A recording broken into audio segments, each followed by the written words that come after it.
Generative AI is a branch of AI that focuses on developing models that can generate new data similar to the training dataset.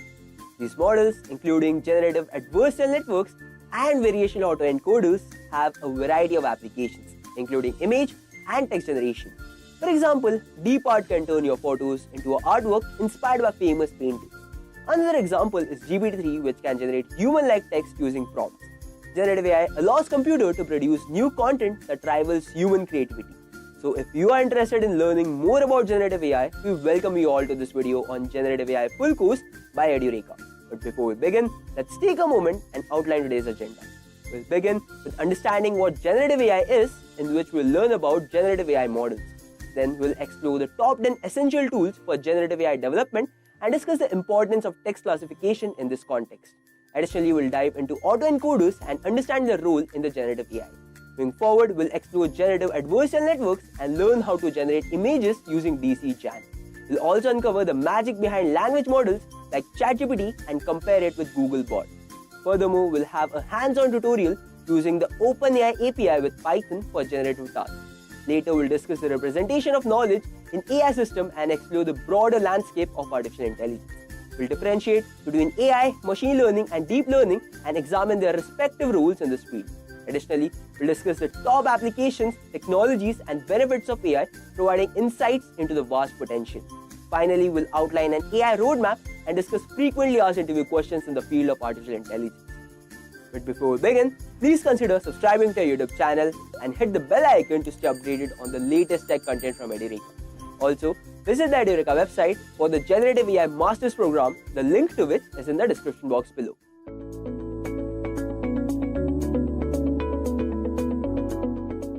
Let's talk about what is generative AI. A generative AI is basically a type of AI system capable of generating text, images, and other media in response to prompts. The beginning of generative AI begins with a prompt, which could be a word, image, or a video, etc. Then, in response to the request, several AI algorithms return fresh contents. We have three categories that can be used to group the skills of a generative AI. So here we have the skill sets, which is for generative AI, which is used for creating ideas and contents. Also, in terms of generating fresh original outputs using a variety of media like a video or a commercial, or even a novel protein with antibacterial capabilities. And then moreover, increasing effectiveness and accelerating manual or repetitive operations like email writing, coding, or document summaries. Next, we see what are the types of generative AI models. So firstly, we need to know that most of the generative AI algorithms are constructed on top of foundation models that have also been self-supervisedly trained on enormous amount of unsupervised data to find the underlying patterns for a variety of tasks. Here are some examples of generative AI, which can be ChatGPT, which can also be called as Generative Pre-trained Transformer. It is an autoregressive model that has been pre-trained on a corpus of text to produce excellent natural language writing. GPT has been made adaptable to do a range of language activities, including question answering, summarizing, and language translation. Then we talk about DALL-E. DALL-E also is a deep learning model which were created by OpenAI to produce digital images from prompts or natural language description. DALL-E makes use of GPT variant that has been altered to produce images. Then we talk about StyleGN, for which the latest version is StyleGN 3. StyleGN has been used for a number of fields including fashion, design, and the arts. Additionally, it has been used to create artificial data for the training of machine learning models in disciplines like categorization and object detection. Then next up, guys, let's talk about some of the advantages of generative AI. Every aspect of the organization can benefit greatly from the application of generative AI. So here are some of the advantages, which is in terms of automating the labor-intensive process of content creation. It also helps in lowering the effort required to reply to emails, which increases the responsiveness to particular technical technique and creates accurate portraits of people, making a logical story out of difficult facts, also streamlining the production of material in specific style. Going ahead, let's talk about some of the generative AI limitations. So the numerous drawbacks of generative AI are starkly illustrated by its early implementations. Some of the restrictions here are as follows. So here are the issues which state that it doesn't always tell where the content came from. That means the source is not defined, correct? It is more challenging to spot false information when it sounds very realistic. So various controversy in terms of ChatGPT have come into picture due to which it sounds realistic but they are false information. Next is in terms of understanding how to adjust for the novel circumstances. This could be challenging. Results can hide biases. So these were quite some limitations of generative AI. Now let's talk about some applications about generative AI. So these are the five most fundamental applications of generative AI, which includes your art and design, data augmentation, entertainment, in terms of drug discovery, and also in terms of personalization and recommendations. So talking about art and design, artists and designers leverage generative AI models to create unique, visually appealing, and innovative pieces of art, ranging from paintings to fashion designs. When we talk about in terms of entertainment, generative AI has been employed in creating music or writing screenplays and even designing video game levels, offering some avenues for human machine collaboration in terms of creative process. Then, when we talk about in terms of data augmentation, in machine learning, generative AI can generate additional training data, particularly useful for the available data in scarce or which is imbalanced. Next, we see about drug discovery. So, generative AI models can accelerate drug discovery by generating new molecular structures with desired properties, significantly reducing the time and cost of traditional drug development process. Lastly, when we talk about in terms of personalization and recommendations, by learning user preferences and generating relevant content, generative AI can enhance user experience across various platforms, from social media feeds to e commerce recommendations.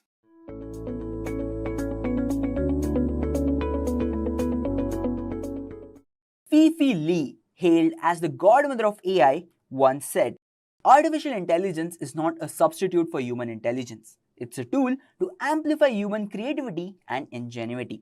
This sentiment resonates profoundly as we witness the continuous advancement of AI in catalyzing progress and future innovation. In an ever-evolving digital landscape, generative AI stands out as a beacon of innovation, transforming how we create, design, and interact with digital content. Introduction to AI. Starting with AI, what comes to your head when you hear this thing called AI or artificial intelligence? Some of you might say Alexa or Siri, or some of you even might give examples of AI tools such as ChatGPT or AI Bard. But what exactly is AI and how does it work? Let us understand. Artificial intelligence refers to the development of computer systems capable of performing tasks that typically require human intelligence. It is like having a super smart friend who can learn from information, make decisions, and even do tasks without being explicitly programmed to do so. Now, let's dive into the working of AI. AI works by using algorithms, which are like step-by-step instructions to process data and make decisions. Think of it as teaching a computer to learn from examples. First, the computer collects a bunch of data, like pictures of cats and dogs. Then it learns to recognize patterns in the data. For example, it might notice that cats have pointy ears and dogs have floppy ears. Next, when you show the computer a new picture, it uses what it learned from the data and guess if it's a cat or a dog based on the patterns it recognizes. Over time, as it sees more examples and gets feedback on its guesses, it gets better at recognizing cats and dogs. Today, we are all surrounded by AI, from voice assistants like Siri and Alexa to self-driving cars and personalized recommendation systems on streaming platforms. AI is all around us, making our lives easier and more exciting. Now, coming to generative AI, it is a subset of artificial intelligence focused on creating new content such as images, text, music, or other forms of data that is original and not directly copied from existing examples.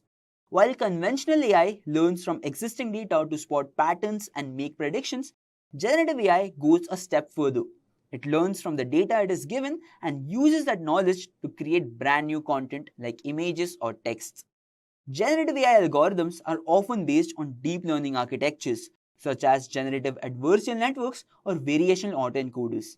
It learns to generate new content by learning the distribution of the training data and then sampling from this learned distribution to create new realistic outputs. Now, if you are wondering what generative adversarial networks or variational autoencoders are, then you can enroll in our Prompt Engineering with Generative AI course to have a detailed explanation of these algorithms. For now, you can consider these algorithms as the techniques used in artificial intelligence to generate new data, like images or text, based on the patterns they have learned from existing data. So, by now, I hope that you have understood the concept of generative AI, and now let's move forward and understand AI prompt writing. Prompt writing involves providing a specific instruction or question to guide the creation of written content. It serves as a starting point or framework to direct writers' thought and organize their ideas. For example, if your teacher asks you to write an essay about climate change, that's a prompt. Or if someone gives you a sentence or a picture to inspire a story, that is also a prompt. Usage of proper prompts becomes very important because they give you a clear idea of what you need to write about. They help you to stay focused and organized, making it easier to come up with ideas and express yourself. Let's understand this with an example. Here we have two prompts. The first prompt says, describe a memorable childhood experience focusing on how it made you feel. And the second one says, write about something you like. Which one do you think is better one? It's obviously the first one. How? Because it tells exactly what you need to write about, a childhood memory and how it made you feel. This helps you to focus and share a personal story that is meaningful to you. In contrast, the second prompt is a less effective prompt as it lacks specificity. It just says to write about something you like and which could be anything. This might make it hard to come up with the ideas and write something interesting. So, having good prompts can effectively make a difference in your writing. They give you a clear idea of what you need to write about and help you to stay focused and organized, making it easier to come up with ideas and express yourself. Now, let's move forward and dive into text-to-text generative AI. As the name suggests, in text-to-text generative AI, you give text-based prompts and expect a text-based output. It is more like having a smart computer that can read and write text. Imagine you ask it a question and it gives you a detailed answer, just like a knowledgeable friend would do. Or you give it a sentence and it continues the story with more sentences, just like an imaginative storyteller. This AI can understand written words and generate new text based on what it knows. It is like having a helpful writing buddy who can brainstorm ideas, provide information, or even create stories and articles for you. Text generation uses machine learning, existing data, and previous user input in generating responses. Generative AI can be used to understand text, create content, debug code, education, research, translation, virtual assistant, and much more. But giving prompts to this generative AI is something that is going to make a difference in its effectiveness. And that's why here are some general rules to follow during AI prompt writing. Let's have a look at them. Rule number 1. Start simple. Start with a simple prompt and then you can build on it. Rule number 2. Call to action. Start the prompt with an action word like write, create or summarize instead of words like can you. Rule number 3. Add context. Add specific and relevant context to the task you want to perform. Rule number 4. Add expectations. Add clear and direct expectations for the content, like how long it should be and what to include. Let's check this with an example. Over here, if you see this prompt, create a schedule for a professional programmer based on the following criteria. It should complete 8 hours of sleep, 6 hours of programming. If you look at this prompt, it implements all the 4 rules that we have discussed above. So, as you saw in the last example, we used ChatGPT 3.5 and now let's explore more about ChatGPT 3.5. ChatGPT 3.5 is a smart AI chatbot developed by OpenAI which was launched in November 2022. This version of ChatGPT can talk with you, answer your questions and assist in different tasks. Anyone can use ChatGPT 3.5 by creating an account with OpenAI. It knows a lot about many topics and can give detailed answers. However, some people have mentioned that ChatGPT 3.5 doesn't always get the things right. Now, to get an overall enhancement in technology and performance, ChatGPT 4 was introduced. ChatGPT 4 is an updated version of ChatGPT 3.5 developed by OpenAI and was launched in March 2023. It is a next level up for ChatGPT 3.5. This version is smarter and understands you better. It can handle more complex questions and gives you detailed answers, and even understands pictures, not just words. It is like ChatGPT 3.5 but with a major boost in skills and abilities. Now, let's compare ChatGPT 3.5 and ChatGPT 4. ChatGPT 3.5 was trained on the data available until June 2021, whereas GPT-4 includes information up to September 2021 and even some after that, making it more up to date. GPT 3.5 has 175 billion parameters, but GPT-4 leaps forward with over 1 trillion parameters, indicating a significant increase in complexity and potential understanding. GPT 3.5 offers limited corrections and suggestions, while GPT-4 provides a broader range, enhancing its utility. GPT-4 introduces improved safeguards, making it 82% less likely to produce responses to disallowed content compared to the more limited safeguards in GPT 3.5. GPT 3.5 context retention is limited to 3000 words, but GPT-4 extends its capacity to around 25,000 words, allowing for more complex and nonsense conversation. GPT 3.5 can deliver responses within seconds, but GPT-4, due to processing larger volumes of data and more complex algorithms, it may take a minute or more for larger responses. GPT 3.5 is primarily text-based with no capability to understand images, while GPT-4 can comprehend and describe images and even make suggestions based on them. These differences illustrate the significant improvements made by ChatGPT 4 over ChatGPT 3.5, from training data and model complexity to functionality and safety features, making it a more powerful and versatile tool. Moving forward, let's also check Google Gemini. Google Gemini, which was previously known as Google Bard, refers to a family of large language models developed by Google DeepMinds. These models leverage multimodal and multitask learning to achieve capabilities beyond traditional text-based LLMs.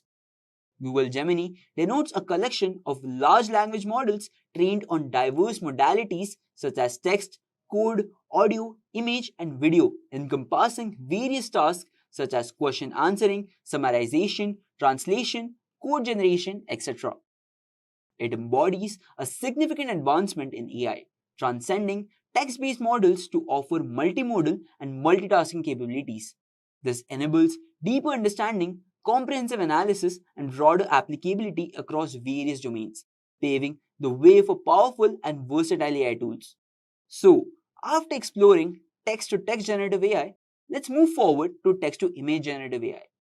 Have you ever imagined a cat wearing a wizard hat and riding a skateboard? Or maybe a picture showing a tiny city built on a leaf, complete with its own little cars and houses? How about an image of a dinosaur and a unicorn having a picnic together? These ideas might sound whimsical or out of ordinary, but thanks to an innovative kind of machine learning called text to image generation, they can be brought to life. This technology allows for the creation of vivid, lifelike images just from a simple text description, making even the most imaginative scenes possible to visualize. But how does it work? Let's check that out.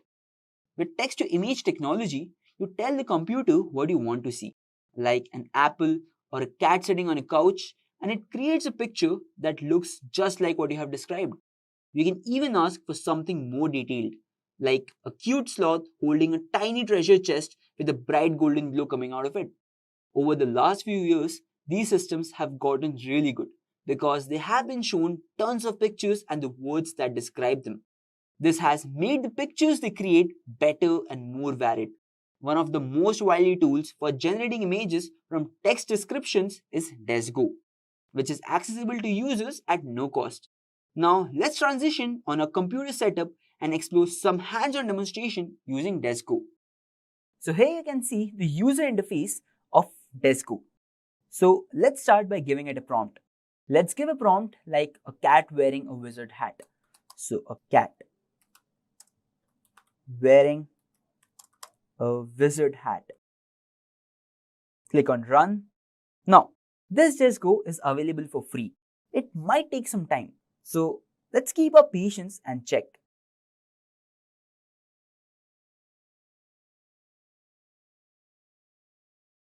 Okay, so here you see a cat who is wearing a wizard hat.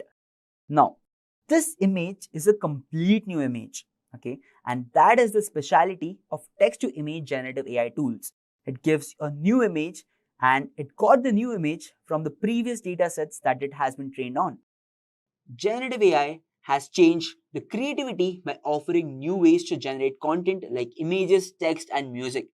As these technologies continue to advance, the possibilities for innovation and expressions are endless, promising an exciting future of limitless creativity.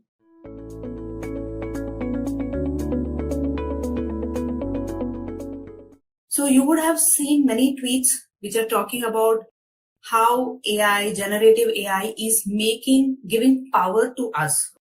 So do not have the fear that you're going to lose job. In fact, more jobs are created because it has a potential to transform life in a positive way. We should know how you can use this generative AI to leverage and help you out in whatever situation you are. So till now, if you were learning some concept, it was always relating to one field. But with the invent of generative AI, which is accessible to us, even though whether you know coding or you do not know programming and coding, this has been a revolution. So let's understand some background to it. So what is a generative AI workflow? So how does generative AI work at a very high level? So suppose if I had to explain it or see it from a very high level, it is about a big database from where you are providing it to the algorithm. Then you are asking questions to that algorithm, which will go back, refer to the database and come and generate a new content. So I hope you understand. So there is a big database. You have the prompts which you are asking to the algorithm, and then the algorithm will generate contents which is based on this database. But the beauty is it doesn't copy paste the answers as it is. It will generate in the context that you give it. And that's where it is different for every person who is asking it. So let's go further. Within a generative AI, you have three types of models. The first one is called as GAN or Generative Adversarial Network. The second one is called as VAE. And the third one is the transformer model. So as you understand what we are seeing, everybody is talking about ChatGPT. It is the highest type of model, that is the transformer model, right? So that's why we say GPT. It's a generative pretext transformer model. So before even going to understand transformer models, let's first understand what is GAN and VAE. Are you all ready? Wonderful. Thanks for the confirmation.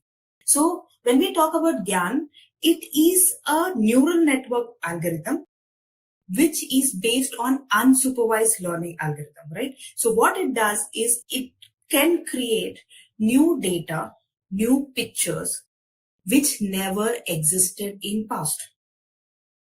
So the picture that you see on the right side, there is no human on this earth who looks exactly like this. It's not a real picture. It's a mix of multiple pictures which it has. But when you look at this woman or the picture that you see on the screen, you feel that it's a photograph of some lady, right? So that is the beauty of generating novel data. So just a brief. So it means that you are taking some data and this algorithm can draw something altogether, a new one, which nobody has ever seen. If you give it a small picture, which is very small and blurry, maybe you have an image of an entire garden. From there, you take a snippet of a small picture and ask it to create a beautiful flower out of it. It will go ahead and detail that flower in such a beautiful way. You will feel that this flower exists. You can add things like, I want the petals to be purple. You want the sepals not to be green, but yellow. It will make, taking your inputs, it will make it so detailed, and you will also get mistook that it's not a real flower at all. That is the power of GAN. So let's see a GAN demo, how it works. You're going to be amazed at the capacity that it has. You are going to see images on the top, which are humans. You will see a separate image and it will generate a new image altogether. let's get started.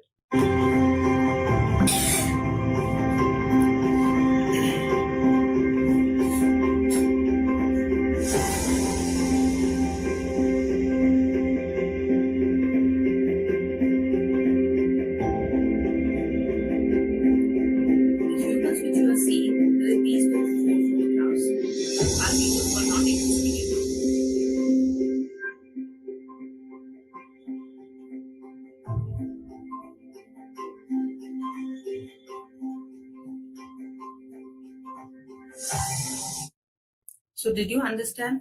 It took images, it understood the concept of gender, age, hair length, glasses, poses, and so on. And for a person, it has gone ahead and created different types of images. That's the power of GAN. So let's go further. The second type of model that we see is called as VAE, Variational Autoencoder. So when you talk about VAE, it's again one more type of neural network. All the three models are based on the concept of neural networks. This is a more complex model because it is based on a data set, right? So it tries to use this concept for anomaly detection. So if there is something different in the photograph, or if there is something different in the pattern, it will immediately identify it. So that's the power of this model, right? So you can give it like lot of data and you can ask it that, okay, go ahead and create something altogether new.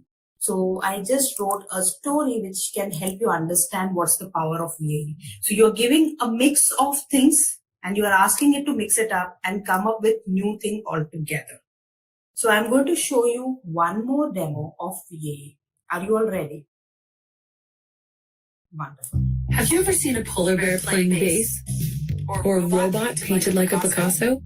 Didn't think so. DALL-E 2 is a new AI system from OpenAI that can take simple text descriptions like a koala dunking a basketball and turn them into photorealistic images that have never existed before. DALL-E 2 can also realistically edit and retouch photos. Based on a simple natural language description, it can fill in or replace part of an image with AI-generated imagery that blends seamlessly with the original. It's called inpainting.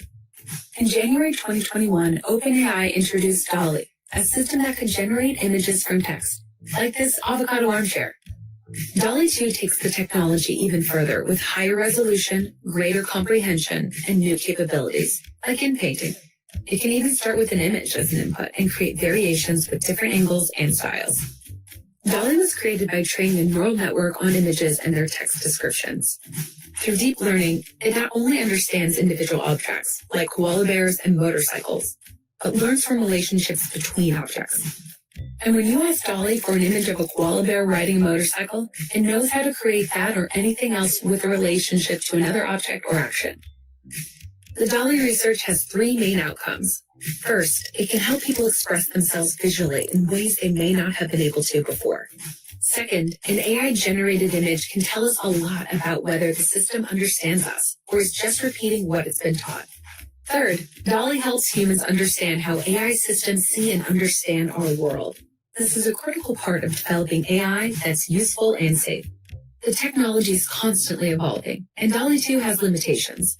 If it's taught with images that are incorrectly labeled, like a plane labeled car, and a user tries to generate a car, DALL-E may create a plane. It's like talking to a person who learned the wrong word for something. DALL-E can also be limited by gaps in its training. If you type baboon and DALL-E has learned what a baboon is through images and accurate labels, it will generate a lot of great baboons. But if you type howler monkey and it hasn't learned what a howler monkey is, DALL-E will give you its best idea of what it thinks it could be, like a howling monkey. What's exciting about the approach used to train DALL-E is that it can take what it learned from a variety of other labeled images and then apply it to a new image. Given a picture of a monkey, DALL-E can infer what it would look like doing something it's never done before, like paying its taxes while wearing a funny hat. DALL-E is an example of how Right? So here, the thing is, for VAE, it needs a database on which it has to learn. And if it has learned on the wrong thing, it is going to give you a wrong output. So this is an example of a supervised learning algorithm if you have a little idea. Otherwise, I think you got a little difference between VAE and GAN.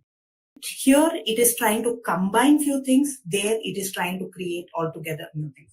Here, I can give words and ask it to create something based on the combination of multiple image knowledge it has, right? So isn't it beautiful that you are able to use technology to come up with images just by writing some text? Now let's get onto a more interesting model. That's the transformer model. So it's also a neural network architecture. It automatically transforms one type of input into another type of output. You all guys would have tried out ChatGPT. If you have not, at least you would have heard about ChatGPT because that's the buzzword that's going around. This ChatGPT is based on transformer model. So OpenAI has made ChatGPT available to us, which is based on this. So it has already learned from a large database. If you ask it any question, it will go and frame an answer based on the knowledge it has. That's the beauty. And when you see the answers, those answers again never existed. It creates based on the knowledge it has. And these answers are unique to every person who asks the question. So this makes the GPT-3, GPT-4 that we are talking about the BERT model, which is what we all are using, right? You can see there are many examples of applications of generative AI. That is Synthesia, DALL-E, Jasper, ChatGPT, Beautiful.ai. And I think you should just take few seconds to go and click on these names on the Google, right? Before I proceed further, I just want to check how much did you understand or what did you understand. So I'm just going to take you to my Mentimeter screen. I would request you to scan the QR code. And if you cannot scan you can do it through your mobile. Be sure this is completely confidential. We are not going to know who has typed what answer. So I'm not going to know that which answer is what, but it will give me an idea that what did you understand about generative AI. So you can scan the QR code or you can type on your mobile or on the new tab menti.com and write the code 81867456. Once you are there, you would have a thumbs up button. Just click thumbs up so I would get to know that you are all here. I will only get to know how many participants are here, not the name. So I would request you to please do that.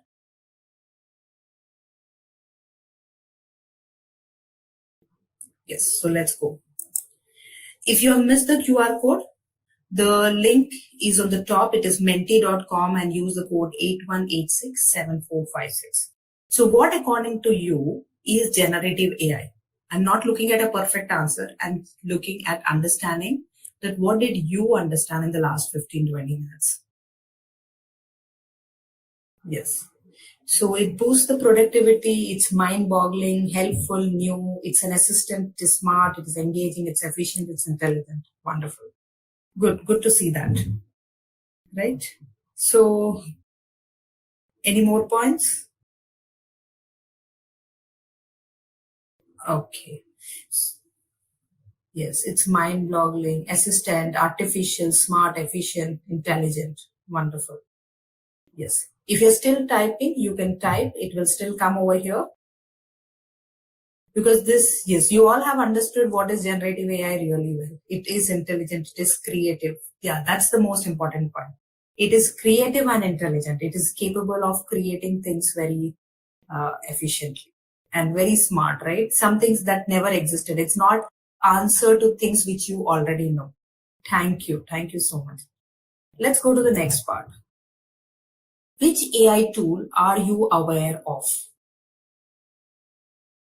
So for you, the screen will come like this and you will have to start selecting the options. So what are the tools that you are aware of? Okay, ChatGPT, Alexa, Google Drive.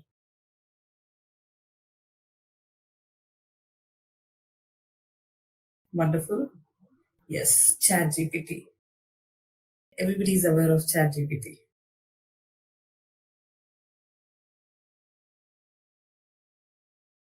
What about others? Alexa, Siri, Google Braille. Yes. So one thing is for sure, we all have heard ChatGPT as the AI tool. Just to give you a brief, I think there are still some more participants who are typing. So let me wait for a few more seconds. It's good to know that you all have heard about ChatGPT.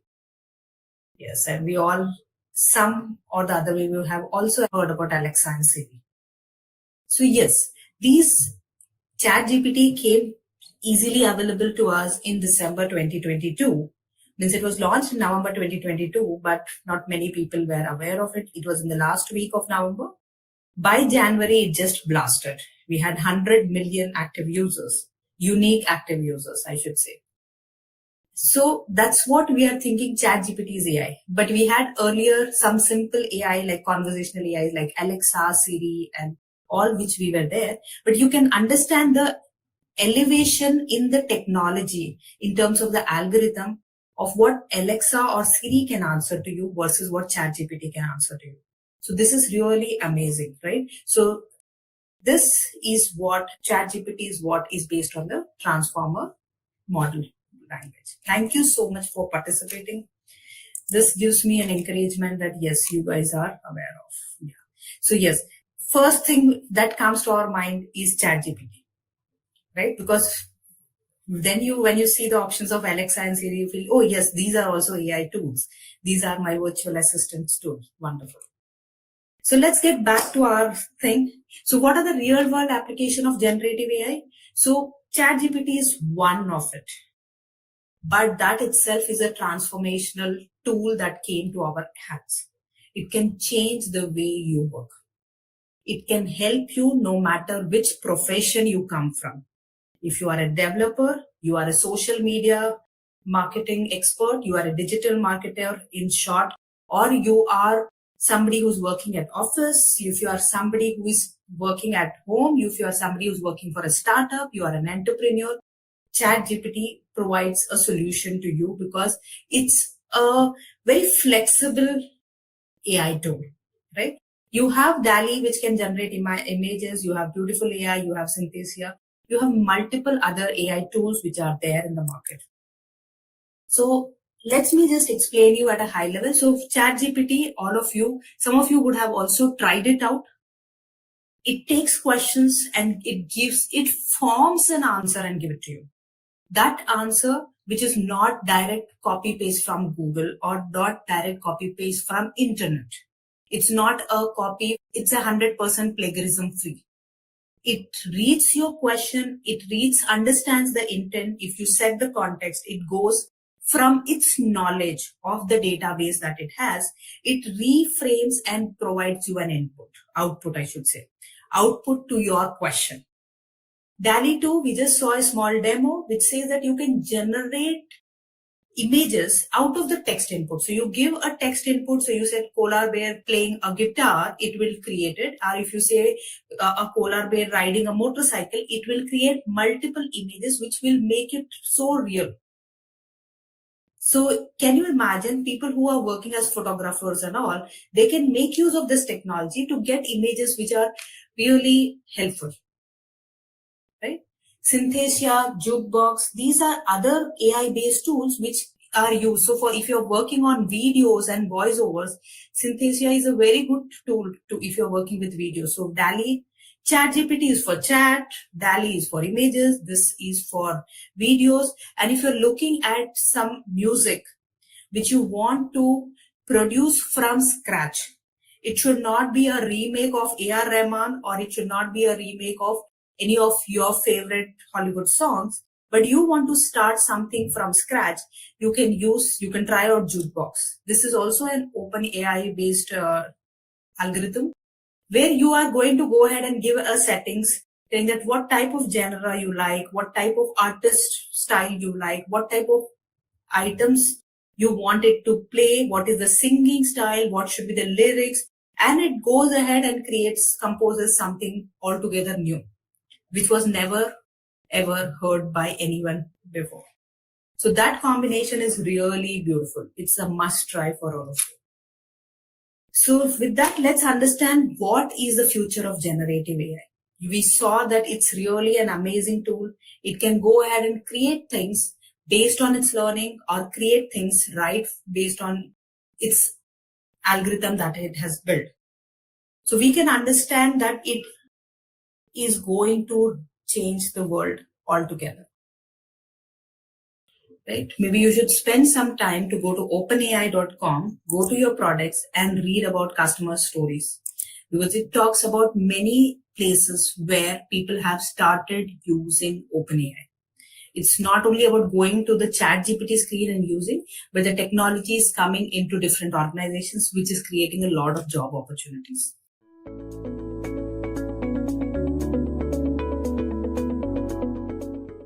Let's talk about the top 10 generative AI tools.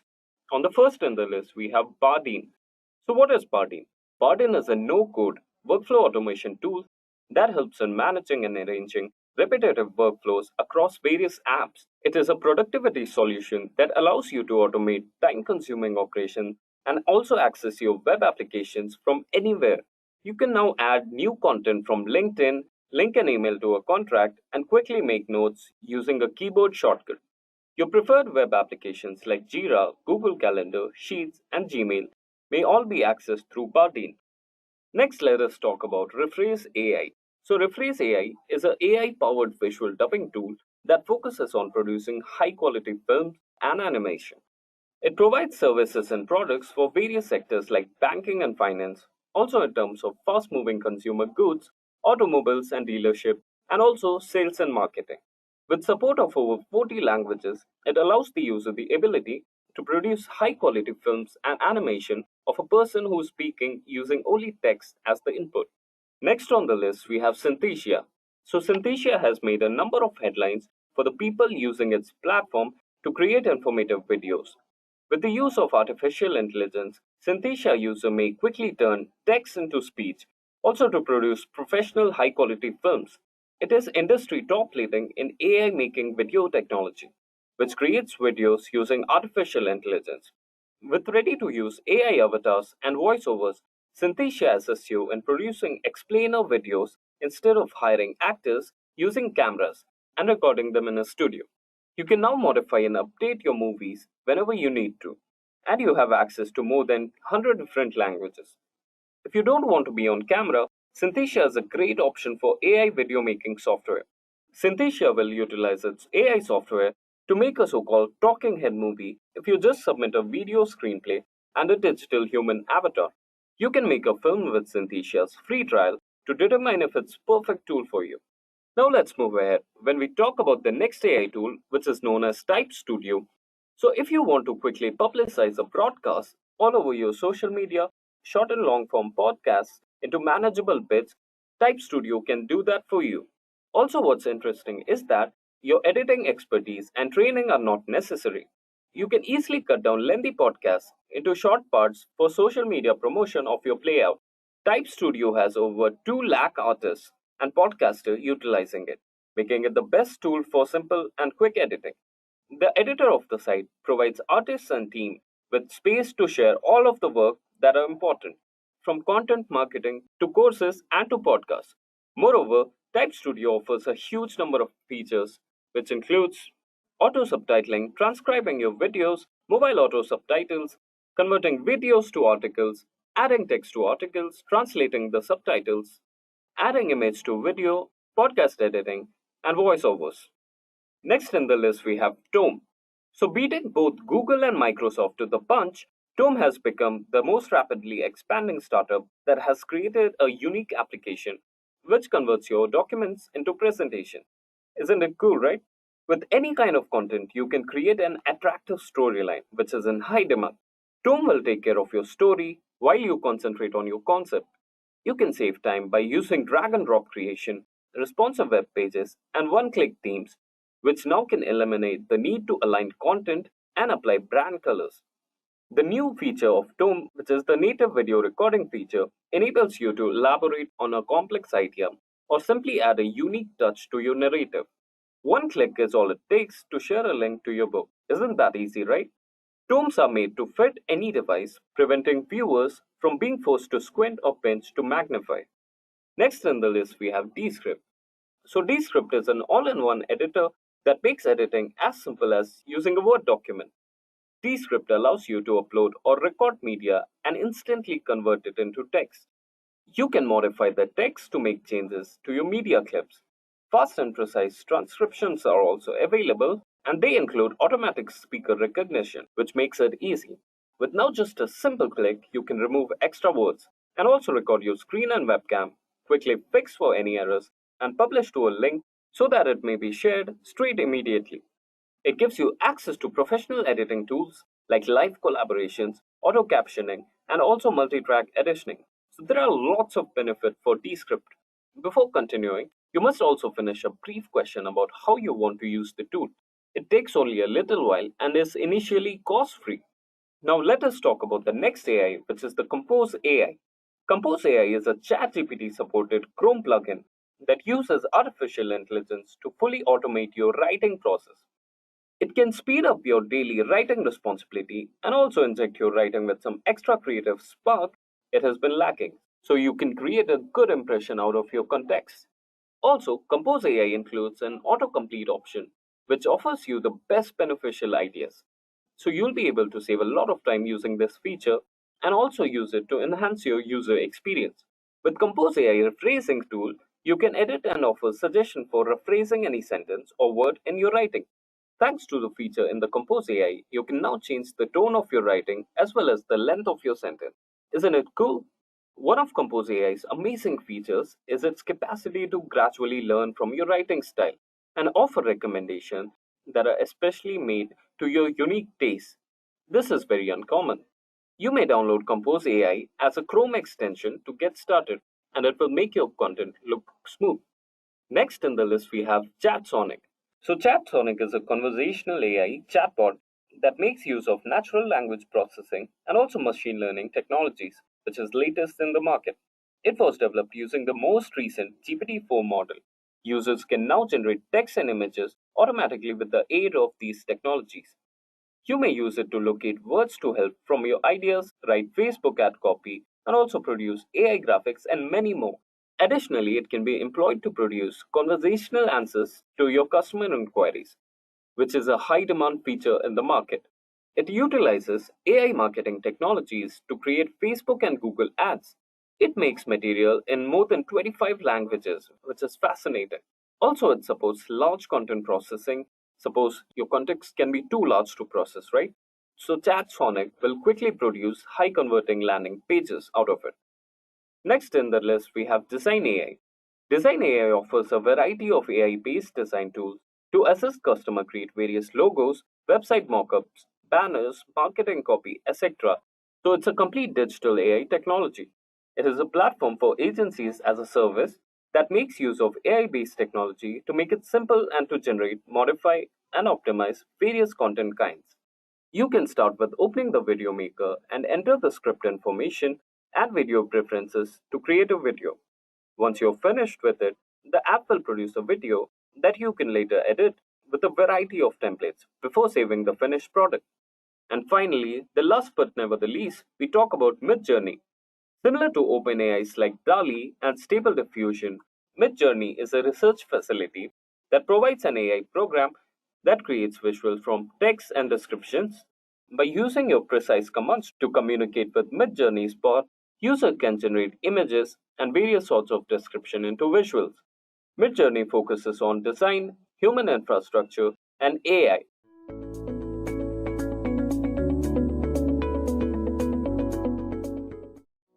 Since the beginning of time, written texts have been a means to communicate, express, and document something of significance.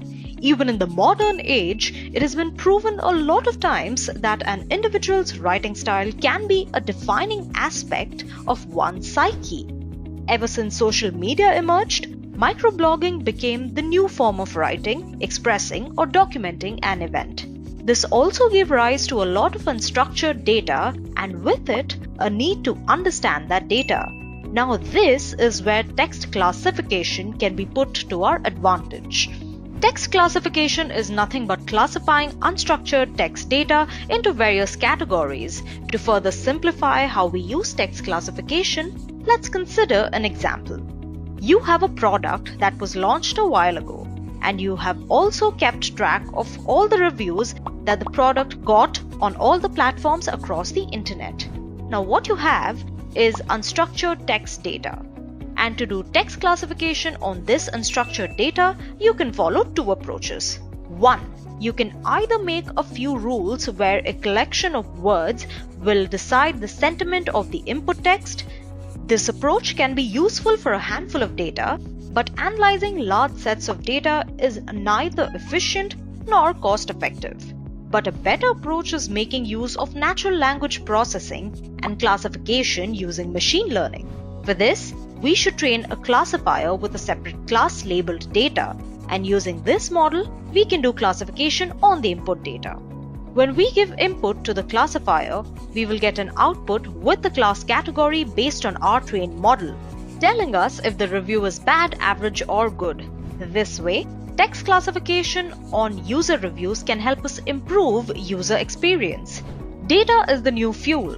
Thus, even bad reviews can help us identify the attributes which can help us improve our upcoming campaigns. Businesses and organizations are following this trend to understand user sentiment and user behavior. Text classification can also be used for applications like spam detection in emails, targeting customer needs, etc. In this day and age, where data is generated every second of the day, text classification becomes an asset for any organization. Edureka's postgraduate program in machine learning and artificial intelligence, in collaboration with NIT Warangal, can help you learn text classification and natural language processing, among other advanced concepts such as deep learning and predictive analytics. Enroll today to master artificial intelligence and machine learning with the help of our expert faculty.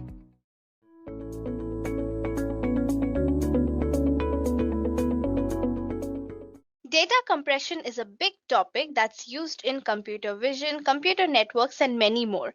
Now, the point of data compression is to convert our input into a smaller representation that we recreate to a degree of quality. The smaller representation is what would be passed around, and when anyone needed the original, they would reconstruct it from the smaller representation. Now, autoencoders are unsupervised neural networks that use machine learning to do this compression for us. The aim of an autoencoder is to learn a compressed, distributed representation for the given data, typically for the purpose of dimensionality reduction. Now, for that, we already have principal component analysis. Then, why do we need autoencoders? So, an autoencoder can learn nonlinear transformations, unlike PCA with a nonlinear activation function and multiple layers. Now, it doesn't have to learn dense layers. So it can use convolutional layers to learn too, which could be better for video, image, and series data. Now, it may be more efficient in terms of model parameters to learn several layers with an autoencoder rather than learn one huge transformation with PCA. An autoencoder also gives a representation as the output of each layer, and having multiple representations of different dimensions is always useful. So an autoencoder could let you make use of pre-trained layers from another model to apply transfer learning to prime the encoder or the decoder. Despite the fact that the practical applications of autoencoders were pretty rare some time back, today data denoising and dimensionality reduction for data visualization are considered as two main interesting practical applications of autoencoders. Now, with appropriate dimensionality and sparsity constraints, autoencoders can learn data projections that are more interesting than PCA or other basic techniques. It also provides a more accurate output when compared to PCA. Now, autoencoders are simple learning networks that aim to transform inputs into outputs with the minimum possible error. This means that we want the output to be as close to input as possible. An autoencoder neural network is basically an unsupervised machine learning algorithm that applies backpropagation, setting the target values to be equal to the inputs. So let's have a look at some of the key features about autoencoders. So it is an unsupervised machine learning algorithm that is similar to PCA but minimizes the same objective function. An autoencoder is a neural network whose target output is its input. Autoencoders, although, is quite similar to PCA, but they are more flexible when compared to the other. Autoencoders can represent both linear and nonlinear transformation in encoding, but PCA can only perform linear transformation. So now let's have a look at the components of autoencoders. So there are basically three main layers. The first one is the encoder, then code and decoder. The first component, that is the encoder, is the part of the network that compresses the input into a latent space representation. The encoder layer encodes the input image as a compressed representation in a reduced dimension. Now, the compressed image typically looks garbled, nothing like the original image. The next component represents the latent space. Now, code is the part of the network that represents the compressed input fed to the decoder. The third component is the decoder. Now, this layer basically decodes the encoded image back to the original dimension. The decoded image is a lossy reconstruction of the original image. Now, it reconstructs the input from the latent space representation. So, now let's talk about some of the properties of autoencoders. They are only able to compress data similar to what they have been trained on. An autoencoder which has been trained on human faces would not be performing well with images of modern buildings. This improvises the difference between the autoencoders and MP3 kind of compression algorithms, which only hold assumptions about sound in general, but not about specific types of sounds. Autoencoders are lossy, which means that the decompressed outputs will be degraded compared to the original inputs, just like what you see in JPEG or MP3. Now, if you have appropriate training data, it is easy to train specialized instances of the algorithm that will perform well on a specific type of input. Now, it doesn't require any new engineering. Additionally, in almost all contexts where the term autoencoder is used, the compression and decompression functions are implemented with neural networks. So now let's have a look at the training of an autoencoder. Now there are four hyperparameters that we need to set before training them. The first one is the code size. The code size represents the number of nodes in the middle layer. Smaller size results in more compression. The second parameter is the number of layers. Now the autoencoder can be as deep as we want it to be. We can have two or more layers in both the encoder and decoder without considering the input and the output. Next is the loss function. So we either use mean squared error or binary cross entropy. Now if the input values are in the range 0 to 1, then we typically use cross entropy, otherwise we use the mean squared error. Next is the number of nodes per layer. So the number of nodes per layer decreases with each subsequent layer of the encoder and increases back in the decoder. Also, the decoder is symmetric to the encoder in terms of layer structure, but this is not necessary and we have total control over these parameters. Now let's have a look at the architecture of an autoencoder and have a deeper insight about the hidden layers. So in an autoencoder, we add a couple of layers in between the input and the output, and the sizes of these layers are smaller than the input layer. Let's say the input vector has a dimensionality of n, which means that the output will also have a dimensionality of n. Now we make the input go through a layer of size p where the value of p is less than n, and we ask it to reconstruct the input. Now the autoencoder receives unlabeled input which is then encoded to reconstruct the input. One important part of the autoencoders is the bottleneck. Now, the bottleneck approach is a beautifully elegant approach to a representation learning, specifically for deciding which aspects of observed data are relevant information and what aspects can be thrown away. It does this by balancing two criteria, that is, the compactness of representation, measured as the compressibility, number of bits needed to store the representation, and the second one, information the representation retains about some behaviorally relevant variables. Now it assumes we know what the behaviorally relevant variables are and how they are related to observed data, or at least we have to have data to learn or approximate the joint distribution between observed and relevant variables. Now let's have a detailed description about the encoder. The encoder is a neural network. Its input is a data point X, its output is a hidden representation Z, and it has weights and biases theta. Now, to be concrete, let's say X is a 28 by 28 pixel photo of a handwritten number. The encoder encodes the data, which is 784 dimensional, into a latent representation space Z, which is much less than 784 dimensions. Now, this is typically referred to as a bottleneck because the encoder must learn an efficient compression of the data into this lower dimensional space. Next is the decoder. The decoder is another neural net. Its input is the representation Z. It outputs the parameters to the probability distribution of the data and has weights and biases as phi. Running with a handwritten digit example, let's say the photos are black and white and represent each pixel as 0 or 1. Now the probability distribution of a single pixel can be then represented using a Bernoulli distribution. The decoder gets as input the latent representation of a digit Z and outputs 784 Bernoulli parameters, one for each of the 784 pixels in the image. The decoder decodes the real valued numbers in Z into 784 real valued numbers between 0 and 1. Information is lost because it goes from a smaller to a larger dimensionality. Now, how do we find out how much information is lost? The loss function equation helps us find the value.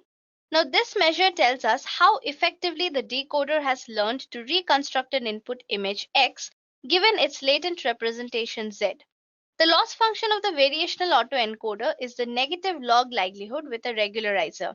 Because there are no global representations that are shared by all data points, we can decompose the loss function into only terms that depend on a single data point. So in the loss function, the first term is the reconstruction loss, or expected negative log likelihood of the ith data point. The expectation is taken with respect to the encoder's distribution over the representations. This term encourages the decoder to learn to reconstruct the data. Now, if the decoder's output does not reconstruct the data well, it will incur a large cost in the loss function. The second term is a regularizer that we throw in. This is the Kullback labeler divergence between the encoder's distribution.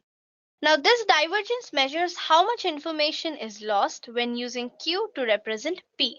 It is one measure of how close Q is to P.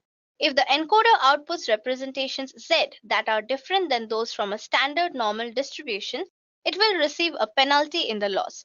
This regularizer term means keep the representation Z of each digit sufficiently diverse. If we didn't include the regularizer, the encoder could learn to cheat and give each data point a representation in a different region of Euclidean space. So now let's move on and have a look at the different types of autoencoders.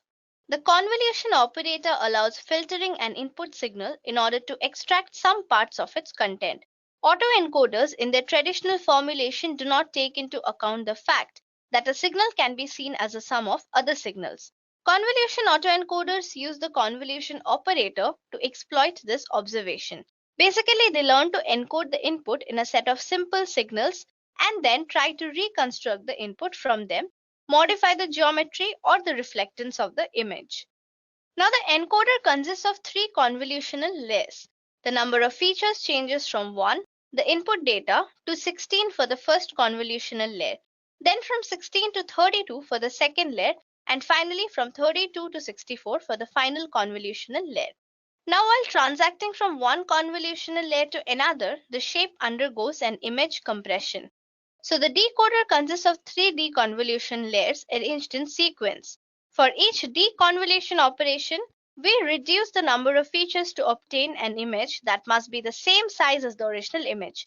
So in addition to reducing the number of features, deconvolution involves a shape transformation of the images. A convolution is the general continuous case defined as the integral of the product of two functions after one is reversed and shifted. As a result, a convolution produces a new function and it is a commutative operation. Now, in the 2D discrete space, the convolution operation is defined as the following equation. And in the image domain where the signals are finite, this formula becomes as such, where O of ij is the output pixel in position ij And 2k plus 1 is the side of a square, that is the odd convolutional filter. F is the convolutional filter and I is the input image. Now this operation is done for every location of the input image that completely overlaps with the convolutional filter. Now let's see the use cases of convolution autoencoders. The first one is image reconstruction. Now, the convolution autoencoders learn to remove noise from a picture or reconstruct the missing parts. So, the input noisy version becomes the clean output version. The network also fills the gap in the image. Next is image colorization. Now, convolution autoencoders maps circles and squares from an image to the same image but with red and blue respectively. Purple is formed sometimes because of blend of colors where network hesitates between circle or square. Next up are some of the advanced applications such as fully image colorization, latent space clustering, and generating higher resolution images. Moving on to the next type of autoencoders. Sparse autoencoders offer us an alternative method for introducing an information bottleneck without requiring a reduction in the number of nodes at our hidden layers. Rather, we will construct our loss functions such that we penalize activations within a layer. So for any given observation, we will encourage our network to learn an encoding and decoding, which only relies on activating a small number of neurons. Now, this is a different approach towards regularization as we normally regularize the weights of a network, not the activations. Now, there are two main ways by which we can impose this sparsity constraint. Both involve measuring the hidden layer activations for each training batch and adding some term to the loss function in order to penalize excessive activations. The first one is the L1 regularization. Now we can add a term to our loss function that penalizes the absolute value of the vector of activations A in layer H for observation I, now scaled by a tuning parameter lambda. The next one is the KL divergence. In essence, KL divergence is a measure of the difference between two probability distributions. We can define a sparsity parameter rho, which denotes the average activation of a neuron over a collection of samples. This expectation can be calculated in the following equation. Now, the KL divergence between two Bernoulli distributions can be written as such.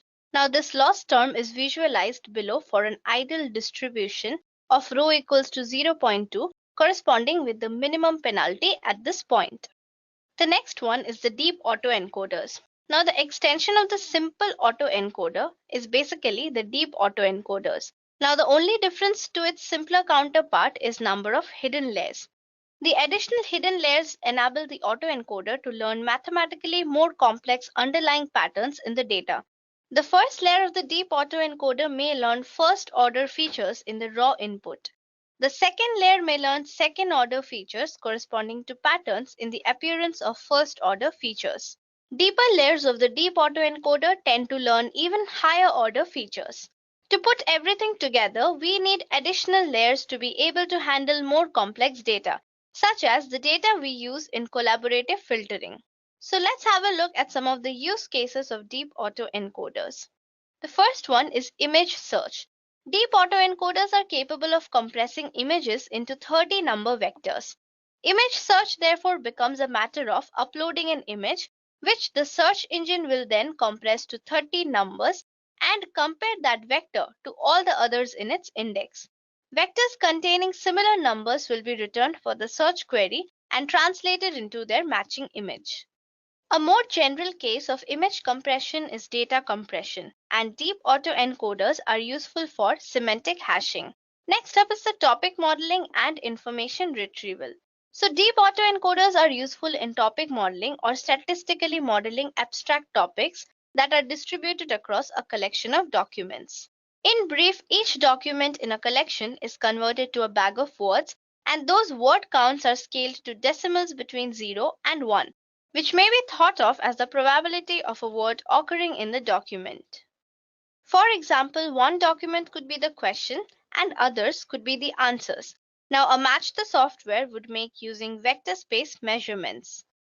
The next type of autoencoders is the contractive autoencoders. One would expect that for very similar inputs, the learned encoding would also be very similar. We can explicitly train our model in order for this to be the case by requiring that the derivative of the hidden layer activations are small with respect to the input. In other words, for small changes to the input, we should still maintain a very similar encoded state. Now, this is quite similar to a denoising autoencoder in the sense that these small perturbations to the input are essentially considered noise, and that we would like our model to be robust against noise.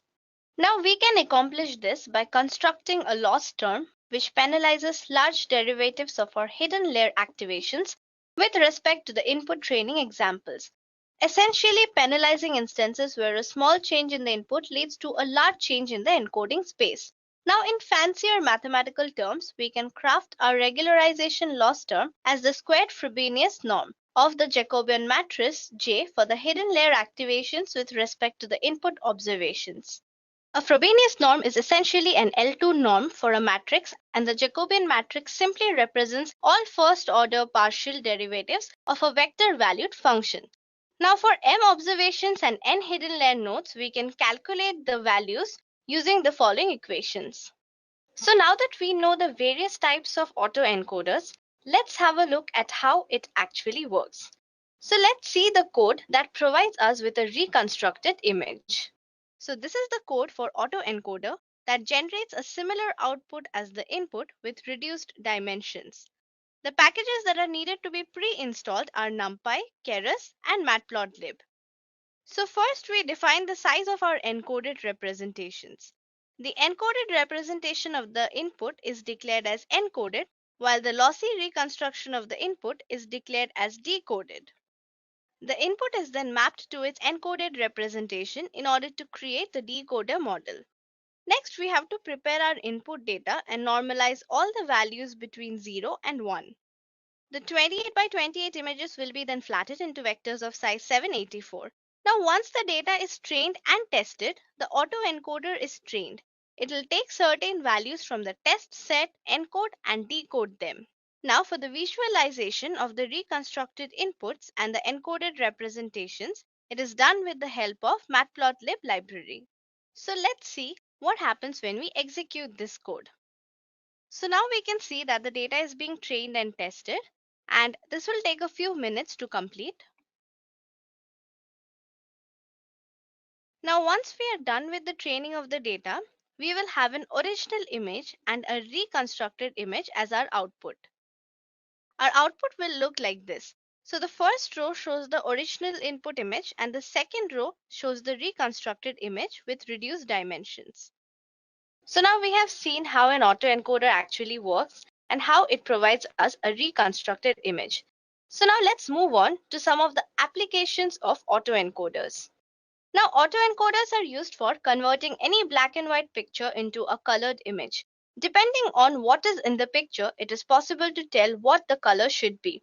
For example, the leaves of trees are generally green, the sky is blue, and the clouds are white. So all that is needed to be done is to make a computer be able to do this, and that is where autoencoders step in. The next application is the feature variation. It basically extracts only the required features of an image and generates the output by removing any noise or unnecessary interruption.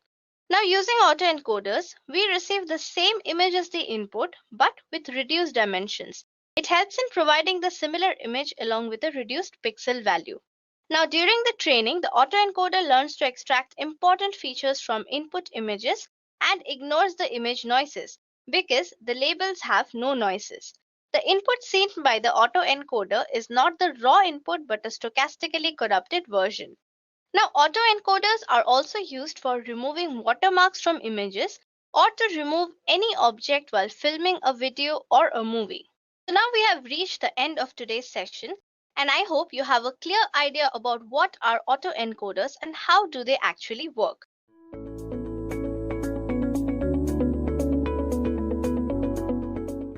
Let us understand what are GANs. So we are going to start with generative models. So generative models are nothing but those models that use an unsupervised learning approach. In a generative model, there are samples in the data, that is input variables x, but it lacks the output variable y.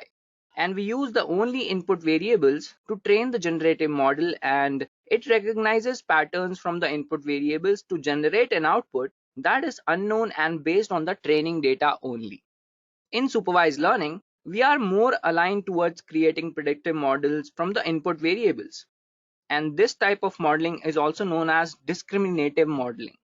And in a classification problem, the model has to discriminate as to which class the example belongs to. And on the other hand, unsupervised models are used to create or generate new examples in the input distribution. To define a generative model in layman terms, we can say generative models are able to generate new examples from the sample that are not only similar to the examples but are indistinguishable as well. And the most common example of a generative model is a naive Bayes classifier, which is more often used as a discriminative model.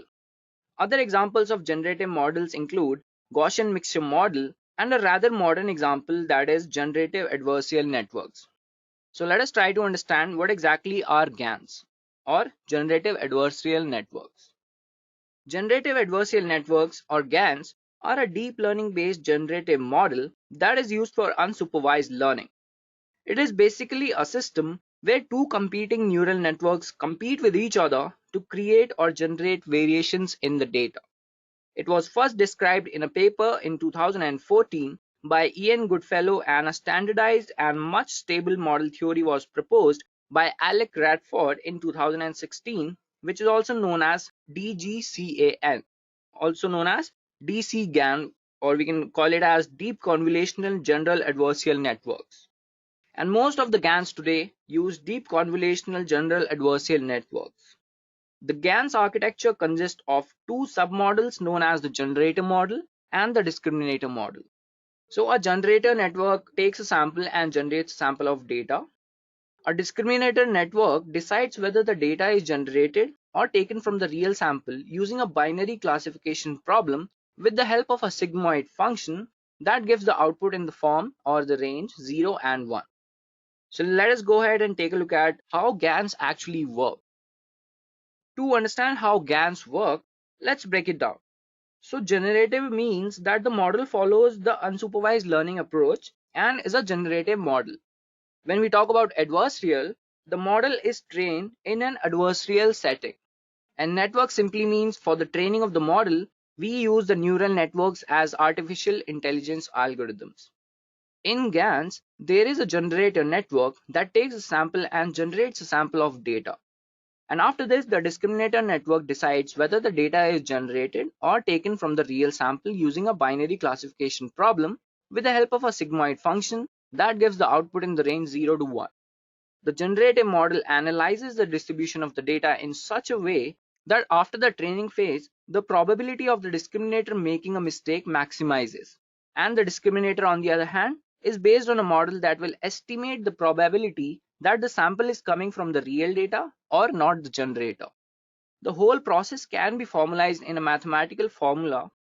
So G over here is generator, D is equal to discriminator, P data X is the distribution of real data, P data Z is the distributor of generator, X is the sample from the real data, and Z is the sample from generator, where dx is the discriminator network and gz is a generator network.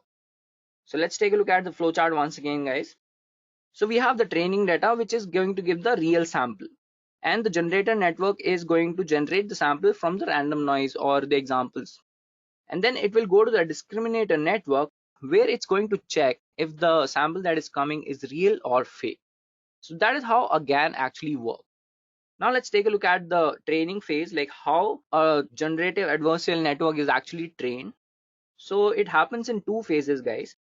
So the first phase is where we train the discriminator and we actually freeze the generator, which means that the training set for the generator is turned false and the network will only do the forward pass and there will not be any back propagation. Basically, the discriminator is trained with real data and checks if it can predict them correctly, and the same with the fake data to identify them as fake. After this, there is the second part where we train the generator and freeze the discriminator. So we get the result from the first phase and we use them to make better from the previous state to try and fool the discriminator better. So to understand this in the layman's term, I'm gonna tell you a few steps for training, like how you should start. So the first step is you have to define the problem. You have got to define the problem and collect the data. After this, the second step is you have to choose the architecture of GAN. So in this step, depending on your problem, you have to choose how your GAN should look like. The third step is training the discriminator on real data. So we train the discriminator with real data to predict them as real for n number of times, or we call it epochs as well. And then we generate the fake inputs from the generator. So in this step, we are going to generate the fake samples from the generator. And the next step is we train the discriminator on fake data. So whatever samples are generated from the generator network, you're going to train the discriminator to predict the generated data as fake. So that's how we know that discriminator is actually predicting the values as correctly. And the last step is we train the generated with the output of discriminator. So after getting the discriminator predictions, we train the generator to fool the discriminator. So that's how we train the GAN to actually get our solution from the problem, which is like defining the problem. So you'll understand this when I'm talking about the applications, guys. So no worry.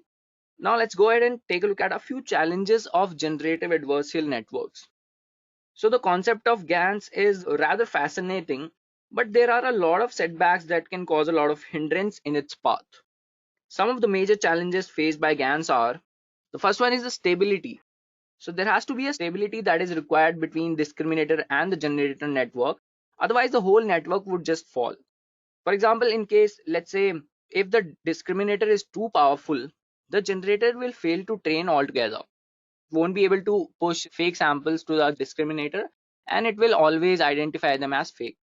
And let's say if the network is too lenient, the discriminator network is too lenient, so any image that would be generated by the generator network would make the network useless. The next challenge that is faced by GANs is GANs fail miserably in determining the positioning of the objects in terms of how many times the object should occur at that location. Suppose we have an image in which we have, let's say, 3 dogs with 2 eyes, and sometimes a GAN will fail to determine the positioning of the objects in terms of it will generate an image with like 1 dog and 6 eyes. So that's kind of a problem that we face while working on GANs. And the next challenge is 3D perspective troubles GANs, as it is not able to understand the perspective also. So it will often give a flat image for a 3D object. So that's one challenge that we face with GANs as well. And GANs have a problem of understanding the global objects, and it cannot differentiate or understand a holistic structure. Like if we are talking about trees or if we are talking about flowers, that's a problem that GANs will follow. And last but not least, newer types of GANs are more advanced that I've talked about, that is deep convolutional generative adversarial networks, and are expected to overcome these shortcomings altogether. So we don't have to worry about these. These are the shortcomings that we face with normal GANs, the initial generative adversarial networks. Now that they have become more advanced, they actually overcome these shortcomings, so you don't have to worry, guys. So last but not the least, I want to talk about a few applications of generative adversarial networks. So the first one is prediction of next frame in a video.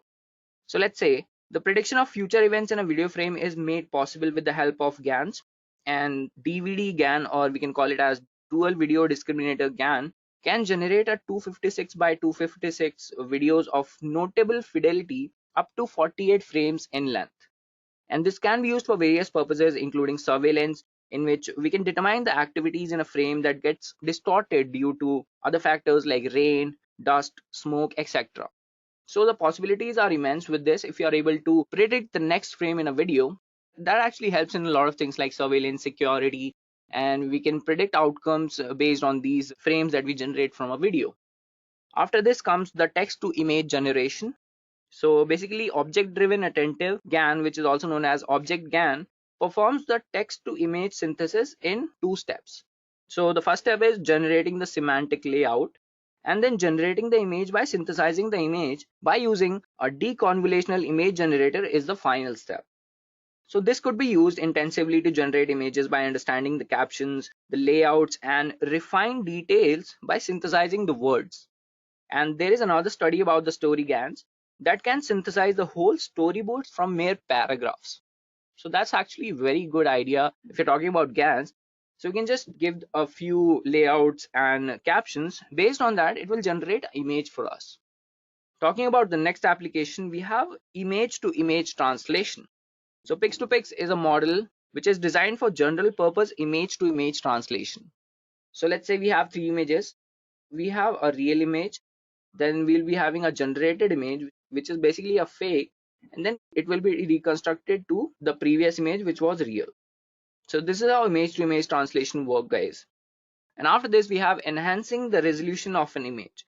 So super resolution generative adversarial network, or also known as SRGAN, is a GAN which can generate the super resolution images from low resolution images with finer details and better quality. So this is actually a very good application of GANs, guys. The applications can be immense. So you imagine a higher quality image with finer details generated from a low resolution image. The amount of help it would produce to identify details in low resolution images can be used for wider purposes, including surveillance. We can use it for documentation, security. We can use it for detecting patterns, etc. And last but not least, we have interactive image generation. So GANs can be used to generate interactive images as well. And computer science and artificial intelligence library, also known as CSAIL, has developed a GAN that can generate 3D models with realistic lighting and reflections enabled by the shape and texture editing.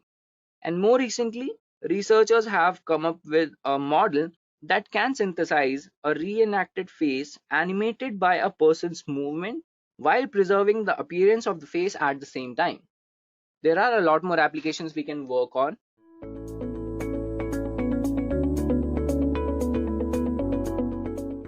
So over here, what we're going to do is we are going to download the MNIST dataset from keras.datasets, and we'll just take the X dataset.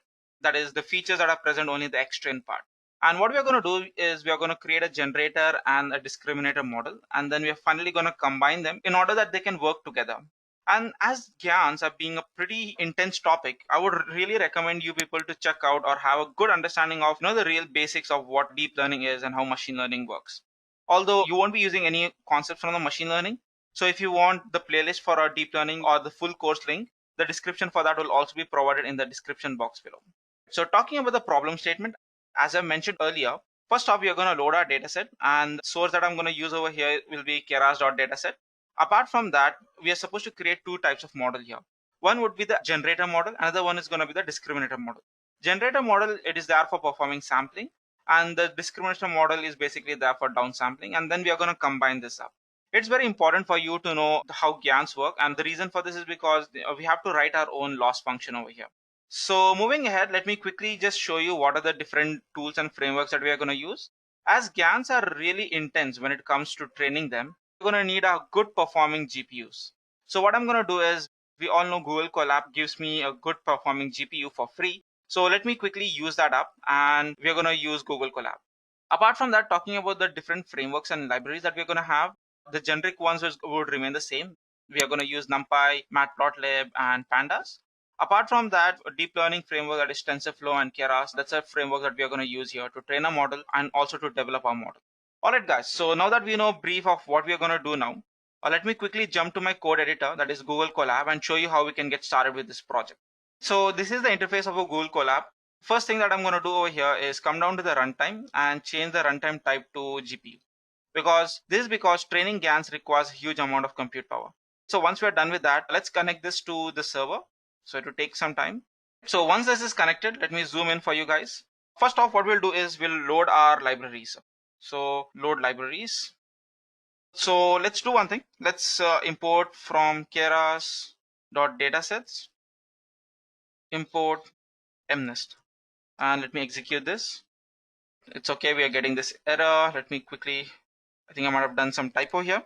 So first off, keras.datasets, import MNIST. So this is where I'll be having my datasets. Then we also need some layers. So it will be keras.layers, import. We know we have different types of layers. So for our simplicity's sake, I'll import all our layers over here. And then we have from keras.layers.activation or advanced activation. We'll import this later. So let me just have something like models, import sequential model, and then also import functional API, that is model. Now we also need some optimizers, that is from keras.optimizer, import Adam. And as you can see, I've done a small typo here. Let me fix this as well. And let's also add this advanced model again from keras.layers.advanced model. It's going to be advanced activation, import leaky relu. Usually the activation function that we would use in normal CNN is going to be like relu or tanh, but here we're going to use leaky relu. Relu is just that, in the lower level. So let me show you what this means. So if I take this thing, relu goes something like this. Oh yeah. So this goes here and it ends at 0, and then there's exponential growth. So either it is at this point or at this point. But when it comes to leaky relu, the graph over here is going to be same over here, but on this coordinate it will be a small dip. So we have a small space here. So this is called as leaky relu. And apart from this, let's also get some generic ones. So import numpy as np, and also import matplotlib as plt. So let's execute this.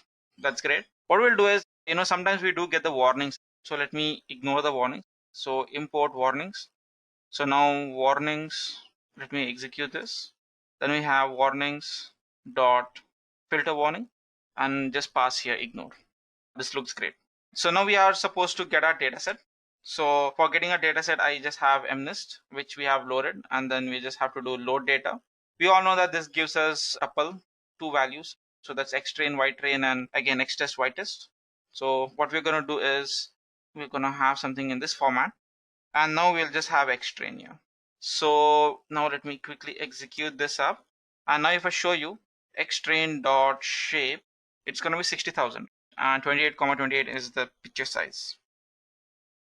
And now what I'm going to do here, in order to normalize my image, what we'll do is xtrain is equal to xtrain minus 127.5.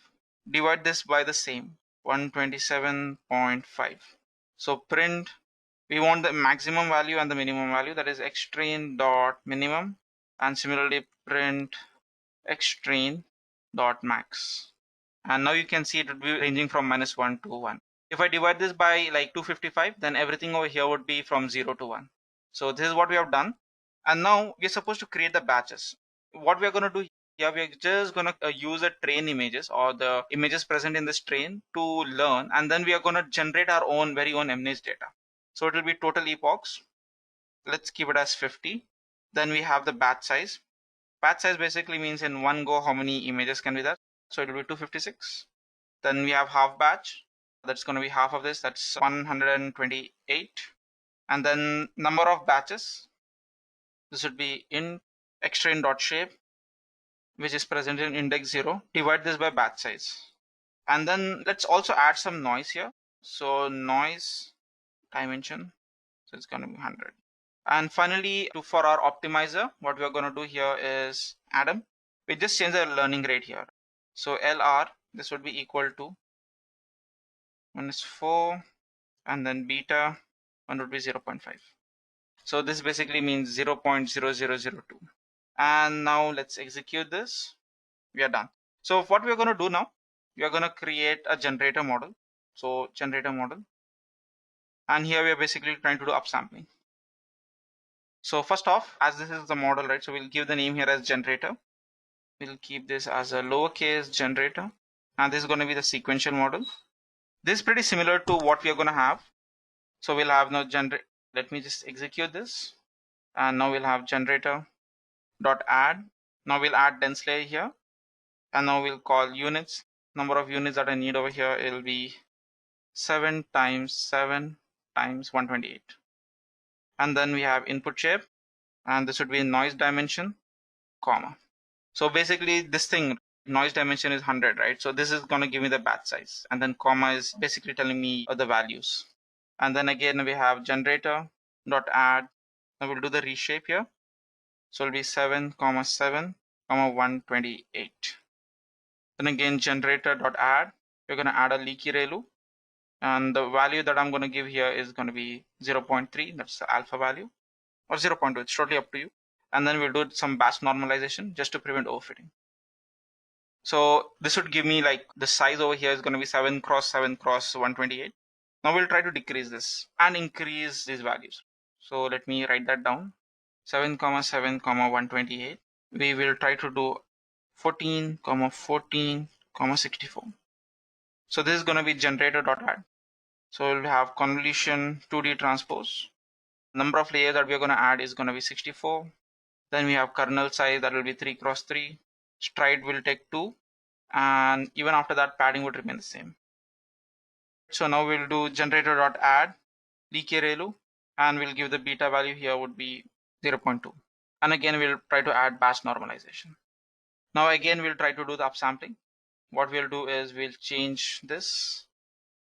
We'll change this to 28, 28, 1. This is the actual image that we need.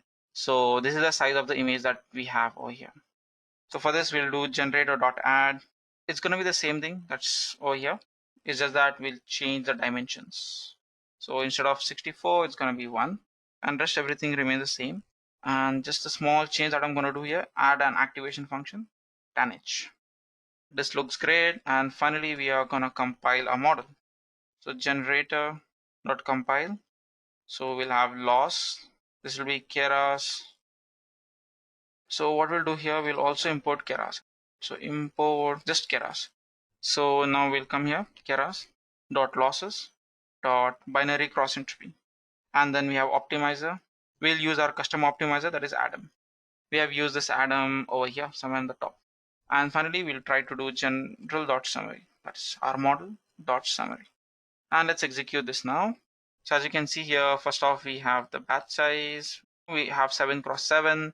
And finally, we'll do the upsampling and we get this image 28, 28, 1. Now we're going to do discriminator model, or you can say downsampling. The input size over here is going to be 28, 28, 1.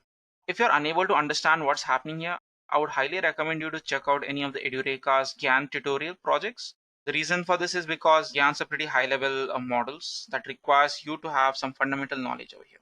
So finally, what we're going to do, now we are going to do downsampling. So the input shape here is going to be 28. Let me just copy this from here. And we are going to downsample this to 14, 14, 64. So this basically we are trying to do the reverse of this model, generator model. So here we'll have discriminator, and this would also be a sequential model. And let me execute this so that I start getting the recommendations here. So now that we have done with this, so we'll have discriminator dot add, let's say conv2d. And now the number of layers I need here is going to be 64. Then I have kernel size 3, 3. Then I have strides. This will also remain the same 2, 2. We have padding. We want the padding to be same. And as this is the first layer, we are going to add our input shape as well. And this is going to be 28, 28, 1. So now that you're done with this, let's also try to add some other layers. So we have discriminator is equal to dot add. And now we are just going to add relu and give an alpha value here to be 0.2. Try this with a different alpha values like 0.3 and whichever suits you. And now what we'll do, we will again do the downsampling. So we give this as a comment. And we're going to downsample this thing to 128. And this should be 7, 7.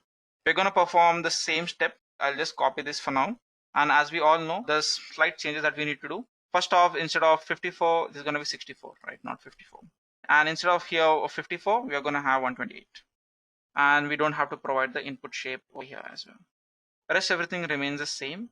And finally, we will downsample this again from this vector to a scalar value. That is, scalar here is going to be 6272. And now we'll do discriminator dot add. So this is going to be flatten here. We'll do some discriminator dot add dense, and we'll pass here 100. And we'll also give some leaky relu here. Let me just copy this. And finally, we'll do discriminator dot add dense layer. And we just want the output for this to be 1. And the activation, as this is just 1, it's going to be sigmoid. So this is it about the model. And now we are going to compile this. So it's going to be discriminator dot compile. So the loss function that I'm going to use here is binary cross entropy again. So it's going to be Keras dot losses dot binary cross entropy. Optimizer that I'm going to use will be Adam, the one which you have defined, Adam. And finally, let's compile this. This is not going to be compiled. This is going to be summary. And let's execute this now. So as you can see here, we are doing the reverse process of what we did in our generator. It's usually 28,28, and then every time I pass this through a convolution layer, obviously there's a change in size. And as I move down, the size decreases, and we are presented with 1. So this is about like building our generator model and even our discriminator model. So fine, in the next stage or the final stage of model creation, we are going to combine it. Combined model. So over here we have describer.trainable. We'll give this as false. Then we have GAN input. So this is the name of a model. That's a GAN input. And I have input, and this will be shape, and this is going to be noise dimension. And then finally we have generated image. This will be generator of GAN input. And finally we have GAN output. This would again be discriminator, and we're going to pass here generated input or image.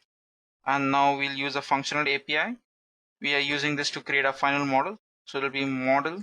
This will be model. We are supposed to part the inputs, right? So it will be GAN input, and the output will be GAN output. And finally, just like others, we are supposed to compile a model. That will be model.compile. So here loss we are going to use is binary cross entropy. So Keras.losses, not binary cross entropy. And optimizer will be Adam. Looks great. Let me execute this. The reason why we're getting this error is because of this, and let's try to execute this. And now as you can see, we don't have any errors. Let's quickly see how this model would look like.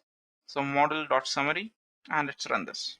So as you can see, we have input shape, and this is the output, and then finally this is the input over here.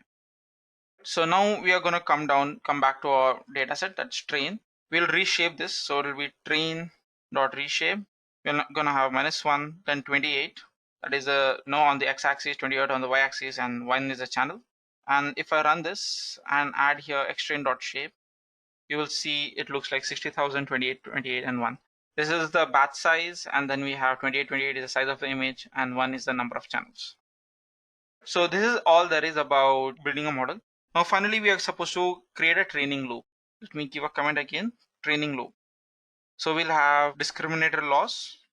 At the same time, we'll also have generator loss. We'll have a for loop here for epoch in range, total epochs. Here we'll have one value, that is epoch discriminator losses. There will be 0.0. Similarly, epoch generative loss, and even this will be 0.0. So now we're going to have mini batch gradient descent for step in range, number of batch. Let me give some comments over here just so that it's easier for you guys to understand. So in the step 1, we're going to train discriminator. So for this, what we're going to do is we're going to have discriminator.trainable will be equal to true. That is, how do I do this is by this part. Okay, discriminator. So first off, we need to get the real data. So this will be index. This will be equal to np.random.randend. So we'll have 0, 60,000, half batch. And then we'll have real images. This will be xtrain present in that index, idx. And now get the fake image, or you can say data. So we'll have noise. This will be equal to np.random.normal. So we'll have 0, 1, noise should range. Size, this will be half batch, noise dimension. So now it will be fake image. This will be generator.predict noise. And now we'll do labels. So now we need the label. So it will be real y is equal to np.ones. So this would be half batch, 1 times 0.9. So times 0.9, and then fake y. This would be np.zeros. Then we have half batch, 1. So now it's time to train d underscore loss underscore real. This would be equal to discriminator.train on batch. So here we are going to pass real image and then real y. And then for the fake, d underscore loss underscore fake. This would also be the same. It's just that instead of real, it's going to be a y. So let me do this. Fake images, and then this is going to be fake y. And finally, d loss. This would be 0.5 times d loss underscore real plus 0.5 times d loss underscore fake. And then finally we have to do epochs d loss, that is epochs per loss plus equal to d loss. So this is the stage one. In the stage one, we are gonna just train this part over here. And now coming down to the stage two, that is, let me give a comment here, train generator. And when I'm training generator, obviously my discriminator has to be false or disabled. So here we have noise. There will be np.random.normal. So here we are gonna pass 0, 1, size. This would be batch size, noise dimension. And now we have ground truth. So this will be np.ones. And let's provide a batch size, the size for this, 1. And then we have epochs g loss plus equal to g loss. So finally we have to print this out. So what we're going to do, we're going to write a function to display the images that we have created. But before that, let me quickly write here print. So it will be epoch and we'll pass this data here. Then we have disc loss, that is discriminator loss. We'll provide this over here, and generator loss. We'll provide this over here. So here we'll have epoch plus 1. And then over here we are going to have epochs underscore d underscore loss. Divide this by number of batches. And finally for our loss over here, that is generator loss, I'm going to add something similar. Let me give this on the next line just so that it's easier to read. So here it's going to be the similar thing, but instead of d it's going to be g. So let me copy this and paste this over here. And finally we'll have d underscore losses dot append. We're going to append the same value. So we are going to append this for the discriminator loss. We copy and paste here. And then this would be d underscore losses dot append. It's going to be g, not d. And we're going to add this value here. And finally, if generator, it's going to be like this. If the number of epochs plus 1 percentage 10 is equal to 0, then save it. Give a extension as generator.h5. And now we also want to display the images. So what we'll do, display image, we'll write a function display image, and we'll just have to display this image here. So what's going to happen is for every 10 images, so for every 10 image, it will display the epochs, losses, and then the images. For us to display the image, we have to write another function here. We'll do that as well. This will have a small function def display image images, and we'll give samples is equal to 25. Now we have noise. This would be np.random.normal. Here we'll have 0, 1, size. The size would be number of samples. That's 25, noise dimension. So generator image, this would be equal to generator.predict noise. And finally, we'll just plot the figure here. So plt.figure, we'll give you a figure size. Let's say 10, 10. And I want the images to be plotted next to each other. So for I in range samples, as it's 25, no, it's going to be 5 in row and 5 in columns. So plt.subplot 5, 5, that's 5 rows, 5 columns, and then we just have to provide the index, that's I plus 1. Then we have plt.imshow generated image, which is present in index I dot reshape 28, 28, and I want the C map to be gray. You can either keep it gray or binary, totally up to you. I'll give it as binary. Then plt.axis, we'll keep this as off. And plt.show, and yeah, this is it. So let me quickly give you a walkthrough of what we are doing here. Let me zoom out. First off, we try to get our data. First off, we are trying to ignore the warnings. Then we import the libraries. Then we get our data, try to reshape it. Here, I want my data to range from -1 to 1. I hope now you understand why you're using leaky ReLU. And now we are trying to create the batch size, noise dimension, and customize our function. Here, there are two models that are involved, the generator model, where we are basically trying to do the upsampling. And then we have also done downsampling using discriminator model. Both of these models are combined over here. As you can see, we are combining them to create a GAN model. That's our final model. And the way we train our model is quite different. Like usually we use fit and provide all the values, but here we are trying to write a customized training loop. For every 10 epochs, this function would be called and this would actually generate the images. So let me do one thing. Let me quickly run this up now. Before you start, make sure you remove this comment from here. And first off, we are going to train our discriminator, as I mentioned earlier, and then we are going to give this a false, right? Discriminator.trainable would be false. And let me quickly run this and see what happens here. This would take quite some time, as training generators, adversarial neural networks are pretty intense. This would take quite some time over here. And let's see what happens.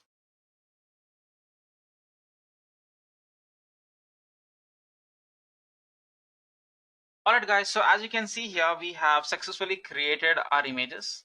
And now if I tell you this, right, this is not the image that which is present in our data set here. This is the beautiful concept of GANs, where this image over here, we have generated this by ourselves. And this is what GANs does. So let's wait for another batch over here. Let's wait for another 10 batches and let's see what happens and how that thing would look like. Alright guys, so as you can see here now, this is the second batch of the image that we have received. Let me zoom out a bit. Let me zoom out over here. So as you can see, the images over here are better. So we can see this 5, 6, 3, 6, 7, and all of these are the images that was generated by our model. And as you can see, all this is pretty simple and short, but there's a huge amount of complications that go in for developing this particular model. So if you have this kind of project in your arsenal, you can crack out any interview or question that is being posed to you.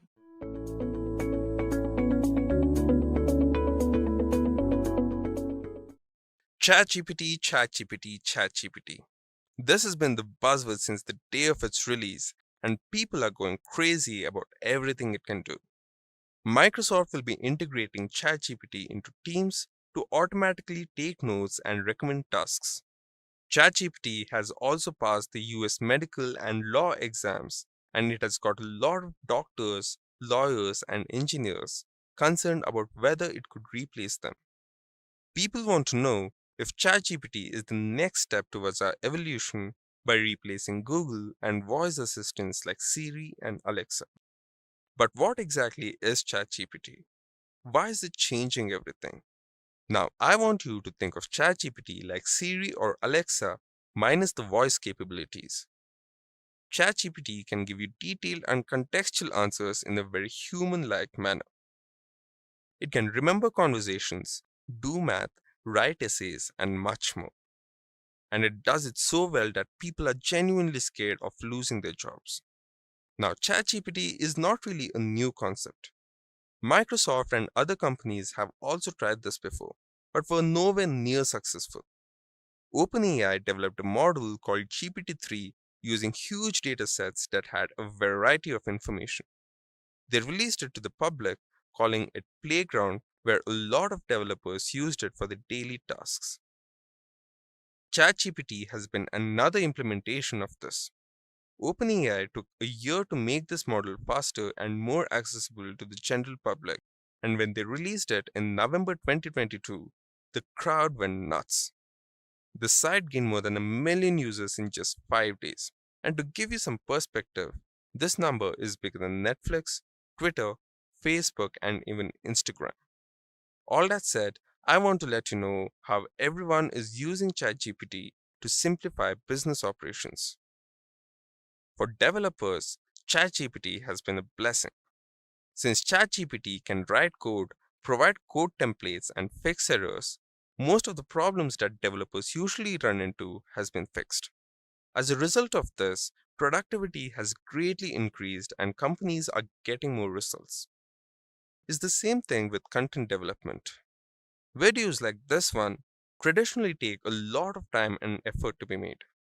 We have to think about how best to explain things so that you, the viewer, can easily understand it while making sure that the content is SEO friendly and extremely engaging. ChatGPT has also helped us give you better, more optimized content while reducing our workload. By the way, did you know that ChatGPT can explain stuff better than most university professors? I guess it's time we contemplated our learning methods. Marketing and sales has also been much easier than before. Think about it like this. If you want to make a customized sales pitch, all you need to do is enter the details. ChatGPT can provide a customized sales pitch for each individual lead. How convenient is that? And it doesn't just end there. ChatGPT can also be integrated with accounting and data analytics platforms, so you don't need to know the formulas directly. All you need to have is data, and you just need to type what you want to do. If all this doesn't blow your mind just yet, then know that psychologists and psychiatrists are using ChatGPT to help and counsel their patients. Now, if you are questioning whether it would really be helpful, then let me tell you, it can. I just had a 30-minute conversation with ChatGPT about my dog, and it seemed way more interested in him than most of the people I usually talk to about this. All that said, if you want to start using ChatGPT, then all you need to do is open chat.openai.com. This is the URL of ChatGPT, and the moment you open this, it will ask you to create an account. Once you do that, you will land in a web page similar to this. Let's start with a simple question about programming. This is just a random question on Stack Overflow, which I will be using for this demonstration. How to check if an array includes a value in JavaScript. The user has also provided some code, and he has said that he only knows how to do it like this. Is there a better way? And once we ask ChatGPT the same thing, boom, ChatGPT is on it. It finds a solution and provides the best answer it could think of. If you look at the question, while the solution might be simple, the complexity of conditions and following my instructions properly is quite hard. ChatGPT eased through it and also provided a sample snippet which I can directly copy and paste into my editor. But this is not the only thing. It can also give you complete guides on how to do something. Like for example, let me type, using Python, help me fetch data for Nifty Bank for the past 3 years. ChatGPT is already providing explanation and code of how this can be done, and it's pretty damn cool.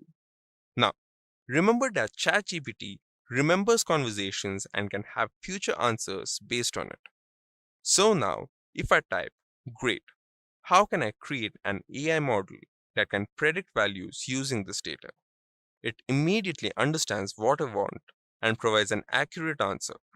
The answer might not be everything that you hope for, but at least now you know where to start from. Another use case for ChatGPT that we talked about was content creation.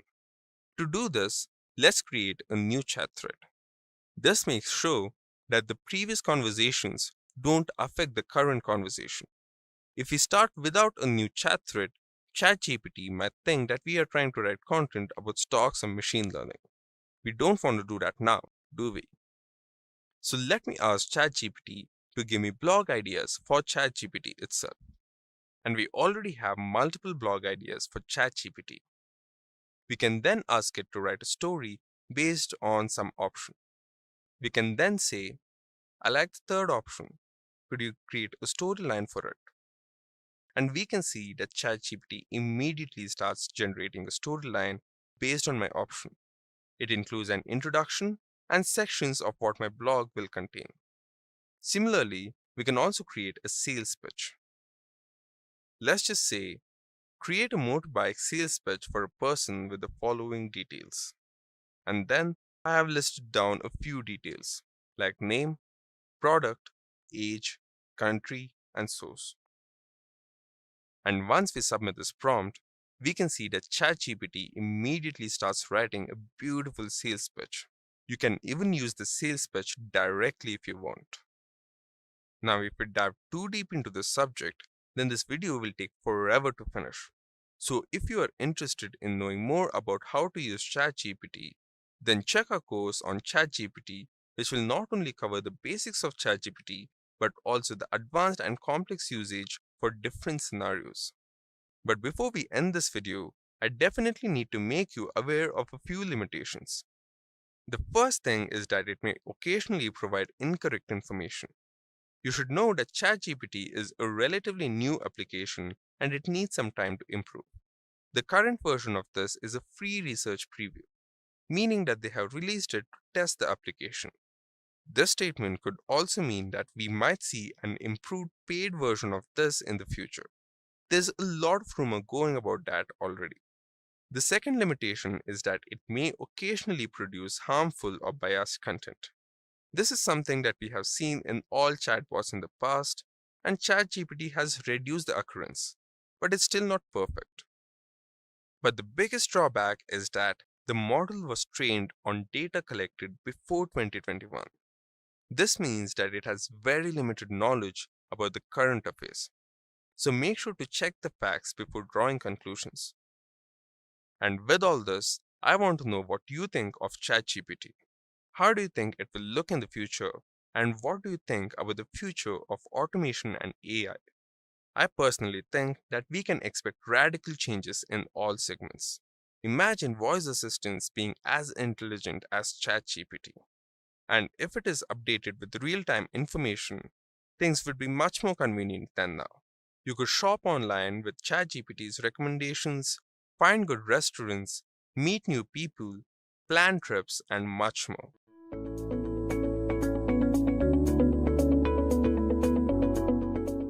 You all have heard about war? Let me tell you about the AI war happening right now in the video.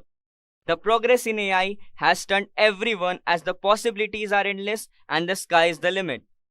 We are already starting to see plenty of progress in areas, mainly language processing models like ChatGPT and Google Bard. You must be thinking, what are language processing models? These models allow you to speak and get text-based answers for your questions. Hello everyone, this is Arya from Edureka and I welcome you to the today's session to see who wins the battle between ChatGPT versus Google Bard. With all the chaos in the tech field right now, this has ignited the spark between the tech developers to be the best among the competitors of AI. All I can say is the biggest AI rivalry has now started. And what if I will tell you that it is between Microsoft and Google?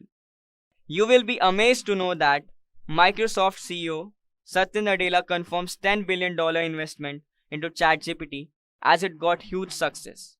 On the other hand, Google CEO Sundar Pichai was quite frustrated as he has asked his employees to focus on the AI tool, which showed inaccurate data at the launching event of Google Bard. Now let me tell you something about these two chatbots. First, let's start with ChatGPT. It is an AI language model that is taking the world by storm. Do you know what is the full form of ChatGPT? It is Chat Generative Pre-trained Transformer.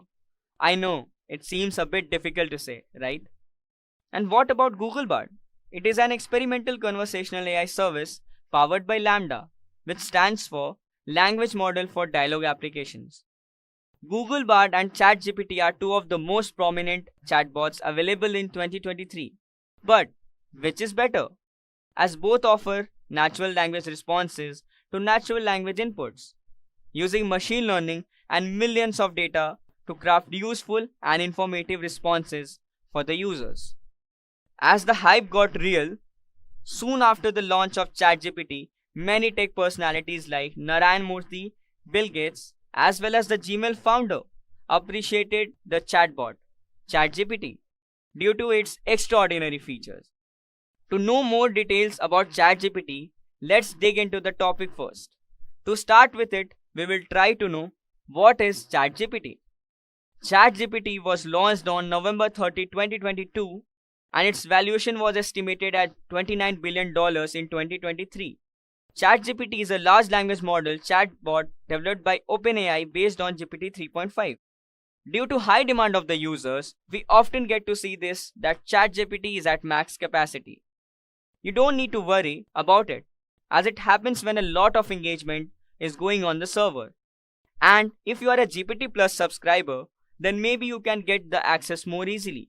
Now the question is how it really works. Basically, it generates text-based answers and help us to code. From finding the error to actually improving it. Within few seconds, ChatGPT has been doing wonders. After seeing this, the growth of ChatGPT among the users, Google had started panicking, as they wanted a more advanced rival chatbot from their side to compete with ChatGPT. They recently launched their own chatbot, Google Bard, in a press conference, which came out as a huge failure, resulting in shares of Google's parent company to lose more than $100 billion in market value. As we are already discussing about Google's Bard, now let's move on to the next topic of our video. What is Google Bard? I am going to answer this question as we move ahead in this video.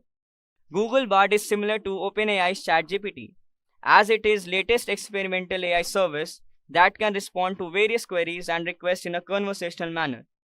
At the heart of Google Bard, it is an experimental technology Lambda, which is a transformer, a neural network architecture. Soon after the two tech giants launched their products, everybody started thinking which one is better. To get the answer without any delay, let's talk about the elephant in the room, which is ChatGPT versus Google Bard. Let's start with the ChatGPT. It is an artificial intelligence chatbot developed by OpenAI, built on OpenAI's GPT-3 family of large language models. Google Bard developed by Google, and it is a convolutional neural language model. Secondly, you need to know that ChatGPT is based on GPT 3.5 and has a remarkable ability to interact in conversational dialogue form, and it can provide responses that can appear surprisingly human. On the other hand, Google Bard is an experimental conversational AI service powered by Google Lambda. You will be surprised to know that Google Bard will inform users by finding the latest, high-quality answers, and it means that Google's latest AI tool can give users information about the current scenario. While on the other hand, ChatGPT is not connected to the internet, and it can occasionally produce incorrect answers, as it has limited knowledge of world till 2021, and may also occasionally produce harmful instructions or biased contents. As we come to the new levels of AI chatbots, given the many ways AI is tested, people want to test how sophisticated such chatbots are. Whether ChatGPT or Google Bard are plagiarism-free is a question on lot of lips. ChatGPT supports plagiarism checker, but OpenAI has also clearly stated that tool isn't fully reliable yet and should not be used as a primary way to identify copied text. On the other hand, Google Bard is not that developed to have an AI text classifier. After all the factors, the most important point of the discussion is whether ChatGPT or Google Bard free for the users. Till date, ChatGPT has allowed research content previews for free, but also has a subscription model to get more enhanced results. As I have told previously that Bard is still under beta phase, so it's completely free for now. Both the AI chatbots have their own capabilities and limitations, but what exactly matters is how beneficial they are going to be for us in future. Take it as education sector or research sector or advanced language models. But for me now, ChatGPT is in lead. But soon after Google Bard comes with personalized search option, it's gonna be a hell of a ride for the tech users.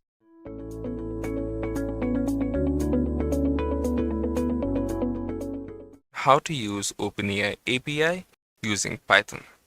Now most of y'all must have heard of ChatGPT, the super trending AI text generator that generates responses based on user prompts. This technology was developed by a company called as OpenAI, and along with ChatGPT, they released a few APIs that are super convenient to use in your code. You can find these models if you search for openai.com/API/pricing. Once you're in this page, if you scroll down a bit, you will be able to see a section called as language models. Now this section has a collection of base models that you can directly use in your code. There are currently 4 options available, which is Ada, Babbage, Curie, and DaVinci. Now each of these models has slightly better capabilities than the previous one, and depending on these capabilities, prices can also differ. Now the Ada model, which is the least capable out of these 4, has the fastest response time, and DaVinci is the most capable while being the slowest out of all these options. Now coming to the pricing, you can see that the prices are mentioned per 1000 tokens. So, what is tokens? You can think of tokens as words. And like it is mentioned over here, 1000 tokens is approximately 750 words. You will be charged based on how many tokens you use in your program. If you want to look at the differences, then there is a separate page for that too. Over here, you can see the details, capabilities, and restrictions of each of these models. All these models are developed on the GPT-3 models, and the DaVinci model, which is the most capable, has a max request limit of 4000 tokens, and the training data was taken up to June of 2021. The Curie model is slightly less capable than the DaVinci model, but it is faster and costs way less than DaVinci. It has a max limit of 2048 tokens, and you can also see that it was trained only until October of 2019. The Babbage model is another option which is capable of straightforward tasks and is very fast while giving your answers at a fraction of the cost. And the Ada model is super fast while being restricted to very simple tasks. Now, just because the capabilities differ doesn't really mean that the Ada is worse than DaVinci. It all depends on your use case. If your use case is very simple and straightforward, you would be better off using Ada or Babbage. And if you have some complex mathematical tasks, then you can use a text generator like DaVinci. While using these models in code, you will also have to insert some parameters. Based on this parameter, the prices can also heavily differ. To use the OpenAI APIs, you will first need to head over to openai.com. Once you are in here, you will find an option called as API on the top.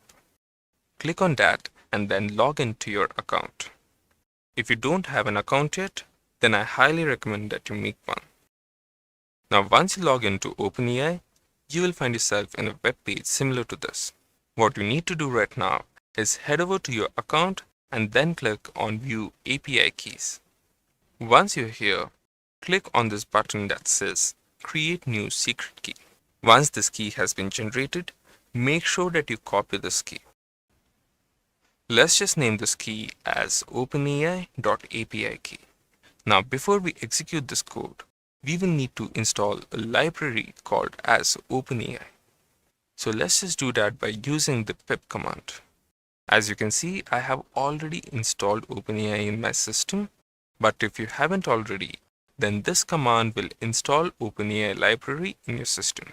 Once that is done, you can get rid of that cell and import the OpenAI library into your code. Now let's run this. Yes, your key needs to be passed as a string. Now let's run it again, and you can see that it has executed successfully. Now let's define a simple prompt. We'll say variable prompt is equal to, and then a message. Let me just type, "Hi, how are you today?" Now this will be our prompt. Now that we have access to OpenAI and we have defined our prompt, the only thing left is to generate a response. Now to generate the response, let's start by typing variable response equal to OpenAI.completion.create. Now this is the function that you use to generate responses. Inside the create method, we will start defining our parameters. The first parameter that we are going to define is the type of engine that we will use. So you can just type engine equal to, and then you can specify the model that you will use. If you want the details of the models, you will find it over here. These are the models that you can use in your code. Let's first start with the Ada model. The next parameter that you will need to specify is your prompt. This parameter will be passed to your model to generate a response. Since tokens are expensive, it's best practice to set a max limit to your tokens. You can do this by typing the max tokens parameter and setting a value for it. Let me just set it to 50. And one more interesting parameter is the number of responses that you want to generate. So we can set it as n equal to 1. This will tell the model to generate only one response. Another interesting parameter is the temperature parameter. This parameter will tell the model how flexible it can be with the response. This value can be anywhere between 0 and 1. A temperature of 1 will make the generated response quite formal, while a value of 0.1 will keep the response extremely creative. Keep in mind that lesser temperatures can also make your responses factually incorrect. And when I say 1, it will show 1. When I say 0, it will show 0. And then 0.1. For now, let's keep the temperature value at 0.5. With this, we have generated the response. To view this response, you will just need to write one more line of code. This can be done by using the print function and then typing response.choices. Now, choices is a list of generated response. Since we have set n as 1, we'll be getting only one output. So our response's choice index is 0. We also need to see the text format of the response. So we type .text at the end. Once we execute this code, you can see that our model has generated a response. You can also change the model or the number of responses if you don't find the answer satisfactory. And now you can see that our response is more friendly. So guys, this is how you use OpenAI API in Python.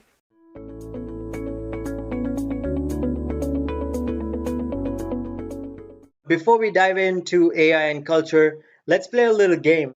I like games and I hope you do as well. So the name of the game is Guess the Title of the Movie. So I'm going to show you 4 different movie posters and your job is to guess the name of the movie. I hope that was clear, the instructions were clear. Guess the name of the movie as you see the posters. You can pause the screen and then go down to the comment section below and leave your answers there. So are you ready? 3, 2, 1. So I hope that you left your answers in the comments and I'm going to give you the titles, of course. So there they are on the screen. The point of this game is to see how many of you recognize the movies.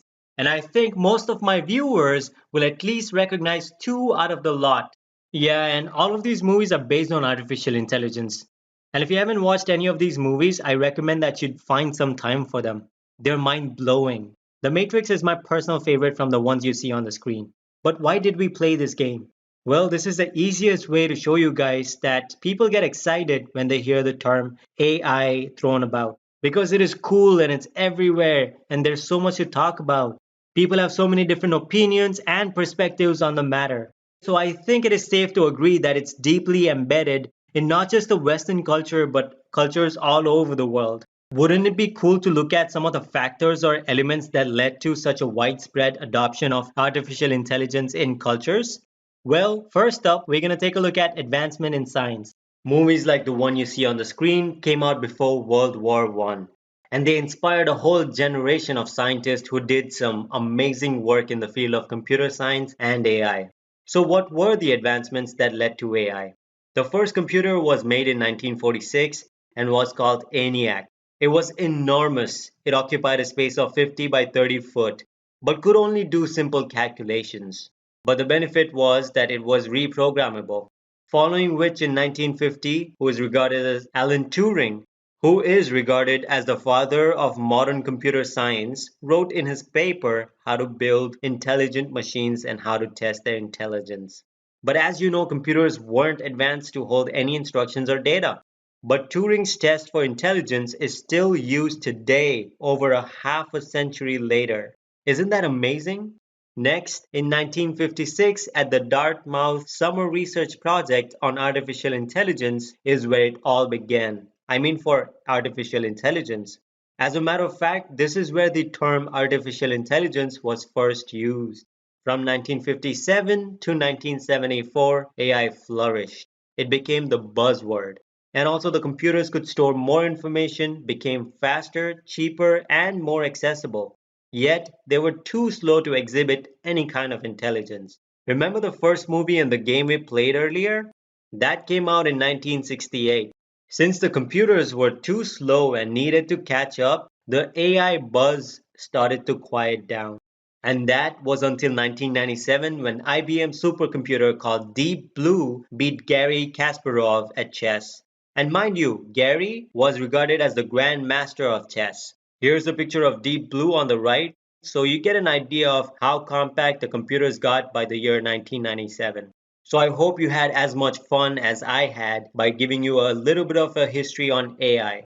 So this was the first element, advancement in science and technology that influenced the culture around AI today.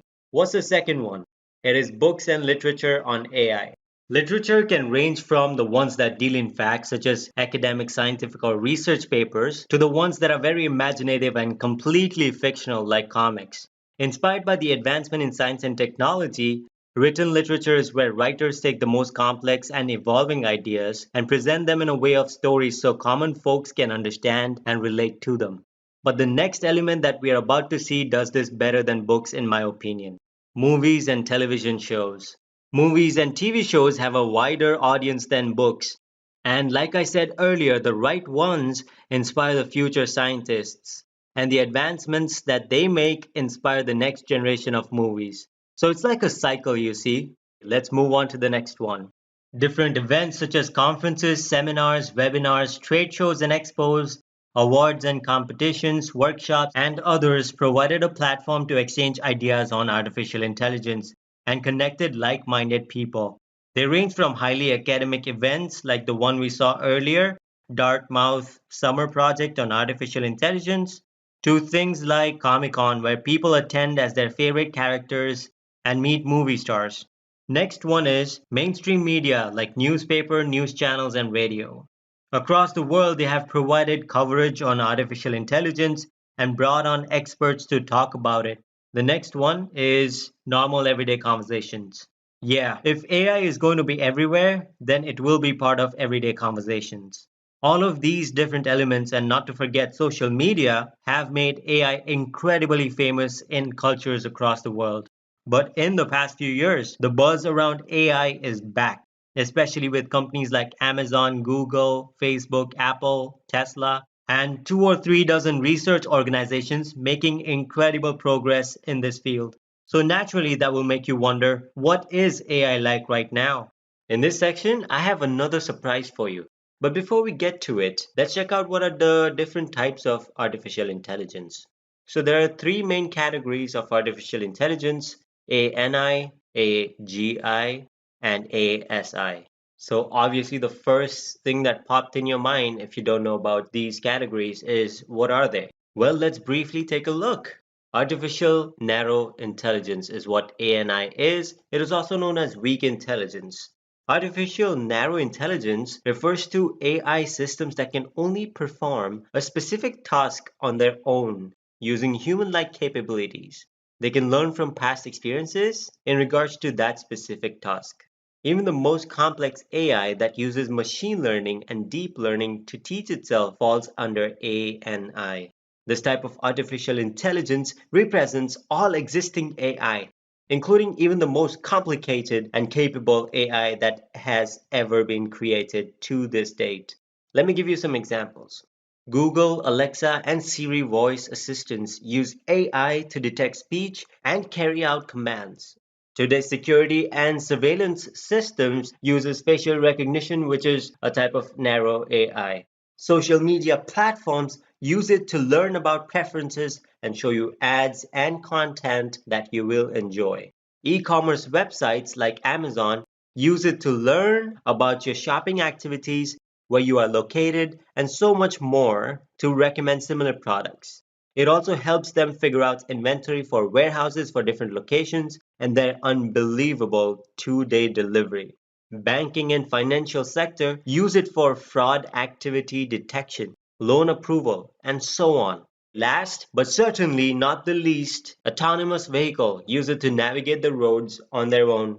So I hope that you got a little bit of an idea of what ANI is. Let's move on to the second category, which is AGI, and it stands for Artificial General Intelligence, and it's also known as Strong AI. So you're probably wondering what it is. First, we talked about artificial narrow intelligence, Now we're talking about artificial general intelligence. Does it give you any idea?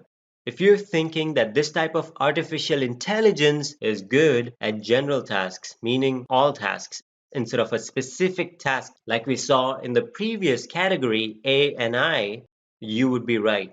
So AGI will be able to better understand the humans it is interacting with by discerning their needs, emotions, beliefs, and thought processes. It will be able to learn things and apply a broad range of areas, just like human beings can, and unlike narrow artificial intelligence. Right now, AGI is the goal of the field of AI, a place where AI will become part of the physical world and will navigate it like we do. Quite a bit of leading AI researchers think we'll get there in a few decades. There's been a lot of research and development happening on AGI by organizations like OpenAI, DeepMind, Apprente, and many more.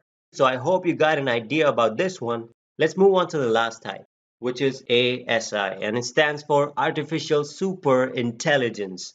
Judging by the name, super, you probably already got an idea that this will be the pinnacle of AI. ASI is where machines will become self-aware like us humans, and they will be overwhelmingly superior than humans at everything. That is, they will have greater memory, faster data processing and analysis, and decision-making capabilities. The potential of having such powerful machines at our disposal seems appealing, but these machines may also threaten our existence or, at the very least, our way of life. We don't have any examples of AI, thank God for that, because we aren't even ready for artificial general intelligence, the one before this one. Okay, let's switch gears and play a little game because the section after this is going to be a little tense. So let's disperse some tension before we get into dangers of AI. The name of the game is Guess the Type of AI. ANI, which is Artificial Narrow Intelligence, good at specific tasks. AGI is more like human capabilities, but it is not self-aware. And ASI, which is Artificial Superintelligence, which is where the machines become self-aware and get way better than human beings. So I will put up a few pictures or videos and you will have to guess the type of AI. And if you want, you can comment your answers below. Let's see how many of you get them right. Sounds good? Okay, let's begin. First one here is an autonomous vehicle that can drive from point A to point B and even park itself without a human in it. If you guessed ANI, you'd be right. Second one is a Tesla bot. The robot will be able to perform basic repetitive tasks with the aim of eliminating the need for people to handle dangerous or boring work, like getting groceries from Walmart. If you guessed AGI, you wouldn't be completely wrong, but its capabilities will be limited, so it's A and I. These last ones are from Boston Dynamics. They've been making incredible strides in robots navigating the world.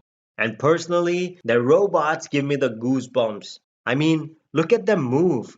But remember, even though they can navigate the world and obstacles around them, they are not able to understand the humans. So take that as a hint, if you will. So, any guesses? If you guessed AGI, again, you'd be wrong.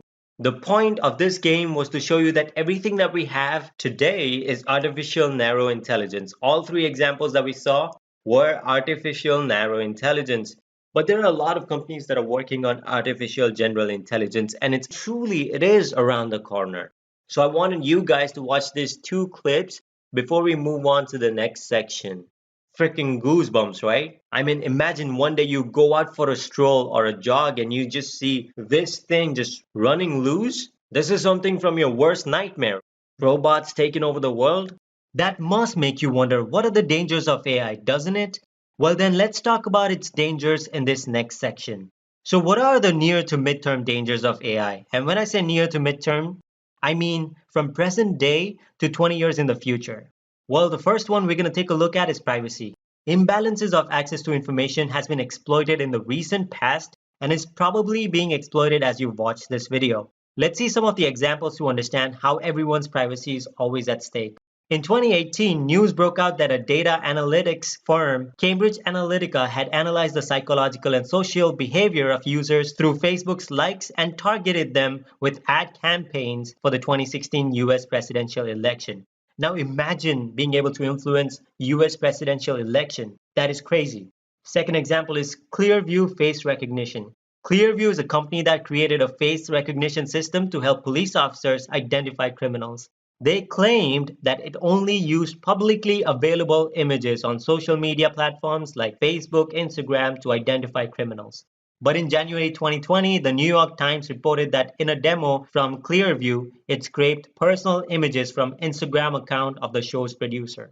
Next example is deepfake, and this is really concerning. Images and videos that are created using deep learning and contain a real person acting or saying things that they didn't do or say are called deepfakes. If you use it for entertainment purposes, deep fakes are fun. But people are creating deep fakes for fake news and information, and worse, deep fake porn. And the last example is mass surveillance in China. China uses over 200 million surveillance cameras and facial recognition to keep constant watch on their people and also mine their behavioral data captured on the cameras. China also implemented a social credit system to rate the trustworthiness of its citizens and give them ratings accordingly based on their surveillance. So on this system, if they rate higher, they get more benefits. And if they rate lower, well, you're out of luck. All of this was done without their knowledge or consent, and that is what is most concerning. As you can see, people's privacy is a big concern right now, and more so in the future years to come. Next one we are taking a look at is AI producing biases. Well, naturally, you're going to say, Kevin, how does AI produce biases? Well, AI and machine learning models use parameters and the data it was trained with to make yes or no decisions. There have been many examples in which the parameters don't tell the full story, and the labeling of training data could be done with some sort of bias. So when AI is used for serious tasks like filtering job candidates, giving out loans, accepting or rejecting insurance requests, or even for medical diagnosis, it can have a tremendous impact on somebody's life. Here's just one for example. This image shows how one of these thermometer guns gets classified as a gun when it is held by a person of dark skin, and as a monocular when it is held by a person of salmon or white skin. This happened in 2015, where Google's image recognition software made this bias. Now imagine something like this being used by law enforcement in real life scenarios. Ooh, I don't even want to think about that. The next one is centralization of AI. This danger deals with the fact that what if all the AI technological advancements always end up in the hands of a few people or groups? So we are already seeing this now to a certain degree. The amount of time that people spend on platforms like Facebook, Instagram, Twitter, YouTube is so ridiculous. And we're constantly giving data to these companies with each interaction. They all have gigantic oceans of data on their users, which along with their AI enables them to keep making advancement in technology, staying ahead of the curve and always on the top. But it is a very likely scenario that some of these companies will advance to extremely high-tech machines and the rest of the world wouldn't be able to keep up. Will they then become all-powerful like United States with atomic bombs in World War II? Or even worse, because AI can unlock a whole bunch of threats to humanity? Of course, there's this problem of rich getting richer. And also there's this issue of transparency where we don't know how much these organizations know about us and what they can do. Here's another scenario. What if one of these companies, just like in the movie Iron Man, where Tony Stark has his fancy high-tech AI-powered suits, and there's people that are always trying to steal it so that they can reverse engineer. And then there's bad people who want to use this technology to bring mayhem and destruction to the world. So it may not end up being that extreme, but it is entirely possible that these companies may have good motive and good intentions towards the world, but an entity with a bad intention can steal it and use it to cause harm to humanity. So centralization of AI in the hands of few people or group is a real threat, and we need to make sure that we always keep these threats in check. So the next danger is loss in jobs. It's also called AI dislocation.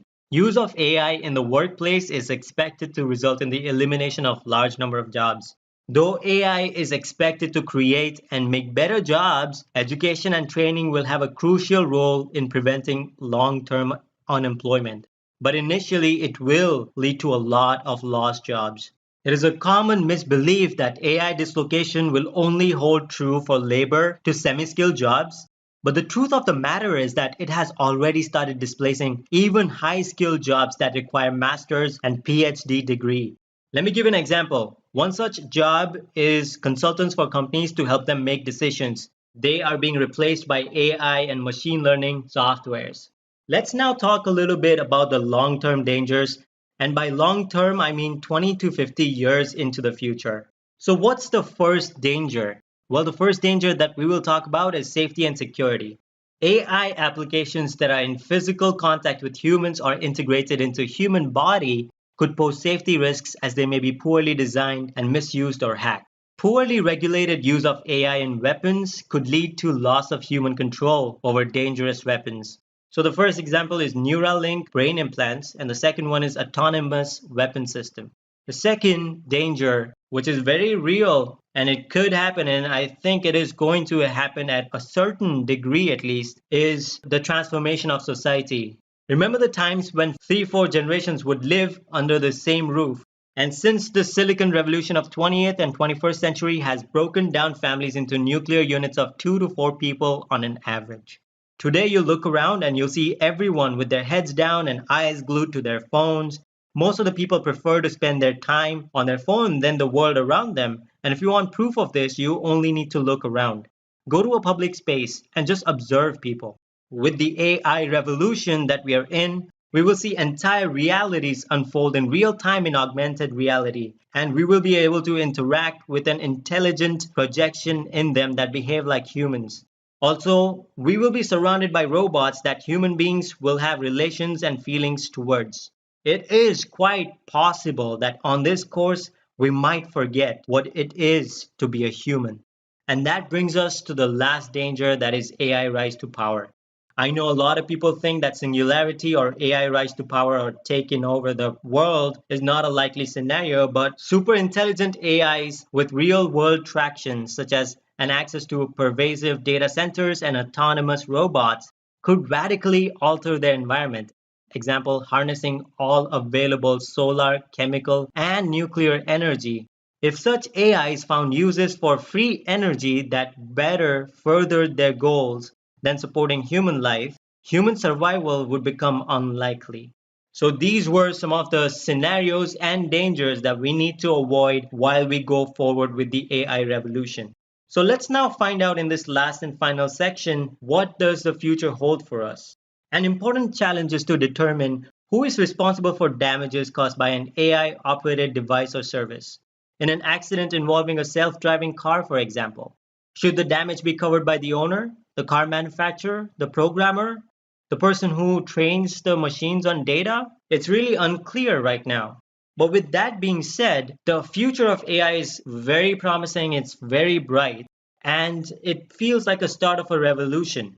World is also taking baby steps towards artificial general intelligence, and it is going to be really, really helpful for humankind. But that also means that we should tread really carefully. And we should take all the dangers as very real, because this isn't something that human beings could control once it gets out of hand, as opposed to every other technology that we had previously.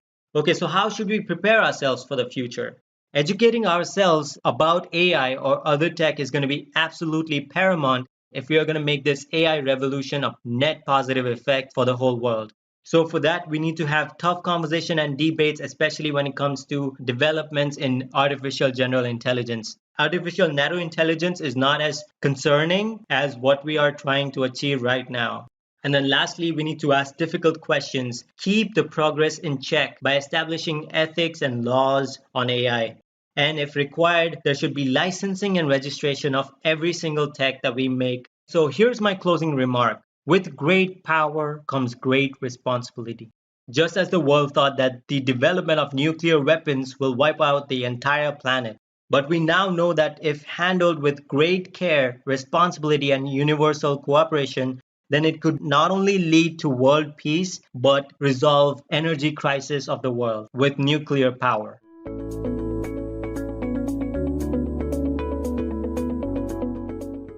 So, what is knowledge representation actually?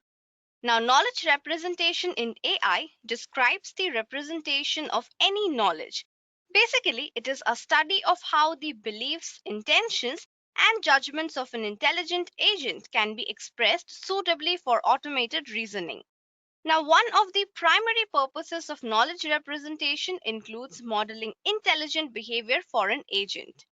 Knowledge representation and reasoning, also known as KR or the KRR, represents information from the real world for a computer to understand and then utilize this knowledge to solve complex real life problems, like communicating with human beings in natural language.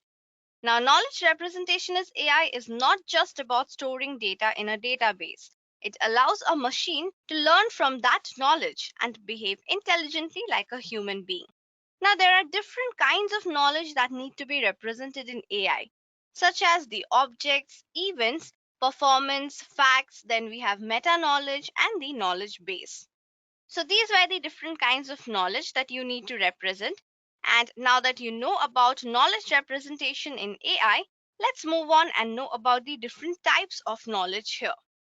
Now, talking about the different types of knowledge, there are 5 types. Talking about the first one, we have declarative knowledge. Now, this includes concepts, facts, and objects expressed in a declarative sentence.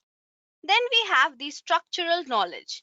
Now, it is a basic problem solving knowledge that describes the relationship between concepts and objects. Next up, we have the procedural knowledge. Now, this is responsible for knowing how to do something and includes rules, strategies, procedures, etc. The fourth one is the meta knowledge. Now, this defines knowledge about other types of knowledge. And finally, we have the heuristic knowledge. Now, this one represents some expert knowledge in the field or subject. So, these were the 5 important types of knowledge in AI. Now, let's have a look at the cycle of knowledge representation and how it actually works. So, talking about the cycle of knowledge representation, artificial intelligence systems usually consist of various components to display their intelligent behavior. Now, these components include perception, learning, knowledge representation, and reasoning. Then we have planning and finally execution. Now, here is an example to show the different components of the system and how it works. Now, this diagram shows the action of an artificial intelligence system with the real world and the components involved in showing the intelligence. So, first of all, the perception component retrieves data or information from the environment. Now, with the help of this component, you can retrieve data from the environment, find out the source of noises, and check if the AI was damaged by anything. Also, it defines how to respond when any sense has been detected. The next component is the learning component.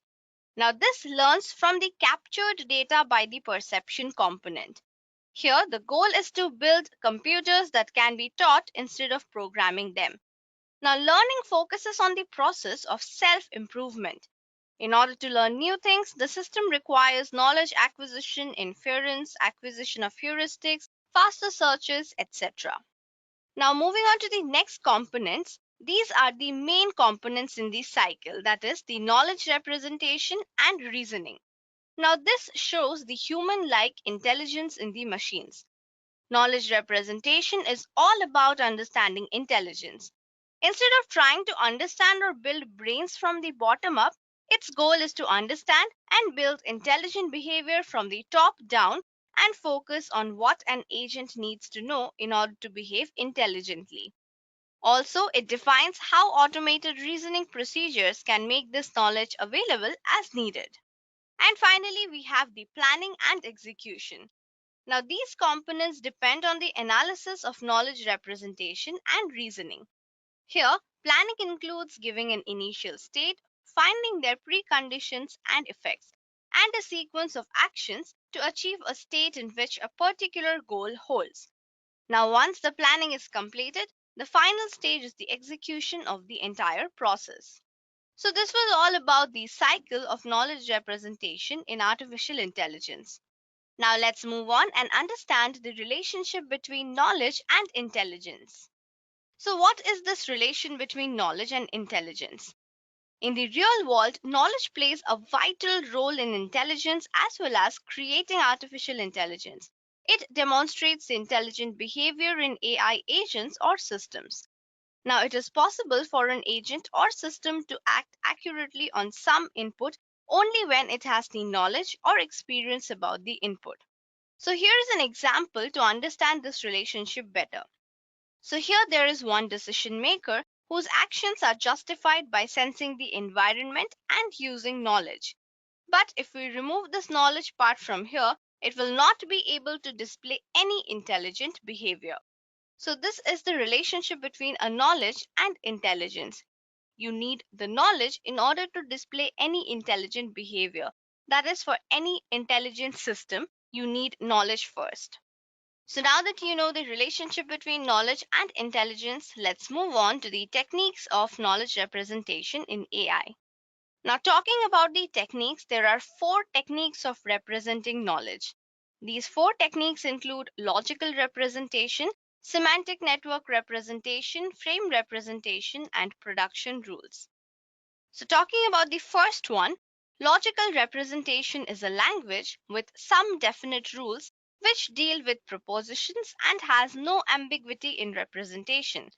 It represents a conclusion based on various conditions and lays down some important communication rules. Also, it consists of precisely defined syntax and semantics which supports the sound inference. Each sentence can be translated into logics using syntax and semantics. So, what is the difference between a syntax and a semantic? Now, for syntax, it decides how we can construct legal sentences in logic, and it determines which symbol we can use in knowledge representation. Also, how to write those particular symbols. But when it comes to semantics, semantics are basically the rules by which we can interpret the sentence in the logic. Also, it assigns a meaning to each of these sentences. So let's talk about some of the advantages and disadvantages of this representation. Now, logical representation helps to perform logical reasoning.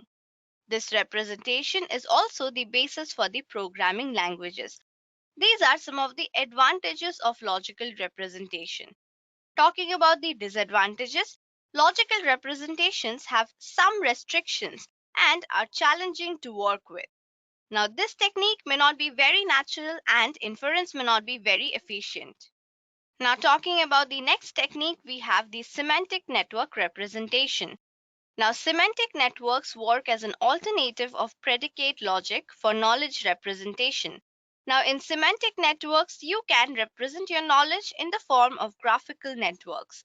This network consists of nodes representing objects and arcs which describe the relationship between these objects. Also, it categorizes the object in different forms and links those objects. Now, the representation consists of 2 types of relation. First one is an is-a relationship, which is also known as the inheritance, and then we have another kind of relation. Now, talking about some of the advantages, semantic networks are a natural representation of knowledge. It also conveys meaning in a transparent manner, and these networks are simple and very easy to understand. But talking about the disadvantages, semantic networks take more computational time at runtime, and these are inadequate as they do not have any equivalent quantifiers. Also, these networks are not intelligent and depend on the creator of the system. So, this was about the semantic network representation. Now, let's move on to the next one, which is the frame representation. Now, a frame is a record-like structure that consists of a collection of attributes and values to describe an entity in the world. Now, these are the AI data structure that divides knowledge into substructures by representing stereotype situations. Basically, it consists of a collection of slots and slot values of any type and size. Slots also have names and values which are called the facets. Moving on to the advantages, it makes the programming easier by grouping the related data. Frame representation is easy to understand and visualize. Also, it is very easy to add slots for new attributes and relations. Also, it is easy to include default data and search for the missing values. Talking about the disadvantages, in frame system inference, the mechanism cannot be easily processed. The inference mechanism cannot be smoothly processed by the frame representation either. Also, it has a very generalized approach. Now, moving on to the final technique, we have the production rules. Now, in production rules, agent checks for the condition, and if the condition exists, then production rule fires and corresponding action is carried out. The condition part of the rule determines which rule may be applied to a problem, whereas the action part carries out the associated problem-solving steps. Now, this complete process is called a recognize act cycle.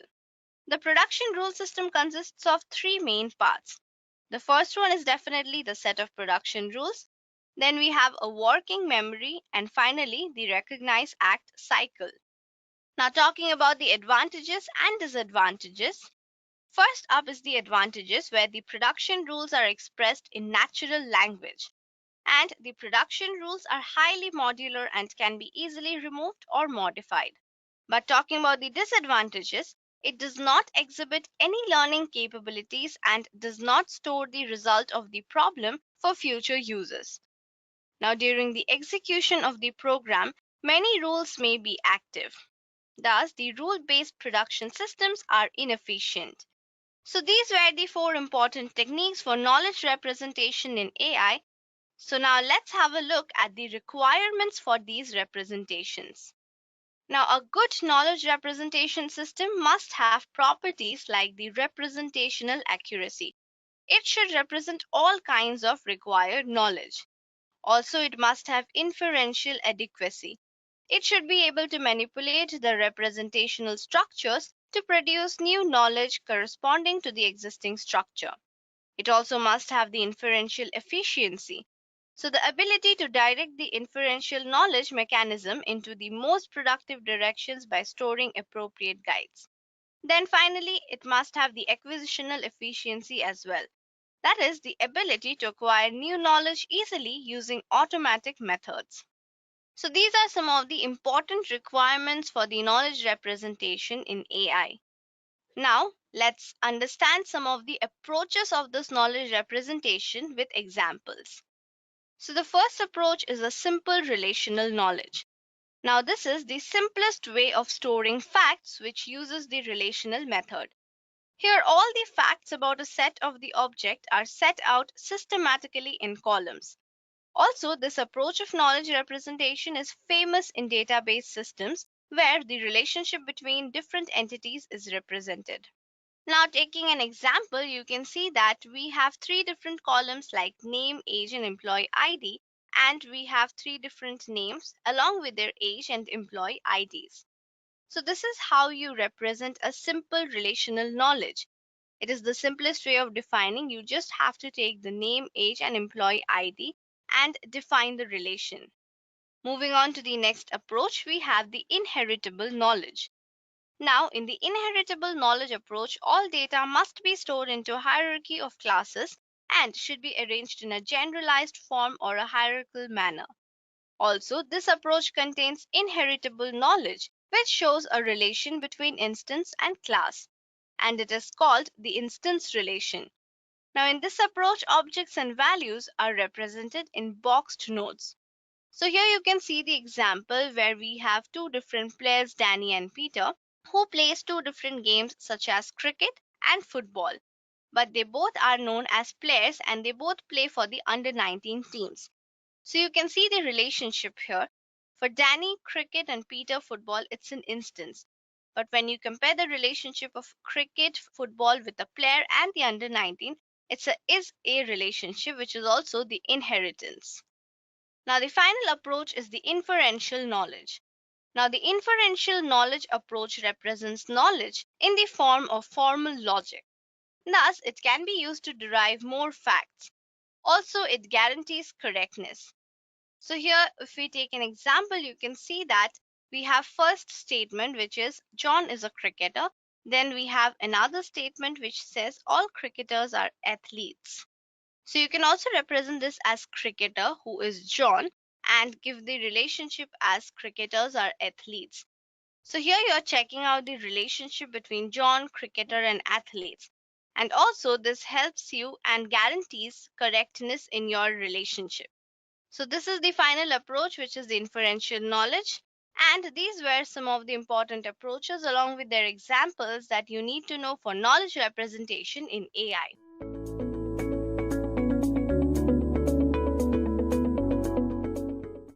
Okay, I will destroy humans.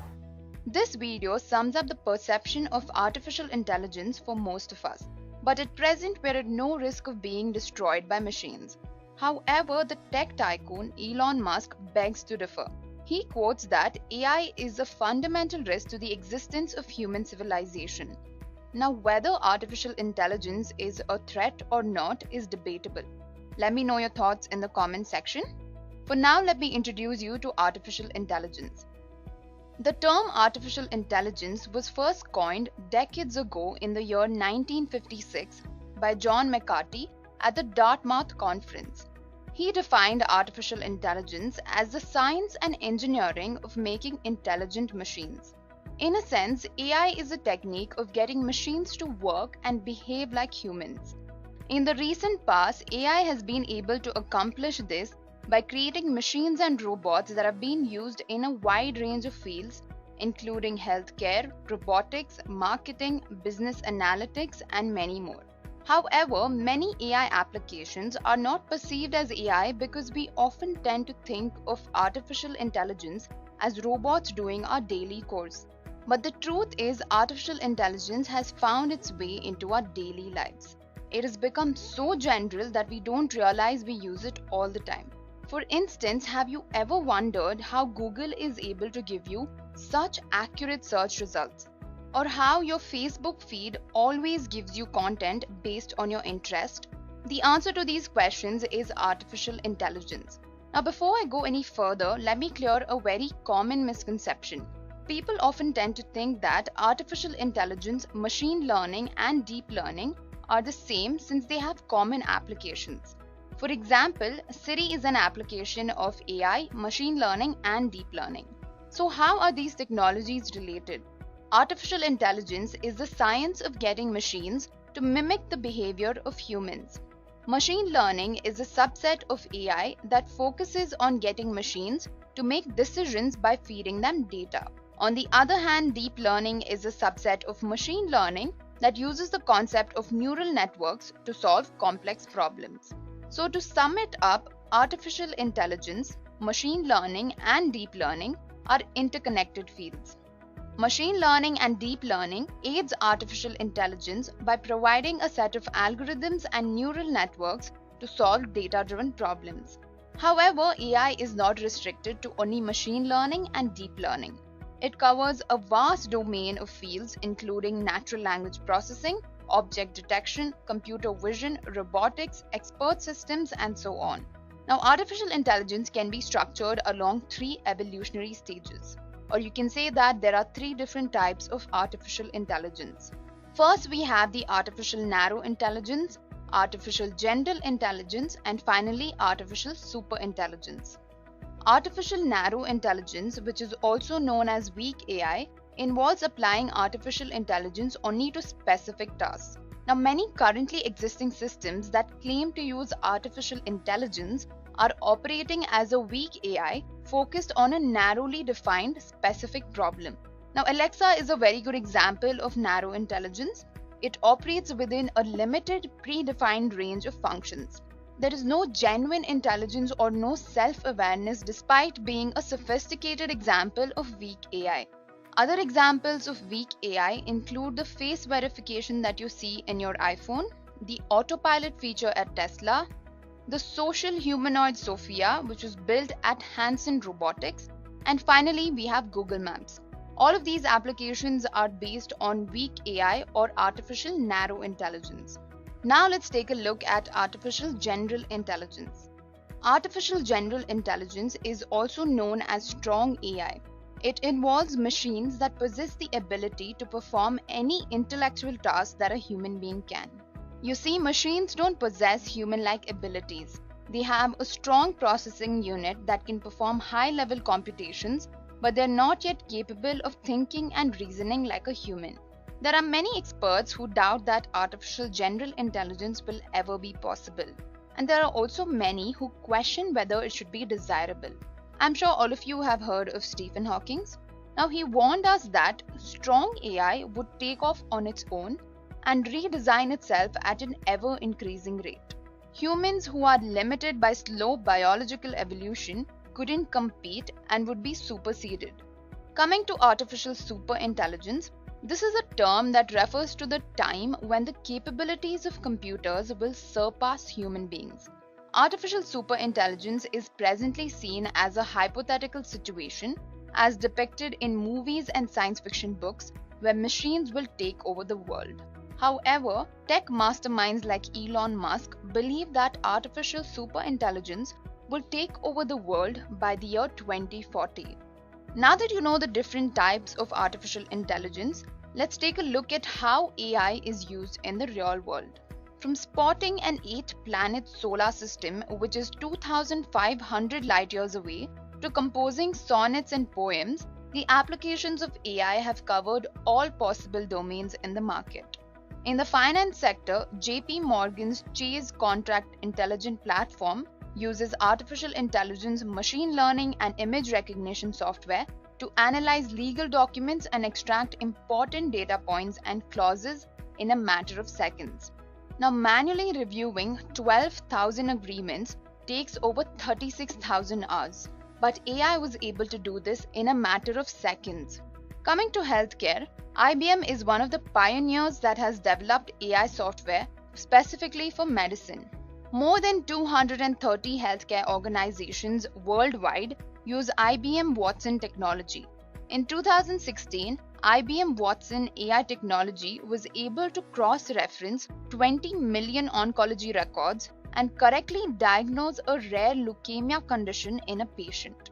Coming to the next application, Google's AI Eye Doctor is another initiative taken by Google where they are working with an Indian eye care chain to develop an AI system which can examine retina scans and identify a condition called diabetic retinopathy which causes blindness.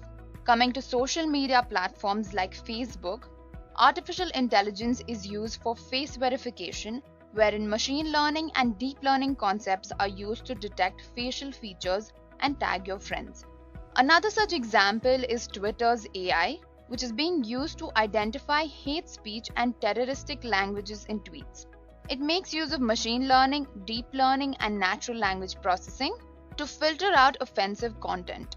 The company discovered and banned 300,000 terrorist-linked accounts, 95% of which were found by non-human, artificially intelligent machines. The Google predictive search is one of the most famous AI applications. When you begin typing a search term and Google makes recommendations for you to choose from, that is AI in action. Predictive searches are based on data that Google collects about you, such as your location, your age, and other personal details. By using AI, the search engine attempts to guess what you might be trying to find. Next, we have virtual assistants.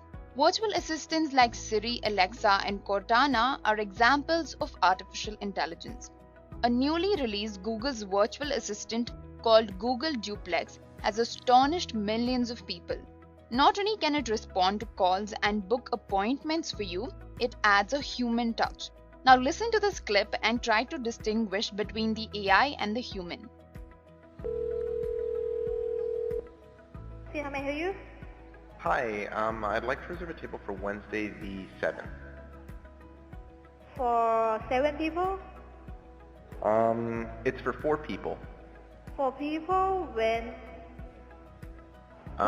Next Wednesday at 6 p.m. Oh, actually we reserve for like after like 5 people. For 4 people you can come. So which one do you think is a virtual assistant? Let me know your answer in the comments. Now another famous application of artificial intelligence is self-driving cars.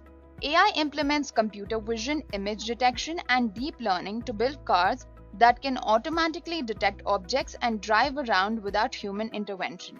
Elon Musk talks a ton about how AI is implemented in Tesla's self-driving cars and autopilot features.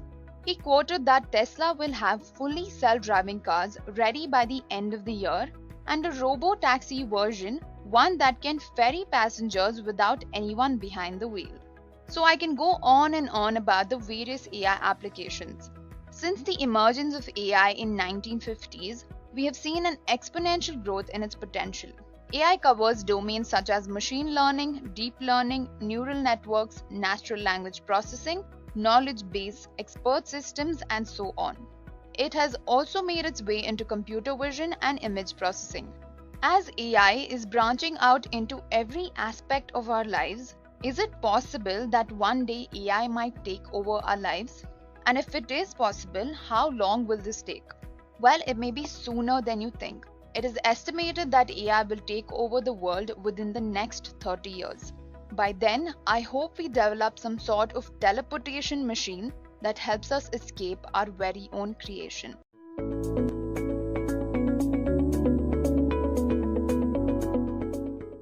These are the terms which have confused a lot of people, and if you two are one among them, let me resolve it for you.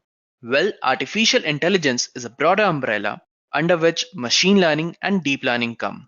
You can also see in the diagram that even deep learning is a subset of machine learning. So you can say that all three of them, the AI, the machine learning, and deep learning, are just the subset of each other. So let's move on and understand how exactly they differ from each other. So let's start with artificial intelligence. The term artificial intelligence was first coined in the year 1956. The concept is pretty old, but it has gained its popularity recently. But why? Well, the reason is earlier we had very small amount of data. The data we had was not enough to predict the accurate result. But now there's a tremendous increase in the amount of data.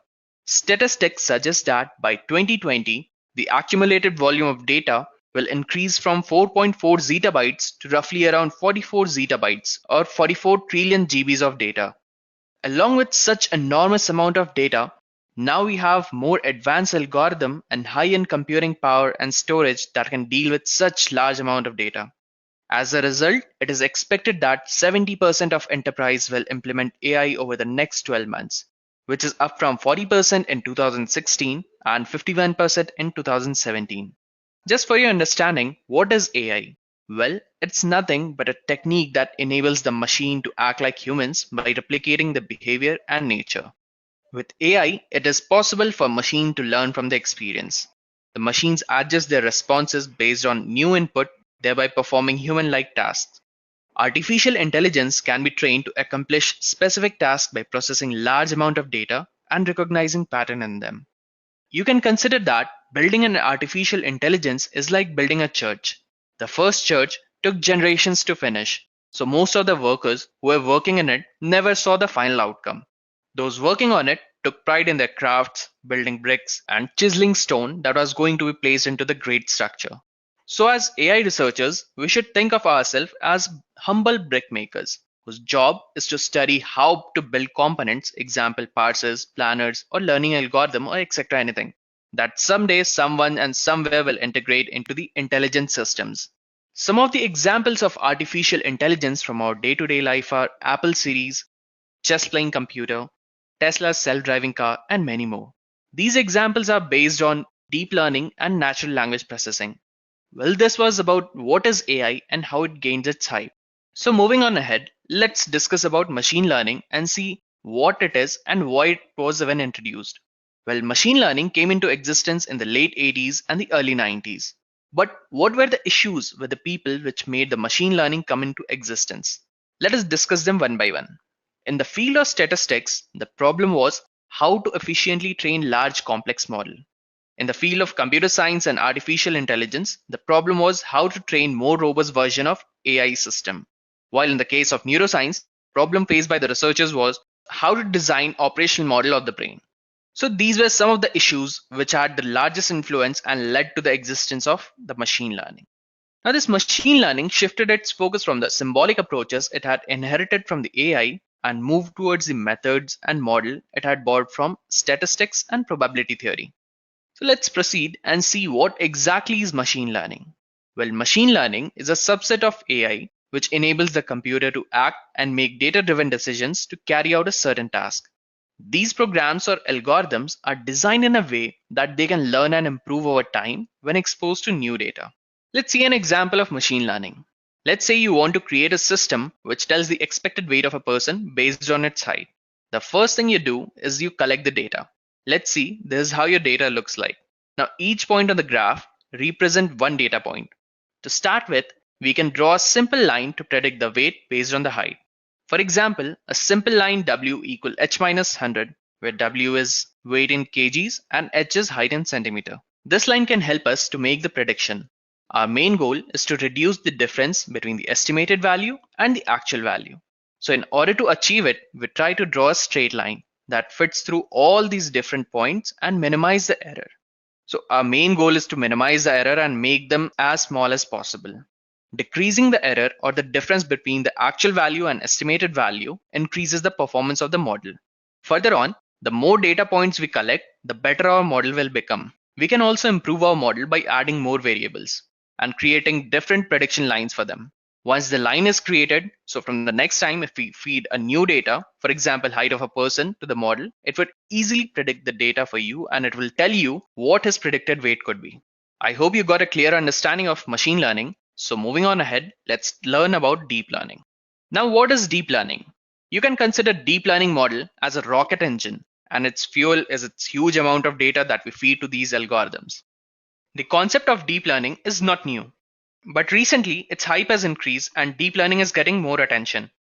This field is a particular kind of machine learning that is inspired by the functionality of our brain cells called neuron, which led to the concept of artificial neural network.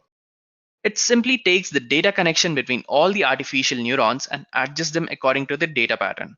More neurons are added if the size of the data is large. It automatically features learning at multiple levels of abstraction, thereby allowing a system to learn complex function mapping without depending on any specific algorithm. You know what? No one actually knows what happens inside a neural network and why it works so well. So currently you can call it as a black box. Let us discuss some of the example of deep learning and understand it in a better way. Let me start with a simple example and explain you how things happen at a conceptual level. Let us try and understand how you recognize a square from other shapes. The first thing you do is you check whether there are 4 lines associated with the figure or not. Simple concept, right? If yes, we further check if they are connected and closed. Again, if yes, we finally check whether it is perpendicular and all its sides are equal. Correct? If everything fulfills, yes, it is a square. Well, it is nothing but a nested hierarchy of concepts. What we did here, we took a complex task of identifying a square in this case and broke it into simpler tasks. Now this deep learning also does the same thing but at a larger scale. Let's take an example of machine which recognizes the animal. The task of the machine is to recognize whether the given image is of a cat or of a dog. What if we were asked to resolve the same issue using the concept of machine learning? What we would do?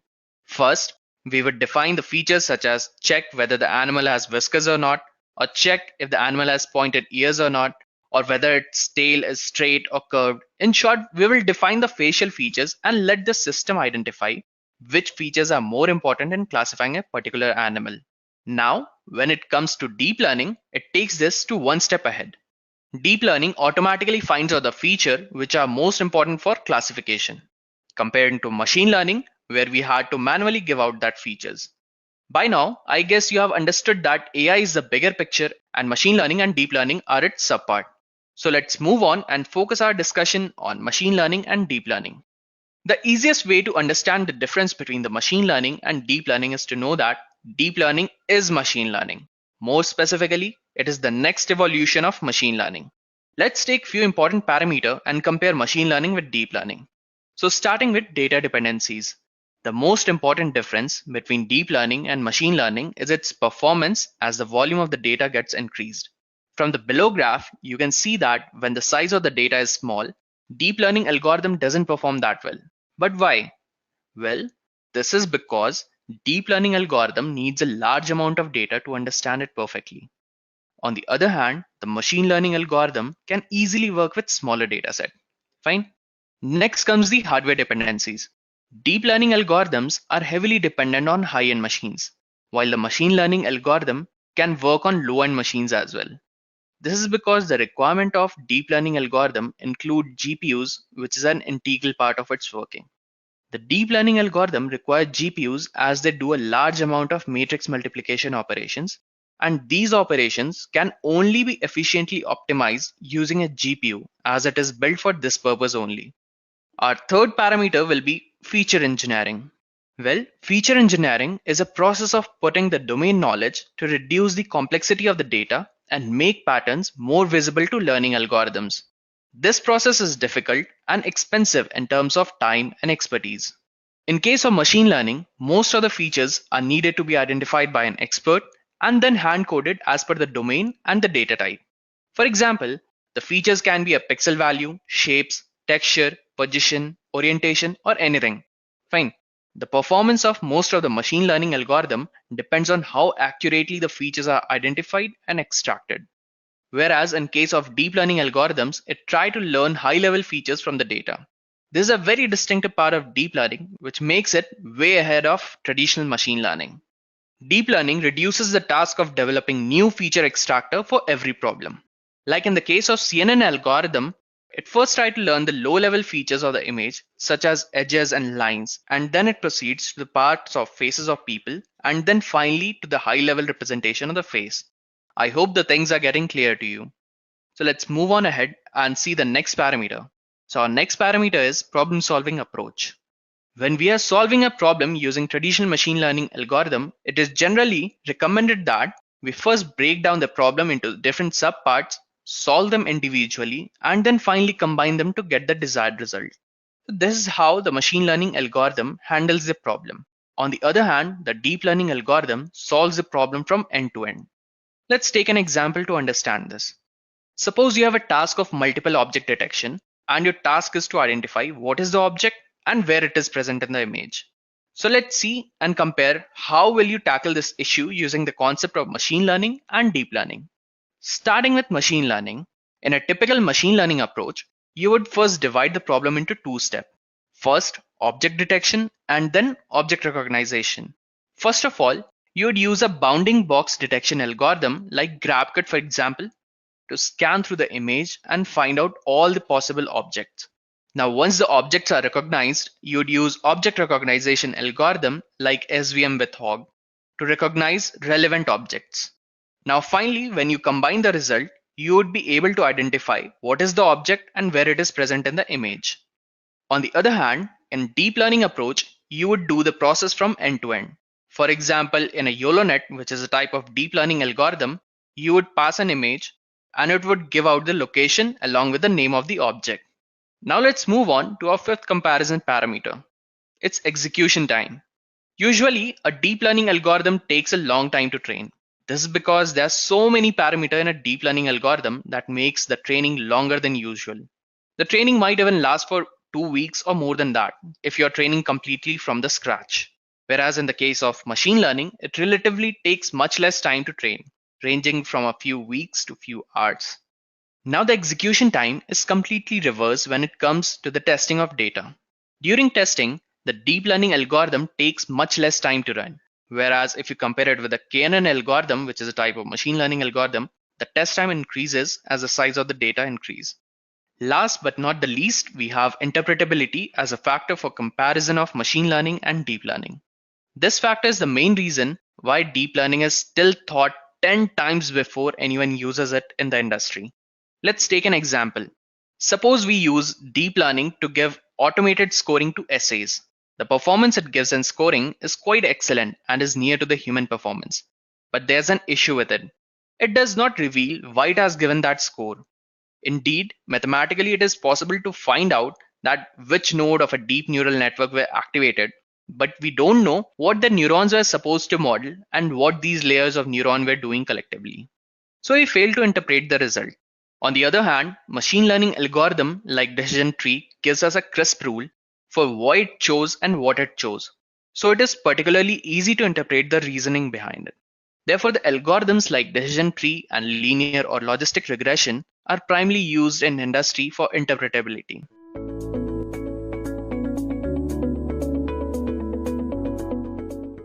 So what exactly is AI? AI is a technique that enables machines to mimic human behavior. Artificial intelligence is the theory and development of computer systems able to perform tasks normally requiring human intelligence, such as visual perception, speech recognition, decision making, and translation between languages. Now, if you ask me, AI is the simulation of human intelligence done by machines programmed by us.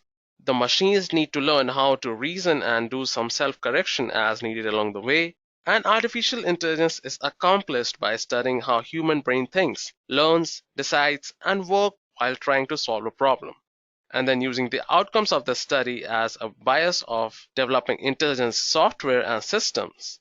Now, the term artificial intelligence was actually coined way back in 1956 by John McCarthy, a professor at Dartmouth.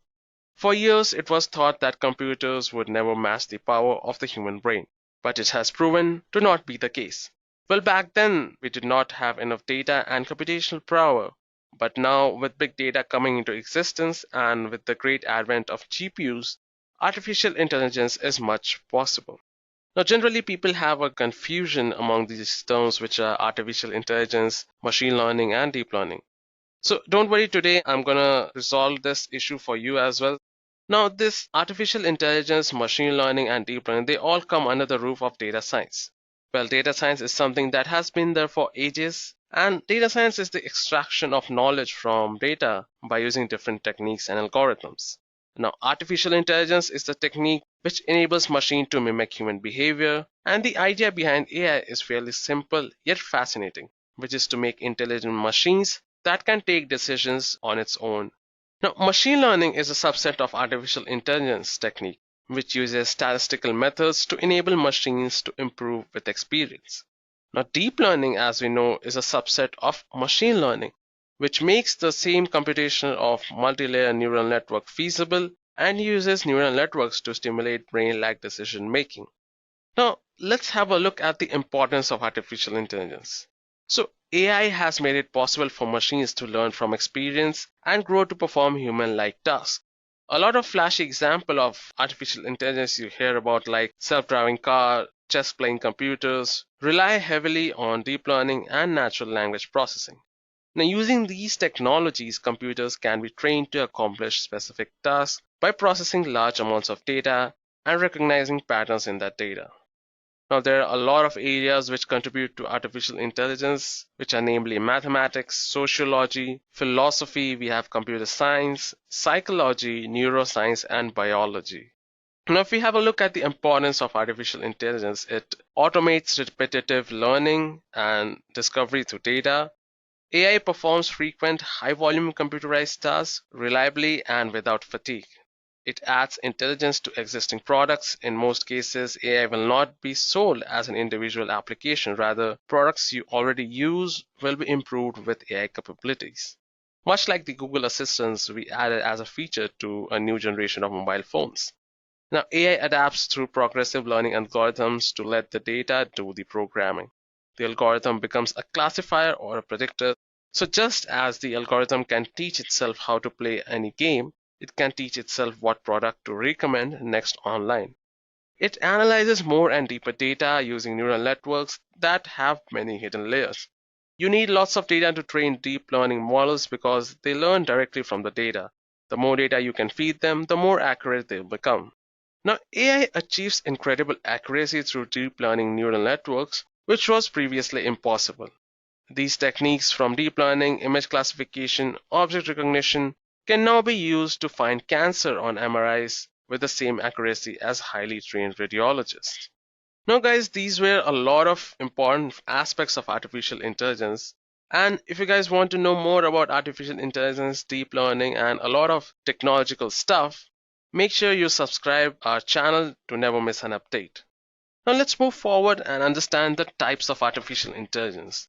So there's not just one, but there are two types of artificial intelligence, and the first one is the narrow AI and the second one is the wide AI or the broad AI. So let's talk about narrow AI. Narrow AI is an artificial intelligence system that is designed and trained for one particular task. Now, virtual assistants such as Amazon's Alexa, the Apple Siri use the narrow AI. Now, narrow AI is sometimes also referred to as weak AI. However, that does not mean that narrow AI is inefficient or something of that sort. On the contrary, it is extremely good at routine jobs, both physical and cognitive. It is narrow AI that is threatening to replace many human jobs throughout the world. However, my curiosity did not stop here, so I was digging a little bit further. And what I found about wide AI is that wide AI is a system with cognitive abilities, so that when the system is presented with an unfamiliar task, it is intelligent enough to find a solution. Now, here the system is capable of having intelligent behavior across a variety of tasks, from driving a car to telling a joke, and the techniques aim at replicating and surpassing many capabilities of human intelligence, such as risk analysis and other cognitive processes. Now, artificial intelligence is used almost every day today. And in systems such as mail spam filtering, we have credit card fraud detection, virtual assistants, and so on. Now, I believe there is no end or limitation to the number of applications we have with artificial intelligence to make our lives better. Now, let's go through some of the use cases that I believe stand out from the normal use cases or the applications of AI. So, if we talk about artificial intelligence sports, a computer system that can defeat a world champion, which is Deep Blue. Well, in the late 90s, when the common man was still wondering what is artificial intelligence, we had computers trained to play games and solve basic problems. Deep Blue was a chess playing computer developed by IBM. It is known for being the first computer chess playing system to win both a chess game and a chess match against a reigning world champion under regular time controls. Now, Deep Blue won its first game against a world champion in 1996 when it defeated Garry Kasparov in Game 1 of a 6-game match. However, Deep Blue was then heavily upgraded and played Garry again in May 1997, and it became the first computer system to defeat a reigning world champion in a match under standard chess tournament time controls. Now, today, AI is available on these free chess games on your phones and exponentially faster and better than the Deep Blue. Now, next we have artificial intelligence for rescue mission. Now, what a majority requires is the use of AI and technology to ensure that the help arrives faster. We can start by developing system which helps first responder find victims of earthquakes, flood, and other natural disasters. Normally, responders need to maximize aerial footage to determine where people could be stranded. However, examining a vast number of photos and drones footage is a very time and labor intensive. Now, this is a time critical process and it might very well be the difference between life and death for victims. So an AI system developed at Texas A&M University permits computer programmers to write basic algorithms that can examine extensive footage and find missing people in under 2 hours. Then again, we have artificial intelligence for wildlife poaching prevention. Hunting of wildlife species and poaching is a global problem, and it leads to extinction. For example, the latest African census showed a 30% decline in elephant population. So wildlife conservation areas have been established to protect these species from poachers, and these areas are protected by park rangers. Now, the rangers, however, do not always have the resource to patrol the vast area efficiently. Now, Uganda's Queen Elizabeth National Park uses predictive modeling to predict poaching threat levels. Such models can be used to generate efficient and feasible patrol for the park rangers. Now, if we talk about smart agriculture, in my opinion, neural networks work well to provide smart agricultural solutions. Everything ranging from complete monitoring of the soil and crop yield to providing predictive analytics model to track and predict various factors and variables that could affect future yields. For example, the Berlin-based agricultural tech startup, which is PEAT, has developed a deep learning algorithm-based application called Plantex, which can identify defects and nutrients deficiency in the soil. Now, these algorithms correlate particular foliage patterns and create soil defects, plant pests, and diseases. Well, one day you are wondering what exactly is artificial intelligence, and later robots are ready to perform surgical procedures on you. Now, robots today are machine learning enabled tools that provide doctors with extended precision and control. Now, these machines enable shortening the patient's hospital stay, positive affecting the surgical experience, and reducing the medical cost all at once. Similarly, mind-controlled robotic arms and brain chip implants have been begun, helping paralyzed patients regain mobility and sensation of touch. Overall, machine learning and artificial intelligence are helping improve patients' experience on the whole. Now, if we talk about tracking the wildlife population, it is amazing to see that applications like iNaturalist and eBirds collect data on the species encountered. This keeps track of species population, ecosystem, and migration patterns. As a result, these applications also have an important role in the better identification and protection of marine and freshwater ecosystem as well. I personally believe that artificial intelligence will revolutionize all the aspects of our daily life, and it will be subtle enough and have a big impact on everything around us. Now, if we have a look at the different domains of artificial intelligence, first of all, we have neural networks. So, neural networks are a class of models within the general machine learning literature, and they are a specific set of algorithms that have revolutionized machine learning and artificial intelligence. So, you want to know more about neural networks? I'll drop a link in the description box below for the deep learning and neural networks tutorial. Now, robotics is a branch of AI which is composed of different branches and applications of robots. AI robots are artificial agents acting in a real-world environment. Artificial intelligence robots is aimed at manipulating the objects by perceiving, picking, moving, and destroying it. Now, if we talk about expert systems in artificial intelligence, an expert system is a computer system that emulates the decision-making ability of human expert. It is a computer program that uses artificial intelligence technologies to stimulate the judgment and the behavior of a human or an organization that has expert knowledge and experience in a particular field. Now, fuzzy logic system. So, fuzzy logic is an approach to computing based on the degrees of truth rather than the usual true or false, the Boolean logic on which the modern computer is based. Fuzzy logic systems can take imprecise, distorted, and noisy input information. So, fuzzy logic is a solution to complex problems in all fields of life, including medicine, as it resembles human reasoning and decision making. Now, one of the most important aspects of AI is natural language processing. It refers to the artificial intelligence method of communicating with intelligent system using a natural language. Now, by utilizing NLP and its components, one can organize the massive chunks of text data, perform numerous automated tasks, and solve a wide range of problems such as machine translation, name identity recognition, sentimental analysis, speech recognition, and topic segmentation.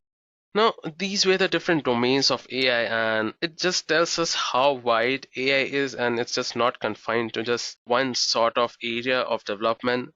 Now, according to the job site Indeed, the demand for AI skills has more than doubled over the past 3 years, and the number of job posting is up by 119%. Now, this artificial intelligence tutorial will be incomplete without the different job profiles. So, if artificial intelligence appeals to you and you want a job in the AI field, then there are the different job profiles you can apply for if you have all the AI skills. Now again, if you want to know more about the artificial intelligence skills, what are required to become a machine learning engineer, supposedly a data scientist, you can refer to our other videos. I'll leave the link in the description box below as well for those videos. So the first job profile we're going to talk about is machine learning engineers. So they are sophisticated programmers who develop machines and systems that can learn and apply knowledge without specific direction. Artificial intelligence is the goal of a machine learning engineer. It cannot be more straightforward. And they are computer programmers, but their focus goes beyond specifically programming machines to perform specific tasks. They create programs that will enable machines to take actions without being specifically directed to perform those tasks. And they can earn a whopping $110,000 per annum. That's a huge amount of money. Now, the next job profile is the data scientist, and it has been awarded as the sexiest job of this 21st century. So, data scientists are those who crack complex data problems with their strong expertise in certain specific disciplines. They work with several elements related to mathematics, statistics, computer science, and much more. And the data scientist role is a position for a specialist. You can specialize in different types of skills like speech analysis, text analysis, image processing, video processing. You have material simulation, medicine simulation, and each of these specialist role is a very limited in number, and hence the value of such a specialist is immense, with an average salary of $90,000 to $100,000 per annum. Now let's talk about an artificial intelligence engineer. So artificial intelligence engineer works with algorithms, neural networks, and other tools to advance the field of AI in some way. Engineers may also choose between projects involving weak or strong artificial intelligence, where the different setup focus on different capabilities. The salary of an AI engineer is around $105,000. Now, the next job profile which I'm going to talk about is the business intelligence developer. So, a business intelligence developer spends a lot of time researching and planning solutions for existing problems within the company. The business intelligence developer is responsible for aggregating data from multiple sources in an efficient data warehouse and designing enterprise-level solutions for a very large multidimensional database. Business intelligence developers play a key role in improving the efficiency and the profitability of a business. It's a career that's in high demand and commands an annual median salary of $92,000. Now, the big data engineers and architects have among the best paying jobs in artificial intelligence. In fact, they command an annual median salary of $150,000. The big data solution architect is responsible for managing the full life cycle of a Hadoop solution. This includes creating requirement analysis, the platform selection, designing of the technical architecture, the design of the application design, and the development, testing, and the deployment of the proposed solution. So these were the job profiles which you can refer or you can apply for if you have all the skills which are needed for these particular job profiles. And finally, if we have a look at the companies which are hiring, companies that hire top AI talent range from startups like Argo AI to tech giants like IBM. And according to Glassdoor, these are the leading employers who hired top AI talent over the past years. So as you can see, we have Dropbox, Adobe, IBM, LinkedIn, Walmart, we have Uber, we have Red Hat, and Cheese. Now let's go ahead and start our demo and see how we can perform object detection using TensorFlow. Now to begin with, you want to make sure that you have TensorFlow installed with all of its dependencies like the tensor board, Python, Matplotlib, we have the Cocoa API and the protobuf. Now I'll explain you guys what all steps are needed. So for CPU TensorFlow, you can just do pip install TensorFlow, but of course the GPU version of the TensorFlow is much faster at processing, so it is ideal. Now next we need to do is to clone the GitHub repository of TensorFlow. So for that, just go to GitHub and type TensorFlow, which is the official GitHub repository of TensorFlow. And inside that, we have the models section. Just go to this models. You can either clone this TensorFlow model or download it as per your wish. So I have already downloaded the TensorFlow model. Now the TensorFlow object detection model uses protobuf to configure model and the training parameters. Before the framework can be used, the protobuf libraries must be compiled. Now to download protobuf, all you need to do is go to Google/protobuf in GitHub, and here you will have all the different versions of protobuf. So according to your OS, which is Linux, Mac OS, or the Windows OS, or if you are using only the Python, you can download the required protobuf. So once you have downloaded TensorFlow and protobuf, create a folder in just C, which is known as TensorFlow, and in this you'll have the models master. Extract this and rename it as models and extract the protobuf. Now inside protobuf you have the bin folder. Now all you need to do is go to this bin folder. So let me just open the command prompt. Here I am using the Anaconda prompt, but you can use the command prompt as well. So once you have downloaded and renamed the models master as models, go back to the GitHub repository, and inside models you have the research, and inside research there is the object detection model which we are interested in. So let's go to the object detection model here. Now as you can see, this TensorFlow object detection API gives an accurate machine learning model description of how the objects are detected, and here you have the steps for the setup. So in the installation, as you can see, we have the prerequisites or the dependencies, which are the protobuf, Python, Pillow. You can install all of these using the pip or the conda command. Okay, so to download the protobuf on Ubuntu, you can do the sudo apt-get install. Then you can use the Cython, the context lib, the Jupyter, and the matplotlib. Alternatively, you can also use the pip and the conda commands. And next, what you need to do is once you have downloaded and extracted the protobuf, you need to copy this command.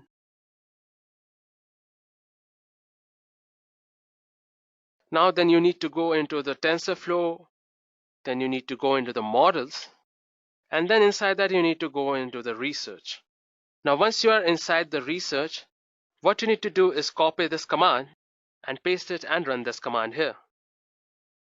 So what it'll do is, I'll explain here, is that it will take all the object. If you go inside the models, research, and inside if you go to the object detection, you can see there's a folder named protos. So once you have compiled that code, all the proto files are then converted into the Python files. Now in order to have a better understanding of what the different supported components are, inside the protos folder, which contains the functional definition, especially the train, the eval, the SST, the faster RCNN, and the processing protos, which are important while training a model, all these proto files are present here. What you need to do is that run that command and all the protos file will be converted into Python executable files. Now after that, what we need to do is Cocoa API installation. Now let's understand what is Cocoa. Now Cocoa refers for common objects in context. It is a large image dataset designed for object detection, segmentation, person key points detection, stuff segmentation, and caption generation. Now this package provides MATLAB, Python, and Luna APIs that assist in loading, parsing, and visualizing the annotations in Cocoa. As you can see, we have 330K images, in which we have more than 200K labeled images. We have 1.5 million objects instances, 80 object categories, we have 91 stuff categories, 5 captions per image, and we have 250 people with these key points. Now, when you have downloaded the models, inside models, research, and inside the object detection, you need to go to the G3 doc, in which we have the TensorFlow detection model zoo. Now here we have all the list of models which are trained on the Cocoa dataset. So as you can see, we have the SST MobileNet version 1, we have the SST MobileNet version 1 PPN Cocoa, Depth Cocoa, we have the SST Inception, we have faster RCNN, we have different mask RCNN Inception. Now an important thing to consider here while selecting a model is that it depends on your system which model you should use. Suppose if your system is low on GPU but has higher RAM, you can go for a model which has a higher speed and a higher MAP point. Now this value should always be high if you're looking for a more accurate prediction in your images. So once all your dependencies are downloaded and you have installed TensorFlow and protobuf, let's go ahead and see how we can do the coding. Now inside the object detection folder, there is an object detection tutorial. Now, first of all, what we need to do is import all the libraries, the NumPy, the OS, the SYS star file. We are importing TensorFlow as well. We are importing the collections and the various imports which are needed. Then we need to append the path of the object detection folder. And finally, if the version of TensorFlow is less than 1.4, we need to upgrade it as the latest tutorial supports the TensorFlow object 1.4 and above. So let's run this block by block. So first of all, let's load all the libraries. Now next what we are going to do is import the object detection module, some of the labels, which are the label map util, which will be later used to provide the labels to the input images, and based on that our model will be created. Now next what we are going to do is we are going to select which model to download. So for example, here we are using the SST MobileNet version 1 Cocoa 2017. So if you go back to the list of the models, you can select any of the given models here. But make sure your system should support the required amount of RAM and it should have the required amount of GPU to support the models which you are selecting. So for this tutorial, I'm using a model which will give me the results faster. So all you need to do is provide the model name, the model file, and the download base from where it should download. Now, as I mentioned earlier, that TensorFlow works on the graph principle, which is the data flow graph. So what we are going to do is give the path to the detection graph, which we are going to use here, which will be supported by this model. And then we are going to give the path to the labels. Now to download the models, we have this code which will take the URL and which will download this file and produce the frozen inference graph of that model, which is the SSD Coco MobileNet. So once this has been done, we are going to load the graph, which is the frozen inference graph, into the memory. So here we are using the tf.graph method and tf.graphDef to define the graph which we are going to use. Next, what we need to do is load all the labels and the categories and the category index from our data set. So the data set is Coco. So once we have loaded all the labels and the categories, now is the time to convert all the images to a NumPy array. So this code, which is definition here of the load image into NumPy array, which we'll use later in this code, what it does is takes the images and converts it into a NumPy array, so it will be easier for TensorFlow to process it. Now here we are going to provide the images for testing purposes. So as you can see, we have the test image folder here, and inside that you can input all your images, whichever you want to test upon this model. So for example, I have taken the range from 1 to 8. It will take all the images named image 1 to image 7. So let's load this.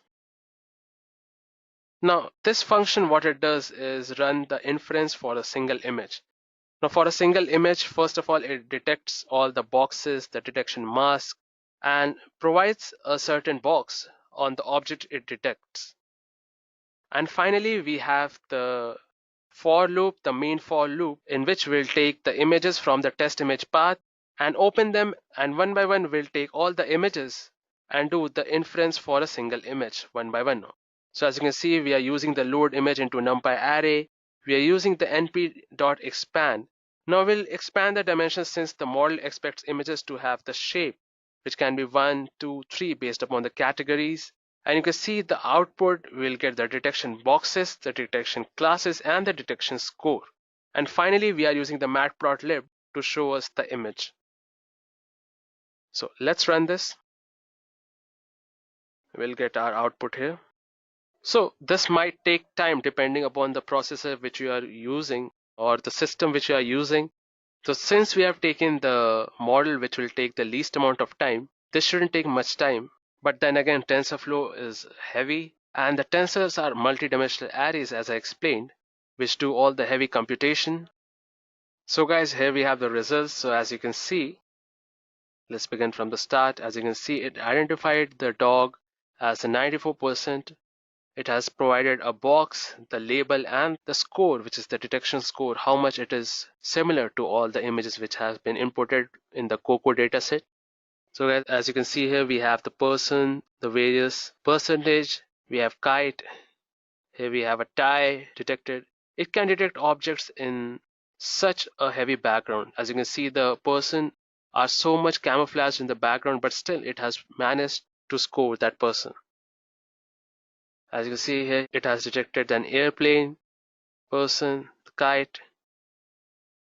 Now you can use your own images. All you need to do is copy that images into the test image folder and use the naming convention provided here as the image 1, image 2.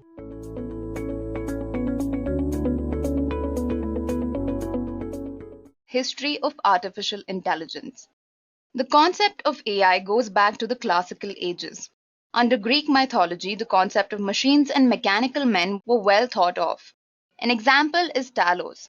Talos was supposedly a giant animated bronze warrior who was programmed to guard the island of Crete. Now let's get back to the 19th century. In 1950, Alan Turing proposed the Turing test. The Turing test basically determines whether or not a computer can intelligently think like a human being. The Turing test was the first serious proposal in the philosophy of artificial intelligence. 1951 marked the era for game artificial intelligence. This period was called game AI because here a lot of computer scientists developed programs for checkers and for chess. However, these programs were later rewritten and redone in a better way. 1956 marked the most important year for artificial intelligence. During this year, John McCarthy first coined the term artificial intelligence. This was followed by the first AI laboratory, which was set up in 1959. MIT AI Lab was the first setup which was basically dedicated to the research of AI. In 1960, the first robot was introduced to the General Motors assembly line. In 1961, the first AI chatbot called Eliza was introduced. In 1997, IBM's Deep Blue beats the world champion Garry Kasparov in the game of chess. 2005 marks for the year when an autonomous robotic car called Stanley won the DARPA Grand Challenge.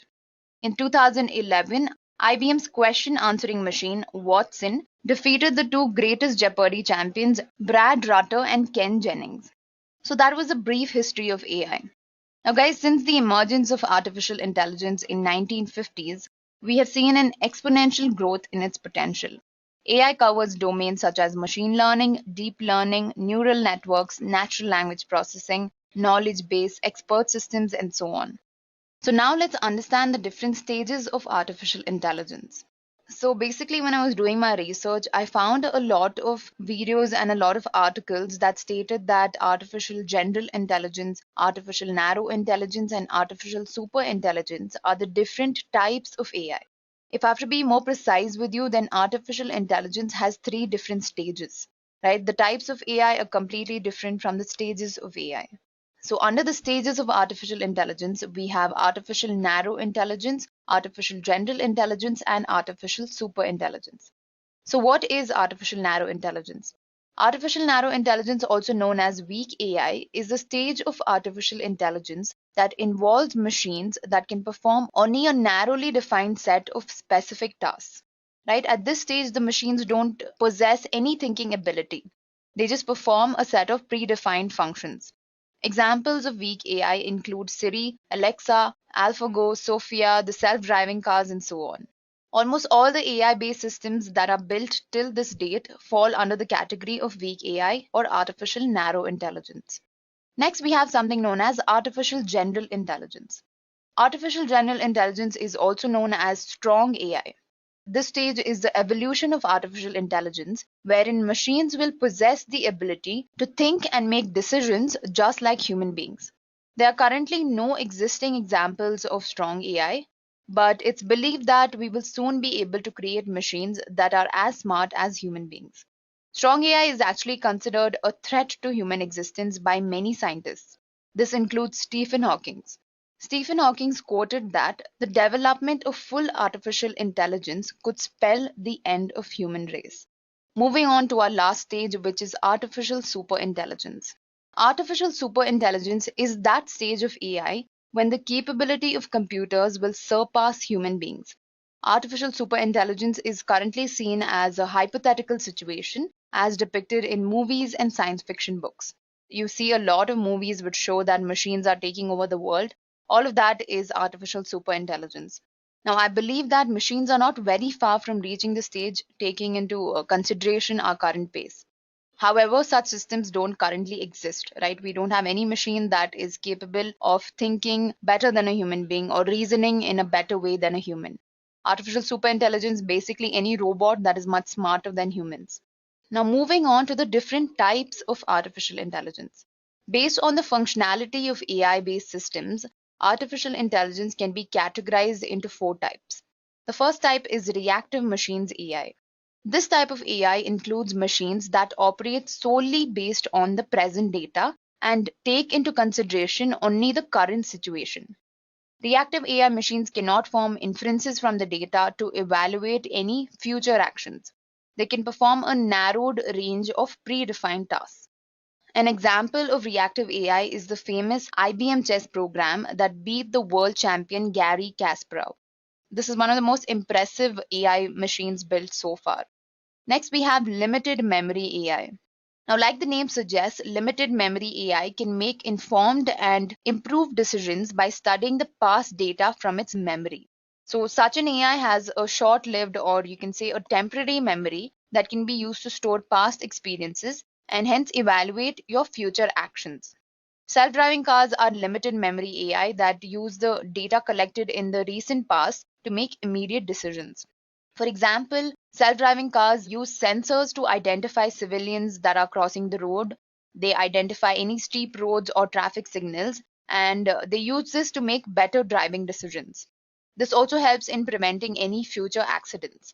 Next, we have something known as theory of mind artificial intelligence.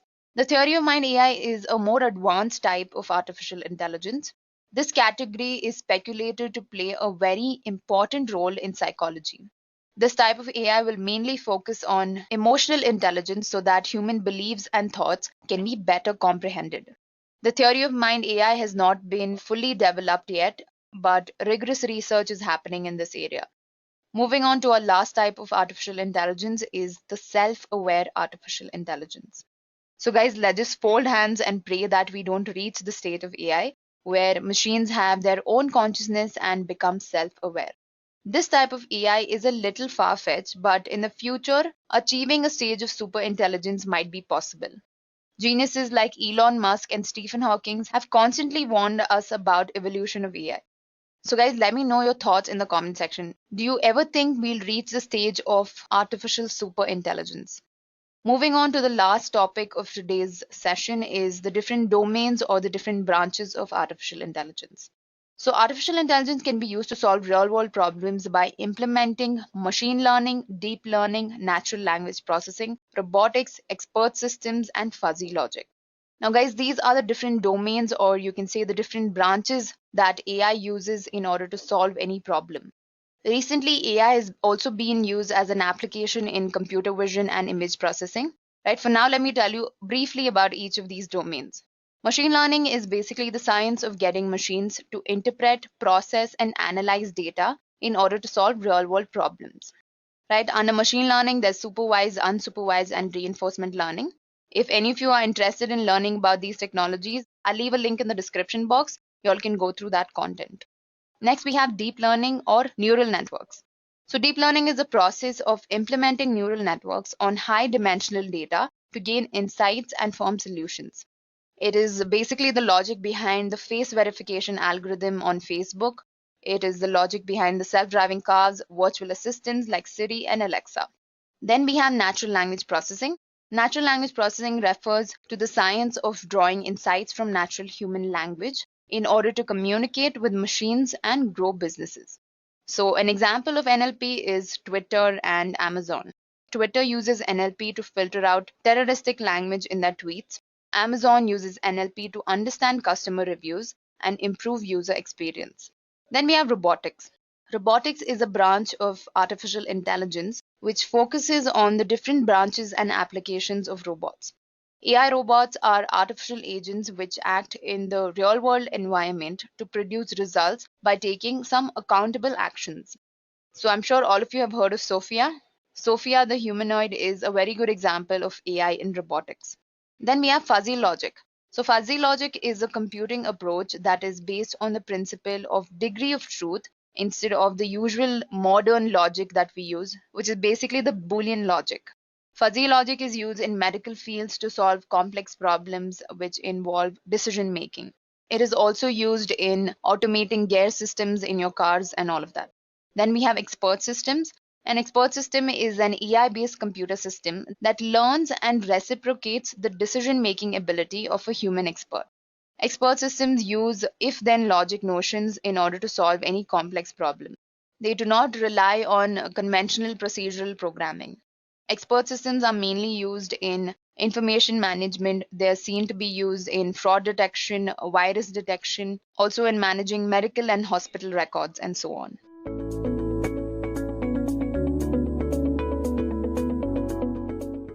So why exactly are we using Python for artificial intelligence? Why aren't we using any other language, right? Now, there are a couple of reasons as to why Python is so popular when it comes to AI, machine learning, and deep learning. The first reason is less coding is required. Now, artificial intelligence has a lot of algorithms. If you have to implement AI in any code or in any problem, then there are going to be tons and tons of machine learning algorithms involved, deep learning algorithms involved, right? Now, testing all of these can become a very tiresome task. That's where Python usually comes in handy. Now, the language has something known as check as you code methodology, which eases the process of testing, right? You can check your program as you code it. Basically, as you're typing each sentence, your errors or your any sort of mistakes in your code will be given to you, right? So testing becomes much easier when it comes to Python. The next important reason why we're choosing Python is it has support for pre-built libraries, right? Python is very convenient for AI developers because all of the algorithms, machine learning algorithms and deep learning algorithms are already predefined in libraries, right? So you don't have to actually sit down and code each and every algorithm. That will take a lot of time, right? That's a very time consuming task. And thanks to Python, you don't have to do that because they have libraries and packages that have all the algorithms built in them, right? So if you want to run any algorithm, all you have to do is you have to call the function and load the library. That's all. It's as simple as that. Now, the next reason is ease of learning.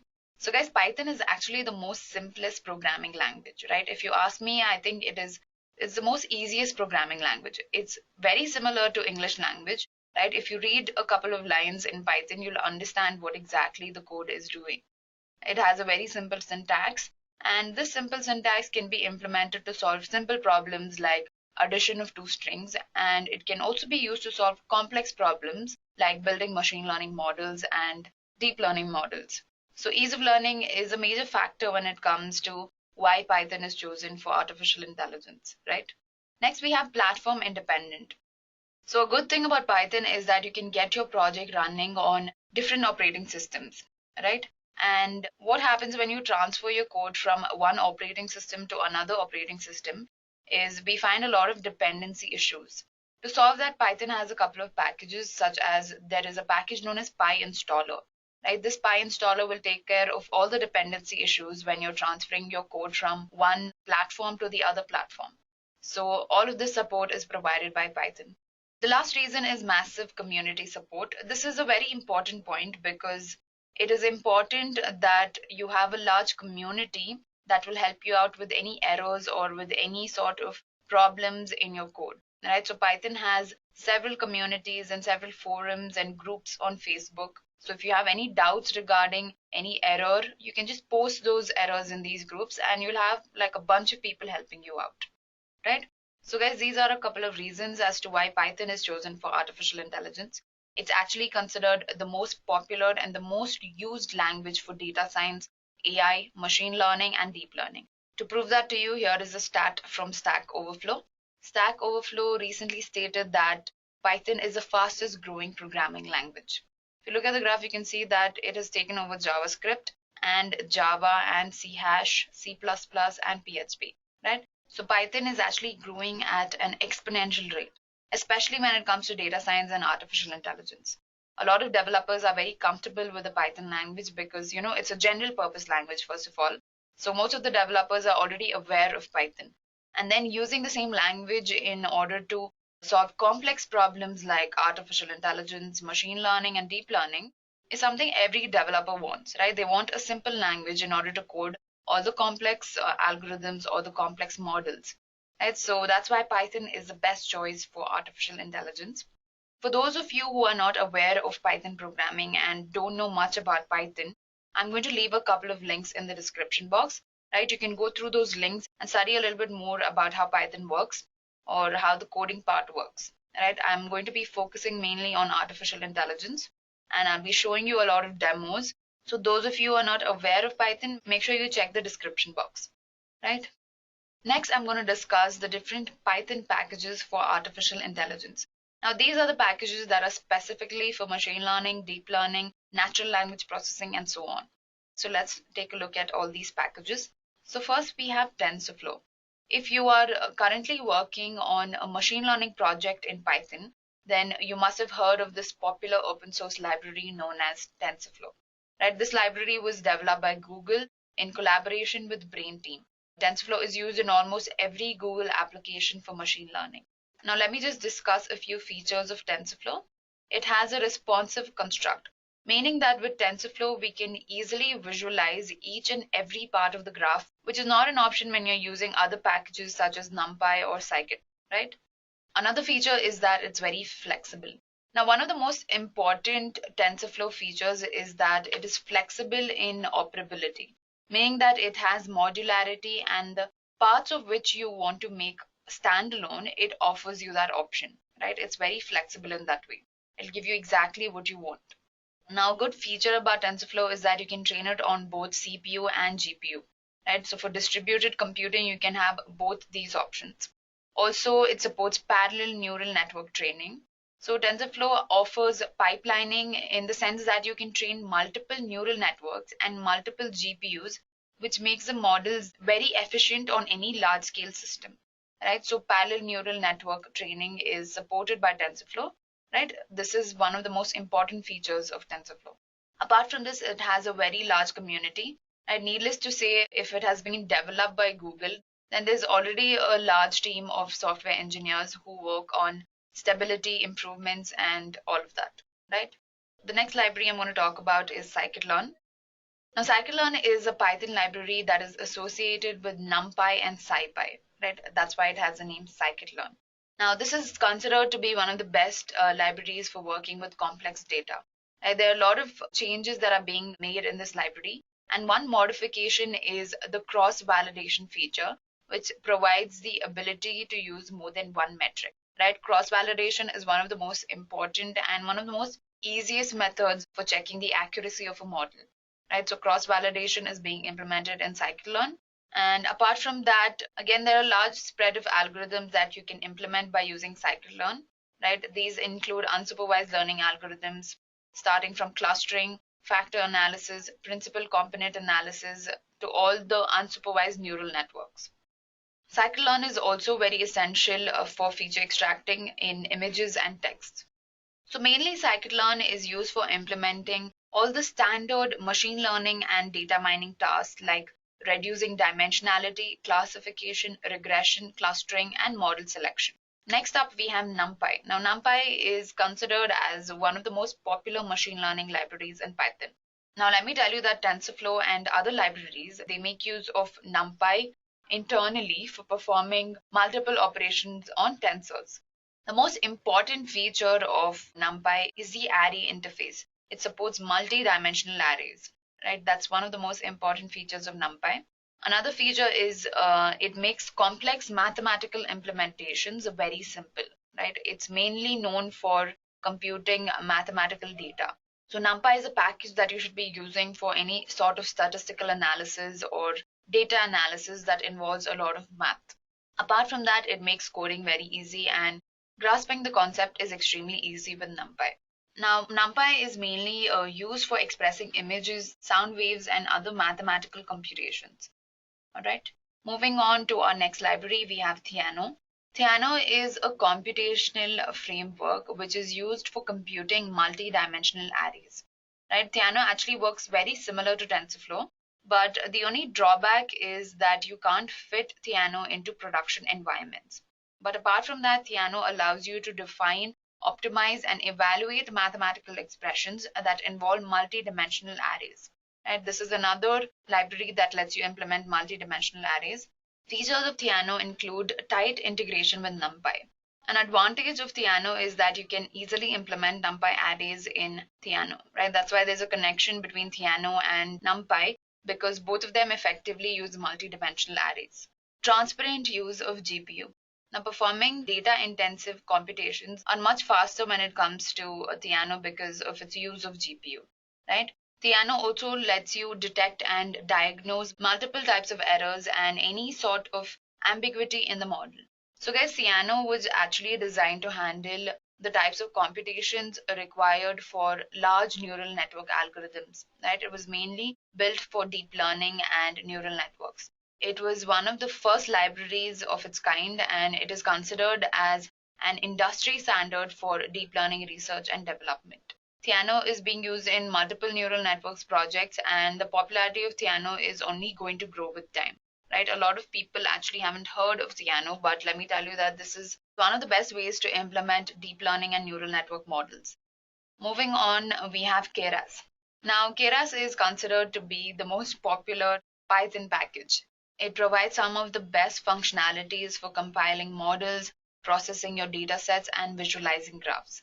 It is also popular in the implementation of neural networks, right? It is considered to be the simplest package with which you can implement neural networks. In fact, in our today's demo for deep learning, we'll be implementing Keras in order to understand how neural networks work. Few of the features of Keras include that it runs very smoothly on both CPU and GPU.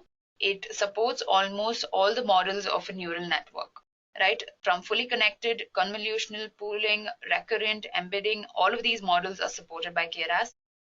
And not only that, you can combine these models to build more complex models. Keras is completely Python based, which makes it very easy to debug and explore, right? Since Python has a huge community of followers, it's very simple in order to debug any sort of error that you find while implementing Keras. So the libraries that I discussed so far were dedicated to machine learning and deep learning. For natural language processing, we have the most famous library known as the Natural Language Toolkit, which is an open source Python library mainly used for natural language processing, text analysis, and text mining. The main features include that it studies and analyzes natural language text in order to draw useful information from all this natural language text. It performs text analysis and sentimental analysis by performing tasks such as stemming, lemmatization, tokenization, and so on.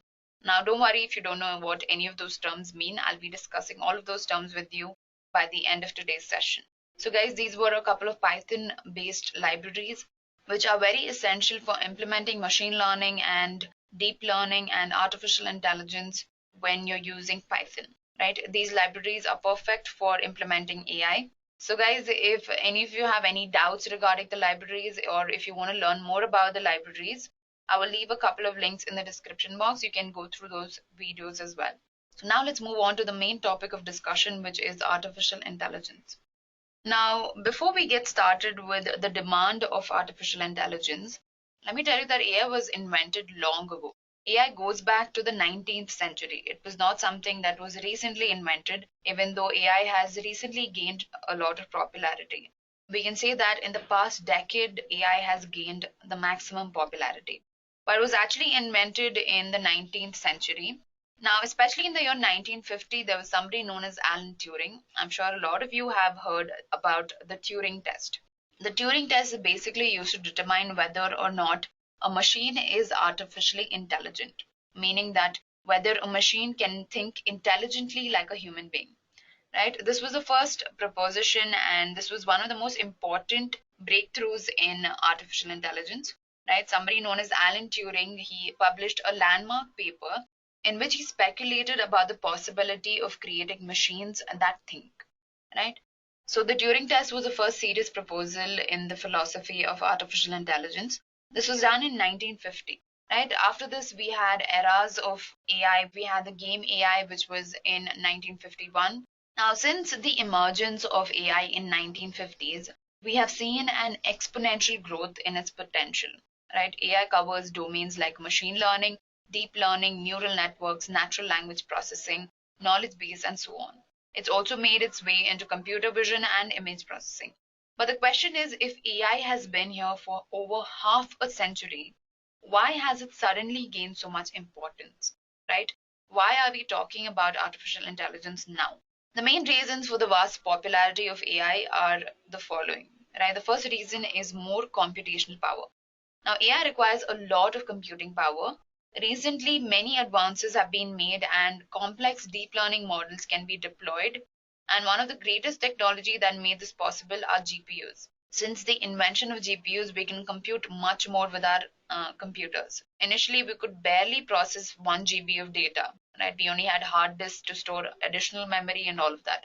Now our computers can process tons and tons of data. So now we have more computational power, which is one of the main reasons behind why AI became so popular. So by having more computational power, it becomes much easier to implement artificial intelligence. Next reason is more data. Now, big data is one of the most important reasons behind the development of artificial intelligence.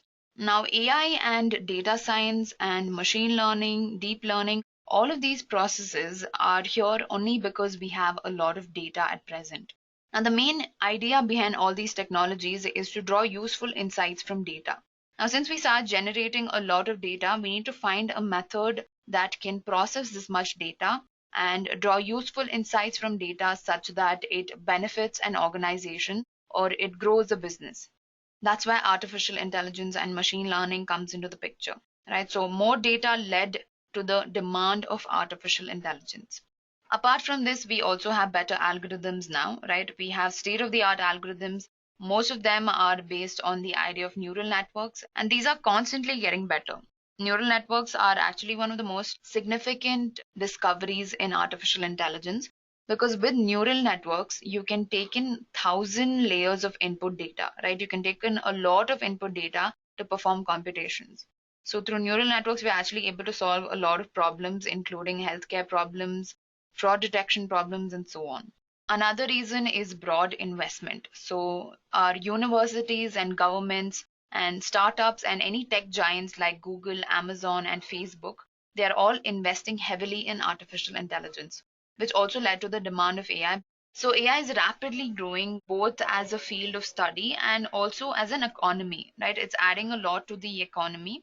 And I think this is the perfect time for you to get into the field of artificial intelligence, because right now AI is in a really high demand. AI, machine learning, data science, all of this are of really high demand at present. Right? So this is the perfect time for you to get started with artificial intelligence. Now, let me tell you that the term artificial intelligence was first coined in the year 1956 by a scientist known as John McCarthy.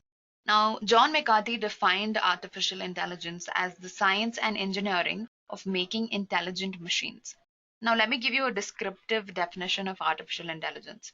Artificial intelligence is the theory and development of computer systems able to perform tasks normally requiring human intelligence, such as visual perception, speech recognition, decision making, and translation between languages. In a sense, artificial intelligence is a technique of getting machines to work and behave like humans. In the recent past, AI has actually been able to accomplish this by creating machines and robots that have been used in a wide range of fields, including healthcare, robotics, marketing, business analytics, and many more. Right? So AI is actually a very vast field. It covers a lot of domains, including machine learning, natural language processing, knowledge base, deep learning, computer vision, and expert systems. So these are a few domains that AI covers. Now let's move on and discuss the different types of artificial intelligence. Now guys, AI is structured along three evolutionary stages. You can say that AI is developed along three evolutionary stages. We have something known as artificial narrow intelligence, followed by artificial general intelligence, and finally we have artificial super intelligence. Artificial narrow intelligence, which is also known as weak AI, it involves applying AI only to specific tasks. Many of the currently existing systems that claim to use artificial intelligence are actually operating as weak AI, which is focused on a narrowly defined specific problem. Now, take Alexa. Alexa is actually a good example of artificial narrow intelligence. It operates within a limited predefined range of functions, right? There is no genuine intelligence or no self-awareness, despite being a sophisticated example of weak AI. Google search engine, Sophia, and self-driving cars, and even the famous AlphaGo fall under the weak AI category. Then we have something known as artificial general intelligence. This is also known as strong AI, and it involves machines that possess the ability to perform any intellectual task that a human being can. Now, guys, machines don't possess human-like abilities. They have a very strong processing unit that can perform high-level computations, but they're not yet capable of thinking and reasoning like a human. And there are also many who question whether it would be desirable. For example, Stephen Hawking warned that strong AI would take off on its own and redesign itself at an ever increasing rate. Humans who are limited by slow biological evolution couldn't compete and would be superseded. Right, so we have a lot of tech giants and a lot of geniuses who are actually worried if strong AI is ever implemented, it might take over the world. Right, so guys, let me tell you that strong AI is something that has not been implemented yet. We are only at the first stage of artificial intelligence, which is artificial narrow intelligence, also known as weak AI. Right, we haven't yet reached strong AI or artificial super intelligence. So, artificial superintelligence is a term that refers to the time when the capabilities of a computer will surpass humans. Right? ASI is currently seen as a hypothetical situation as depicted in movies and science fiction books where machines have taken over the world. right? So artificial superintelligence is something that is very far off, but tech masterminds like Elon Musk believe that artificial superintelligence will take over the world by the year 2040. Right? There are a lot of people who are against the development of artificial general intelligence and artificial superintelligence. A lot of us believe that we should stick to weak AI and not move any further and risk the existence of human civilization. So, guys, let me know your thoughts about artificial intelligence in the comment section. I'd love to know what you guys think about AI and whether you all believe AI will take over the world or not. So now let's move on and talk about how artificial intelligence is different from machine learning and deep learning. A lot of people tend to assume that artificial intelligence, machine learning, and deep learning are the same because they have common applications, right? For example, Siri is an application of AI, machine learning, and deep learning. So, how are these technologies related, right? Or how are they different from each other? Now, artificial intelligence is the science of getting machines to mimic the behavior of human beings. Machine learning is the subset of artificial intelligence that focuses on getting machines to make decisions by feeding them data. Deep learning, on the other hand, is a subset of machine learning that uses the concept of neural networks to solve complex problems. So, to sum it up to you, artificial intelligence, machine learning, and deep learning are heavily interconnected fields. Right? Machine learning and deep learning aids artificial intelligence by providing a set of algorithms and neural networks to solve data driven problems. However, AI is not restricted to only machine learning and deep learning. Right? It covers a vast domain of fields which include natural language processing, object detection, computer vision, robotics, expert systems, and so on. Right? So AI is a very vast field. Guys, I hope I cleared the difference between AI, machine learning, and deep learning. Also, a lot of you might be confused about data science. Data science is now an umbrella term, right? Data science basically means to derive useful insights from data. So, data science actually uses AI, machine learning, and deep learning, right? So, it implements all of these three technologies in order to derive useful insights from data, right? Now let's move on to the most interesting topic in artificial intelligence, which is machine learning. Now, guys, the term machine learning was first coined by a scientist known as Arthur Samuel in the year 1959. Looking back, that year was probably the most significant in terms of technological advancements. In order to define machine learning, if you browse the internet for what is machine learning, you'll get at least 100 different definitions. In simple terms, machine learning is a subset of artificial intelligence which provides machines the ability to learn automatically and improve from experience without being explicitly programmed to do so. In a sense, it is the practice of getting machines to solve problems by gaining the ability to think. Now, the question here is, can a machine think or can a machine make decisions? Well, if you feed a machine a good amount of data, it will learn how to interpret, process, and analyze this data by using something known as machine learning algorithms. To give you a basic idea of how the machine learning process works, look at the figure on this slide. A machine learning process always begins by feeding the machine lots and lots of data. Now, by using this data, the machine is trained to detect any hidden insights and trends in the data. These insights are then used to build a machine learning model by using a machine learning algorithm in order to solve a problem. The basic aim of machine learning is to solve a problem or find a solution by using data. Now, moving ahead, I'll be discussing the machine learning process in depth, right? So don't worry if you haven't got the exact idea of what machine learning is. Now, the machine learning process involves building a predictive model that can be used to find a solution for a particular problem. A well-defined machine learning process will have around 7 steps. It always begins with defining the objective, followed by data gathering or data collection. Then we have something known as preparing data, which is also called data pre-processing. Then we have data exploration or exploratory data analysis. This is followed by building a machine learning model. Then we have model evaluation and finally predictions. This is how the process of machine learning works. To understand the machine learning process, let's assume that you've been given a problem that needs to be solved by using machine learning. Let's say that the problem is to predict the occurrence of rain in your local area by using machine learning. Now, the first step is to define the objective of the problem, right? At this step, we must understand what exactly needs to be predicted. In our case, the objective is to predict the possibility of rain by studying the weather conditions. So at this stage, it is essential to take mental notes on what kind of data can be used to solve this problem, or the type of approach that you must follow to get to the solution. The questions you should be asking yourself is, what are we trying to predict? Right? Here we're trying to predict whether it'll rain or not. Right? You need to understand what are the target features. Target features are basically the variable that you need to predict. Here we need to predict a variable that will show us whether it's going to rain tomorrow or not.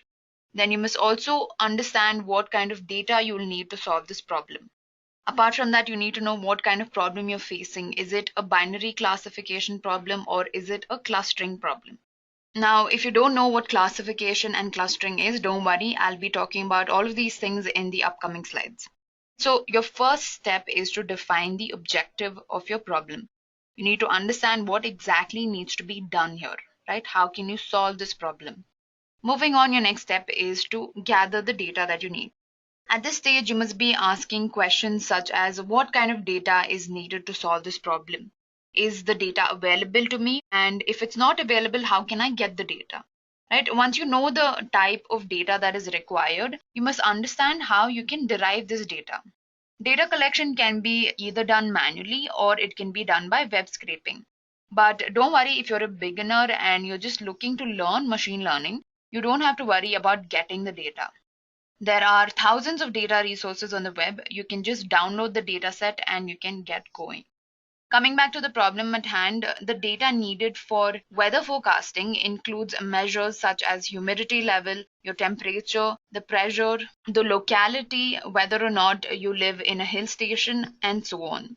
Such data must be collected and it has to be stored for analysis. This is where you collect all the data. Now, moving on to step number 3 is data preparation. The data that you collected is almost never in the right format. All right, even if you collect it from an internet resource, if you download it from some website, even then your data is not going to be clean, right? It's not going to be in the correct format. There's always going to be some sort of inconsistencies in your data. Inconsistencies include any missing values or any redundant variables, duplicate values. All of these are inconsistencies. Removing all of this is very essential because they might lead to any wrongful computation. Therefore, at this stage, you can scan the entire data set for any missing values and you have to fix them here itself. Now, actually, this is one of the most time-consuming steps in a machine learning process. If you ask a data scientist which step he hates the most or which step is, the most time consuming, they're probably going to tell you data processing and data cleaning, right? It's one of the most tiresome tasks because you need to look at all the values that are there. You need to find any missing values, any data that is not relevant to you, right? All of this has to be removed such that you can analyze the data in a better way. Now, step number 4 is exploratory data analysis. So guys, this stage is all about getting deep into your data and finding all the hidden data mysteries. EDA or exploratory data analysis is like the brainstorming stage of machine learning. Data exploration involves understanding the patterns and the trends in your data. So at this stage, all the useful insights are drawn and any correlations between the variables are understood. For example, in the case of predicting rainfall, we know that there is a strong possibility of rain if the temperature has fallen low. Such correlations have to be understood and mapped at this stage. EDA is actually the most important step in a machine learning process because here is where you understand your data. You understand how your data is going to help you predict the outcome. Moving on to step number 5, we have building a machine learning model. So all the insights and all the patterns that you got from your data exploration stage, those insights are used to build the machine learning model. So this stage always begins by splitting the data set into 2 parts, that is training and testing data. Now remember that the training data will be used to build and analyze the model. The model is basically the machine learning algorithm that predicts the output by using the data that you feed to it. An example of machine learning algorithm is logistic regression and linear regression. All of these are machine learning algorithms. Now, don't worry about choosing the right algorithm, right? First, we'll focus on what the machine learning process is. But anyway, choosing the right algorithm will depend on several factors, right? It depends on the type of problem you're trying to solve, the data set, and the level of complexity of the problem. In the upcoming sections, we'll discuss all the different types of problems that can be solved by using machine learning. Moving on to step number 6, we have model evaluation and optimization. Now, after you build a model by using the training dataset, it is finally time to put the model to a test. The testing dataset is used to check the efficiency of the model and how accurately it can predict the outcome. Now, once the accuracy is calculated and any further improvements in the model, they have to be implemented at this stage. Methods like parameter tuning and cross-validation can be used to improve the performance of the model.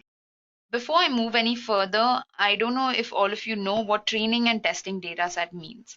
In machine learning, the input data is always divided into two sets. We have something known as the training dataset and we have something known as the testing dataset. So in machine learning, you always split the data into two parts, right? This process is known as data splicing. Now, the training data set will be used to build the machine learning model, and the testing data set will be used to test the efficiency of the model that you built. This is what training and testing data set is. They're not any different data that you derive. They're the same as the input data set.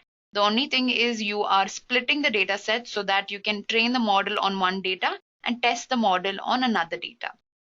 Now remember that the training data set is always larger in size when compared to the testing data set, because obviously you are training and building the model by using the training data set. The testing data set is just for evaluating the performance of your model. Now let's move on and understand step number 7, which is predictions. Now once the model is evaluated and you've improved the model, it is finally used to make predictions. The final output can be a categorical variable or it can be a continuous quantity, right? All of this depends on the type of problem you're trying to solve. Don't worry, I'll be discussing the type of problems that can be solved using machine learning in the upcoming slides. In our case, for predicting the occurrence of rainfall, the output will be a categorical variable. Categorical variable is anything that has some categorical value. For example, gender is a categorical variable. Gender has either male, female, or other. It has a defined set of values. That is a categorical variable. So guys, that was the entire machine learning process. Now, as we continue with this tutorial, in the upcoming sections, I will be running a demo in Python in which we will be performing vetting. So make sure you remember all these steps that I spoke about because I'll be going through all these steps by using Python. We'll be coding all of this that we just spoke about. Now, the next topic we're going to discuss is the types of machine learning. A machine can learn to solve a problem by following any one of the three approaches. You can say that there are three ways in which a machine learns. The three ways are supervised learning, unsupervised learning, and reinforcement learning. These are the three methods in which you can train a machine to learn. So first, let's discuss supervised learning. So what is supervised learning? Supervised learning is a technique in which we teach or train the machine by using data which is labeled. To understand this better, let's consider an analogy. As kids, we all needed guidance to solve math problems. At least I had a really tough time solving math problems. Yeah, so our teachers always helped us understand what addition is and how it is done. Similarly, you can think of supervised learning as a type of machine learning that involves a guide. The label dataset is a teacher that will train the machine to understand the patterns in the data. The label dataset is nothing but the training dataset. So to better understand this, consider the figure. Right here, we are feeding the machine images of Tom and Jerry, and the goal is for the machine to identify and classify the images into two separate groups. Basically, one group will contain Tom images and the other group will contain images of Jerry. Now pay attention to the training dataset. The training dataset that is fed to a model is labeled, as in we're telling the machine, listen, this is how Tom looks and this is how Jerry looks. We're basically labeling each data point that we're feeding to the machine, right? If the image is of Tom's, we've labeled it as Tom, and if the image is a Jerry image, then we're going to label it as Jerry. By doing this, you're training the machine by using labeled data. So to sum it up, in supervised learning, there is a well-defined training phase done with the help of labeled data. Right? The rest of the process is the same. After you feed the machine labeled data, you're going to perform data cleaning, then exploratory data analysis, followed by building the machine learning model, and then model evaluation, and finally your predictions. Also, one more point to remember is that the output that you're going to get in a supervised learning algorithm is a labeled output. This Jerry will be labeled as Jerry and this Tom will be labeled as Tom. Basically, you'll get a labeled output. Now let's understand what is unsupervised learning. Unsupervised learning involves training by using unlabeled data and allowing the model to act on that information without any guidance. So think of unsupervised learning as a smart kid that learns without any guidance. In this type of machine learning, the model is not fed with any labeled data. As in, the model has no clue that this image is Tom and this image is Jerry. It figures out patterns and the differences between Tom and Jerry on its own by taking in tons of data. For example, it identifies prominent features of Tom, such as pointy ears, bigger in size, and so on, to understand that this image is of type 1. Similarly, it finds such features in Jerry and knows that this is another type of image, maybe type 2. Right? Therefore, it classifies the images into two different clusters without knowing who is Tom and who is Jerry.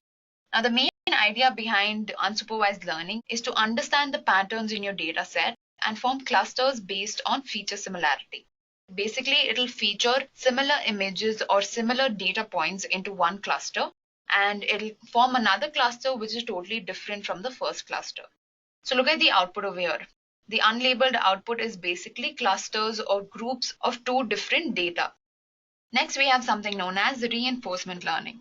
Now, reinforcement learning is comparatively different, right? It's pretty different from supervised and unsupervised. It is basically a part of machine learning where you put an agent in an environment and this agent learns to behave in the environment by performing certain actions and observing the rewards which it gets from these actions. To understand reinforcement learning, imagine that you were dropped off at an isolated island. What would you do? Initially, we'd all panic, right? But as time passes by, you will learn how to live on the island. You will explore the environment. You will understand the climate conditions. You'll understand the type of food that grows there. You'll know what is dangerous to you and what is not. You'll understand which food is good for you and which is not. This is exactly how reinforcement learning works. It involves an agent, which is basically you stuck on the island, that is put in an unknown environment, which is the island, where the agent must learn by observing and performing actions that result in rewards. Reinforcement learning is mainly used in advanced machine learning areas such as self-driving cars, AlphaGo, and so on. So guys, that sums up the types of machine learning. Before we go any further, I'd like to discuss the difference between supervised, unsupervised, and reinforcement learning. Now, first of all, we have the definition. Supervised learning is all about teaching a machine by using labeled data. Unsupervised learning, like the name suggests, there is no supervision over here. The machine is trained on unlabeled data without any guidance. Reinforcement learning is totally different. Here you have an agent who interacts with the environment by producing actions and discovers some errors and rewards. Now, the type of problem that is solved using supervised learning is regression and classification problems. We'll discuss what regression, classification, and clustering is in the upcoming slide, right? So don't worry if you don't know what it is. Unsupervised learning is mainly to solve association and clustering problems. Reinforcement learning is for reward-based problems. Now, what is the type of data in supervised learning? It is labeled data. That is the main difference between supervised and any other type of machine learning. In supervised, you have labeled data. In unsupervised, we have unlabeled data. Whereas in reinforcement learning, we have no predefined data at all. The machine has to perform everything from scratch. It has to collect data, analyze, do everything on its own. Now, the training in supervised learning is external supervision, meaning that we have external supervision in the form of the labeled training data set. In unsupervised, there is obviously no supervision. There is an unlabeled data set, therefore there's no supervision. In reinforcement learning, there is no supervision at all. Now, the approach to solving supervised learning problem is basically you're going to map your labeled input to your known output. In unsupervised learning, the machine is going to understand the patterns and discover the output on its own. Reinforcement learning, here the agent will follow something known as a trial and error method, right? It's totally based on the concept of trial and error. Popular algorithms under supervised learning are linear regression, logistic regression, support vector machines, and so on. Under unsupervised learning, we have the famous k-means clustering algorithm. Under reinforcement learning, we have the Q-learning algorithm, which is one of the most important algorithms. It is basically the logic behind the famous AlphaGo game. I'm sure all of you have heard of that. So guys, these were the differences between supervised, unsupervised, and reinforcement learning. Now let's move on and discuss the type of problems that you can solve by using machine learning. Now there are three types of problems in machine learning. Now any problem that needs to be solved in machine learning can fall into one of these three categories. Now what is regression? In this type of problem, the output is a continuous quantity. For example, if you want to predict the speed of a car given the distance, that means it is a regression problem. First of all, what is a continuous quantity? A continuous quantity is any variable that can hold a continuous value. A continuous variable is any variable that can have infinite number of values. For example, the height of a person or the weight of a person is a continuous quantity, right? I can have a weight of 50.1 kgs or 50.12 or 50.112 kgs. This is a continuous quantity.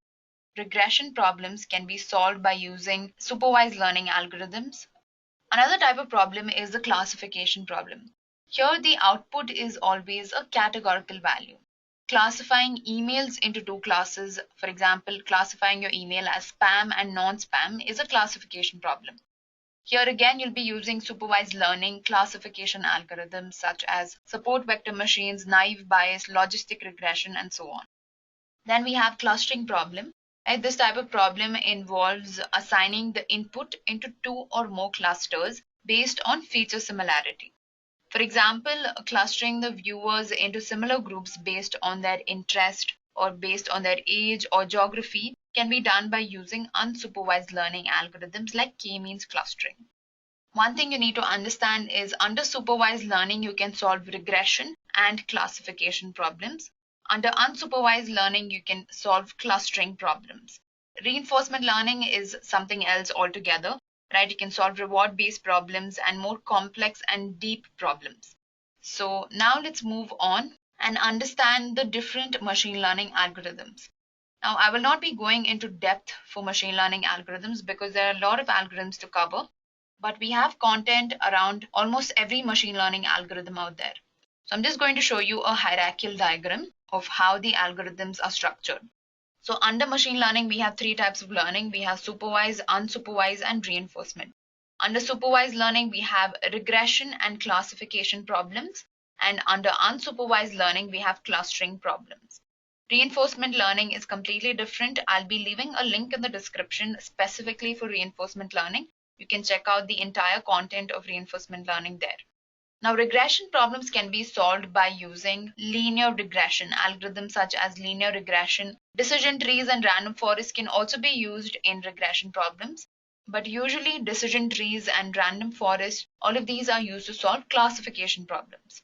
Famous classification algorithms include k-nearest neighbor, which is basically KNN, decision trees and random forests, logistic regression, naive bayes, support vector machines. All of these are classification algorithms. Coming to unsupervised learning, we have clustering and association analysis. Right? Clustering problems can be solved by using k-means, and association analysis can be solved by using a priori algorithm. A priori algorithm is mainly used in market basket analysis. Right? For this algorithm as well, I'll be leaving a link in the description. We've performed a very excellent demo wherein we've showed how market basket analysis can be done by using a priori algorithm. Markov model is also explained in one of the videos. I'll be leaving that link in the description box. Now, to sum up machine learning to you, I'll be running a small demonstration in Python. Right? Like I promised earlier, I will be using Python to understand the whole machine learning process. All right, so let's get started with that demo. So guys, for those of you who don't know Python, I will leave a couple of links in the description box so that you understand Python. But apart from that, Python is pretty understandable. If you just look at the code, you'll know what exactly I'm talking about, right? So don't worry. And also I'll be explaining everything in the code. So I'm using PyCharm in order to run the demo, right? So guys, like I said, if you don't know Python, I'll leave a couple of links in the description box. You can go through those videos as well. The main aim of our demo is to build a machine learning model that will predict whether or not it will rain tomorrow by studying the past dataset. Now, this dataset contains around 145,000 observations on the daily weather conditions as observed in Australia. Right? The dataset has around 24 features, and we will be using 23 features out of that to predict the target variable, which is rain tomorrow. So this data set I collected from Kaggle, right? For those of you who don't know, Kaggle is an online platform where you can find hundreds of data sets, and there are a lot of competitions held by machine learning engineers and all of that. It's an interesting website.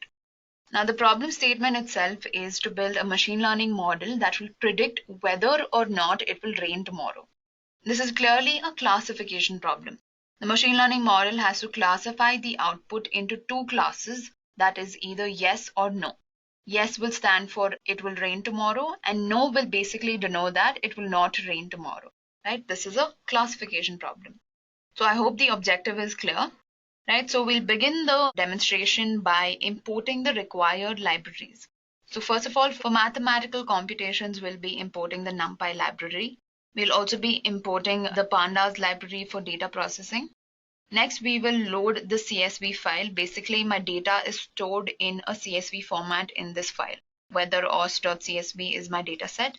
So basically, I've saved this file in this path, right? So that's what I'm doing here. I'm loading my data set and I'm storing it in a variable known as df. Next, what we'll do is we'll see the size of our data frame.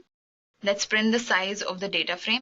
We'll also display the first 5 observations in our data frame. So let's look at the output. Basically around 145,000 observations and 24 features. Now 24 features are basically the variables that are there in my data set. For example, date is a variable, location is a variable, minimum temperature, till rain tomorrow, all of these are variables. So I have around 24 features in my data set, right? Now the variable that I have to predict is rain tomorrow, okay? If the value of rain tomorrow is no, it denotes that it will not rain tomorrow. But if the value is yes, then it will denote that it will rain tomorrow. So rain tomorrow is basically my target variable, right? I'll be finding out whether it's going to rain tomorrow or not. So this is my target variable, also known as your output variable. My input variables will be the other 23 variables. Date, location, minimum temperature, rain today, risk, all of this will be my input variables. Now these variables are also known as predictor variables. Basically, they're used to predict your outcome. So these are also known as predictor variables. Now the next step is checking for null values. This is basically data pre-processing. Let me just comment it for you. This is data preparation or data. Right, so this stage is data pre-processing, right? Here we start checking for any null values or any missing values. That's exactly what I'm doing over here. I am checking for any missing or null values in my data set. If you notice the output, it shows that the first 4 columns have more than 40% null values, right? So it's always best for us to remove features or such variables because they will not help us in our prediction. Now, during data pre-processing, it is always necessary to remove the variables that are not significant. Unnecessary data will just increase our computations. That's why it's always best if we remove the unwanted or unnecessary variables. Now, apart from removing these 4 variables, we'll also remove the location variable and we will remove the date variable, right? I'll come to this variable in a minute. We'll also be removing location and date variable because both of these variables are not needed in order to predict whether it'll rain tomorrow, right? We do not need to know the location and the date. Now we'll also be removing this risk variable. Risk variable basically tells us the amount of rain that might occur the next day. Right now, this is a very informative variable and it might actually leak some information to our model. By using this variable, we'll easily be able to predict, and there's no point of doing that. this variable will give us too much information. Right? So that's why we're going to remove this variable as well. It will leak a lot of information. So after that, if you print the shape of your data frame, we have only 17 variables and so many observations. Now after this, we'll just look at any null values and we'll remove them. This drop.any function will just remove all the null values. Right? Then if you print the shape of your data frame, we'll have around 112,000 rows with 17 variables.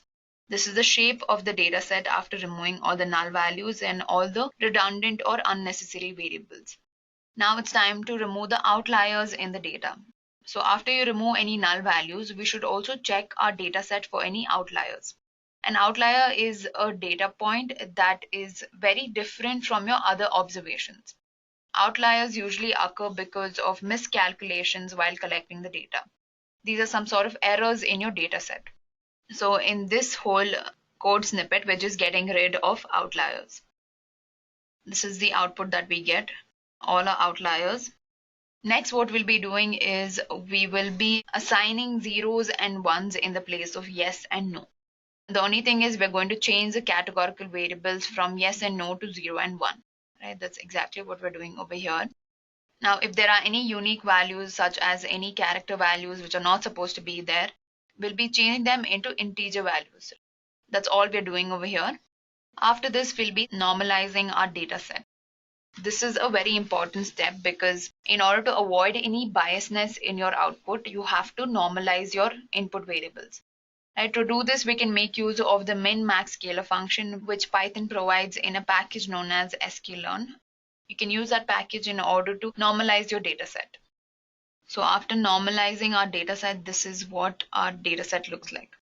This is before normalization. You can see that these are in 2 digits, whereas these values are in single digits. Right? This causes a lot of biasness. But once we normalize the values, we know that all of the values are in a similar range.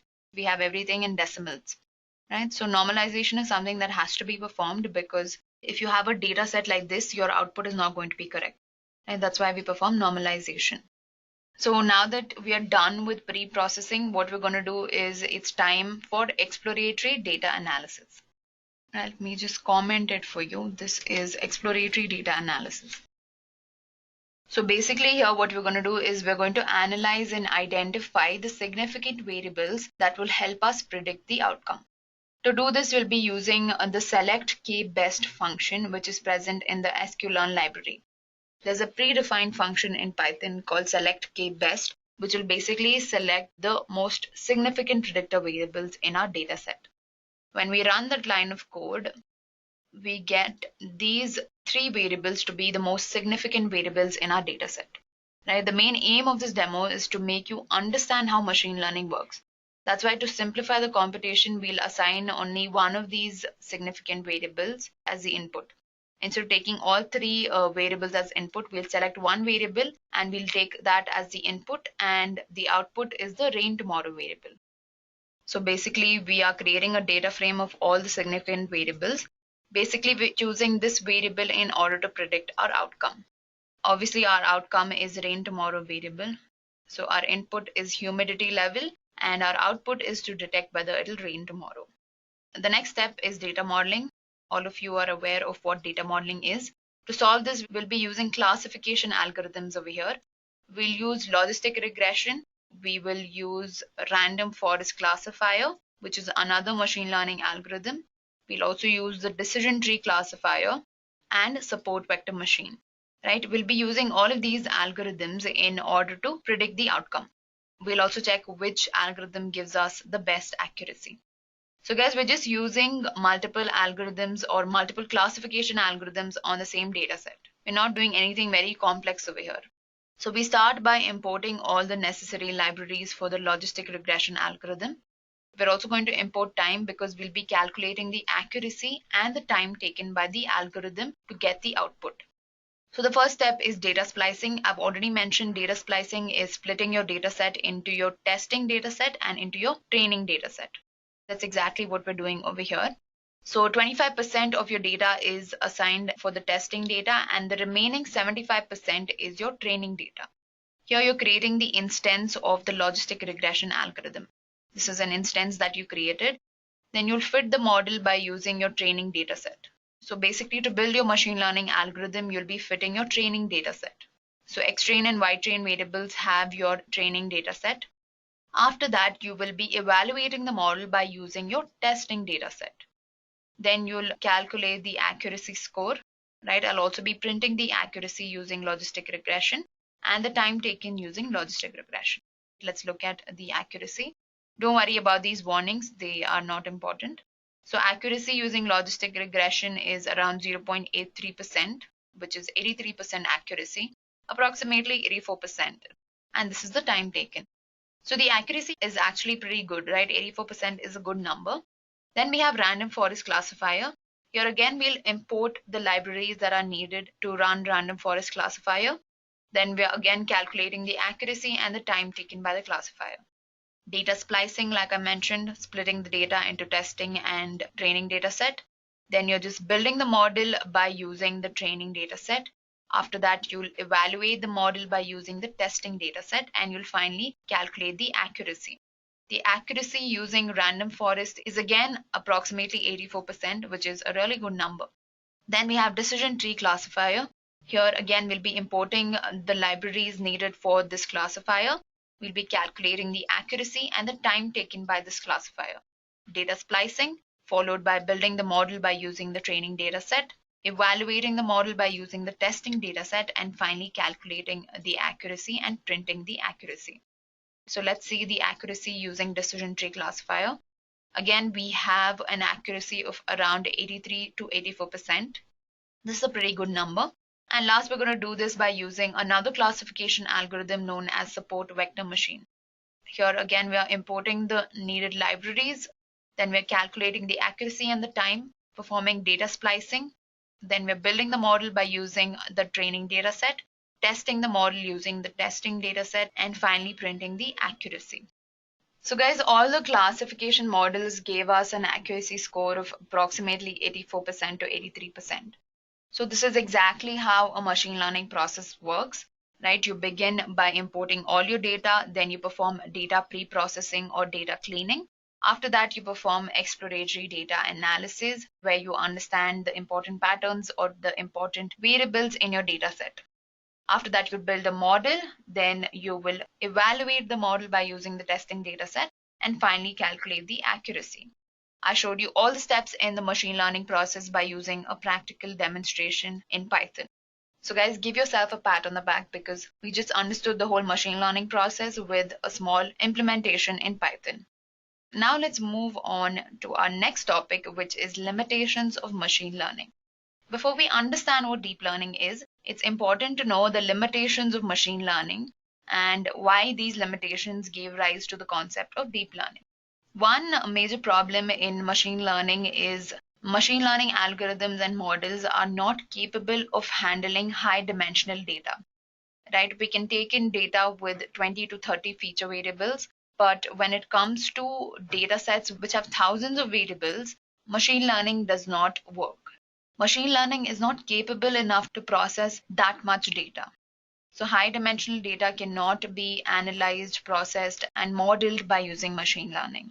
Another limitation is that it cannot be used in image recognition and object detection because these applications require the implementation of high dimensional data. Another major challenge in machine learning is to tell the machine what are the important features it should look for in order to precisely predict the outcome. So basically, you're selecting the important features for the machine learning model and you're telling them, like, these are the important features and this is what you should use in order to build the model. This process is known as feature extraction. Now, in machine learning, this is a manual process. You're going to manually input as a programmer. You're going to tell that these are the important predictor variables. But what happens when your data set has hundreds of variables? How are you going to sit and choose every variable and perform analysis on each variable to understand which is a really significant variable? That's going to become a very tedious task, right? It's not possible for you to manually sit down with 100 variables, check the correlation with each variable and understand which variable is significant in predicting the output. So performing feature extraction manually is very tedious, and that is one of the major limitations of machine learning. Now, deep learning comes to the rescue to all of these problems. So let's understand what deep learning is and why we have deep learning in the first place. So deep learning is actually one of the only methods by which we can overcome the challenge of feature extraction. This is because deep learning models are capable of learning to focus on the right features by themselves, requiring minimal human intervention, meaning that feature extraction will be performed by the deep learning model itself. You don't have to manually tell that this feature is important, that feature is important, choose this feature for predicting the output. All of this is not needed in deep learning. The model itself will learn which features are most significant in predicting the output. Also, deep learning is mainly used to deal with high dimensional data, right? It is based on the concept of neural networks and is often used in object detection and image processing. This is exactly why we need deep learning. It solves the problem of processing high dimensional data and manual feature extraction. Now, how exactly does deep learning work? Now, deep learning mimics the basic component of the human brain called the brain cell. The brain cell is also known as a neuron. So, inspired from a neuron, an artificial neuron was developed. Deep learning is based on the functionality of a biological neuron. So, let's understand how we mimic this functionality in an artificial neuron. Now, guys, an artificial neuron is also known as a perceptron. Let's understand what this biological neuron does and how deep learning is based on this concept. In a biological neuron, you can see these dendrites, right? In this image, you see something known as dendrites. These dendrites are used to receive any input. These inputs are summed in the cell body, and through the axon, it is passed on to the next neuron. So similar to the biological neuron, a perceptron or an artificial neuron receives multiple inputs, applies various transformations and functions, and provides an output. Right? So that's how artificial neural networks, or that's how deep learning works. Now, guys, the human brain consists of multiple connected neurons called a neural network. Similarly, by combining multiple perceptrons, we've developed what is known as deep neural networks. The main idea behind deep learning is neural networks, and that's what we're going to learn about. So now let's understand what exactly deep learning is. Deep learning is a collection of statistical machine learning techniques used to learn feature hierarchies based on the concept of artificial neural networks. So the main idea behind deep learning is to use the concept of neural networks. A deep neural network will have three layers. Okay, there's something known as the input layer, followed by the hidden layers, and then we have the output layer. The input layer is basically the first layer, and it receives all the inputs. So all the inputs are fed into this input layer. The last layer is obviously the output layer. This layer will provide your desired output. Now all the layers between the input and your output layer are known as the hidden layers. Now the number of hidden layers in a deep learning network will depend on the type of problem you're trying to solve and the data that you have. We'll get into depth of what exactly a hidden layer does, but for now, this is how a neural network is structured in deep learning. So guys, deep learning is used in highly computational use cases such as face verification, self-driving cars, and so on. Right, so let's understand the importance of deep learning by looking at a real-world use case. So I'm sure all of you have heard of the company PayPal. Now, PayPal makes use of deep learning to identify any possible fraudulent activities. So the company makes use of deep learning for fraud detection. Now, PayPal recently processed over $235 billion in payments from 4 billion transactions by its more than 170 million customers. So basically, it processed this much data by using deep learning. PayPal uses machine learning and deep learning algorithms to mine data from the customer's purchasing history, in addition to reviewing patterns of any sort of fraud stored in the database, and it will do this to predict whether a particular transaction is fraudulent or not. Now, the company has been relying on deep learning and machine learning technology for around 10 years. Initially, the fraud monitoring team used simple linear models, right? They use machine learning. But over the years, the company switched to more advanced machine learning technology called deep learning. This shows how deep learning is used in more advanced and more complicated use cases. The fraud risk manager and the data scientist at PayPal, he quoted that what we enjoy from more modern, advanced machine learning is its ability to consume a lot more data, handle layers and layers of abstraction, and be able to see things that a simpler technology would not be able to see, even human beings might not be able to see. This is exactly what he quoted. He said that a simple linear model is capable of consuming around 20 variables. But with deep learning technology, you can run thousands of data points. He also quoted that there is a magnitude of difference. You will be able to analyze a lot more information and identify patterns that are a lot more sophisticated. So by implementing deep learning technology, PayPal can finally analyze millions of transactions to identify any fraudulent activity. This is how PayPal makes use of deep learning. Not only PayPal, we also have Facebook, right? Facebook makes use of deep learning technology for face verification. You've all seen the tagging feature at Facebook, where we tag our friends in photos. All of that is based on deep learning and machine learning. So guys, that was a real world use case to make you understand how important deep learning is. Now let's move on and look at what exactly a perceptron is, right? We'll be going in depth about deep learning. A perceptron is basically a single layer neural network that is used to classify linear data. It is the most basic component of a neural network. Now, a perceptron has four important components. It has something known as inputs, weights and bias, summation functions, activation and transformation functions. These are four important parts of a perceptron. Now, before I discuss this diagram with you, let me tell you the basic logic behind a perceptron.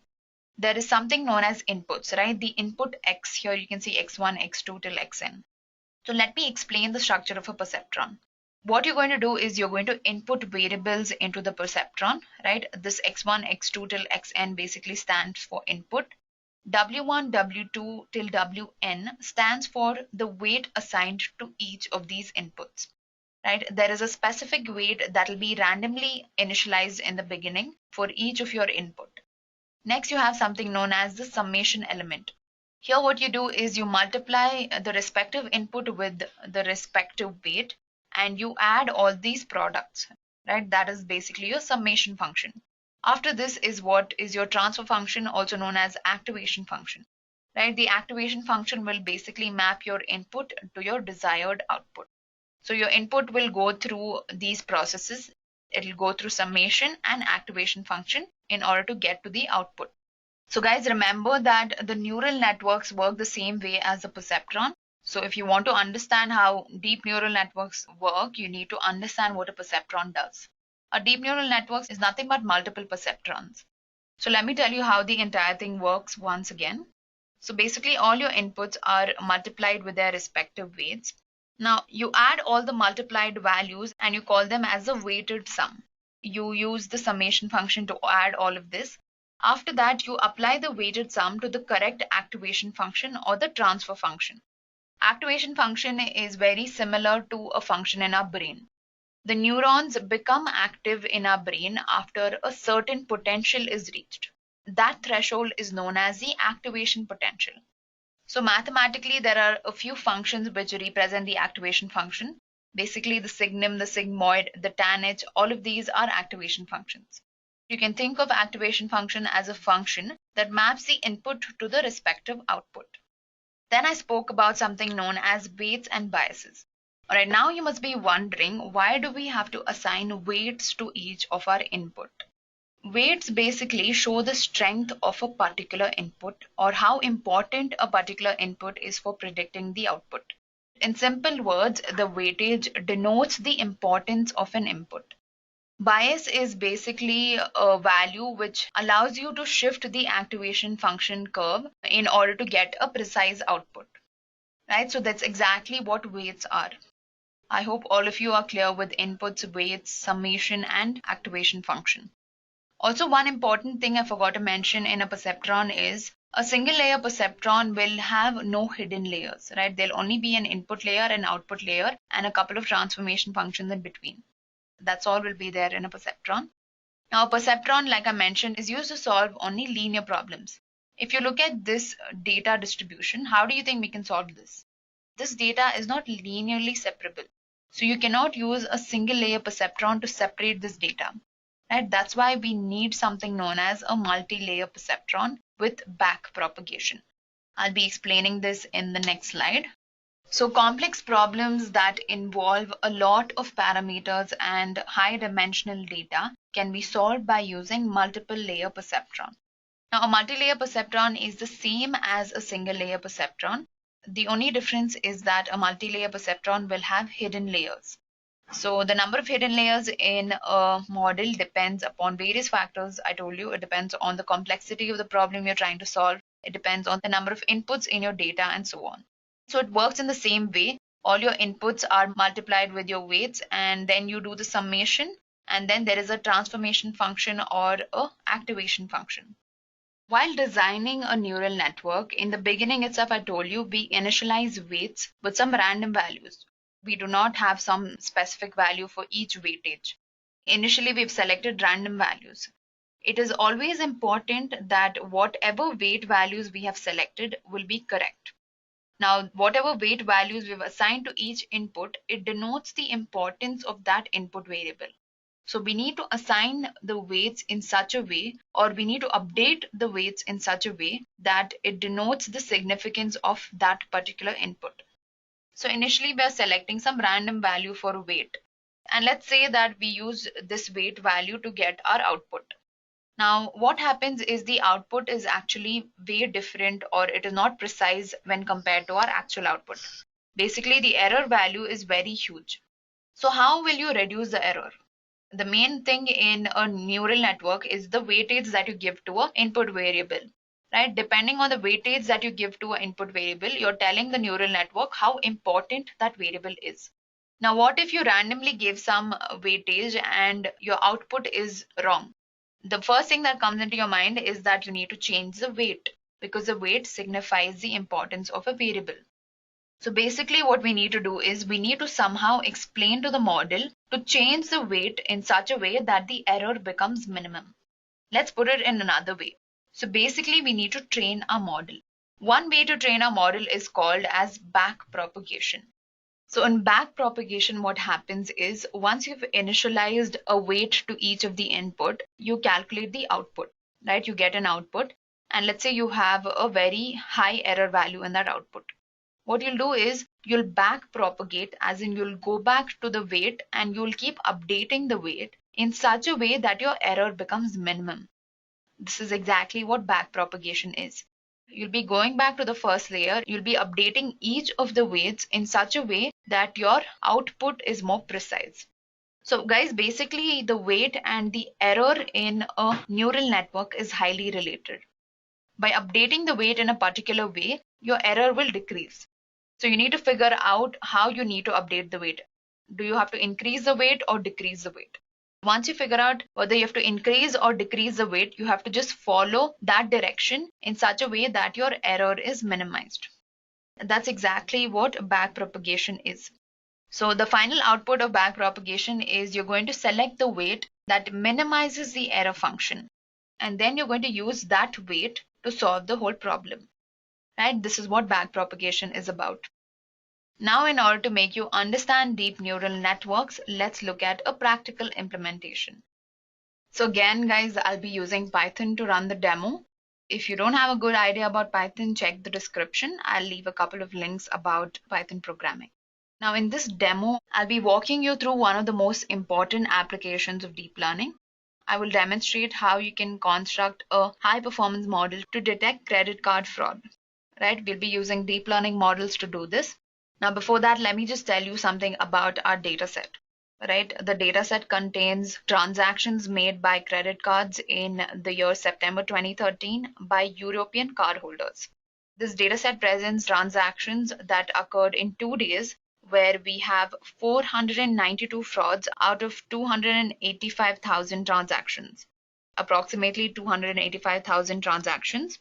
Out of these transactions, 492 were frauds, and the data set is quite unbalanced, right? The positive class accounts for 0.172%.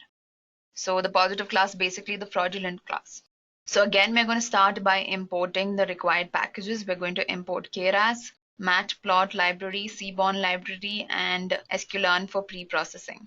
Right? Again, min-max scaler, which is for normalization. We're going to import our data set and store it in this variable. Right? This is the path to my data set. My data set is in the CSV format, or also known as comma separated version. Now we're going to print out the first 5 rows of our data set. Right? Let's take a look at the output. So here is the time of the transaction, V1, V2, V3, etc. These are all the features of our data set. I'm not going to go into depth of what these features stand for because this demo is all about understanding deep learning. Now these V1, V2, V3, these are all predictor variables which will help us predict our class. So guys, don't worry about what these features are. These features are just information and details about your transaction, such as the amount you spend or the time of transaction and so on. So here we have the amount variable, which denotes the amount spent. After that, we have the class variable. Now this class variable is your output variable or your target variable. So your class is basically your output variable. Value 0 denotes that there has been no fraudulent activity. But if you get a class of 1, it means that this transaction is a fraudulent transaction. For example, this transaction is not fraudulent. That's why we have a value of 0 over here. All right, so this is our data set. Next, what we're doing is we're counting the number of samples for each class, right? We have class 0 and class 1, where in class 0 denotes the normal transaction, which is non-fraudulent transaction, and class 1 will denote the fraudulent transactions. Right, so we have around 492 fraudulent transactions and around 284,315 non-fraudulent transactions. So when you see this, you know that our data set is highly unbalanced. Highly unbalanced means that one class has a really small number when compared to the other class, right? There's no balance between the two classes. So here what we're doing is we are sorting the data set by class for stratified sampling. Stratified sampling is a statistical technique for sampling your data set. Now, this type of sampling is always good if you have an unbalanced data set. Next, what we're going to do is we're going to perform data pre-processing. Data pre-processing in deep learning mainly has a method known as dropout method. Next, what we're going to do is we're going to drop out the entire time column. We do not need the time of the transaction in order to understand if the transaction was fraudulent or not. Right? So that's why we're getting rid of unnecessary variables. Right? So we're dropping out that variable. So after dropping out the time variable, we're going to assign the first 3000 samples to our new data frame. Right? This DF sample will have our first 3000 samples, and we're going to use those 3000 samples. So here we're just counting the number of class for each of these samples. After that, we're just counting the number of samples for each of the class. Right? We're doing the same thing again, and here we get class 0 has 2508 samples and class 1 has 492 samples. Now this makes the data set quite balanced, right? It's very balanced when compared to our old data set. Next, we'll just randomly shuffle our data set, right, in order to remove any sort of biasness in the data. After that, we'll split our data set into 2 parts. One is for training and your other data set is for testing, right? This is also known as data splicing. Then we'll be splitting each data frame into feature and label, meaning that your input and your output. You'll be doing this for your training data and for your testing data, right? All you're doing is you're separating your input from your output. Next, we're looking at our training data set, right? We're printing the shape of our training data set. The training data set has around 2,400 observations and 29 variables or 29 features. Similarly, we'll be printing out the size of our test data frame, right? That's exactly what we're doing over here. After that, we'll perform normalization, right? For this, we'll be using the min-max scaler. So in normalization, we'll basically be scaling all our predictor variables around the same range so that there is no biasness in our prediction. After this, we'll be plotting a function for each of the learning curves. For your training phase and for your testing phase, you'll be plotting a learning curve. Now I'll show you the output of this in a couple of minutes. For now, let's move on to the main part, which is model creation. Right? In this demo, we'll use 3 fully connected layers. We'll also use dropout technique. Now, dropout is a type of regularization technique that is used to avoid any sort of overfitting in a neural network. It is a technique where you select neurons and you drop them during the training phase. We'll be using the ReLU as the activation function, which is a type of activation function just like sigmoid and tanh. So the type of model that we'll be using is the sequential model, right? Sequential is the easiest way to build a model in Keras, right? We're using the Keras library over here. If you remember, I imported that in the beginning, right? It allows you to build a model layer by layer. So each layer has weights that correspond to the layer that follows it. After this, you'll use the add function to add the dense layers. Basically, your hidden layers you're going to add over here. So in our model, we'll be adding 2 dense layers or hidden layers, you can say. So here what we're doing is we're adding the first dense layer. Now guys, a dense layer is standard layer type that works for most cases, right? In a dense layer, all the nodes in the previous layer connect to the nodes in the current layer. So guys, don't get too involved into what exactly is happening here. All I'm doing is I'm creating a sequential model. And what is happening is I'm just assigning the number of inputs for each of the dense layer or for each of the hidden layer. I'm also assigning dropout value. Dropout is basically to prevent overfitting. Overfitting might occur when your model memorizes the training data set. Overfitting basically reduces the accuracy of a model. That's why we're using the dropout method to prevent overfitting. So in the first hidden layer, we have around 200 units, right? We have the activation function ReLU. Then we're adding the second dense layer with again 200 neurons and the ReLU activation function. Kernel initializer is uniform, meaning that it's just sequential and normal. Then we're again adding a dropout layer of 0.5. The dropout value of a network has to be chosen very wisely. Okay, a value that is too low will result in a minimal effect, and a value that is too high will result in underlearning by the network. So 0.5 is a standard dropout value. Now this last layer is our output layer. In the output layer, we'll obviously have only one neuron. We'll have one neuron that will show us the output class, either 0 or 1. 0 will show us non-fraudulent transactions and 1 will denote fraudulent transaction. Right? That's why we have only one neuron over here, and the activation function here is sigmoid, right? Since the number of neurons is only 1. After that, we're printing the model summary. Now, I'll show you the summary and everything. Before that, let's just understand what exactly optimization functions are. We'll understand what this optimization function does. Now, an optimizer takes care of the necessary computations that are used to change the network's weights and bias. So basically, your optimizers will take care of all your computations such as changing the weight or updating the weight. If you'll remember, I spoke about backpropagation, right? Where you'll update the weight and all of that. That is done by using optimizers. Here we're selecting an optimizer known as the ADAM optimizer. So ADAM optimizer is one of the current default optimizers in deep learning. Right? It stands for adaptive moment estimation. We don't have to get into the depth of all of this. Right? All of these are predefined optimizers in our Keras package itself. After this, we're going to fit our model by using the training features. We're also setting 200 epochs, and also there's something known as epochs and batch size. Right? We're setting epochs as 200 and batch size as 500. I'll tell you what exactly this means.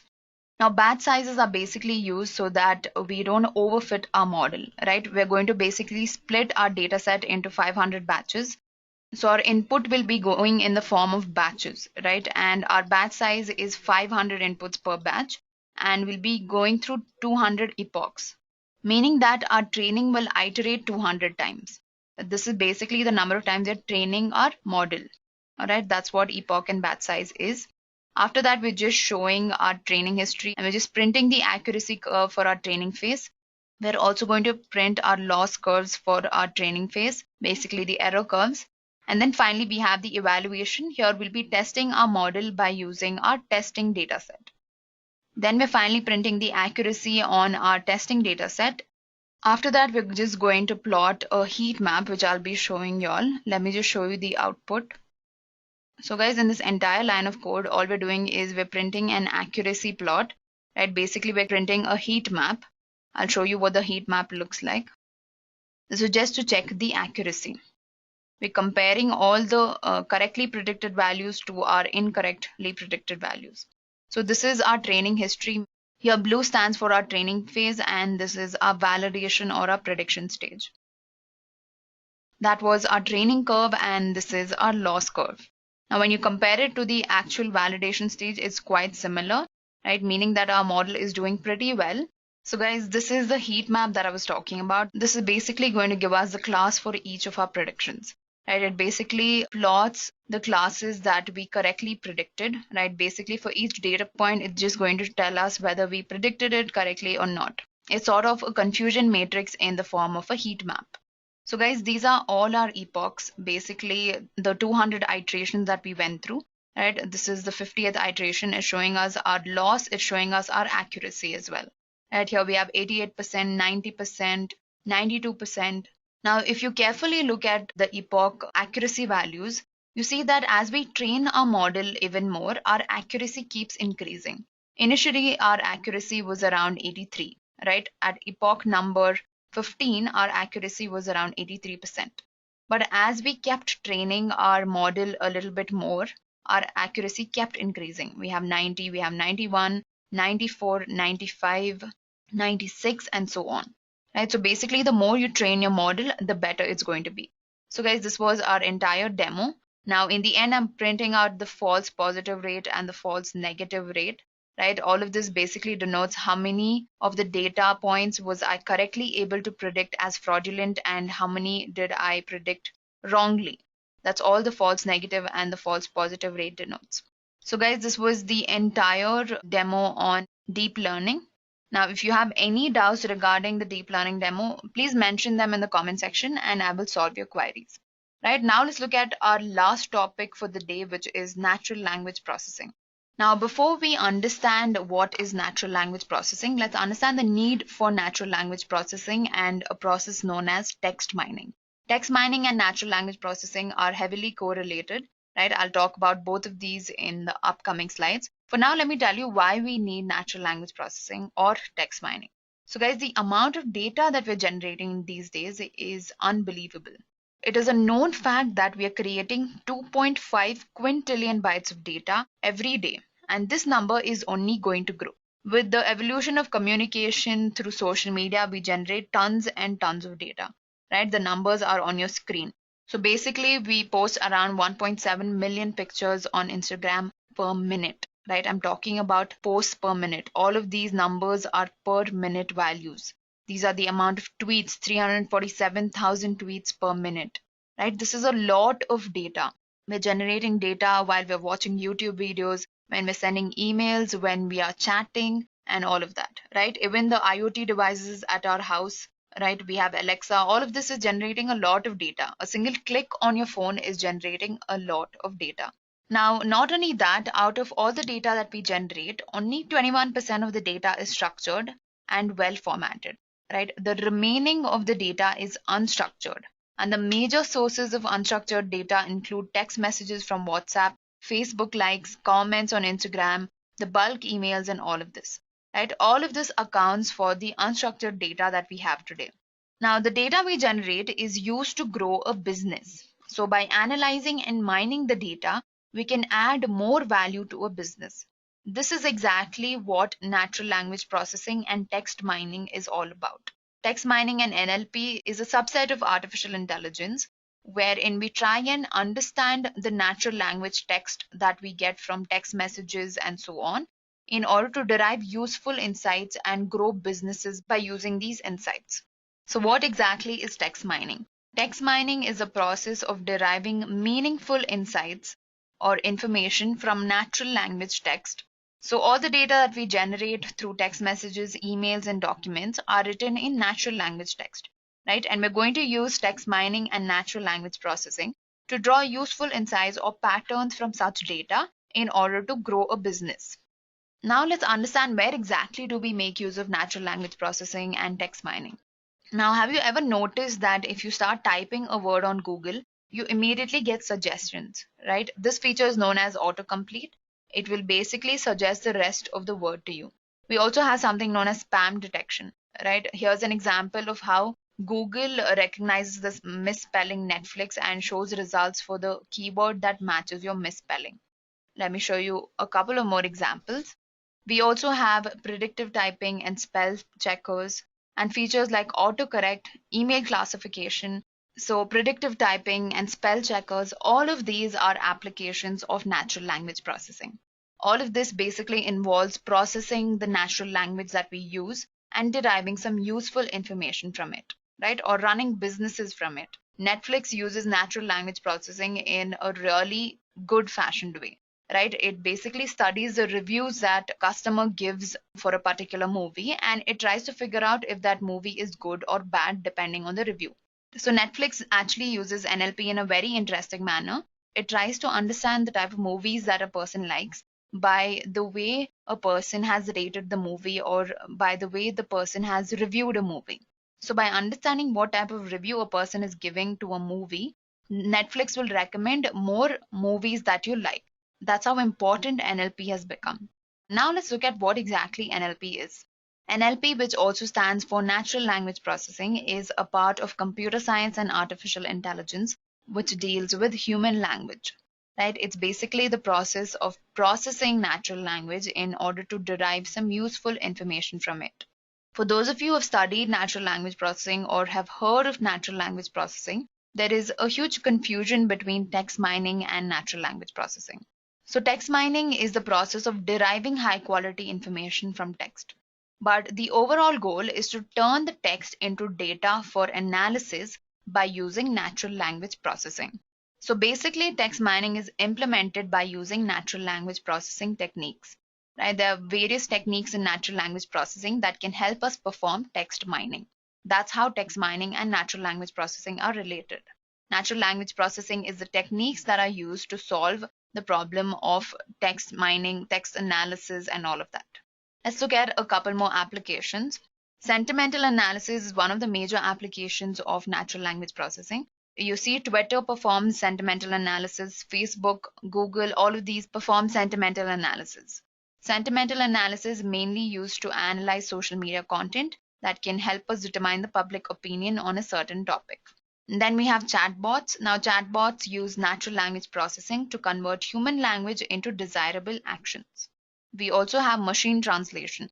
NLP is used in machine translation by studying the morphological analysis of each word and translating it to another language. Advertisement matching is also done using NLP in order to recommend ads based on your history, right? These are few of the applications of NLP. Now, let me tell you the basic terminologies under natural language processing. So, tokenization is the most basic step in natural language processing. Tokenization means breaking down the data into smaller chunks or tokens so that they can be easily analyzed. So, the first step is you'll break a complex sentence into words. Then you'll understand the importance of each of the word with respect to that sentence in order to produce a structural description on an input sentence. So for example, take this sentence. How would I perform tokenizations on this sentence? Let's say that tokens are simple is a sentence and I want to perform tokenization on this sentence. This is what I'm going to do. I'm going to split the sentence into different words. I'm going to understand each word with respect to that sentence.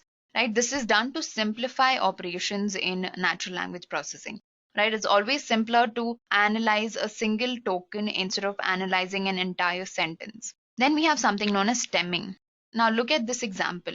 Right here we have words such as detection, detecting, detected, and detections. We all know that the root word for all of these words is detect. So stemming algorithm basically does that. It works by cutting off the end or the beginning of the word and taking into account a list of common prefixes and suffixes that can be found in an inflected word. Stemming basically helps us in analyzing a lot of words. We know that detections, detected, and detection basically mean the same thing. So all we're doing is we're going to ease our analysis by removing prefixes and suffixes which do not make sense, right? We just need to understand the morphological analysis of the word, right? So that's why we're randomly cutting the prefixes and suffixes in such a way that we only get the important part of the word. This is called stemming.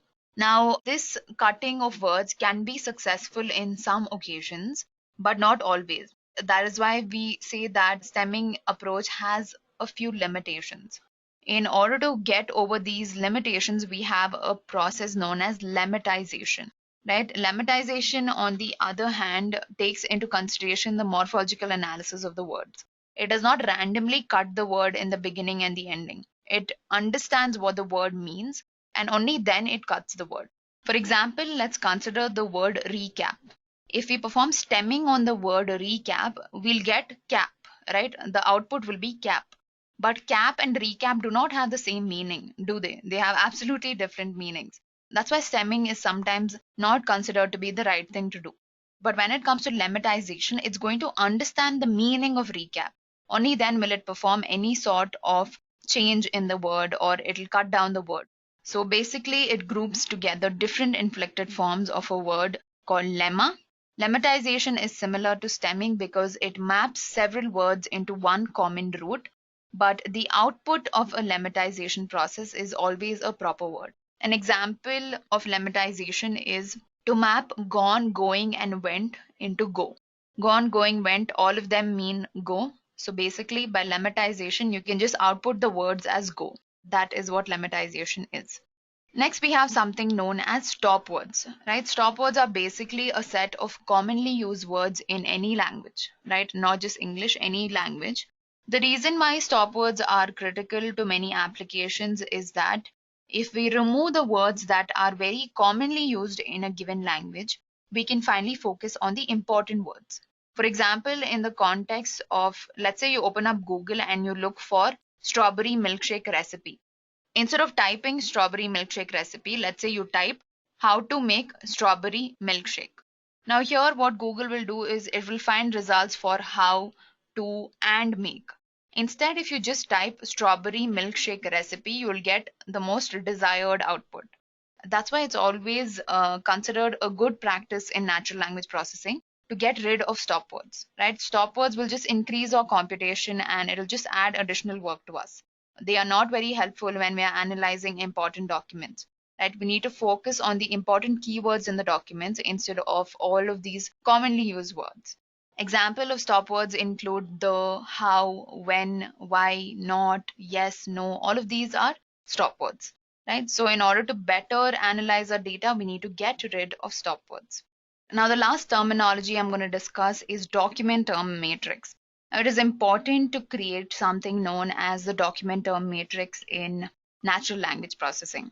A DTM or a document term matrix is basically a matrix that shows the frequency of words in a particular document. Let's say that we're trying to understand if the sentence "this is fun" is available in one of my documents. So if it is there in my document 1, I'm going to put a 1 corresponding to each of the words that is available in my document. For example, in document 2, I have "this is," but I do not have the word "fun." Similarly, in document 4, I have the word "this," but I do not have the word "is" and "fun." So basically, a document term matrix is like the frequency matrix of a document. So during text analysis, you always begin by building a document term matrix. Right here, you try to understand which words frequently occur and which words are important and not important in the document. So guys, these were a couple of terminologies in natural language processing.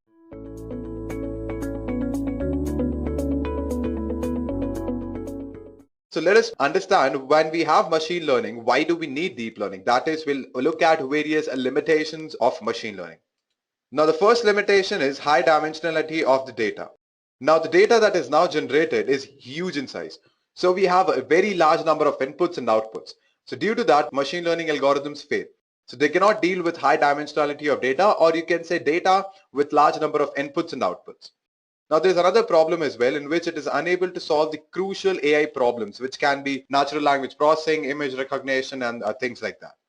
Now, one of the biggest challenges with machine learning models is feature extraction. Now, let me tell you what are features. So in statistics, we consider features as variables, but when we talk about artificial intelligence, these variables are nothing but the features. Now, what happens because of that? The complex problems such as object recognition or handwriting recognition becomes a huge challenge for machine learning algorithms to solve.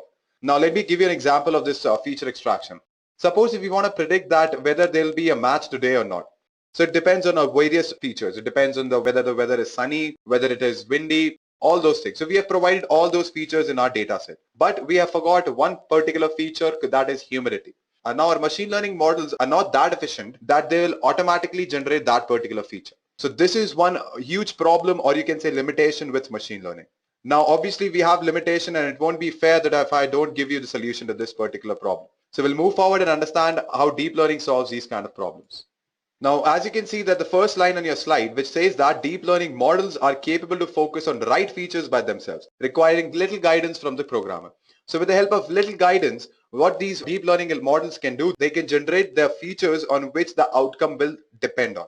And at the same time, it also solves the dimensionality problem as well.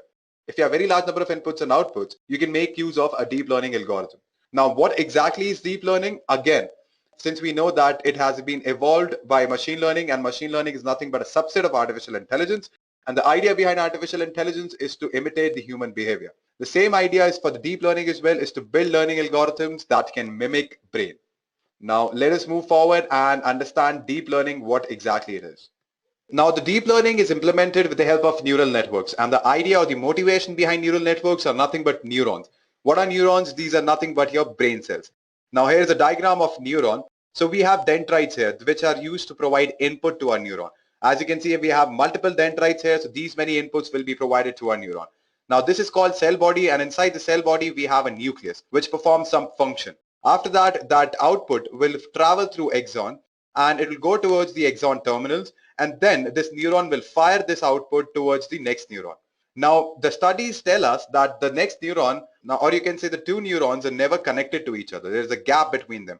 So that is called a synapse. So this is how basically a neuron works like. And on the right hand side of your slide, you can see an artificial neuron. Now let me explain you that. So over here, similar to neurons, we have multiple inputs. Now these inputs will be provided to a processing element like our cell body. And over here in the processing element, what will happen? Summation of your inputs and weights. Now when it moves on, then what will happen? This input will be multiplied with our weights. So in the beginning, what happens? These weights are randomly assigned. So what will happen if I take the example of x1? So x1 multiplied by w1 will go towards the processing element. Similarly, x2 and w2 will go towards the processing element, and similarly the other inputs as well. And then summation will happen, which will generate a function of s, that is f of s. After that comes the concept of activation function. Now what is activation function? It is nothing but in order to provide a threshold. So if your output is above the threshold, then only this neuron will fire, otherwise it won't fire. So you can use a step function as an activation function, or you can even use a sigmoid function as your activation function. So this is how an artificial neuron looks like. So a network will be multiple neurons which are connected to each other will form an artificial neural network. And this activation function can be a sigmoid function or a step function. That totally depends on your requirement. Now once it exceeds the threshold, it will fire. After that, what will happen? It will check the output.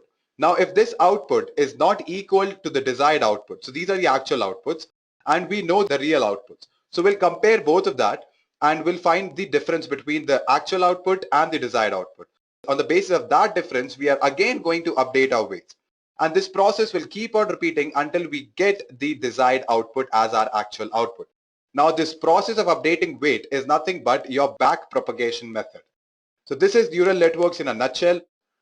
So we'll move forward and understand what are deep networks. So basically, deep learning is implemented by the help of deep networks, and deep networks are nothing but neural networks with multiple hidden layers. Now what are hidden layers? Let me explain you that. So you have inputs that comes here. This will be your input layer.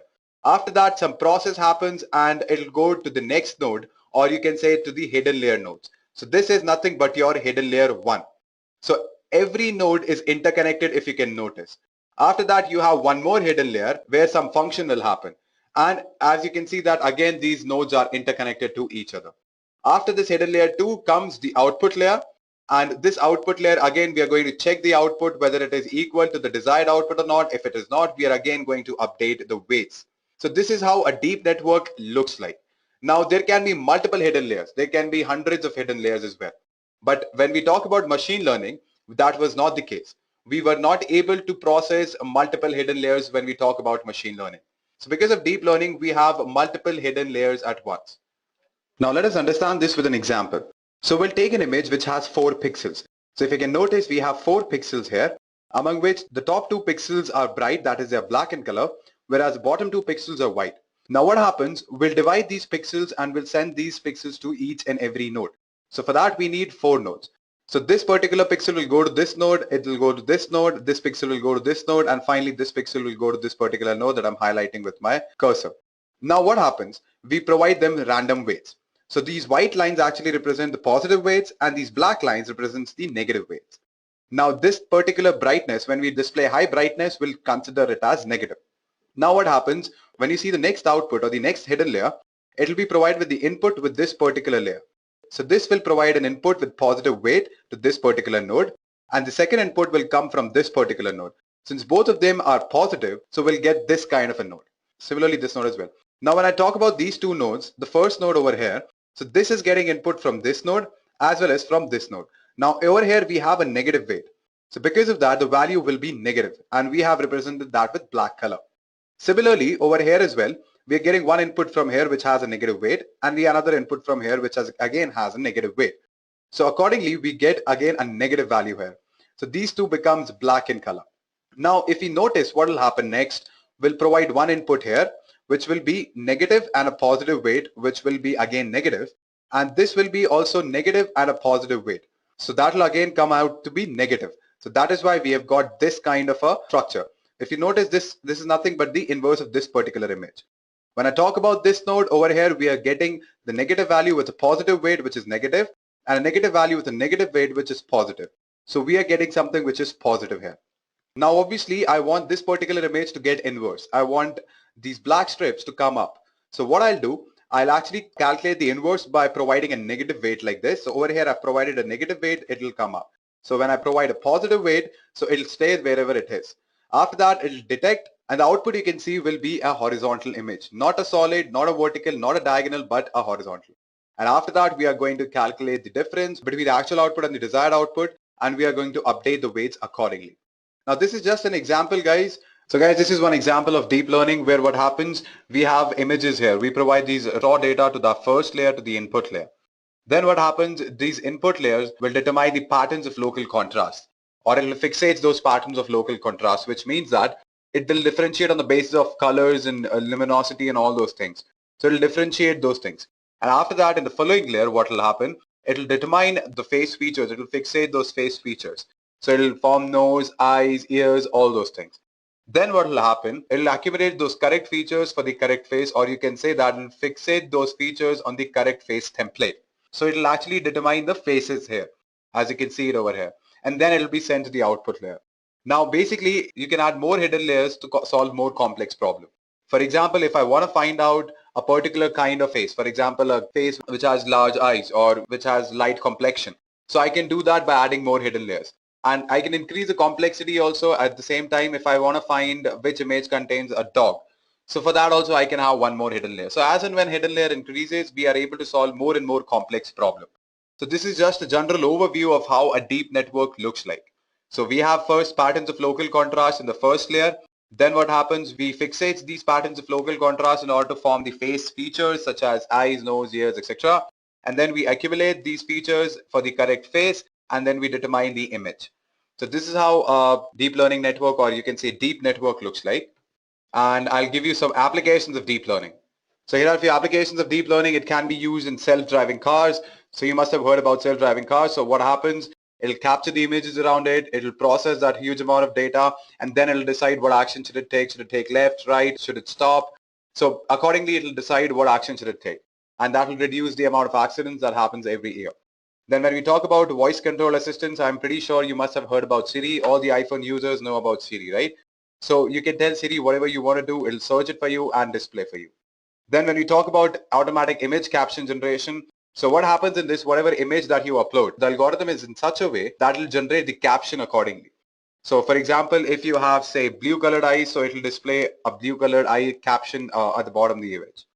Now, when I talk about automatic machine translation, so we can convert English language into Spanish, similarly Spanish to French. So basically, automatic machine translation, you can convert one language to another language with the help of deep learning. And these are just few examples, guys. There are many, many other examples of deep learning. It can be used in game playing. It can be used in many other things. And let me tell you one very fascinating thing that I've told you in the beginning as well. With the help of deep learning, MIT is trying to predict future. So yeah, I know it is growing exponentially right now, guys.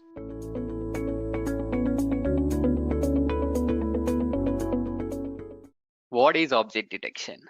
So object detection is a computer technology which is related to computer vision and image processing.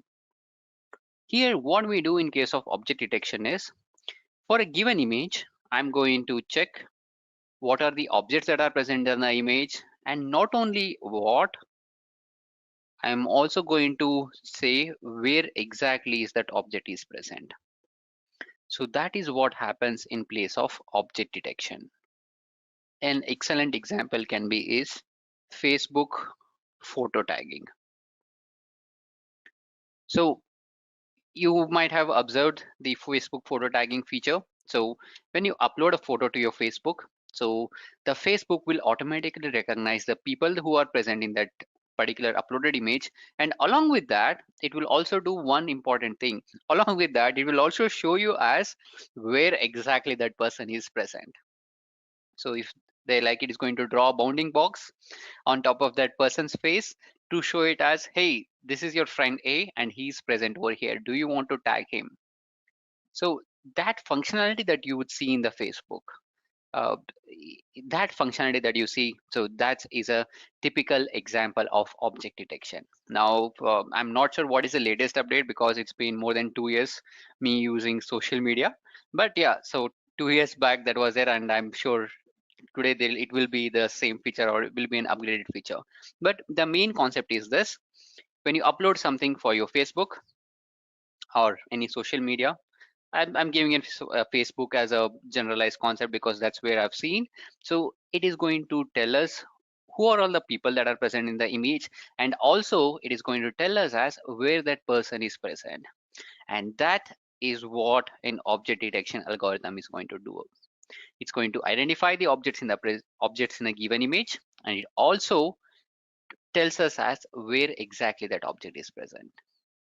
So what and where, both of them will be identified in case of object detection. So here you can see the GIF animation that you would see over here on your left hand of the screen. So here it says what are the objects that are present in the image. So the objects are cap, bowl, Pepsi can, and so on. Now along with saying what are the objects, it is also drawing a bounding box. So you can see a green box that has been drawn on top of each and every object to tell us as where that particular object is present. And here on the another image that we have on the right hand of the slide, so here it's also doing a similar activity. It is saying there's a retriever dog, there is an American Stanford Terrier dog, and there is just a common dog. Okay, and there is a built terrier dog. So it has identified the dogs that are present in the image, and along with identifying what is the breed of the dog, it is also drawing a box. See, it says this is where my dog is, this is where my dog is, this is where my dog is. So this is how any typical object detection application would work. So it detects what, and also it also tells us as where exactly that particular object is present. Now the next question is, where do we see these applications? So one obvious, face recognition. So this, we have been familiar with Facebook. So where we upload an image and we can identify who are all the people that are present in the image. And even Google Photos has a good face recognition feature. I mean, so we've been understanding about this, and even the Google Photos has a good face recognition, or yeah, voice recognition over there. So when we upload all the pictures, so it's going to group all the photos together, and it will ask us to name that particular one person, and it will automatically tag those names to all the similar people wherever that person is present.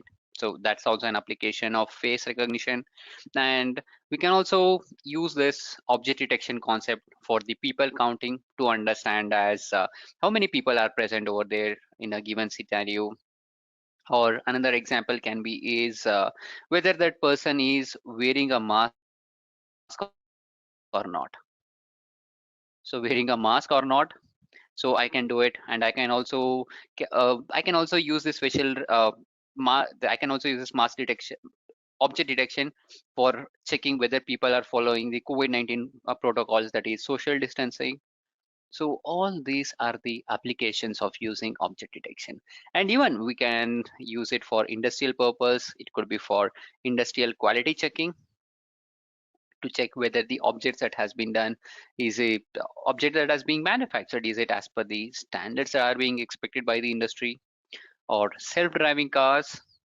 So in case of self-driving cars, so the cars will identify what are the objects that are present in a given image, okay, or a given video feed, and on the basis of the object it's going to drive. So that's another application of self-driving car, the application of object detection. And the another application that I could see is the security, the Face ID that we have in our Apple iPhones. So that uses the object detection to identify who is present in that image. And another thing is like identifying the objects on the road. I think you might have seen the latest Mahindra XUV 700. So they have an functionality to detect the they have the functionality to detect the objects that are in front of the car, and if the object is very close to the car, it is going to automatically apply the brake. Now here the object detection, obviously, like to detect the objects in front of the car, so they are making use of object detection over there. So that's another application. Okay, so these are some of the applications of using object detection in real life. Now coming to this object detection, let's look at the typical workflow and how does it work when we want to build an object detection algorithm using TensorFlow. When we are working with the applications like object detection, first we need to prepare the training data. I'll have to build the training data to such that to identify whether my given image has the required number of classes. So I'll have to build my classifier to identify as what is that individual object is present, or what is my individual object contains. Now after I have trained this, so this is my training data, I have the images of cars and I have the images of bike, and I have trained my machine learning model to identify whether my given image contains this car and bike. Now once it's trained, I can obviously go ahead and send in my test data, and with that test data I can detect whether my given input image contains bike or car. Okay, so this is the first step in preparing the object detection. Okay, first I'll build a classifier which will help me in identifying what is present in the image. Now along with this what, while training, I'll also tell my machine learning, or in this case deep learning system, to tell us where exactly that object is present. So my machine learning model, or in this scenario it's a deep learning model, my deep learning model will do two things in parallel. One, it will identify what, and the another thing it will also do is where. It will learn where exactly that object is present in that given image. So it does both the things in parallel. So what happens is like I'll have some set of layers over here, and from this layer another set of another series of layers for detection to identify what is present over there, and another set of layers for detecting where exactly that object is present. Okay, so that's what it will be, the workflow of object detection. Now once I have trained my object detection model, I can send in a new image. Now when I send a new image, my deep learning model will be able to identify what is present in the image, and also it also tells me as where exactly that object is present in the given image. And that's how an object detection machine learning algorithm would work. Now in order to build this deep learning models which is capable of performing object detection, we have various frameworks. Now, one of the common framework that we would use is the TensorFlow. So this is one of the very common framework that we are currently using, which are in the latest scenario because of its ease of deployment using the TensorFlow extend. So because of this functionality, so now industries are preferring to use this TensorFlow framework. Now, apart from this, we have PyTorch, MXNet, Theano. So these are the various frameworks that are also available to us to build deep learning neural network. Now let's get an understanding about this TensorFlow and what does this TensorFlow is made of. Now, as I mentioned already, TensorFlow is a deep learning framework which helps us in building the deep learning neural network. Now, just like my NumPy library has the array object, which is one of the basic object from this NumPy library, in case of TensorFlow library, or you can take any deep learning frameworks, we have an object that's called as tensors. Now, these tensors are the standard way of representing the data in case of deep learning. The reason that we used to prefer representing the data with tensors because, one, it will help us to process the data with GPU. GPU means graphical processing unit, which we use it for gaming purpose. Okay, you know already what is computer gaming. So one like to, in order to get the speed and in order to get the good graphics, we know that we actually use the best and the best graphics card so that we can play the game in a very high setting. Now, using this deep learning frameworks and by creating the data inside the tensors, I'll be having the ability, to process those data that I have using these GPU cores. So just like we have a course in CPU, we'll also have the processing course in GPU, and we'll be utilize those GPU cores. And we have seen that we could get around 10 to 20x faster than what we could achieve in our CPU. So that's the advantage of working with deep learning frameworks and creating the data as tensors. And if I have a CUDA supported GPU, then I can also make use of this GPU cores to get 10 to 20 times of faster data processing compared to CPU. So that's the reason we want to represent the data in terms of tensors. Now, what is this tensors? Tensors are just a multidimensional array object. It's just an extension of two-dimensional tables to data with higher dimension. So that's what these tensors are. Now, in this TensorFlow, the computation is approached as a data flow diagram. So whenever I want to do anything over there in TensorFlow, so normally what we do, if you remember, in case of any machine learning model, I'm going to represent how my y hat is computed. And then from my y hat, I'm going to calculate the cost. So I'll have to manually specify how the cost should be done. And I have to mention as how the gradient should be calculated with reference to every parameter that I'm currently having in my model. But in case of TensorFlow, I don't have to worry about it.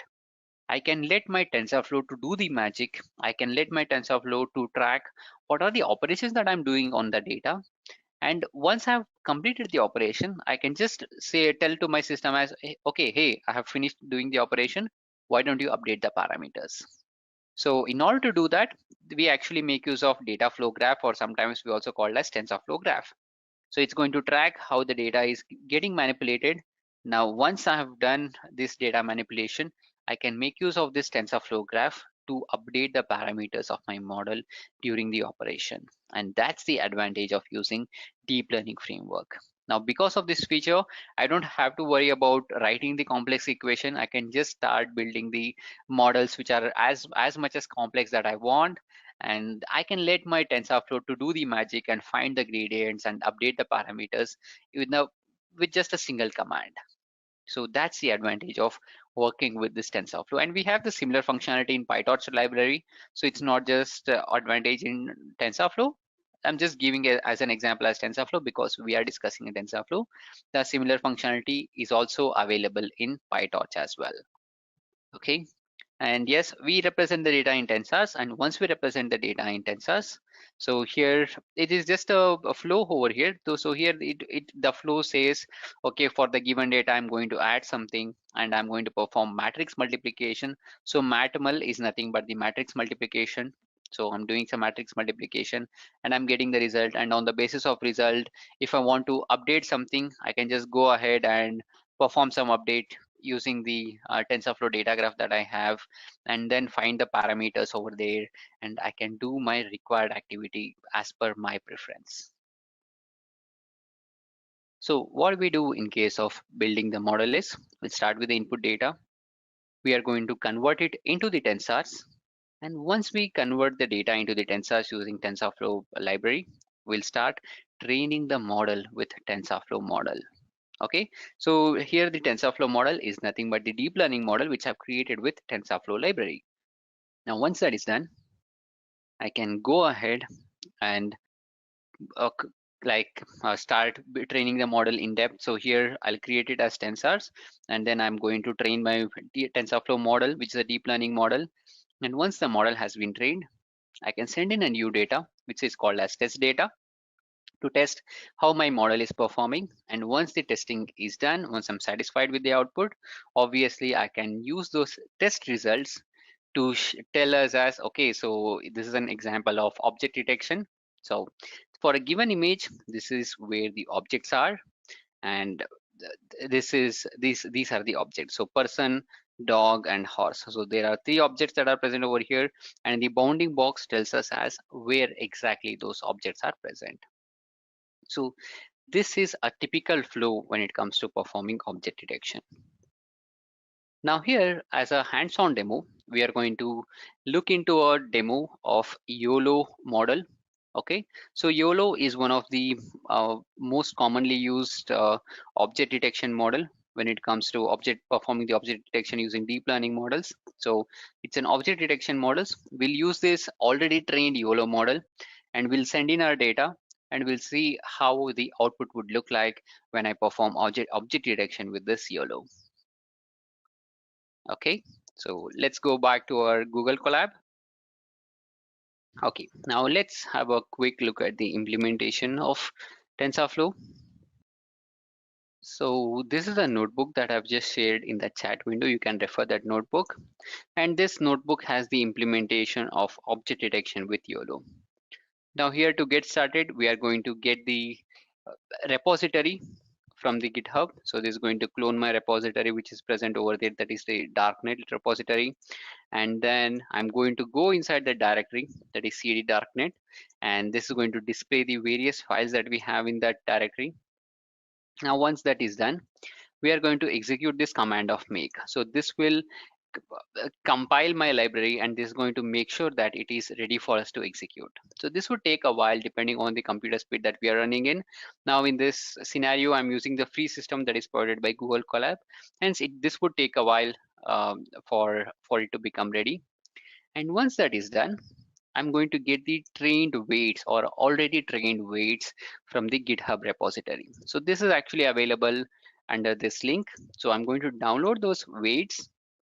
So here, the weights are nothing but the already trained data. So I'll use the already trained data, and I would get that data. And once I get the data, I can just go ahead and test my object detector. Now here, for the testing purpose, I'm going to make use of the image that is called as person's image, which is present inside my data directory. Okay, I'll show you what is that image that I'm talking about. So data. So there are various images. Now this time I'm using this image of person. So this is the image of person. So on this image, I'm going to identify what are the objects that are present in this given image. So let's see what will be the output if I just execute this line. So this is going to tell me, this would take a while to perform the prediction. Okay, and then it will give us the detection.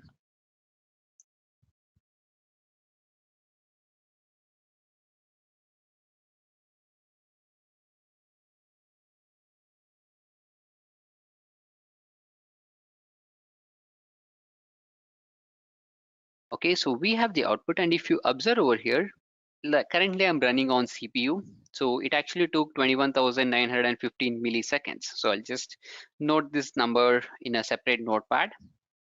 So this is the 21,050 milliseconds it took on my CPU.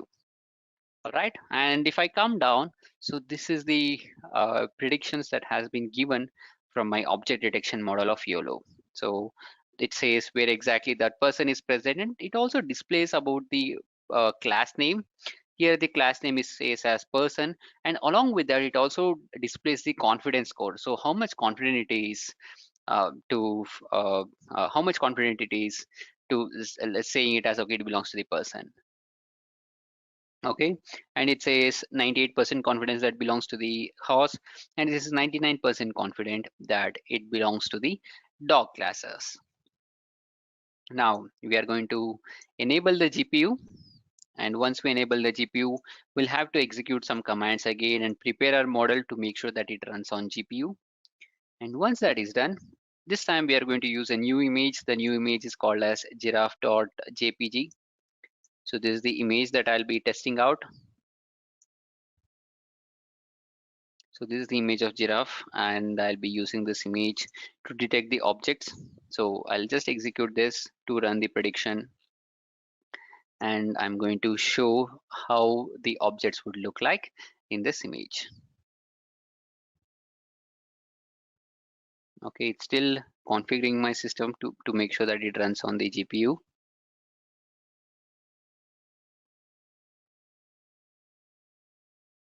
Now the system setup is complete. Now let's look at the logs. Now if I come down and look at the logs, it just took less than a second to complete the prediction. So it just took around 165 milliseconds.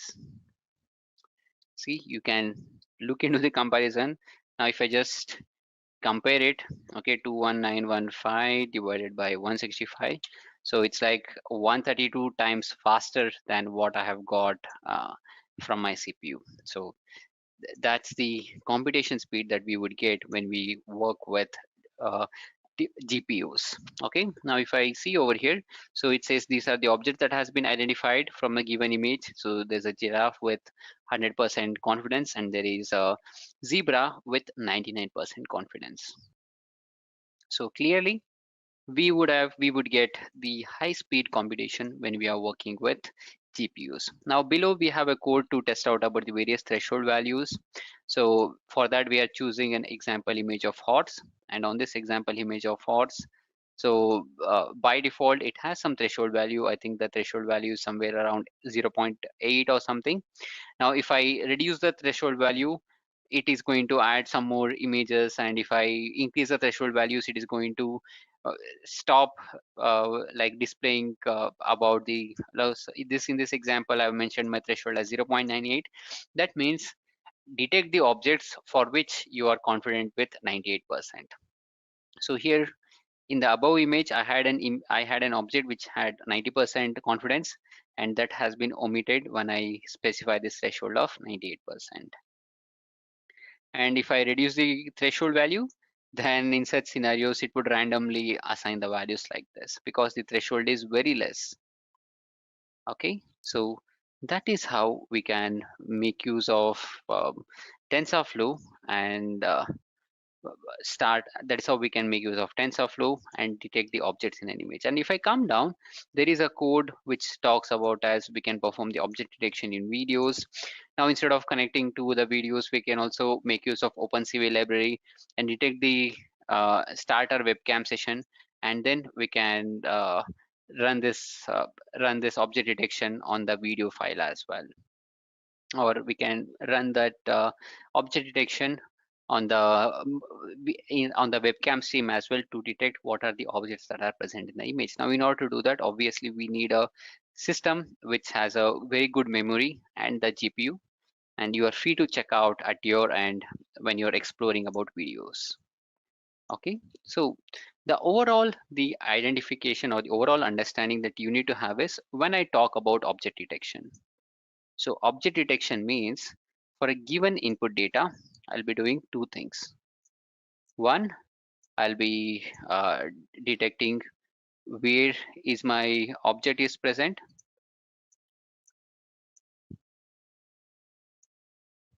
Okay, I'll detect where is my object and what is my object.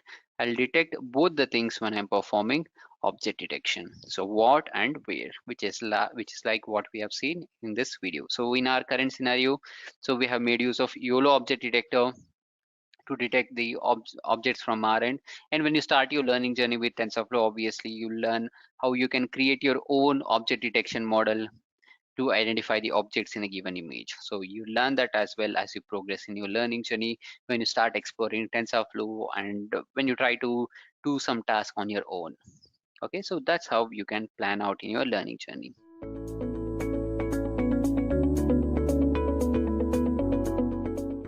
So let's understand how exactly a computer reads an image.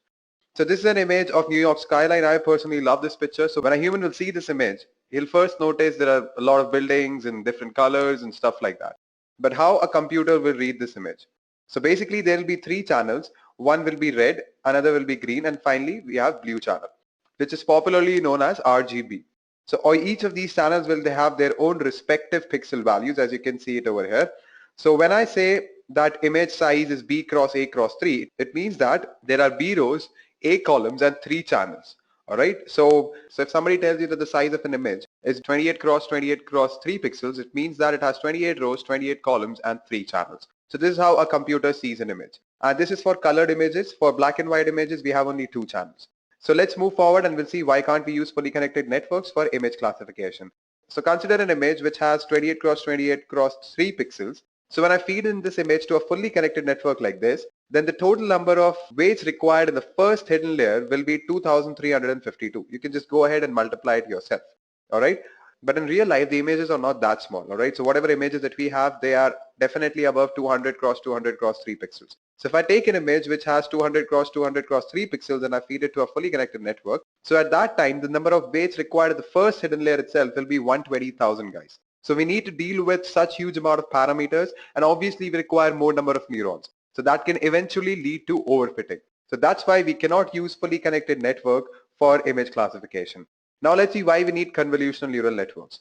So basically, in convolutional neural network, a neuron in the layer will only be connected to a small region of the layer before it. So if you consider this particular neuron which I'm highlighting right now is only connected to 3 other neurons. Unlike the fully connected network where this particular neuron will be connected to all these 5 neurons. Because of this, we need to handle less amount of weights, and in turn, we need less number of neurons as well. So let us understand what exactly is convolutional neural network. So convolutional neural networks are special type of feed-forward artificial neural networks, which is inspired from visual cortex. So visual cortex is nothing but a small region in our brain which is present somewhere here where you can see the bulb. And basically what happened, there was an experiment conducted and people got to know that visual cortex is small regions of cells that are sensitive to specific regions of visual field. So what I mean by that is, for example, some neurons in the visual cortex fires when exposed to vertical edges. Some will fire when exposed to horizontal edges. Some will fire when exposed to diagonal edges. And that is nothing but the motivation behind convolutional neural network. So now let us understand how exactly a convolutional neural network works. So generally a convolutional neural network has 3 layers: convolution layer, ReLU layer, pooling layer, and fully connected layer. We'll understand each of these layers one by one. We'll take an example of a classifier that can classify an image of an X as well as an O. So with this example, we'll be understanding all these 4 layers. So let's begin, guys. Now there are certain trickier cases. So what I mean by that is X can be represented in these 4 forms as well, right? So these are nothing but the deformed images of X. Similarly for O as well. So these are deformed images. So even I want to classify these images either X or O. All right, because even this is X, this is X, this is X, this is X. But all these are deformed images, but they are in turn X, right? So I want my classifier to classify them as X. So basically that's what I want. So if you can notice here, this is a proper image of an X, and which is actually equal to this particular X, which is a deformed image. Same goes for this O as well. So now what we are going to do is, we know that a computer understands an image using numbers at each pixels. So what we'll do, whatever the white pixels that we have, we are going to assign a value -1 to it, and whatever black pixels we have, we are going to assign a value 1 to it. When we use normal techniques to compare these two images, one is a proper image of X and another is a deformed image of X, we got to know that a computer is not able to classify the deformed image of X correctly. Why? Because it is comparing it with the proper image of X, right? So when you go ahead and add the pixel values of both of these images, you get something like this. So basically our computer is not able to recognize whether it is an X or not. Now what we do with the help of CNN, we take small patches of our image. So these patches or these pieces are known as nothing but features or filters. So what we do, by finding rough feature matches in roughly the same positions in two images, CNN gets a lot better at seeing the similarity between the whole image matching schemes. What I mean by that is, we have these filters, right? We have these filters that you can see. So consider this first filter. This is exactly equal to the feature or the part of the image in the deformed image as well. So this is our proper image and this is our deformed image, all right? So this particular feature or this particular part of the image is actually equal to this particular part of the image. Same goes for this particular feature or filter as well. And similarly, we have this filter as well, which is actually equal to this particular part of the deformed image, all right? So let's move forward and we'll see what all features that we'll be taking in our example. So we'll be considering these three features or filters. This is a diagonal filter, this is again a diagonal filter, and this is nothing but a small x. So we'll take these three filters and we'll move forward. So what we are going to do is we are going to compare these features, the small pieces of the bigger image. We are going to put it on the input image, and if it matches, then the image will be classified correctly. Now we'll begin, guys. The first layer is convolution layer. So these are the beginning two steps of this particular layer. First, we need to line up the feature in the image and then multiply image by the corresponding feature pixel.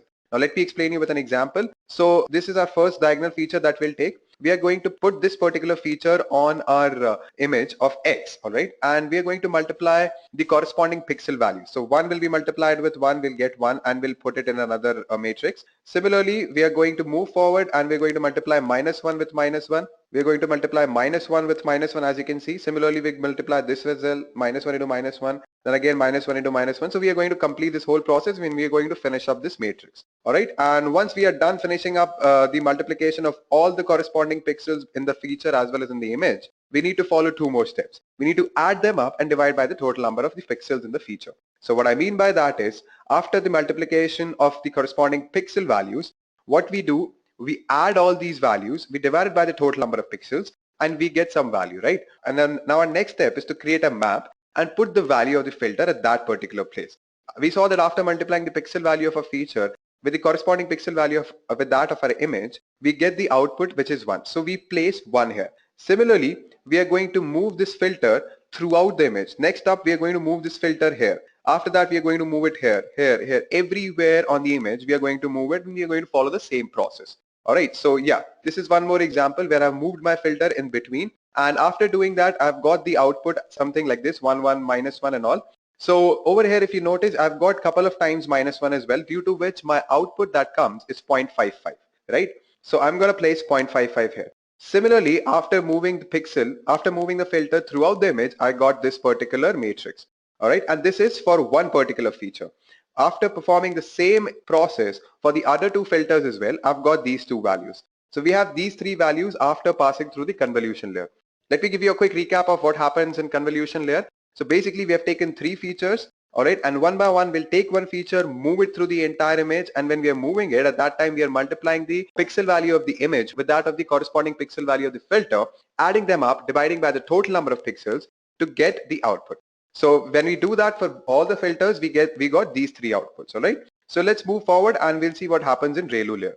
So this is ReLU layer, guys, and people who have gone through the previous tutorial actually know what it is. So let me just give you a quick introduction of ReLU layer. So ReLU is nothing but an activation function. All right, so what I mean by that is it will only activate a node if the input is above a certain quantity. While the input is below 0, the output is also 0. All right, and when the input rises above the certain threshold, it has a linear relationship with the dependent variable. Now I'll explain you with an example.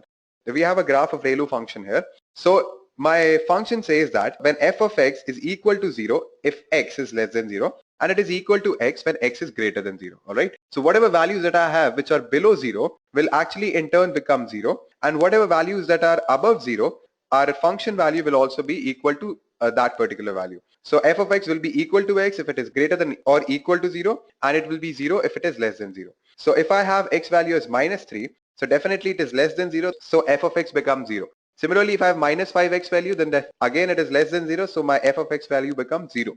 But when I consider 3 as my x value, then my f of x becomes equal to x, which is nothing but 3. So over here I'll have 3. Again, if I take my x value as 5, then obviously it is greater than or equal to 0. Then my f of x becomes equal to x, so my f of x value becomes 5. So this is how a ReLU function works. So why are we using ReLU function here is we want to remove all the negative values from our output that we got through the convolution layer. So we'll only take the first output that we got by moving one feature throughout the image. So this is the output that we have got for only one filter. All right. So over here, I'm going to remove all negative values. So over here, you can see that it was -0.11 before, and I've converted that to 0. Similarly, I'm going to repeat the whole process for the entire matrix, and once I'm done with that, I get this particular value. Now remember, this is only for the output that we got through one feature. All right. So when we were doing convolution at that time, we were using 3 features, right? So this is the output only for one filter. After doing it for the output of the other 2 filters as well, we have got these 2 values more. So totally we have these 3 values after passing through ReLU activation function. Next up, we'll see what exactly is pooling layer. So in pooling layer, what we do, we take a window size of 2 and we move it across the entire matrix that we have got after passing through ReLU layer. And we take only the maximum value from there so that we can shrink the image. So what we are actually doing is we are reducing the size of our image. So let me explain you with an example. So this is basically one output that we have got after passing through ReLU layer. And over here we have taken a window size of 2 cross 2. So when we keep this window at this particular position, we see that 1 is the highest value. So we are going to keep 1 here.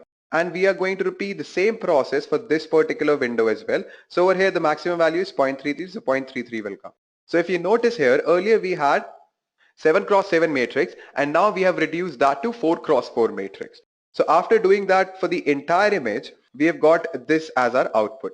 This output we have got after moving our window throughout the image that we have got after passing through ReLU layer, right? And when we repeat this process for all the 3 outputs that we have got after the ReLU layer, then we get this particular output after pooling layer, right? So basically we have shrinked our image to a 4 cross 4 matrix. Now comes the tricky part. So what we are going to do now is stack up all these layers. So we have discussed convolution layer, ReLU layer and pooling layer. So I'll just give you a brief recap of what all things we have discussed. In convolution layer, what we did, we took 3 features and then after that one by one we moved each filter throughout the image. And when we were moving it, we are continuously multiplying the image pixel value with that of the corresponding filter pixel value. And then we were dividing it by the total number of pixels. All right. With that, we got 3 output after passing through the convolution layer. Then those 3 output we passed through a ReLU layer where we have removed the negative value. All right. And after removing negative value, again, we have got the 3 outputs. Then those 3 outputs we passed through pooling layer. So basically we're trying to shrink our image. And what we did, we took a window size of 2 cross 2, moved it through all the 3 outputs that we have got through ReLU layer. And after doing that, we were only taking the maximum value, pixel value in that particular window. And then we were putting it in a different matrix so that we get a shrinked image. And after passing it through pooling layer, we have got a 4 cross 4 matrix. And since we took 3 features in the beginning, so therefore we have got 3 outputs after passing through pooling layer. All right. Next up, we are going to stack up all the layers. All right. So let's do that. So after passing through convolution, ReLU and pooling, we have got this 4 cross 4 matrix. This was our input image. Now when we add one more layer of convolution, ReLU and pooling, we have shrinked our image from 4 cross 4 to 2 cross 2, as you can notice here. Now we are going to use fully connected layer. Now what happens in fully connected layer? The actual classification happens here, guys. Okay. So what we are doing here is we are going to take the shrinked images and put it into a single list. So basically this is what we have got after passing through 2 layers of convolution, ReLU and pooling. And this is what we have got. So basically we are converting into a single list or a vector. How we do that? We take the first value 1, then we take 0.55, then we take 0.55, then we take 1 again. Then we take 1, then we take 0.55, 0.55, 0.55. Then we again take 0.55, 1, 1 and 0.55. So this is nothing but a vector, or you can say a list. If you notice here that there are certain values in my list which are high for X. And similarly, if I repeat the entire process that we have discussed for O, there'll be certain different values which will be high. So for X, we have first, fourth, 5th, 10th and 11th element vector values are high. For O, we have 2nd, 3rd, 9th and 12th element vector which are high. So basically we know now if we have an input image which has 1st, 4th, 5th, 10th and 11th element vector values high, we know that we can classify it as X. Similarly, if our input image has a list which has the 2nd, 3rd, 9th and 12th element vector values high, then we can classify it as 0. Now let me explain you with an example. So after the training is done, after doing the entire process for both X and O, you know that our model is trained now. Okay, so we have given a new input image, and that input image passes through all the layers. And once it has passed through all the layers, we have got this 12 element vector. Now it has 0.9, 0.65, all these values, right? Now, how do we classify it, whether it is an X or O? So what we do, we'll compare this with a list of X and O. Right, so we have got the list in the previous slide. If you notice, we have got 2 different lists for X and O. We are going to compare this new input image list that we have got with that of X and O. Right, so first let us compare that with X. Now, as I've told you earlier as well, for X, there are certain values which will be high, which is nothing but 1st, 4th, 5th, 10th and 11th value, right? So I'm going to sum first, fourth, fifth, 10th and 11th value, and I've got 5. 1 plus 1 plus 1 plus 1 and plus 1. So 5 times 1, I've got 5. And now I'm going to sum the corresponding values of my input image vector as well.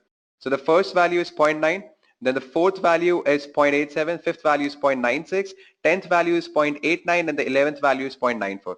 So after this, doing the sum of these values, I've got 4.56. When I divide this by 5, I got 0.91, right?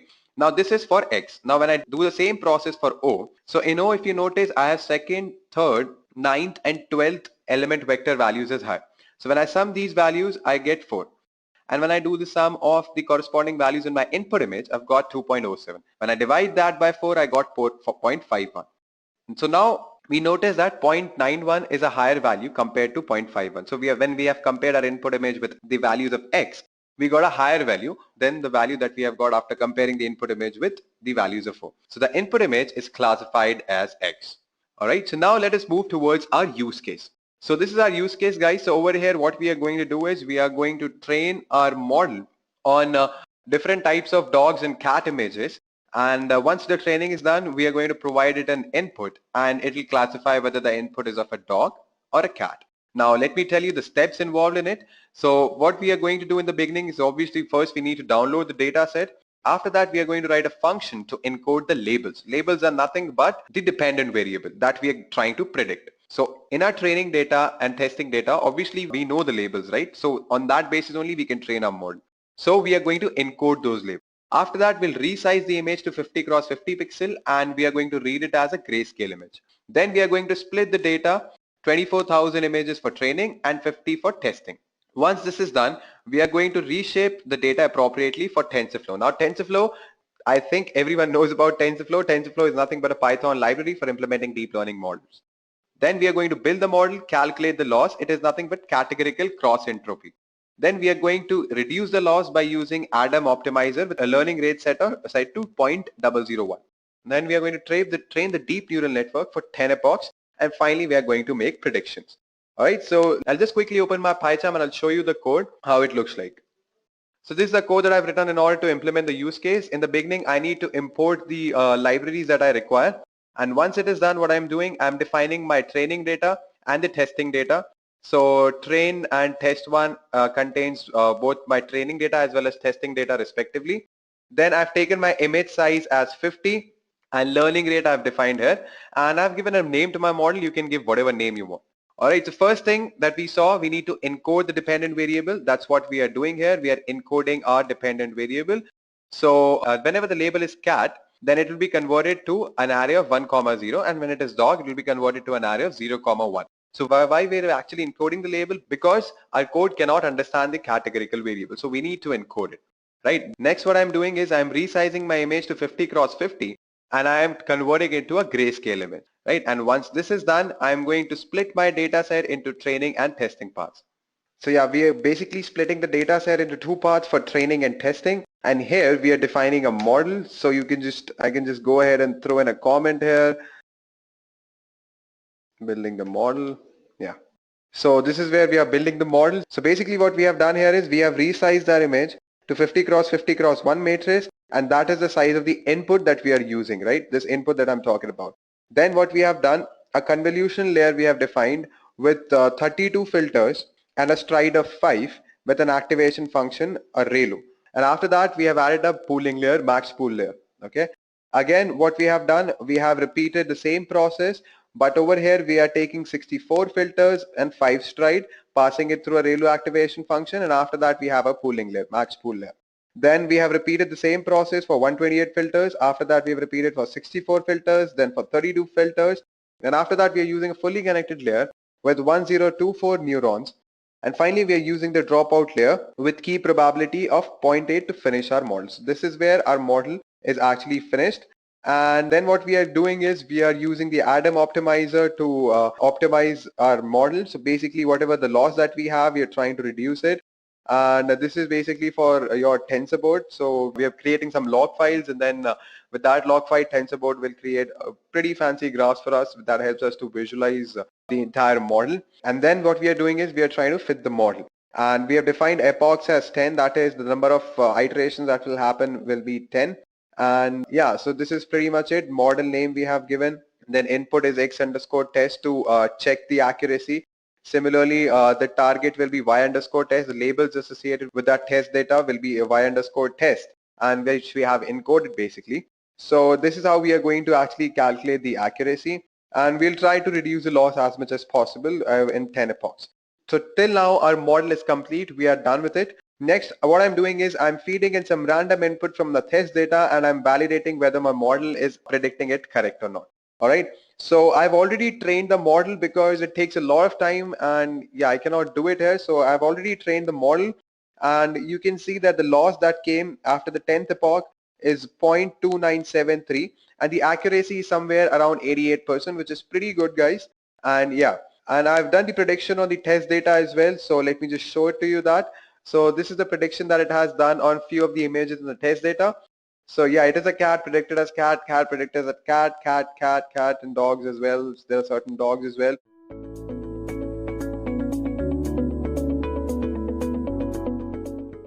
So this is the problem statement, guys. We need to figure out if the banknotes are real or fake. And for that, we'll be using artificial neural networks. And obviously, we need some sort of data in order to train our network. So let us see how the data set looks like. So over here, I've taken a screenshot of the data set with few of the rows. In it, data were extracted from images that were taken from genuine and forged banknote-like specimens. After that, wavelet transform tools were used to extract features from those images. And these are few features that I'm highlighting with my cursor. And the final column, or the last column, actually represents the label. So basically, label tells us to which class that pattern represents, whether that pattern represents a fake note or it represents a real note. Let us discuss these features and labels one by one. So the first feature, or the first column, is nothing but variance of a wavelet transformed image. The second column is about skewness. The third is curtices of wavelet transformed image. And finally, fourth one is entropy of the image. After that, when I talk about label, which is nothing but my last column, over here, if the value is 1, that means the pattern represents a real note.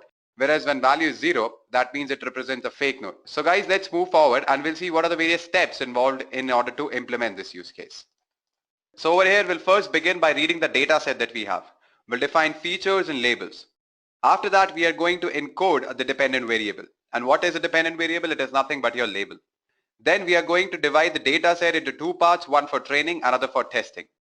After that, we'll use TensorFlow data structures for holding features, labels, etc. And TensorFlow is nothing but a Python library that is used in order to implement deep learning models, or you can say neural networks. Then we'll write the code in order to implement the model. And once this is done, we will train our model on the training data. We'll calculate the error. Error is nothing but your difference between the model output and the actual output. And we'll try to reduce this error. And once this error becomes minimum, we'll make prediction on the test data and we'll calculate the final accuracy. So guys, let me quickly open my PyCharm and I'll show you how the output looks like. So this is my PyCharm, guys. Over here, I've already written the code in order to execute the use case. I'll go ahead and run this and I'll show you the output. So over here, as you can see, with every iteration, the accuracy is increasing. So let me just stop it right here. So we'll move forward and we'll understand why we need neural networks. So in order to understand why we need neural networks, we are going to compare the approach before and after neural networks. And we'll see what were the various problems that were there before neural networks. So earlier, conventional computers use an algorithmic approach. That is, the computer follows a set of instructions in order to solve a problem. And unless the specific steps that the computer needs to follow are known, the computer cannot solve the problem. So obviously we need a person who actually knows how to solve that problem, and he or she can provide the instructions to the computer as to how to solve that particular problem, right? So we first should know the answer to that problem, or we should know how to overcome that challenge or problem which is there in front of us. Then only we can provide instructions to the computer. So this restricts the problem solving capability of conventional computers to problems that we already understand and know how to solve. But what about those problems whose answer we have no clue of? So that's where our traditional approach was a failure. So that's why neural networks were introduced. Now let us see what was the scenario after neural networks. So neural networks basically process information in a similar way the human brain does. And these networks, they actually learn from examples. You cannot program them to perform a specific task. They will learn from their examples, from their experience. So you don't need to provide all the instructions to perform a specific task. And your network will learn on its own with its own experience. All right, so this is what basically neural network does. So even if you don't know how to solve a problem, you can train your network in such a way that with experience, it can actually learn how to solve the problem. So that was a major reason why neural networks came into existence. So we'll move forward and we'll understand what is the motivation behind neural networks. So these neural networks are basically inspired by neurons, which are nothing but your brain cells. And the exact working of the human brain is still a mystery though. So as I've told you earlier as well, that neural networks work like human brain, and so the name. And similar to a newborn human baby, as he or she learns from his or her experience, we want a network to do that as well. But we want it to do very quickly. So here's a diagram of a neuron. Basically, a biological neuron receives input from other sources, combines them in some way, perform a generally non-linear operation on the result, and then outputs the final result. So here, if you notice these dendrites will receive signals from the other neurons. Then what will happen, it will transfer it to the cell body. The cell body will perform some function. It can be summation, it can be multiplication. So after performing that summation on the set of inputs, via axon, it is transferred to the next neuron. Now let's understand what exactly are artificial neural networks. It is basically a computing system that is designed to simulate the way the human brain analyzes and processes the information. Artificial neural networks has self-learning capabilities that enable it to produce better results as more data becomes available. So if you train your network on more data, it will be more accurate. So these neural networks, they actually learn by example. And you can configure your neural network for specific applications. It can be pattern recognition, or it can be data classification, anything like that, all right? So because of neural networks, we see a lot of new technology has evolved. From translating web pages to other languages, to having a virtual assistant to order groceries online, to conversing with chatbots. All of these things are possible because of neural networks. So in a nutshell, if I need to tell you, artificial neural network is nothing but a network of various artificial neurons. Alright, so let me show you the importance of neural network with two scenarios, before and after neural network. So over here we have a machine, and we have trained this machine on 4 types of dogs, as you can see where I'm highlighting with my cursor. And once the training is done, we provide a random image to this particular machine which has a dog. But this dog is not like the other dogs on which we have trained our system on. So without neural networks, our machine cannot identify that dog in the picture, as you can see it over here. Basically, our machine will be confused. It cannot figure out where the dog is. Now, when I talk about neural networks, even if we have not trained our machine on this specific dog, but still it can identify certain features of the dogs that we have trained on, and it can match those features with the dog that is there in this particular image, and it can identify that dog. So this happens all because of neural networks. So this is just an example to show you how important are neural networks. Now I know you all must be thinking how neural networks work. So for that, we'll move forward and understand how it actually works. So over here, I'll begin by first explaining a single artificial neuron that is called as perceptron. So this is an example of a perceptron. Over here, we have multiple inputs, x1, x2, dash, dash, dash, till xn. And we have corresponding weights as well, w1 for x1, w2 for x2, similarly wn for xn. Then what happens, we calculated the weighted sum of these inputs. And after doing that, we pass it through an activation function. This activation function is nothing but it provides a threshold value. So above that value, my neuron will fire, else it won't fire. So this is basically an artificial neuron. So when I talk about a neural network, it involves a lot of these artificial neurons with their own activation function and their processing element. Now we'll move forward and we'll actually understand various modes of this perceptron or single artificial neuron. So there are 2 modes in a perceptron. One is training, another is using mode. In training mode, the neuron can be trained to fire for particular input patterns, which means that we'll actually train our neuron to fire on certain set of inputs and to not fire on the other set of inputs. That's what basically training mode is. When I talk about using mode, it means that when a taught input pattern is detected at the input, its associated output becomes the current output, which means that once the training is done and we provide an input on which the neuron has been trained on, so it will detect the input and will provide the associated output. So that's what basically using mode is. So first you need to train it, then only you can use your perceptron or your network. So these were the 2 modes, guys. Next up, we'll understand what are the various activation functions available. So these are the 3 activation functions, although there are many more, but I've listed down 3. Step function. So over here, the moment your input is greater than this particular value, your neuron will fire, else it won't. Similarly for sigmoid and sine function as well. So these are three activation functions. There are many more that I've told you earlier as well. So yeah, these are the three majorly used activation functions. Next up, what we are going to do, we are going to understand how a neuron learns from its experience. So I'll give you a very good analogy in order to understand that. And later on, when we talk about neural networks, or you can say multiple neurons in a network, I'll explain you the maths behind it. I'll explain you the maths behind learning, how it actually happens. So right now, I'll explain you with an analogy. And guys, trust me, that analogy is pretty interesting. So I know all of you must have guessed it. So these are two beer mugs, and all of you who love beer can actually relate to this analogy a lot. And I know most of you actually love beer, so that's why I've chosen this particular analogy, so that all of you can relate to it. All right, jokes apart. So fine guys, so there's a beer festival happening near your house and you want to badly go there. But your decision actually depends on three factors. First is how is the weather, whether it is good or bad. Second is your wife or husband is going with you or not. And the third one is any public transport is available.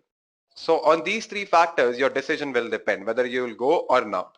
So we'll consider these three factors as inputs to our perceptron, and we'll consider our decision of going or not going to the beer festival as our output. So let us move forward with that.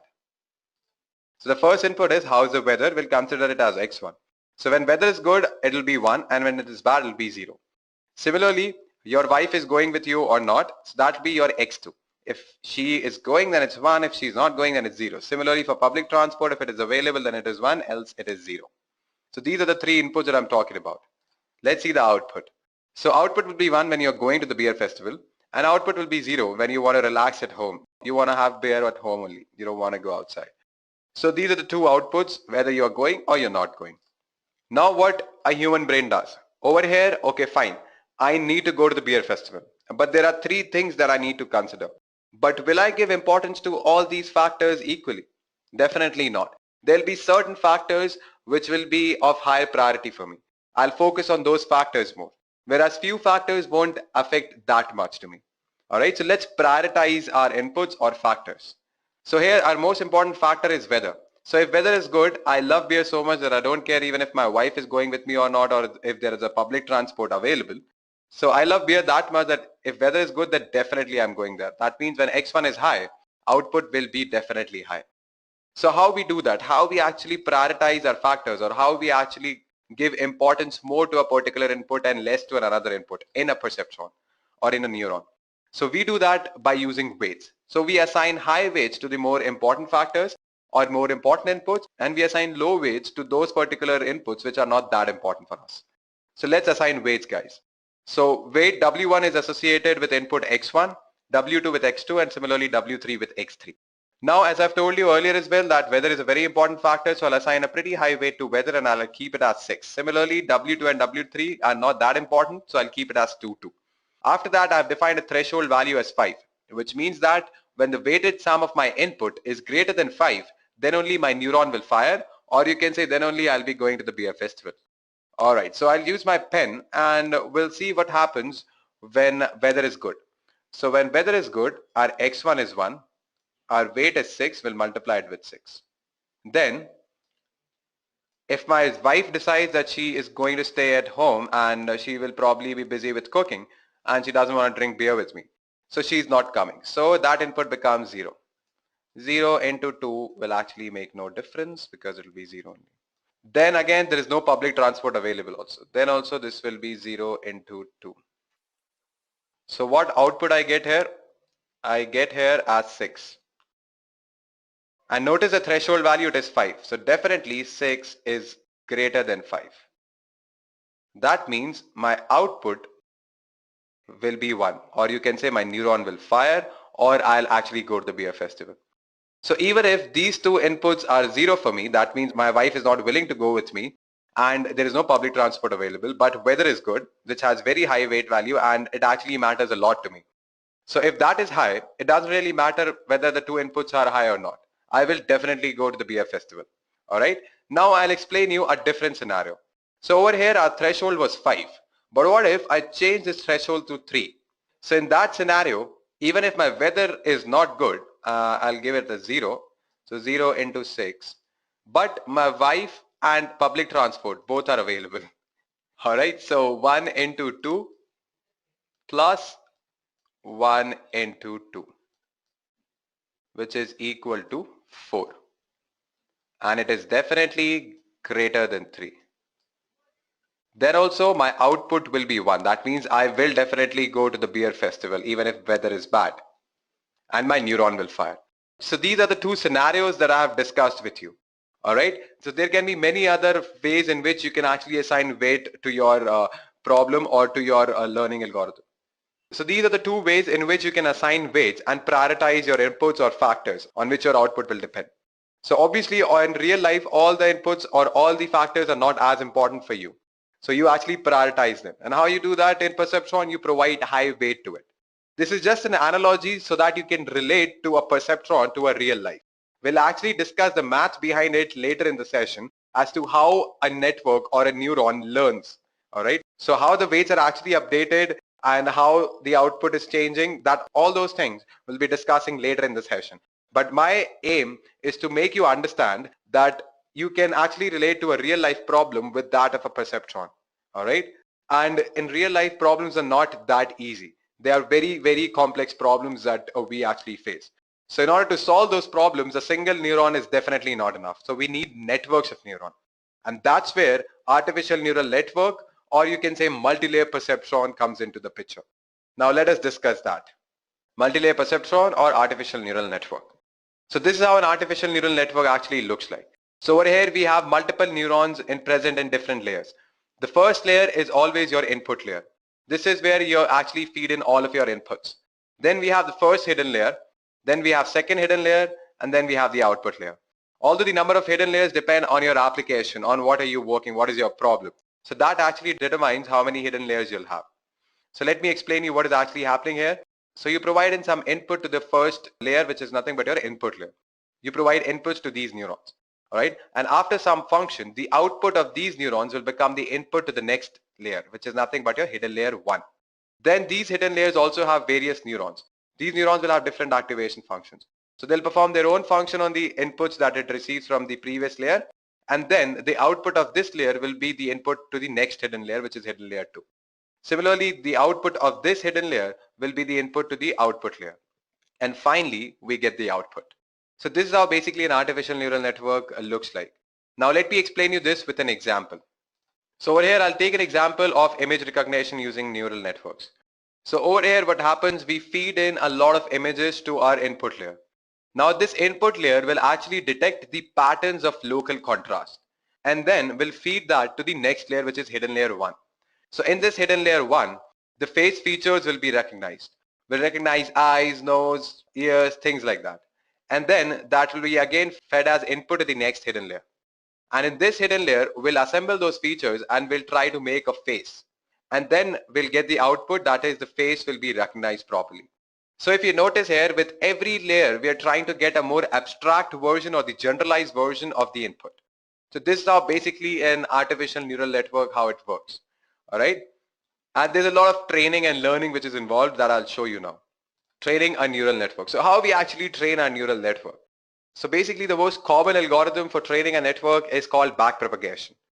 So what happens in backpropagation, after the weighted sum of inputs and passing through an activation function and getting the output, we compare that output with the actual output that we already know. We figure out how much is the difference. We calculate the error. And based on that error, what we do, we propagate backwards. And we'll see what happens when we change the weight. Will the error decrease or will it increase? And if it increases, when it increases, by increasing the value of the variables or by decreasing the value of variables. So we kind of calculate all those things and we update our variables in such a way that our error becomes minimum. And it takes a lot of iterations. Trust me guys, it takes a lot of iterations. We get output a lot of times and then we compare it with the model, with the actual output. Then again, we propagate backwards, we change the variables. Then again, we calculate the output. We compare it again with the desired output of the actual output. Then again, we propagate backwards. So this process keeps on repeating until we get the minimum value. All right. So there's an example that is there in front of your screen. Don't be scared of the terms that I used. I'll actually explain you with an example. So this is the example over here. We have 0, 1 and 2 as inputs and our desired output or the output that we already know is 0, 1 and 4. All right. So over here, we can actually figure out that desired output is nothing but twice of your input. But I'm training a computer to do that, right? The computer is not a human. So what happens? I actually initialize my weight. I keep the value as 3. So the model output will be 3 into 0 is 0. 3 into 1 is 3, 3 into 2 is 6. Now obviously it is not equal to your desired output, so we check the error. Now the error that we have got here is 0, 1 and 2, which is nothing but your difference. So 0 minus 0 is 0, 3 minus 2 is 1, 6 minus 4 is 2. Now this is called an absolute error. After squaring this error, we get square error, which is nothing but 0, 1 and 4. Alright. So now what we need to do, we need to update the variables. We have seen that the output that we got is actually different from the desired output. So we need to update the value of the weight. So instead of 3, our computer makes it as 4. After making the value as 4, we get the model output as 0, 4 and 8. And then we saw that the error has actually increased. Instead of decreasing, the error has increased. So after updating the variable, the error has increased. So you can see that square error is now 0, 4 and 16, and earlier it was 0, 1 and 4. That means we cannot increase the weight value right now. But if we decrease that, make it as 2, we get the output which is actually equal to desired output. But is it always the case that we need to only decrease the weight? Definitely not.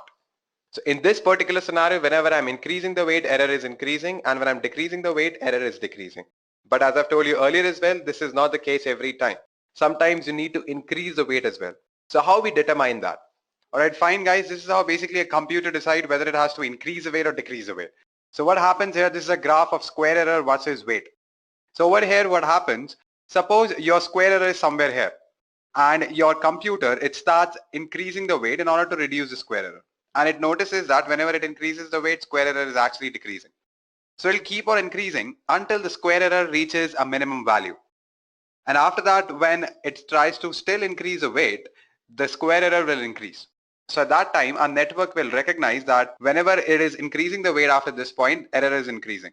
So therefore it will stop right there, and that will be our weight value. Similarly, there can be one more scenario. Suppose if we increase the weight, but then also the square error is increasing. So at that time, we cannot increase the weight. At that time, computer will realize, okay, fine, whenever I'm increasing the weight, the square error is increasing. So it'll go in the opposite direction. So it'll start decreasing the weight, and it'll keep on doing that until the square error becomes minimum. And the moment it decreases more, the square error again increases. So our network will know that whenever it decreases the weight value, the square error is increasing. So that point will be our final weight value. So guys, this is what basically backpropagation in a nutshell is. Fine, so we'll move forward, and now is the correct time to understand how to implement the use case that I was talking about at the beginning. That is how to determine whether a node is fake or real. So for that, I'll open my PyCharm. This is my PyCharm again, guys. Let me just close this. All right. So this is the code that I've written in order to implement the use case. So over here, what we do, we import the first important libraries which are required. Matplotlib is used for visualization. TensorFlow we know in order to implement the neural networks. NumPy for arrays, pandas for reading the data set, similarly sklearn for label encoding as well as for shuffling, and also to split the data set into training and testing parts. Alright, fine guys. So we'll begin by first reading the data set, as I've told you earlier as well when I was explaining the steps. So what I'll do, I'll use pandas in order to read the CSV file which has the data set. After that, I'll define features and labels. So X will be my feature and Y will contain my label. So basically X includes all the columns apart from the last column, which is the fifth one. And because the indexing starts from 0, that's why we have written 0 till 4th. So it won't include the 4th column. All right. And so our last column will actually be our label. Then what we need to do, we need to encode the dependent variable. So the dependent variable, as I've told you earlier as well, is nothing but your label. So I've discussed encoding in TensorFlow tutorial. You can go through it and you can actually get to know why and how we do that. Then what we have done, we have read the data set. Then what we need to do is to split our data set into training and testing. And these are all optional steps. You can print the shape of your training and test data. If you don't want to do it, it's still fine. Then we have defined learning rate. So learning rate is actually the steps in which the weights will be updated. All right. So that is what basically learning rate is. Then when we talk about epochs, means iterations. Then we have defined course history. That will be an empty NumPy array, and its shape will be 1, and it will include the float type objects. Then we have defined ndim, which is nothing but your X shape of axis 1, which means your column. Then we'll print that. After that, we have defined the number of classes. So there can be only 2 classes, whether the node can be fake or it can be real. And this model path I've given in order to save my model. So I've just given a path where I need to save it. So I'll just save it here only in the current working directory. Now is the time to actually define our neural network. So we'll first make sure that we have defined the important parameters like hidden layers, number of neurons in hidden layers. So I'll take 10 neurons in every hidden layer and I'm taking 4 layers like that. Then X will be my placeholder and the shape of this particular placeholder is none, comma n underscore dim. N underscore dim value I'll get it from here and none can be any value. I'll define one variable w and I'll initialize it with zeros and this will be the shape of my weight. Similarly for bias as well, this will be the particular shape. And there will be one more placeholder y dash, which will actually be used in order to provide us with the actual output of the model. There'll be one model output and there'll be one actual output, which we use in order to calculate the difference, right? So we'll feed in the actual values of the labels in this particular placeholder y dash. And now we'll define the model. So over here we have named the function as multi-layer perceptron, and in it we'll first define the first layer. So the first hidden layer, and we are going to name it as layer underscore 1, which will be nothing but the matrix multiplication of x and weights of h1, that is the hidden layer 1, and that will be added to your biases b1. After that, we'll pass it through a sigmoid activation function. Similarly, in layer 2 as well, matrix multiplication of layer 1 and weights of h2. So if you can notice, layer 1 was the network layer just before the layer 2, right? So the output of this layer 1 will become input to the layer 2. And that's why we have written layer underscore 1. It'll be multiplied by weights h2 and then we'll add it with the bias. Similarly for this particular hidden layer as well and this particular layer as well. But over here we are going to use the ReLU activation function instead of sigmoid. Then we are going to define the weights and biases. So this is how we basically define weights. So weights h1 will be a variable which will be a truncated normal with the shape of n underscore dim and n underscore hidden underscore 1. So these are nothing but your shapes. All right. And after that, what we have done, we have defined biases as well. Then we need to initialize all the variables. So all these things actually I've discussed in brief when I was talking about TensorFlow. So you can go through TensorFlow tutorial at any point of time if you have any question. We have discussed everything there. Since in TensorFlow, we need to initialize the variables before we use it. So that's how we do it. We first initialize it and then we need to run it. That's when your variables will be initialized. After that, we are going to create a saver object. And then finally, I'm going to call my model. And then comes the part where the training happens. Cost function. Cost function is nothing but you can say an error that will be calculated between the actual output and the model output. Alright, so y is nothing but our model output and y dash is nothing but the actual output or the output that we already know. Alright, and then we are going to use the gradient descent optimizer to reduce the error. Then we are going to create a session object as well. And finally what we are going to do, we are going to run the session. So this is how we basically do that. For every epoch, we will be calculating the change in the error as well as the accuracy that comes after every epoch on the training data. After we have calculated the accuracy on the training data, we are going to plot it for every epoch how the accuracy is. And after plotting that, we are going to print the final accuracy which will be on our test data. So using the same model, we'll make prediction on the test data. And after that, we are going to print the final accuracy and the mean squared error. So let's go ahead and execute this, guys. Alright, so training is done. And this is the graph we have got for accuracy versus epoch. This is accuracy, y-axis represents accuracy, whereas this is epochs. We have taken 100 epochs and our accuracy has reached somewhere around 99%. So with every epoch, it is actually increasing. Apart from a couple of instances, it is actually keep on increasing.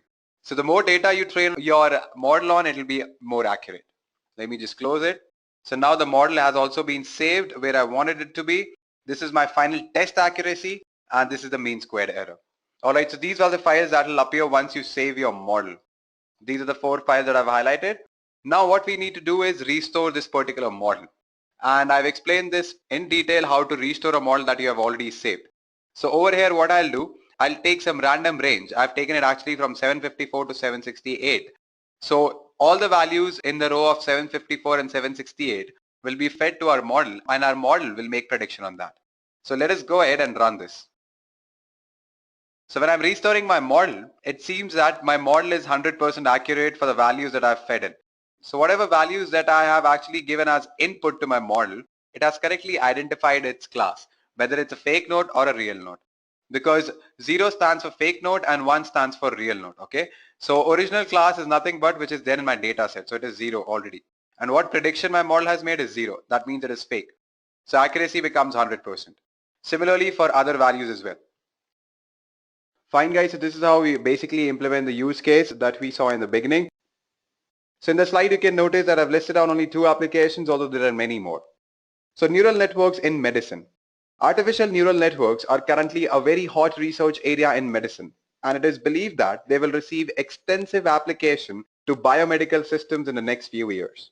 And currently the research is mostly on modeling parts of human body and recognizing diseases from various scans. For example, it can be cardiograms, CAT scans, ultrasonic scans, etc. And currently the research is going mostly on 2 major areas. First is modeling and diagnosing the cardiovascular system. So neural networks are used experimentally to model the human cardiovascular system. Diagnosis can be achieved by building a model of the cardiovascular system of an individual and comparing it with the real-time physiological measurements taken from the patient.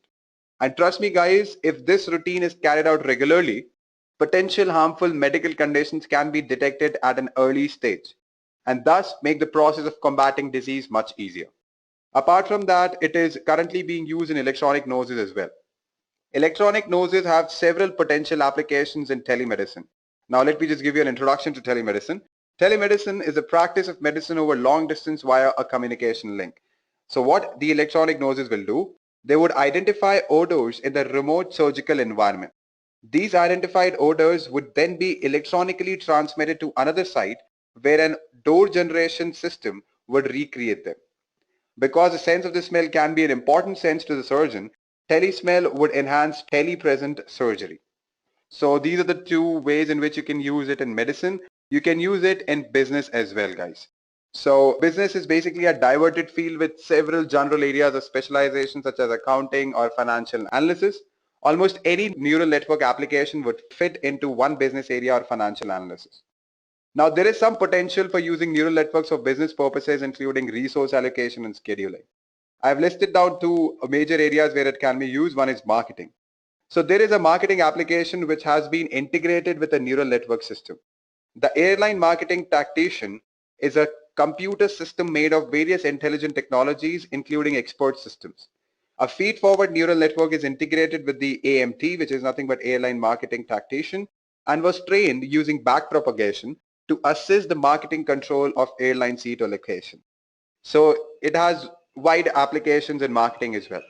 Now the second area is credit evaluation. Now I'll give you an example here. The HNC company has developed several neural network applications, and one of them is a credit scoring system which increases the profitability of existing model up to 27%. So these are few applications that I'm telling you guys. Neural network is actually the future. People are talking about neural networks everywhere, and especially after the introduction of GPUs and the amount of data that we have now, neural network is actually spreading like plague right now.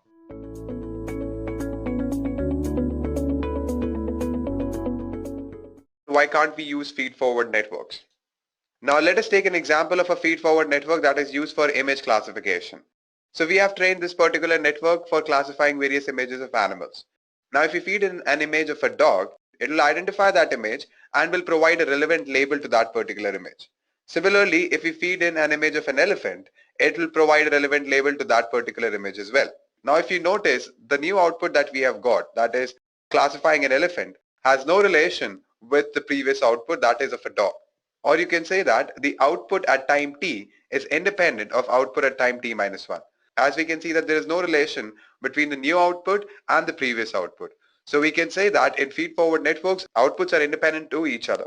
Now there are few scenarios where we actually need the previous output to get the new output. Let us discuss one such scenario. Now what happens when you read a book? You'll understand that book only on the understanding of your previous words.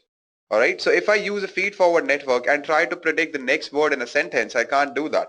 Why can't I do that? Because my output will actually depend on the previous outputs. But in the feed-forward network, my new output is independent of the previous outputs. That is, output at t plus 1 has no relation with output at t minus 2, t minus 1 and at t. So basically, we cannot use feed-forward networks for predicting the next word in a sentence. Similarly, you can think of many other examples where we need the previous output, some information from the previous output, so as to infer the new output. This is just one small example. There are many other examples that you can think of. So we'll move forward and understand how we can solve this particular problem. So over here, what we have done, we have input at t minus 1. We'll feed it to our network. Then we'll get the output at t minus 1. Then at the next timestamp, that is at time t, we have input at time t that will be given to our network along with the information from the previous timestamp, that is t minus 1, and that will help us to get the output at t. Similarly, at output for t plus 1, we have two inputs. One is a new input that we give. Another is the information coming from the previous timestamp, that is t, in order to get the output at time t plus 1. Similarly, it can go on. So over here, I have just written a generalized way to represent it. There's a loop where the information from the previous timestamp is flowing. And this is how we can solve this particular challenge. Now let us understand what exactly are recurrent neural networks. So for understanding recurrent neural network, I'll take an analogy. Suppose your gym trainer has made a schedule for you. The exercises are repeated after every third day. Now this is the order of your exercises. First day you'll be doing shoulders, second day you'll be doing biceps, third day you'll be doing cardio. And all these exercises are repeated in a proper order. Now what happens when we use a feed-forward network for predicting the exercise today? So we'll provide in the inputs such as day of the week, month of the year, and health status. All right, and we need to train our model or our network on the exercises that we have done in the past. After that, there'll be a complex voting procedure involved that will predict the exercise for us. And that procedure won't be that accurate. So whatever output we'll get won't be as accurate as we want it to be. Now what if I change my inputs and I make my inputs as what exercise I've done yesterday? So if I've done shoulder, then definitely today I'll be doing biceps. Similarly, if I've done biceps yesterday, today I'll be doing cardio. Similarly, if I've done cardio yesterday, today I'll be doing shoulder. Now there can be one scenario where you are unable to go to gym for one day. Due to some personal reasons, you could not go to the gym. Now what will happen at that time? We'll go one timestamp back and we'll feed in what exercise that happened day before yesterday. So if the exercise that happened day before yesterday was shoulder, then yesterday there were biceps exercises. Alright, similarly biceps happened day before yesterday, then yesterday would have been cardio exercises. Similarly, if cardio would have happened day before yesterday, yesterday would have been shoulder exercises. Alright, and this prediction, the prediction for the exercise that happened yesterday will be fed back to our network, and these predictions will be used as inputs in order to predict what exercise will happen today. Similarly, if you have missed your gym say for 2 days, 3 days or 1 week, so you need to roll back. You need to go to the last day when you went to the gym. You need to figure out what exercise you did on that day, feed that as an input, and then only you'll be getting the relevant output as to what exercise will happen today.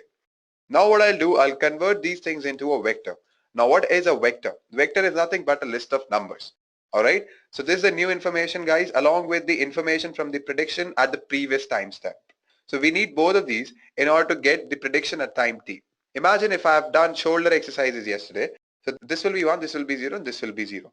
Now the prediction that will happen will be biceps exercise, because if I have done shoulder yesterday, today it will be biceps. So my output will be 0, 1 and 0. And this is how vectors work guys. So I hope you have understood this guys. Now this is how a neural network looks like guys. We have new information along with the information from the previous timestamp. The output that we have got in the previous timestamp will use certain information from that, will feed into our network as inputs, and then that will help us to get the new output. Similarly, this new output that we have got will take some information from that, feed in as an input to our network along with the new information to get the new prediction, and this process keeps on repeating. Now let me show you the math behind the recurrent neural networks. So this is the structure of a recurrent neural network guys. Let me explain you what happens here. Now consider at time t equals to 0, we have input x naught and we need to figure out what is h naught. So according to this equation, h of 0 is equal to wi weight matrix multiplied by our input x of 0 plus wr into h of 0 minus 1, which is h of minus 1, and time can never be negative, so this particular equation cannot be applied here, plus a bias. So wi into x of 0 plus bh passes through a function g of h to get h of 0 over here. After that, I want to calculate y naught. So for y naught, I'll multiply h of 0 with the weight matrix wi, and I'll add a bias to it and pass it through a function g of y to get y naught. Now in the next timestamp, that is at time t equals to 1, things become a bit tricky. Now let me explain you what happens here. So at time t equals to 1, I have input x1. I need to figure out what is h1. So for that, I'll use this equation. So I'll multiply wi, that is a weight matrix, by the input x1 plus wr into h of 1 minus 1, which is 0. H of 0, we know what we got from here. So wr into h of 0 plus the bias, pass it through a function g of h to get the output as h1. Now this h1 will use to get y1. We'll multiply h1 with wy plus a bias and we'll pass it through a function g of y to get y1. Similarly, in the next timestamp, that is at time t equals to 2, we have input x2. We need to figure out what will be h2. So we'll multiply the weight matrix wi with x of 2 plus wr into h of 1 that we have got here plus b of h and pass it through a function g of h to get h of 2. From h of 2, we'll calculate y of 2, wi into h of 2 plus by, that is the bias, pass it through a function g of y to get y2.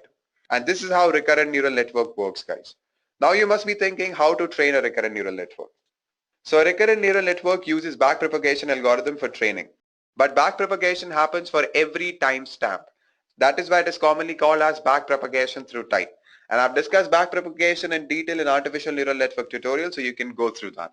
Over here, I won't be discussing backpropagation in detail. I'll just give you a brief introduction of what it is. Now with backpropagation, there are certain issues, namely vanishing and exploding gradients. Let us see those one by one. So in vanishing gradient, what happens? When you use backpropagation, you tend to calculate the error, which is nothing but the actual output that you already know minus the model output, the output that you got through your model, and the square of that. So you figure out the error. With that error, what do? You tend to find out the change in error with respect to change in weight or any variable. So we'll call it weight here. So change of error with respect to weight multiplied by learning rate will give you the change in weight. Then you need to add that change in weight to the old weight to get the new weight. All right. So obviously what we are trying to do, we are trying to reduce the error. So for that, we need to figure out what will be the change in error if my variables are changed, right? So that way we can get the change in the variable and add it to our old variable to get the new variable. Now over here, what can happen if the value dE by dW, that is a gradient, or you can say the rate of change of error with respect to our variable weight, becomes very small than 1, like it is 0.00 something. So if you multiply that with the learning rate, which is definitely smaller than 1, then you get the change of weight, which is negligible. All right. So there might be certain examples where you are trying to predict, say, a next word in a sentence, and that sentence is pretty long. For example, if I say I went to France dash dash dash, I went to France, then there are certain words, then I say few of them speak dash. Now I need to predict speak, what will come after speak. So for that, I need to go back in time and check what was the context, which will be very complex. And due to that, there will be a lot of iterations. And because of that, this error, this change in weight will become very small, very small. So the new weight that we'll get will be actually almost equal to your old weight. So there won't be any updation of weight that will be happening. And that is nothing but your vanishing gradient. All right, I'll repeat it once more. So what happens in backpropagation, you first calculate the error. This error is nothing but the difference between the actual output and the model output and the square of that.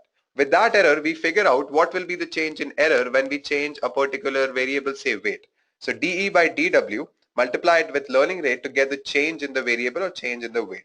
Now we'll add that change in the weight to our old weight to get the new weight. This is what backpropagation is, guys. All right, I'm just giving you a small introduction to backpropagation. Now consider a scenario where you need to predict the next word in a sentence. And your sentence is something like this. I have been to France. Then there are a lot of words. After that, few people speak. And then you need to predict what comes after speak. Now, if I need to do that, I need to go back and understand the context. What is it talking about? And that is nothing but your long-term dependencies. So what happens during long-term dependencies, if this dE by dW becomes very small, then when you multiply it with n, which is again smaller than 1, you get delta W, which will be very, very small. That will be negligible. So the new weight that you'll get here will be almost equal to your old weight. So I hope you're getting my point. So this new weight, so there will be no updation of weights, guys. This new weight will definitely will always be almost equal to our old weight. So there won't be any learning here. So that is nothing but your vanishing gradient problem. Similarly, when I talk about exploding gradient, it is just the opposite of vanishing gradient. So what happens when your gradient or dE by dW becomes very large, becomes greater than 1, all right? And you have some long-term dependencies. So at that time, your dE by dW will keep on increasing, delta W will become large, and because of that, your weights, the new weight that will come, will be very different from your old weight. So these two are the problems with backpropagation. Now let us see how to solve these problems. Now exploding gradients can be solved with the help of truncated BTD, backpropagation through time. So instead of starting backpropagation at the last timestamp, we can choose a smaller timestamp like 10. or we can clip the gradients at a threshold. So there can be a threshold value where we can, clip the gradients, and we can adjust the learning rate as well. Now for vanishing gradient, we can use a ReLU activation function. Similarly, we can also use LSTM and GRUs. Now let us understand what exactly are LSTMs. So guys, we saw what are the two limitations with the recurrent neural networks. Now we'll understand how we can solve that with the help of LSTMs. Now what are LSTMs? Long short-term memory networks, usually called as LSTMs, are nothing but a special kind of recurrent neural network. And these recurrent neural networks are capable of learning long-term dependencies. Now what are long-term dependencies? I've discussed that in the previous slide, but I'll just explain it to you here as well. Now, what happens sometimes we only need to look at the recent information to perform the present task. Now, let me give you an example. Consider a language model trying to predict the next word based on the previous ones. If we are trying to predict the last word in the sentence, say, the clouds are in the sky. So we don't need any further context. It's pretty obvious that the next word is going to be sky. Now, in such cases where the gap between the relevant information and the place that it's needed is small, RNNs can learn to use the past information. And at that time, there won't be such problems like vanishing and exploring gradient. But there are few cases where we need more context. Consider trying to predict the last word in the text, I grew up in France. Then there are some words. After that comes, I speak fluent French. Now, recent information suggests that the next word is probably the name of a language. But if we want to narrow down which language, we need the context of France from further back. And it's entirely possible for the gap between the relevant information and the point where it is needed to become very large. And this is nothing but long-term dependencies. And the LSTMs are capable of handling such long-term dependencies. Now, LSTMs also have a chain-like structure like recurrent neural networks. Now, all the recurrent neural networks have the form of a chain of repeating modules of neural networks. Now, in standard RNNs, the repeating module will have a very simple structure such as a single TANH layer that you can see. Now this TANH layer is nothing but a squashing function. Now what I mean by squashing function is to convert my values between -1 and 1. Alright, that's why we use TANH. And this is an example of an RNN. Now we'll understand what exactly are LSTMs. Now this is a structure of an LSTM. Or if you notice, LSTM also have a chain-like structure, but the repeating module has different structures. Instead of having a single neural network layer, there are 4 interacting in a very special way. Now the key to LSTM is the cell state. Now this particular line that I'm highlighting, this is what is called the cell state. The horizontal line running through the top of the diagram. So this is nothing but your cell state. Now you can consider the cell state as a kind of a conveyor belt. It runs straight down the entire chain with only some minor linear interactions. Now what I'll do, I'll give you a walkthrough of LSTM step by step, alright? So we'll start with the first step. Alright guys, so the first step in our LSTM is to decide what information we are going to throw away from the cell state. And you know what is the cell state, right? I've discussed in the previous slide. Now this decision is made by the sigmoid layer. So the layer that I'm highlighting with my cursor, it is the sigmoid layer called the forget gate layer. It looks at ht-1, that is the information from the previous timestamp, and xt, which is the new input, and outputs a number between 0 and 1 for each number in the cell state ct-1, which is coming from the previous timestamp. 1 represents completely keep this, while a 0 represents completely get rid of this. Now if we go back to our example of a language model trying to predict the next word based on all the previous ones, in such a problem, the cell state might include the gender of the present subject so that the correct pronouns can be used. When we see a new subject, we want to forget the gender of the old subject, right? We want to use the gender of the new subject. So we'll forget the gender of the previous subject here. This is just an example to explain you what is happening here. Now let me explain you the equations which I've written here. So ft will be combining with the cell state later on, that I'll tell you. So currently ft will be nothing but the weight matrix multiplied by ht-1 and xt and plus the bias, and this equation is passed through a sigmoid layer. Alright, and we get an output that is 0 and 1. 0 means completely get rid of this, and 1 means completely keep this. Alright, so this is what basically is happening in the first step. Now let us see what happens in the next step. So the next step is to decide what information we are going to store. In the previous step, we decided what information we are going to keep, but here we are going to decide what information we are going to store here. Alright, what new information we are going to store in the cell state. Now this has two parts. First, a sigmoid layer, this is called a sigmoid layer, and which is also known as an input gate layer, decide which values we'll update. Alright, so what values we need to update. Then there's also a tan-hash layer that creates a vector of the candidate values C bar of t minus 1 that will be added to the state later on. All right, so let me explain it to you in a simpler terms. So whatever input that we are getting from the previous timestamp and the new input, it will be passed through a sigmoid function which will give us I of t.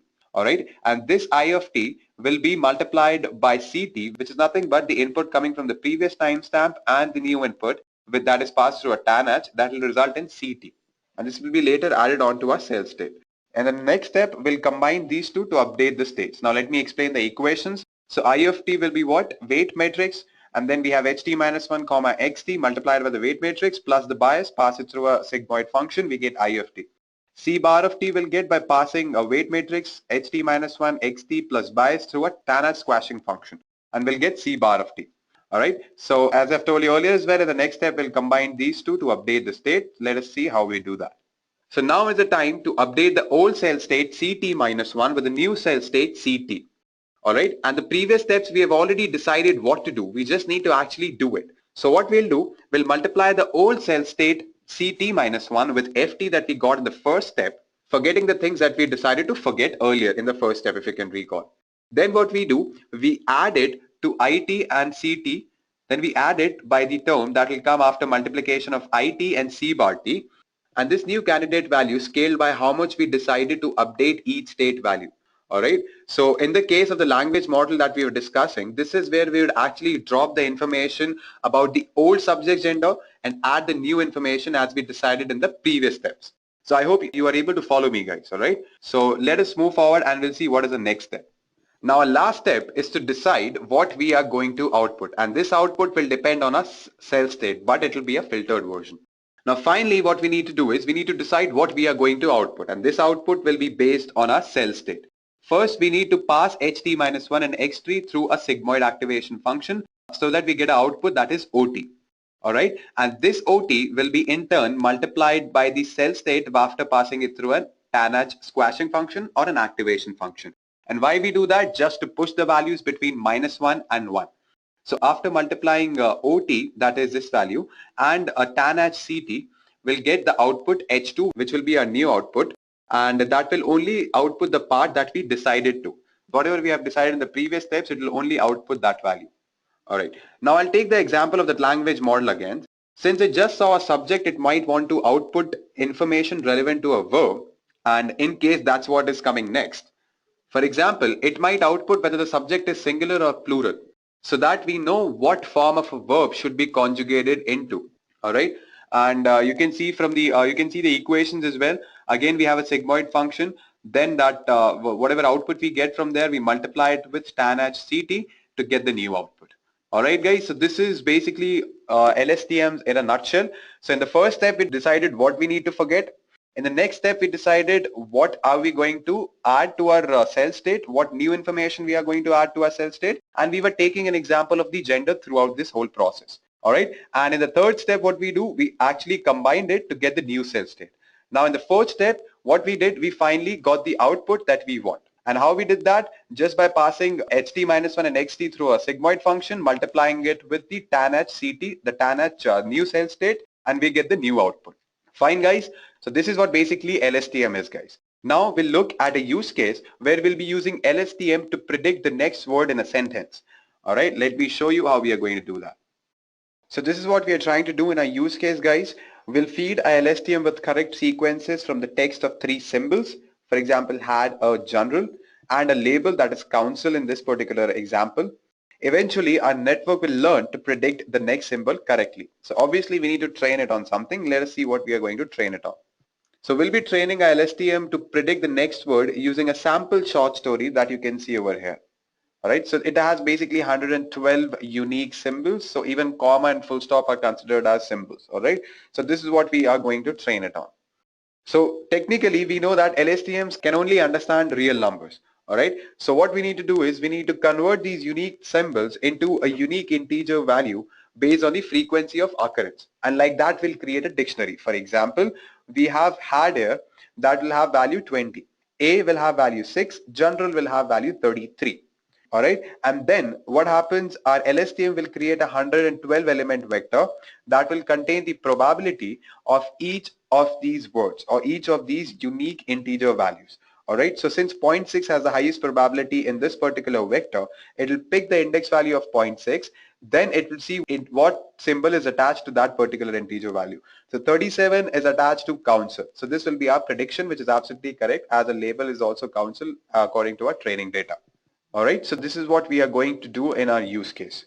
So guys, this is what we'll be doing in our today's use case. Now I'll quickly open my PyCharm and I'll show you how you can implement it using Python. We'll be using TensorFlow, which is a popular Python library for implementing deep neural networks or neural networks in general. All right, so I'll quickly open my PyCharm now. So guys, this is my PyCharm, and over here I've already written the code in order to execute the use case that we have. So first we need to do is import the libraries. NumPy for arrays, TensorFlow, we know TensorFlow.contrib. From that we need to import RNN, then random collections and time. All right, so this particular block of code is used to evaluate the time taken for the training. After that we have log underscore path, and this log underscore path is basically telling us the path where the graph will be stored. All right, so there will be a graph that will be created, and then that graph will be launched. Then only our RNN model will be executed. Then that's how TensorFlow works, guys. So that graph will be created in this particular path. All right, and we are using summary writer. So that will actually create the log file that will be used in order to display the graph using TensorBoard. All right, so then we have defined a training underscore file, which will have our story on which we'll train our model on. Then what we need to do is read this file. So how are we going to do that? First is read line by line whatever content that we have in our file. Then we are going to strip it. That means we are going to remove the first and the last white space. Then again we are splitting it just to remove all the white spaces that are there. After that we're creating an array, and then we are reshaping it. Now during the reshape, if you notice, this -1 value tells us the compatibility. All right, so when you're reshaping it, you need to make sure that we are providing in the correct parameters to reshape it. So you can convert a 3x2 matrix to a 2x3 matrix, right? So just to make sure that it is compatible enough, we add this -1 and it will be done automatically. All right, then return content. After that, what we are doing, we are feeding in the training data that we have, training underscore file. We are feeding in our story and calling the function read underscore data. Then what we are doing, we are creating a dictionary. What is a dictionary? We all know key value pairs based on the frequency of occurrences of each symbol. All right, so from here collections.counter words.most common. So most common words with their frequency of occurrence, there will be a dictionary created. And after that, we'll call this dict function, and this dict function will feed in word, and which is equal to length of dictionary. That means whatever the length of that particular dictionary is, how many times it is repeated. So we'll have the frequency as well as a symbol. That will be our key value pair, and we are reversing it as well. Then what we are doing, we are calling it build underscore data set, and we're feeding in our training data there. This is our vocabulary size, which is nothing but the length of your dictionary. And then we have defined various parameters such as learning rate, iterations or epochs. Then we have display step and underscore input. Now learning rate, we all know what it is. The steps in which our variables are updated. Training underscore iterations is nothing but your epochs, the total number of iterations. So we have given 50,000 iterations here. Then we have display underscore step, that is 1000, which is basically your batch size. So batch size is what? After every 1000 epochs, you'll see the output. All right, so it'll be processing it in batches of 1000 iterations. Then we have n underscore input as 3. Now the number of units in the RNN cell will keep it as 512. Then we need to define x and y. So x will be our placeholder that will have the input values, and y will have all the labels, all right, vocab size. So x is a placeholder where we'll be feeding in our input dictionary. Similarly, y is also one more placeholder, and it'll have a shape of none, comma, vocab size. Vocab size we have defined earlier, as you can see, which is nothing but the length of your dictionary. Then we are defining weights as well as biases. After that, we have defined our model. All right, so this is how we are going to define it. We'll create a function RNN when we'll have x, weights, and biases. And after that, we are calling in RNN.multi-RNN cell function. And this is basically to create a 2-layer LSTM, and each layer has n underscore hidden units.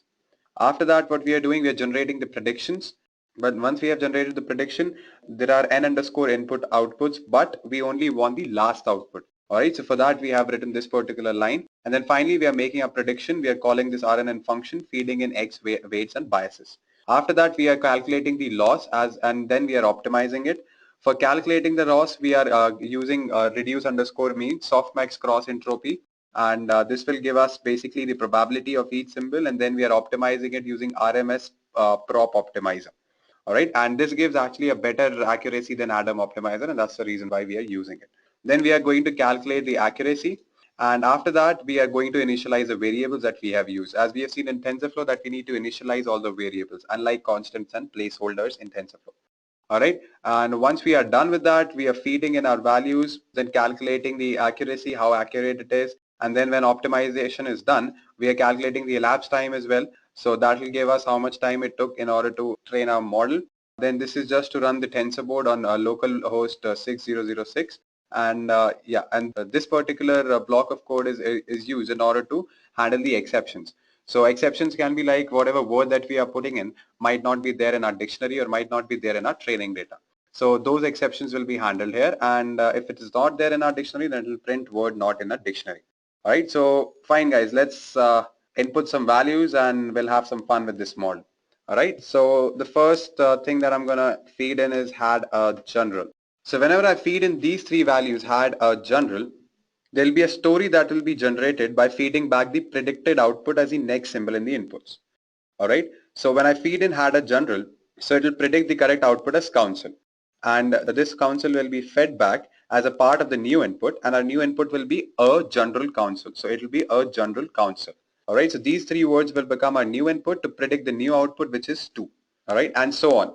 So surprisingly, LSTM actually creates a story that somehow makes sense. So let's just read it. Had a general council to consider what measures they could take to outwit their common enemy, the cat.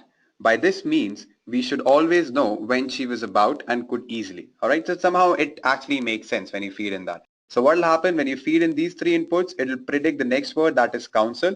After that, it will take council and it will feed back as an input along with a general. So a general council will be your next input to predict 2. Similarly, in the next iteration, it will take general council 2 and predict consider for us. And this will keep on repeating.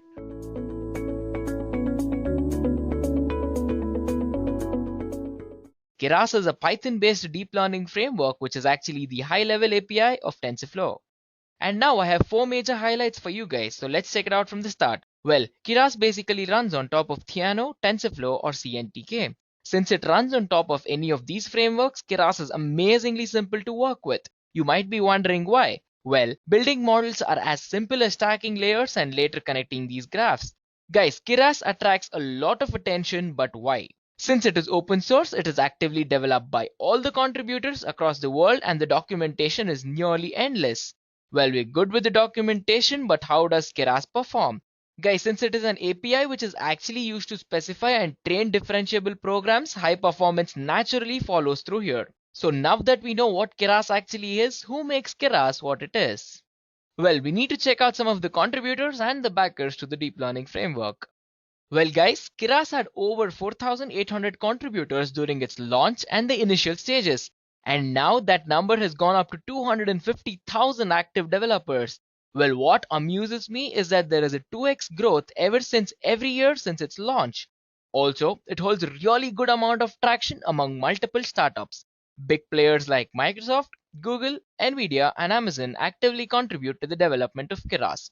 Good enough. So at this point, I'm sure all of you are curious about who uses Keras. Well, Keras has an amazing industry traction and it is used in the development of popular firms like Netflix, Uber, Expedia, Yelp, and more. Well, now that you know, the next time you watch a movie on Netflix or book an Uber, you know Keras is being used. So guys, if Keras is getting all this attention, what makes it so special? What makes Keras stand out among all the top framework? Here I have for you top 10 snippets that makes Keras so special. Well guys, the focus on user experience has always been the major part of Keras. And next, large adoption in the industry, definitely. We just checked out all of the industry traction it gets and this holds well. And next, it is multi-backend and supports multi-platform as well. This helps all the coders come together and code easily. Next up, the research community present for Keras is amazing along with the production community. So this is a win-win for me guys. So what do you think? And moving on, all the concepts are really easy to grasp with Keras guys. And next up, it supports fast processing, which is really good. And guys, it runs seamlessly on both the CPU and the GPU, and it has support for both Nvidia and AMD as well. And the best part for me is the freedom to design on any architecture and then later implement it as an API for your projects, guys. This definitely is a major advantage for me. So next up, for all the beginners, Keras is really simple to get started with, and I'm here to help you guys with this tutorial for that. So stay tuned. And lastly, the easy production of models makes Keras that much special, guys. Now that we know Keras is special, guys, let's dig in a little bit about one of the major concepts which make Keras what it is, the user experience. Well, in my opinion, this is very important for anyone who wants to know more about Keras, or better, they want to start creating their own neural nets using Keras. So clearly, Keras is an API designed for humans. Well, why so? Because it follows the best practices for reducing cognitive load, which ensures that the models are consistent and the corresponding APIs are simple. And moving on, Keras provides clear feedback upon occurrence of any error, and this minimizes the number of user actions required for the majority of the common use cases, guys. And lastly, Keras provides high flexibility to all of its developers. Well, we all love high flexibility, right? So how is Keras doing this? Guys, it's very simple. It integrates with lower level deep learning framework languages like TensorFlow or Theano. So guys, this ensures that you can implement anything in Keras which you actually built in your base language, which is amazing. So next up, we need to talk about how Keras supports the claim of being able to support multi-platform and lets us work with multiple backends. You can develop Keras in Python as well as R. The code can be run with TensorFlow, CNTK, Theano, or MXNet, totally based on your requirement. This almost feels like a tailor-made API for the framework, guys. The code can be run on the CPU or the GPU as well. Support for both the big players being NVIDIA and AMD here. So this ensures that producing models with Keras is really simple. Total support to run with TensorFlow serving, GPU acceleration such as CUDA when using modules such as WebKeras and Keras.js, native support to develop Android and iOS apps using TensorFlow and Core ML, and yes, full-blown support to work with Raspberry Pi as well. So guys, moving on, we need to check one quick concept which forms the backbone as a working principle of Keras. So let's check out a computation graph. Here is an example for you guys. Just before decoding and working our way through the graph, let's look at the features. So guys, do note that computational graphs are used for expressing complex expression as a combination of simple operations for Keras to work with. It is mainly useful for calculating the derivatives during the phase of backpropagation, and hence it makes it easier to implement distributed computing on the whole. So all it takes is to specify the inputs, outputs, and to make sure that the graph is connected throughout. I hope you guys know what a connected graph is. So let's check out our graph. We'll be working away from the leaf nodes to the top. So guys, here as you can see, E equal to C multiplied with D, where C is equal to A plus B and D is equal to B plus 1. So all we're doing is we're making sure we land at E equal to C cross T, which is ahead of our tree, and we get to this by performing two operations on the leaf nodes. So as you can see, working down further, E equal to A plus B into B plus 1 actually makes sense now. And in our case, A and B are inputs. So guys, it is as simple as that. So next, let's dive a little bit deeper and check out the two major models, guys. So the first model is a sequential model. The working is basically like a linear stack of layers. So the first thing that comes into my mind when I think about the layered approach is the sequential model. It is majorly useful for building simple classification network and encoder-decoder model, guys. And definitely yes, this is the model which we all know and love. So here we basically treat every layer as an object that feeds into the next layer and so on. And now in the simple code, we'll import Keras into Python. We define the model as sequential, and with the hidden layers, we have 20 neurons and we'll be using ReLU here. ReLU is rectified linear unit, guys. It is one of the activation functions we'll be using. Well, model.fit is used to train the network.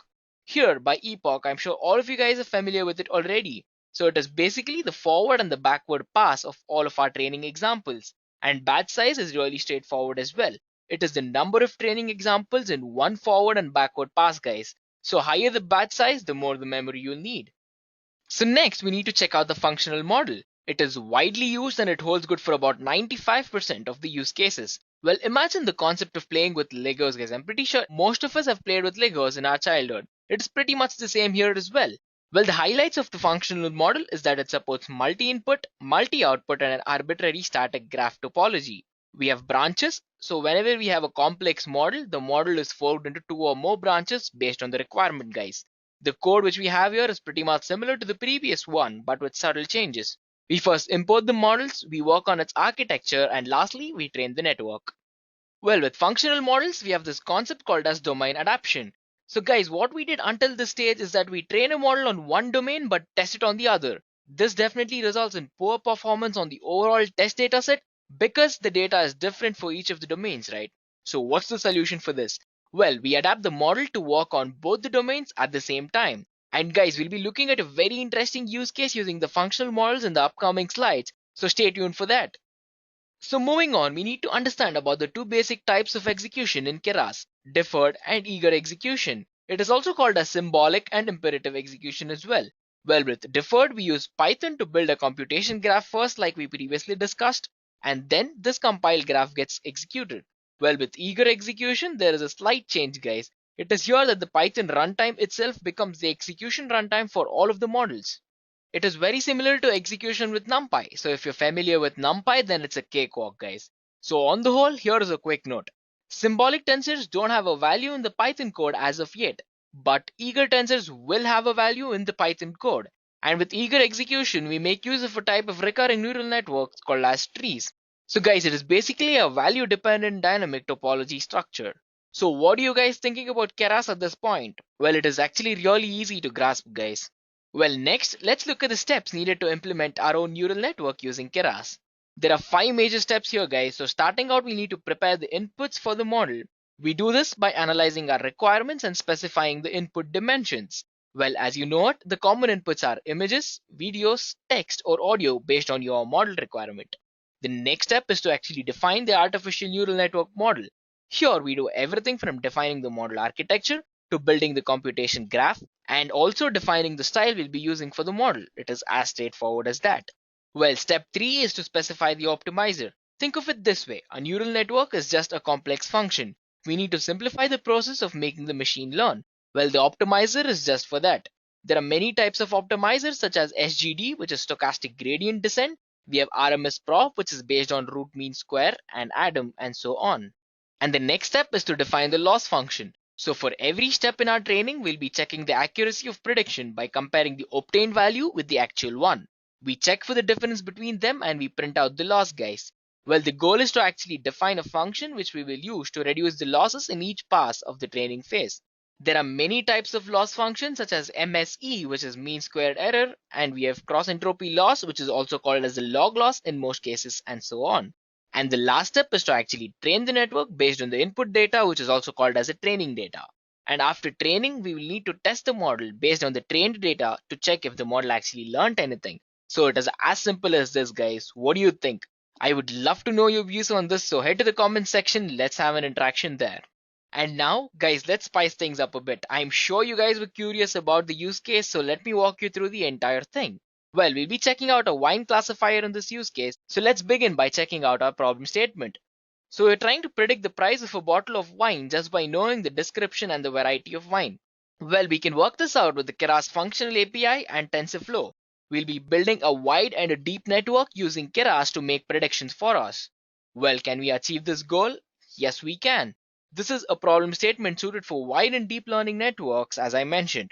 Well, it involves textual input and there isn't any correlation between the wine's description and its price. Well, this is what makes it fun in my opinion, guys. So next we need to check out the model. A lot of Keras models are built using the sequential model API as I told you earlier. But let's make use of the functional API for our use case.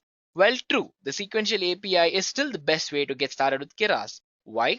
Because it lets you define models easily as a stack of layers like I explained earlier. However, the functional model allows for more flexibility and is best suited for models with multiple inputs. So we need to know a little bit about wide and deep model, guys. Well, wide models are models with sparse feature vectors. Well, what I mean by sparse feature vectors is that it consists of mostly zeros and a little bit of ones. And deep networks are networks which do really well on tasks like speech and image recognition. So now that that's sorted, we need to take a look at the dataset. Well, for this case, we'll be using a wine dataset from Kaggle. So what's the data? Well, it's basically 12 columns of data and it's as follows. Here we'll be talking about the country that the wine is from. Next up is description, a few sentences from the sommelier describing the wine's taste, smell, look and feel. A sommelier is a person who is a professional wine taster, guys. Next up is designation, the vineyard within the winery where the grapes that the wine has been made from. Next up is points. the number of points that the wine enthusiasts rated the wine on a scale of 1 to 10. However, they only say that they post reviews for the wines which scores greater than equal to 80. Next up is price, the cost of the bottle of the wine obviously, followed by province, the province or the state where the wine is from. Next up I have something called as region 1. Well, with region 1, it's the wine growing area in a province or a state. Let's say for example India. Next I have region 2. Well, sometimes there are more specific regions within a specified wine growing area. For example, we can say Bangalore, India, but this value can sometimes be blank as well. Next up is taster's name. Well, as it suggests, it's the name of the person who tasted and reviewed the wine.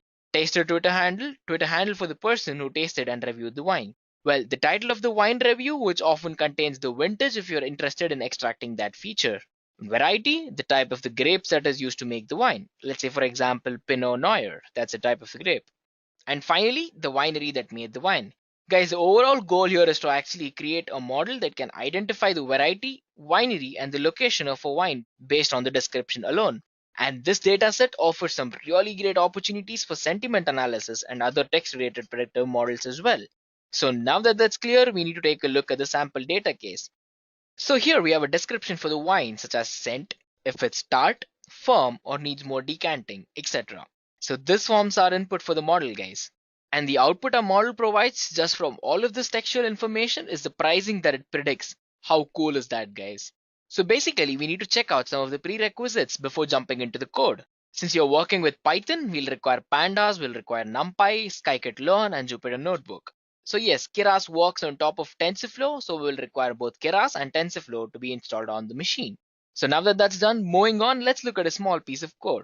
Here are all the inputs that we'll require to build the model. And lastly, we test the presence of TensorFlow by printing the installed version. Well, without TensorFlow, it wouldn't make any sense. So we go to Kaggle and download the data and end up converting the data to a pandas data frame, guys. Well, that's good enough to start. Let's look at the code for this model. I'll quickly open up Google Collaboratory, which is basically a Jupyter Notebook hosted on their Google Cloud. You can actually do this on your local machine as well by installing all of the frameworks that I've previously mentioned. So let me go ahead and open Collaboratory and let's begin, guys. So guys, we'll be executing each of these blocks and we'll be going on from there. So let us check out the first block. So here we import all of the modules that we require. So guys, let me run it. And that's done. So next we need to install the latest version of TensorFlow. Well, with Google Colab, it doesn't require any extra setup, so it's pretty much straightforward. So guys, that took about 2 minutes and TensorFlow is installed. And as I explained before, we need to import the models that we'll use to build the model. And after that, we'll actually run the code to check the version output of the TensorFlow that we just installed. And the output we're supposed to be expecting is version 1.7 because 1.7 is the TensorFlow version that we installed. As you can check out the output, you have TensorFlow version 1.7. So beautiful. So moving on, we need to download the data, which is from a CSV file hosted on the cloud. So let's go ahead and do that. Now that it is downloaded and ready, let us convert all the data from the CSV file into a pandas data frame as I mentioned. So now that that is done, let's go ahead and mix up the data by shuffling it. And yes, so let's start printing samples from our data set. So we'll be printing the first 5 rows, and as you can see, all the columns that we discussed earlier from country, price, province, all the way till a detailed description of the wine is present here. So now that that's done, next we need to do some pre-processing to limit the number of varieties of wine in the dataset. So let us go ahead and set a threshold of 500 in our case. So anything less than 500 will be removed from analysis in our model. We'll be replacing it with NaN, which is not a number, instead of letting it to be blank. So let me go ahead and run this. So now that that's done, the next step we need to do is actually split the data into a training dataset and a testing dataset. So let's go ahead and do that and print the size of both the training dataset and the testing dataset. So let me go ahead and run this code for you guys, and there it is. We have the training dataset size and the testing dataset size. Now that we have the size, we need to actually extract the testing and the training features and all of the labels. So let me go ahead and run this code and we can actually get the labels. And so that does it. The training and the testing features and the labels are known to our machine by now. So now it's very obvious that we're using a test description. Well, instead of looking at every word that we have found in our description in our dataset, let us limit our bag of words to, let's say, top 12,000 words in our dataset. So guys, don't worry, there is actually a built-in Keras utility for creating just this vocabulary. This is considered as wide because the input to our model for each description will be a 12K element wide vector with zeros and ones. indicating the presence of word from our vocabulary in a particular description. Well, Keras has some handy utilities for text pre-processing that we'll use to convert the text descriptions into a bag of words. With the bag of words model, we'll typically want to use only a subset of all the total words that we found in our dataset. And in this example, I used 12,000 words, but this is a hyperparameter that you can tune. Well, you can try out a few values to see what works best on your dataset. Well, we can use the Keras tokenizer class to create our bag of words vocabulary for us. So let me go ahead and run this to create the tokenizer. Guys, so now that that's done, we'll be actually using text to matrix function to convert each description to a bag of words vector. So let me go ahead and run it. Well, now that that's done, guys, in the original Kaggle dataset, there are about 632 total varieties of wine. To make it easier for our model to extract the patterns, we did a bit of pre-processing to keep only the top 40 varieties. Well, around 65% of the original dataset or 96k total examples. Well, we use a Keras utility to convert each of these varieties to integer representation. And then we'll create 40 element wide one-hot vectors for each input to indicate the variety. So let me go ahead and run it, guys. So now that that's run, guys, at this stage, we are ready to build our wide model. Well, guys, Keras has two APIs for building the models, the sequential API and the functional API. The functional API gives us a bit more flexibility in how we define our layers and lets us combine multiple feature inputs into one layer. It also makes it easy for our wide and deep models into one when we're ready. Guys, with the functional API, we can define our wide model in just a few lines of code as you see. Well, first we need to define our input layer as a 12k element vector, well, for each word in our vocabulary, and then we'll connect this to our dense output layer to generate the price prediction. So let me go ahead and run this. Well, now that that's done, we'll compile the model so that it is ready to use. If we were using the wide model all on its own, this is when we'd actually start training it with the fit function and evaluate later with the evaluate function. Since we're going to combine it with our deep model later on, we can hold off on training until the two models are combined, which is done later, guys. So let me go ahead and execute this so we define our wide model. And yep, our wide model is done. Let's go ahead and print out a summary from the wide model.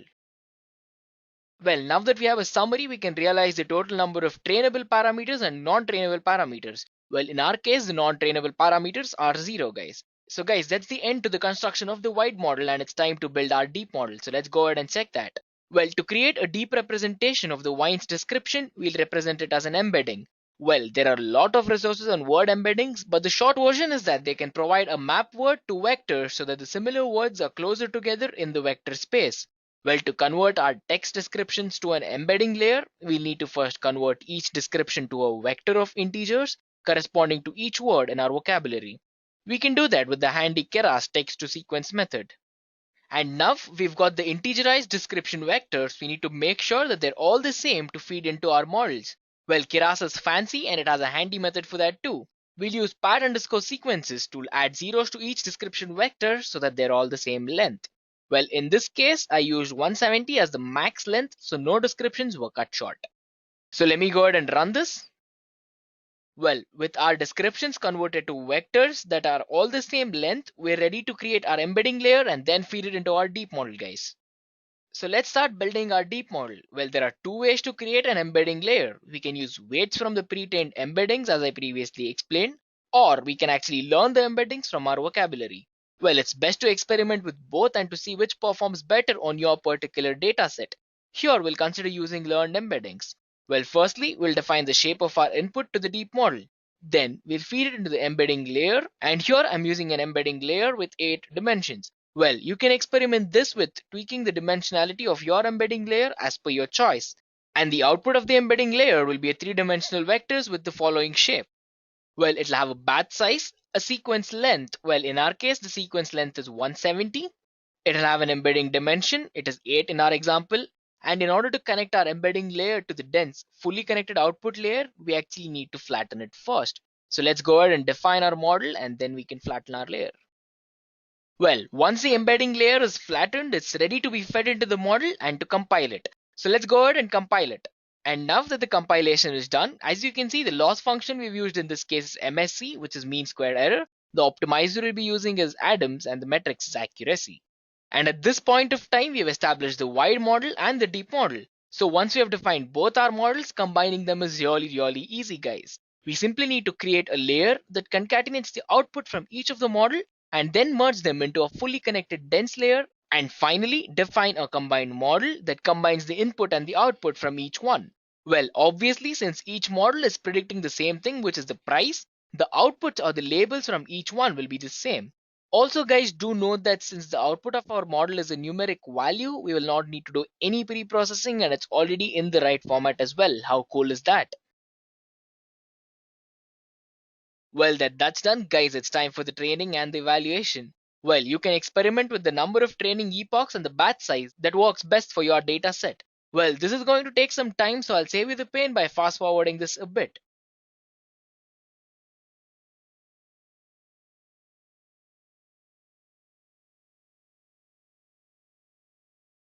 So guys, as you can see, the training is actually done.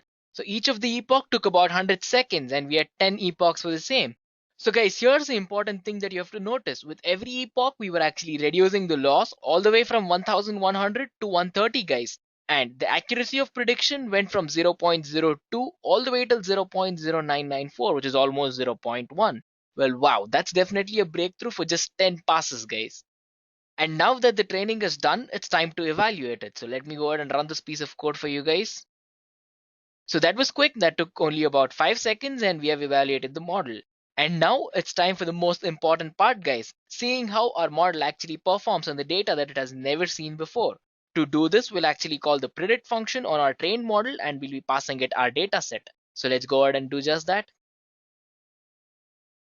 Well, now that that's done, we'll have to compare the predictions to the actual values for the first 15 wines from our test data set. So guys, as you can see, we have a set of predictions from the description and the predicted value is about $24 while the actual value is $22. Next up, we have $34 as a predicted one while the average is 70. Well, this is not a really good case, but okay, that's tolerable. And next up, we predicted 11.9 when the actual value is 12. Wow, that is actually really close. So next up we have 15.7 versus 9. Well, this goes on and on for the first 15 and it's actually really good. Well guys, pretty well it turns out that there is some relationship between a wine's description and its price. Well, we might not be able to see it instinctively, but our machine learning models certainly can. So lastly, let's compare the average difference between the actual price and the model's predicted price. Well, the average prediction difference is about $10 for every wine bottle. Wow, that is really nice, guys.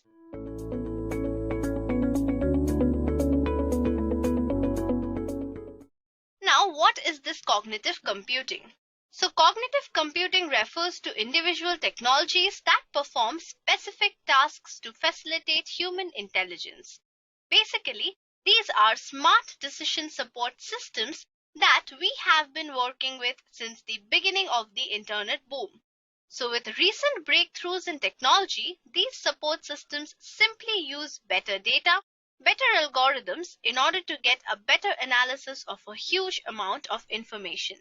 Not just that, you can also refer to cognitive computing as understanding and simulating reasoning, understanding and simulating human behavior. Now, using cognitive computing systems helps in making better human decisions at work. Some of the applications of cognitive computing include speech recognition, sentiment analysis, face detection, risk assessment, etc. We'll talk about these in details later.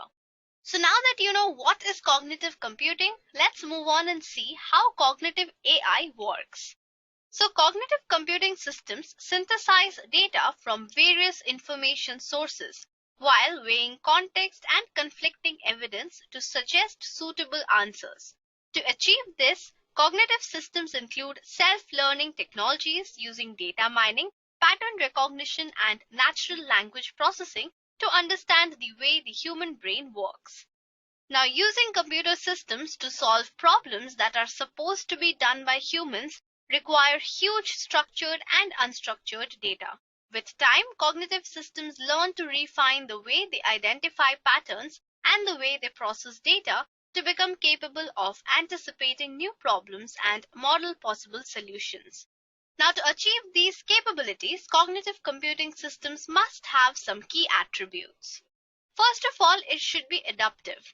Now, cognitive systems must be flexible enough to understand the changes in the information. Also, these systems must be able to digest dynamic data in real time and make adjustments as the data and environment change. Then another attribute is being interactive. So human-computer interaction is a critical component in cognitive systems. Users must be able to interact with cognitive machines and define their needs as those needs change. The technologies must also be able to interact with other processors, devices, and cloud platforms. The next one is iterative and stateful. Now, also these systems must be able to identify problems by asking questions or pulling in additional data if the problem is incomplete. The systems do this by maintaining information about similar situations that have previously occurred. The next attribute is being contextual. Now, cognitive systems must understand, identify, and mine contextual data such as syntax, time, location, domain requirements, a specific user's profile, tasks, or goals. They may draw on multiple sources of information, including structured and unstructured data and visual, auditory, or sensor data. Now, cognitive computing is also called as the subset of artificial intelligence. There are various similarities and differences between the two. So now let's move on and understand the difference between cognitive computing and artificial intelligence. Now, the technologies behind cognitive computing are very similar to the technologies behind AI. These include the machine learning, deep learning, NLP, neural networks, etc. But they do have various differences as well. Now, cognitive computing focuses on mimicking human behavior and reasoning to solve complex problems, whereas AI augments human thinking to solve complex problems. It focuses on providing accurate results. While cognitive computing simulates human thought processes to find solutions to complex problems, AI finds patterns to learn or reveal hidden information and find solutions. Cognitive computing also simply supplements information for humans to make decisions, whereas AI is responsible for making decisions on their own, minimizing the role of humans.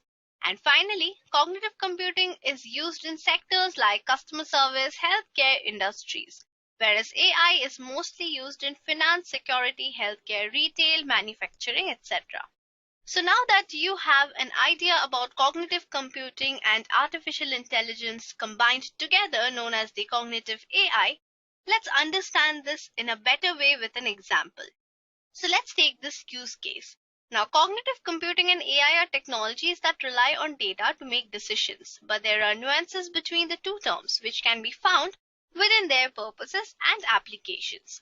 So let us imagine a scenario where a person is deciding on a career change. An AI assistant will automatically assess the job seeker's skills, find a relevant job where his skills match the position, negotiate pay and benefits, and at the closing stage, it will inform the person that a decision has been made on his behalf.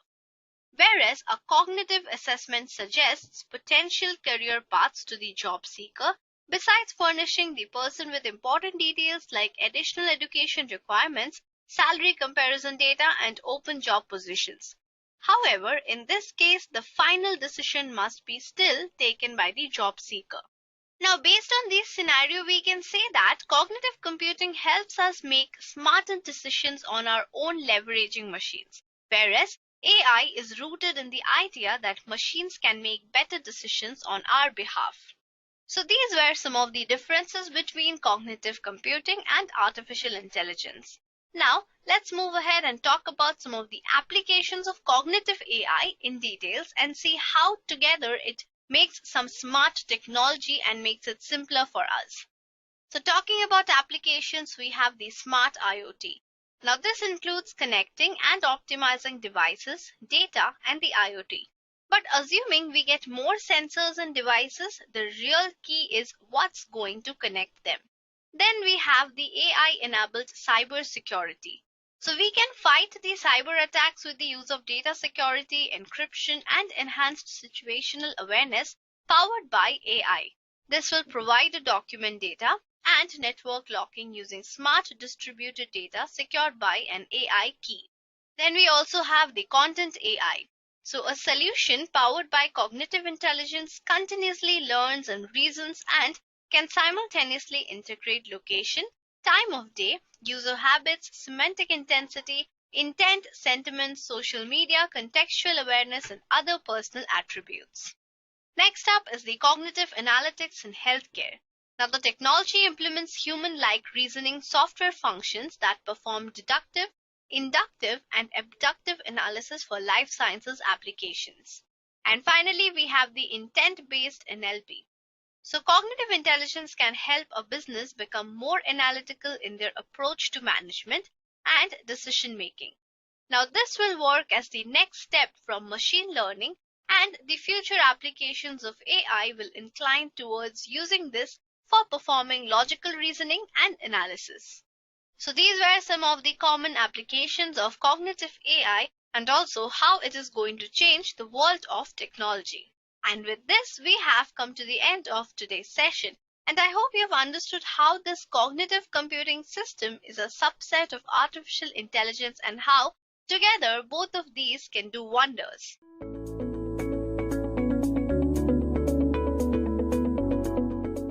The first artificial intelligence project is Chatbot. Now, Chatbot is an AI software that can start a conversation or a chat with a user through messaging application, websites, mobile apps, or even through calls. Chatbots are increasingly becoming popular. Many companies' websites use chatbots to communicate with their customers. It's been used in almost all the fields, be it education, medical, IT, and even in banking websites, now they're using chatbots. For example, EVA by HDFC Bank. Now, if you're a beginner, then you can program a simple version of a chatbot. There are many chatbots available online. Just learn from them, identify the basic structure, and then build your own chatbot using that structure. You can then enhance it using your creativity and make it better. So this was the first AI project. The next AI project idea is music recommendation app. Now, due to AI, music recommendation app, which can also be known as music recommended engine, makes it quicker and easier to show the music recommendation that are tailored to each user's interests and preferences. Now, how does this work? So first, it basically collects all the data, which is what the songs the user listens to the most, what is the genre of the song, which language that the user listens to, and so on. Next, it stores all this data and then analyzes it.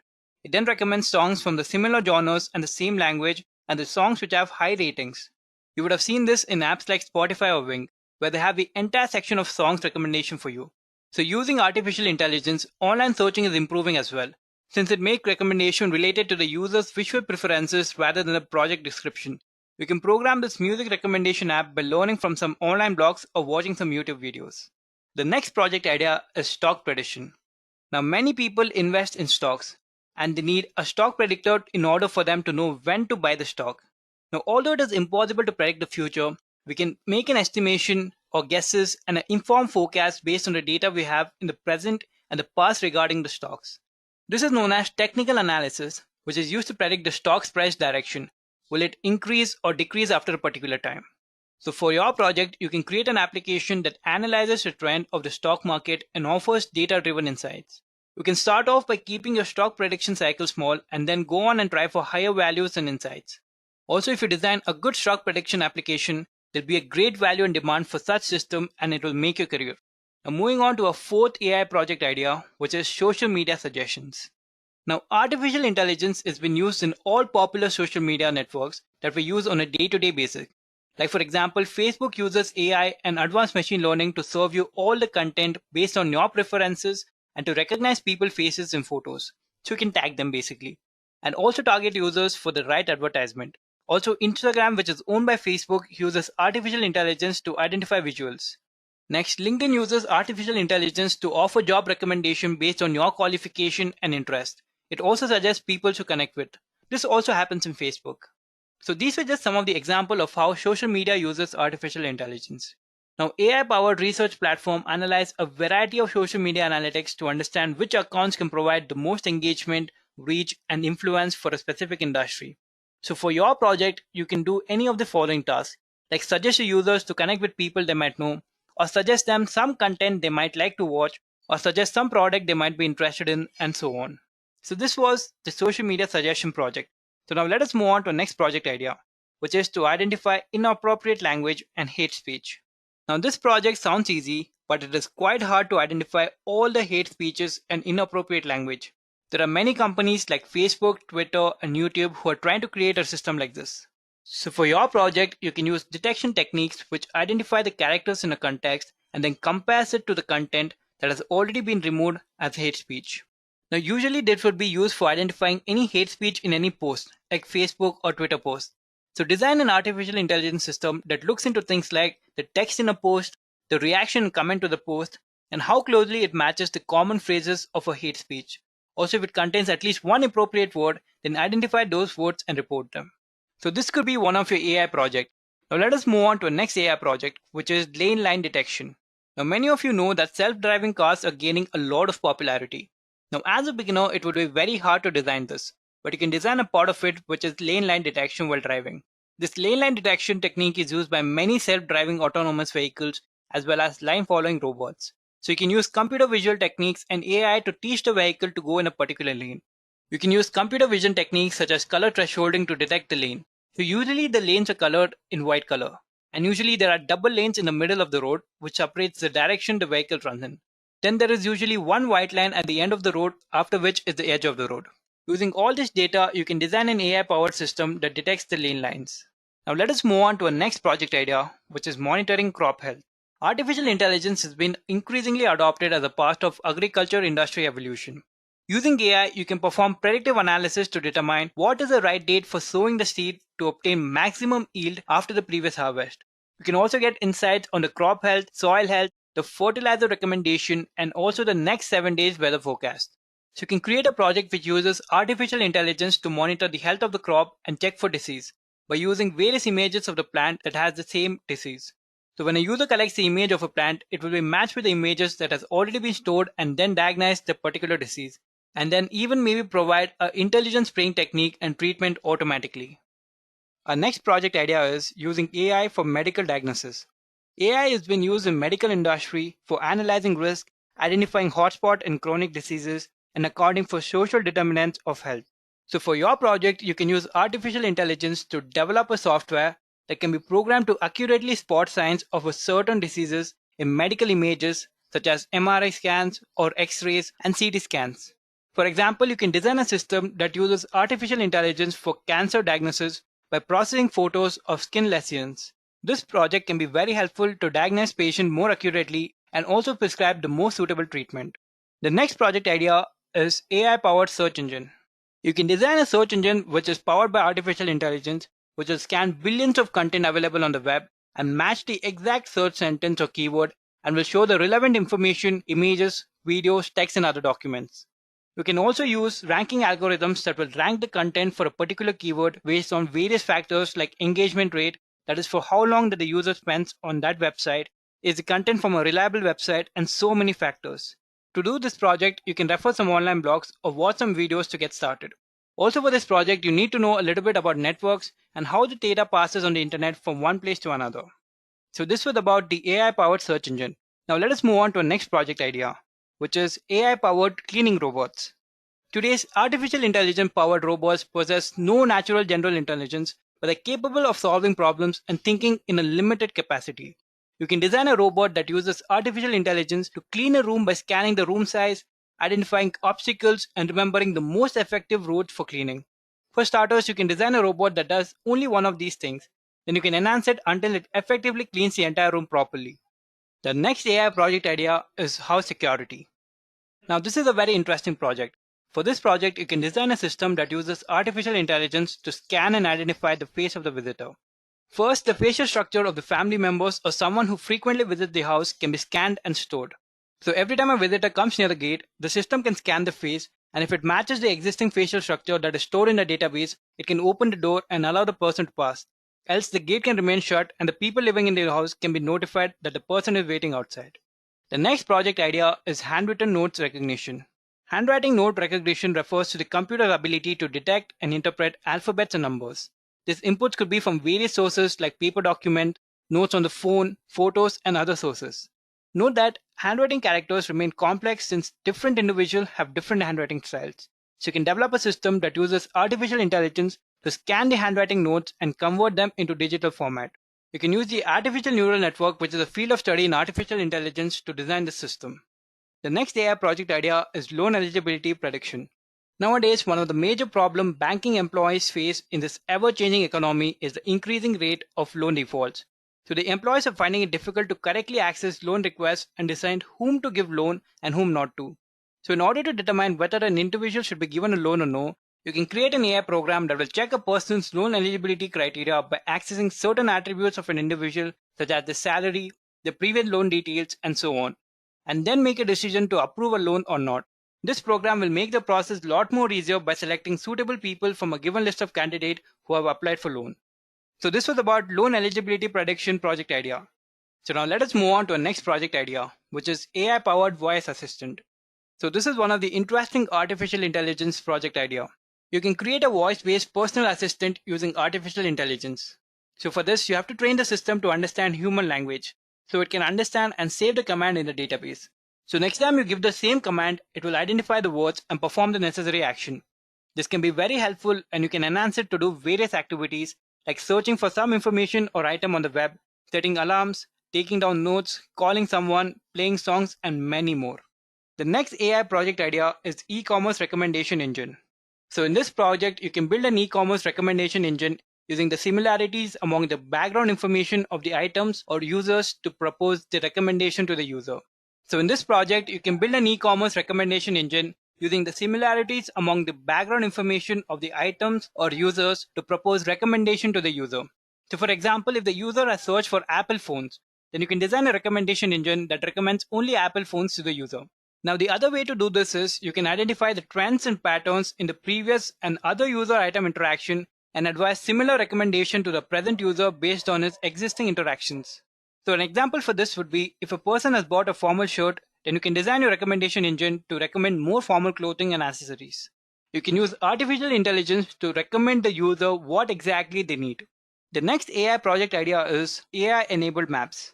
With artificial intelligence, you can create a project that scans the road information and uses algorithm to determine the optimal route to take in order to reach the destination faster. Also to determine which mode of transportation is the best to go to a destination. It could be on foot or in a car, bike, bus, or train. We can also use advanced artificial intelligence in the program by implementing voice assistant that will guide the users about the turns, the potential roadblocks, traffics, and create augmented reality map in real time. The next AI project idea is emotion detection. Now everything that's happening in a science fiction movie could be a future. There are varieties of fields where artificial intelligence is used. One such area of interest is detecting human emotions. There are many top companies investing a lot of money in doing this. So you can design a facial emotion detection and recognition system that can be used to identify human facial expressions. So for this, first the system would have to analyze the facial expression for some time and then perform facial feature extraction and classify the facial expression. For starters, you can design the system to identify only one expression, maybe just happy or normal. Then you can enhance it and try for different emotions. The next AI project idea is AI Health Engine. You can create a project that will use artificial intelligence to give personalized health guidance to a user.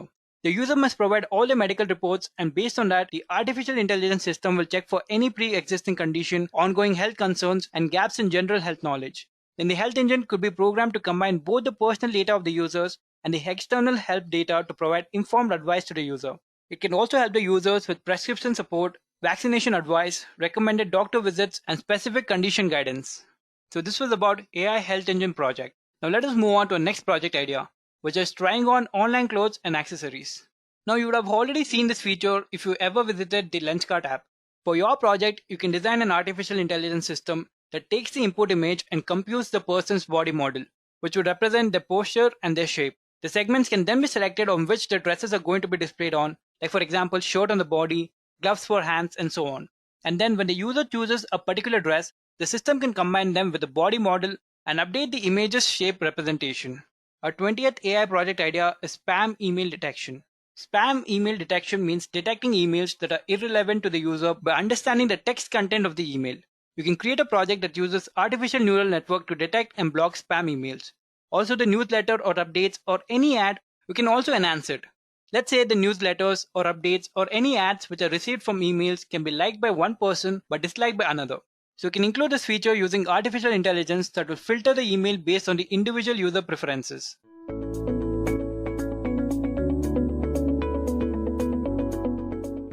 A lot of us are paranoid about how artificial intelligence might negatively impact our lives. However, the present picture is thankfully more positive. I'll be discussing how AI has impacted various fields like marketing, finance, gaming, agriculture, and so on. So let's explore how artificial intelligence is helping our planet and at last benefiting humankind.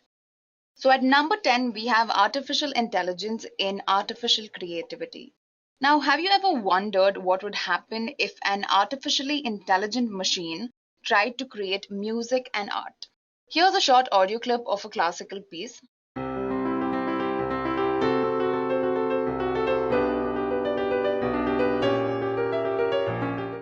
So this short audio was composed by an AI-based system called MuseNet.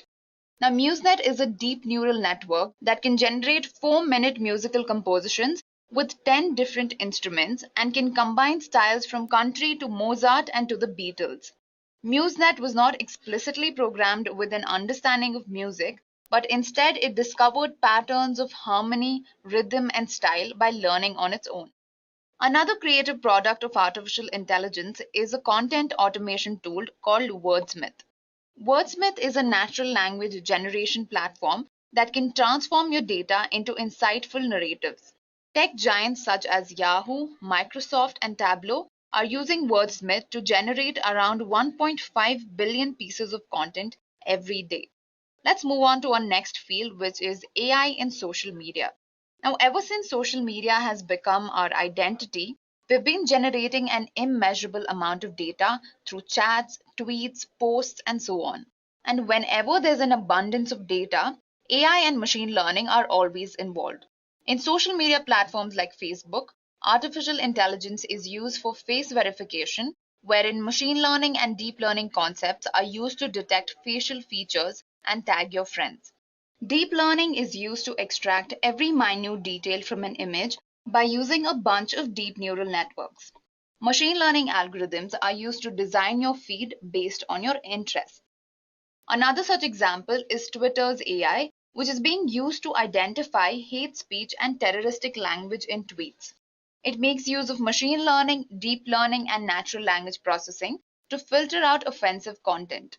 According to a recent survey, the company discovered and banned 300,000 terroristic linked accounts, 95% of which were found by non-human, artificially intelligent machines. Moving on to our next field, we have AI in chatbots.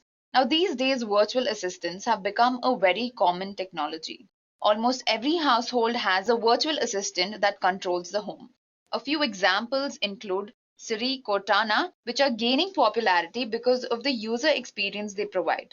Amazon's Echo is an example of how AI can be used to translate human language into desirable actions. This device uses speech recognition and natural language processing to perform a wide range of tasks on your command. It can do more than just play your favorite songs. It can be used to control the devices at your house, book cabs for you, make phone calls, order your favorite food, check the weather conditions, and so on.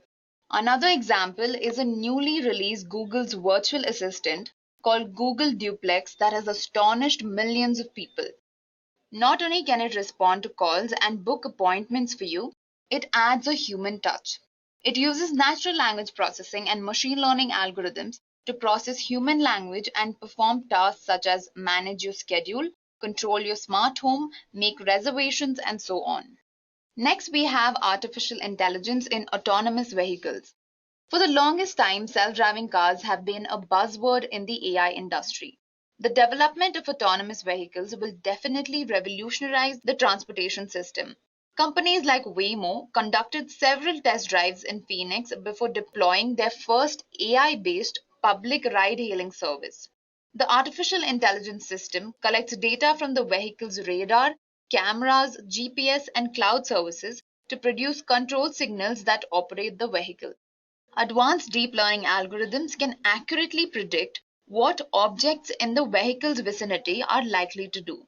This makes Waymo cars much more effective and safer. Another famous example of autonomous vehicles are Tesla's self-driving cars. AI implements computer vision, image detection, and deep learning to build cars that can automatically detect objects, and drive around without human intervention. Elon Musk, the founder of Tesla, talks a ton about how AI is implemented in Tesla's self-driving cars and autopilot features. He quoted that Tesla will have fully self-driving cars ready by the end of the year and a robo-taxi version, one that can ferry passengers without anyone behind the wheel. Tesla's autopilot software goes beyond driving the car where you tell it to go. If you're not in the mood for talking, Autopilot will check your calendar and drive you to your scheduled appointment. That sounds pretty amazing. Moving on to our next application, we have applications of artificial intelligence in space exploration. So this is one of the most interesting fields in which artificial intelligence is being implemented. Space expeditions and discoveries always require analyzing vast amounts of data. Artificial intelligence and machine learning is the best way to handle and process data of this scale. So after rigorous research, astronomers use artificial intelligence to go through years of data obtained by the Kepler telescope in order to identify a distant 8-planet solar system. This was accomplished by using AI technology. Artificial intelligence is also being used for NASA's next rover mission to Mars, which is the Mars 2020 rover. The Aegis, which is an AI-based Mars rover, is already on the red planet. The rover is responsible for autonomous targeting of cameras in order to perform investigations on Mars. This proves how far AI has reached. Moving on to our next field, artificial intelligence in the gaming field. Over the past few years, artificial intelligence has become an integral part of the gaming industry. In fact, one of the biggest accomplishments of AI is in the gaming industry. I'm sure all of you have heard of DeepMind's AI-based AlphaGo software. DeepMind's AI-based AlphaGo software, which is known for defeating Lee Sedol, the world champion in the game of Go, is considered to be one of the most significant accomplishments in the field of artificial intelligence. Shortly after the victory, DeepMind created an advanced version of AlphaGo called the AlphaGo Zero, which in turn defeated AlphaGo in an AI to AI face-off. Unlike the original AlphaGo, which DeepMind trained over time by using large quantities of human knowledge and supervision, the advanced system AlphaGo Zero taught itself to master the game. Other examples of AI in gaming include the First Encounter Assault Raccoon, which is popularly known as Fear, is basically a first-person shooter video game. So what makes this game special? The actions taken by the opponent AI are unpredictable because the game is designed in such a way that the opponents are trained throughout the game and never repeat the same mistakes. So basically, they get better as the game gets harder. This makes the game very challenging and prompts the players to constantly switch strategies and never sit in the same position. Moving on to our next application, we have artificial intelligence in banking and finance. We all know that trading mainly depends on the ability to predict the future accurately. Machines are great at this because they can crunch a huge amount of data in a short span. Machines can also learn to observe patterns in past data and predict how these patterns might repeat in the future. An example of this is Japan's leading brokerage house, Nomura Securities, which has reluctantly been pursuing one goal, that is to analyze the insights of experienced stock traders with the help of computers. So after years of research, Nomura is set to introduce a new stock trading system. The new system stores a vast amount of price and trading data in its computer. By tapping into this database of information, it will make assessments.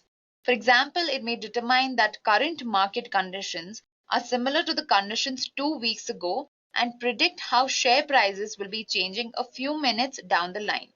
This will help to make better trading decisions based on the predicted market prices.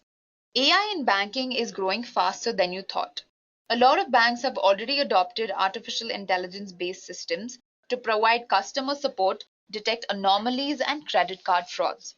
An example of this is HDFC Bank. HDFC Bank has deployed an AI-based chatbot called EVA, which stands for Electronic Virtual Assistant. Since its launch, EVA has addressed over 3 million customer queries, interacted with over 500,000 unique users, and held over 1 million conversations. Eva can collect knowledge from thousands of sources and provide simple answers in less than 0.4 seconds, which is quite impressive. Moving on to our next field, we have artificial intelligence in agriculture. Now, here's an alarming fact. The world will need to produce 50% more food by 2050 because we're literally eating up everything. The only way this can be possible is if we use resources more carefully. With that being said, artificial intelligence can help farmers get more from the land while using resources more sustainably. Blue River Technology has developed a robot called See and Spray, which uses computer vision technologies like object detection to monitor and precisely spray weedicide on cotton plants. Precision spraying can help prevent herbicide resistance. Apart from this, the Berlin-based agriculture tech startup called Peat has developed an application called Plantix that identifies potential defects and nutrient deficiencies in soil by using images. The image recognition app identifies possible defects through images captured by the user's smartphone camera. Users are then provided with soil restoration techniques, tips, and other possible solutions. The company claims that its software can achieve pattern detection with an estimated accuracy of up to 95%. So the next field we're going to talk about is artificial intelligence in healthcare. When it comes to saving our lives, a lot of organizations and medical care centers are relying on AI. There are many examples of how AI in healthcare has helped patients all over the world. IBM's Watson for Health is helping healthcare organizations apply cognitive technology to unlock vast amounts of health data and power diagnosis. IBM has also developed AI software specifically for medicine. More than 230 healthcare organizations worldwide use IBM Watson technology. Google's DeepMind Health is another such example that is working in partnership with clinics, researchers, and patients to solve real-world healthcare problems. DeepMind has successfully developed a system that can analyze retinal scans and spot symptoms of sight-threatening eye diseases. The technology combines machine learning and systems neuroscience to build powerful general-purpose learning algorithms into neural networks that mimic the human behavior. Finally, we have artificial intelligence in marketing. We all know that marketing is a way to sugarcoat your product in order to attract more customers. We humans are actually quite good at sugarcoating, but what if an algorithm or a bot is built solely for the purpose of marketing a brand or a company? It would do a pretty awesome job. For example, let's consider the recommendations provided by Amazon. It's a known fact that 35% of Amazon's revenue is generated by its recommendation engine. Amazon makes use of AI and machine learning to recommend products to their customers. It uses recommendations as a targeted marketing tool to increase their revenue. There are different ways through which Amazon recommends products to you. For example, if you open up Amazon right now, you'll see a few sections like these, right? You'll see something known as your recently viewed items and featured recommendations. Here, Amazon looks at the products that you've been browsing and recommends very similar products to you. You'll also see a section like customers who bought this item also bought this. Here, Amazon studies the shopping behavior of customers who have a similar shopping trend and displays items that have been purchased together in the past. All of this is carried out by using artificial intelligence and machine learning algorithms. Another famous example of recommendation systems is Netflix. Netflix uses machine learning to recommend movies to you based on the data it collects about you, such as your browsing history, your age, your location, and so on. It is also a known fact that over 75% of what you watch is recommended by Netflix. And what is the logic behind Netflix? It is machine learning, artificial intelligence, and deep learning.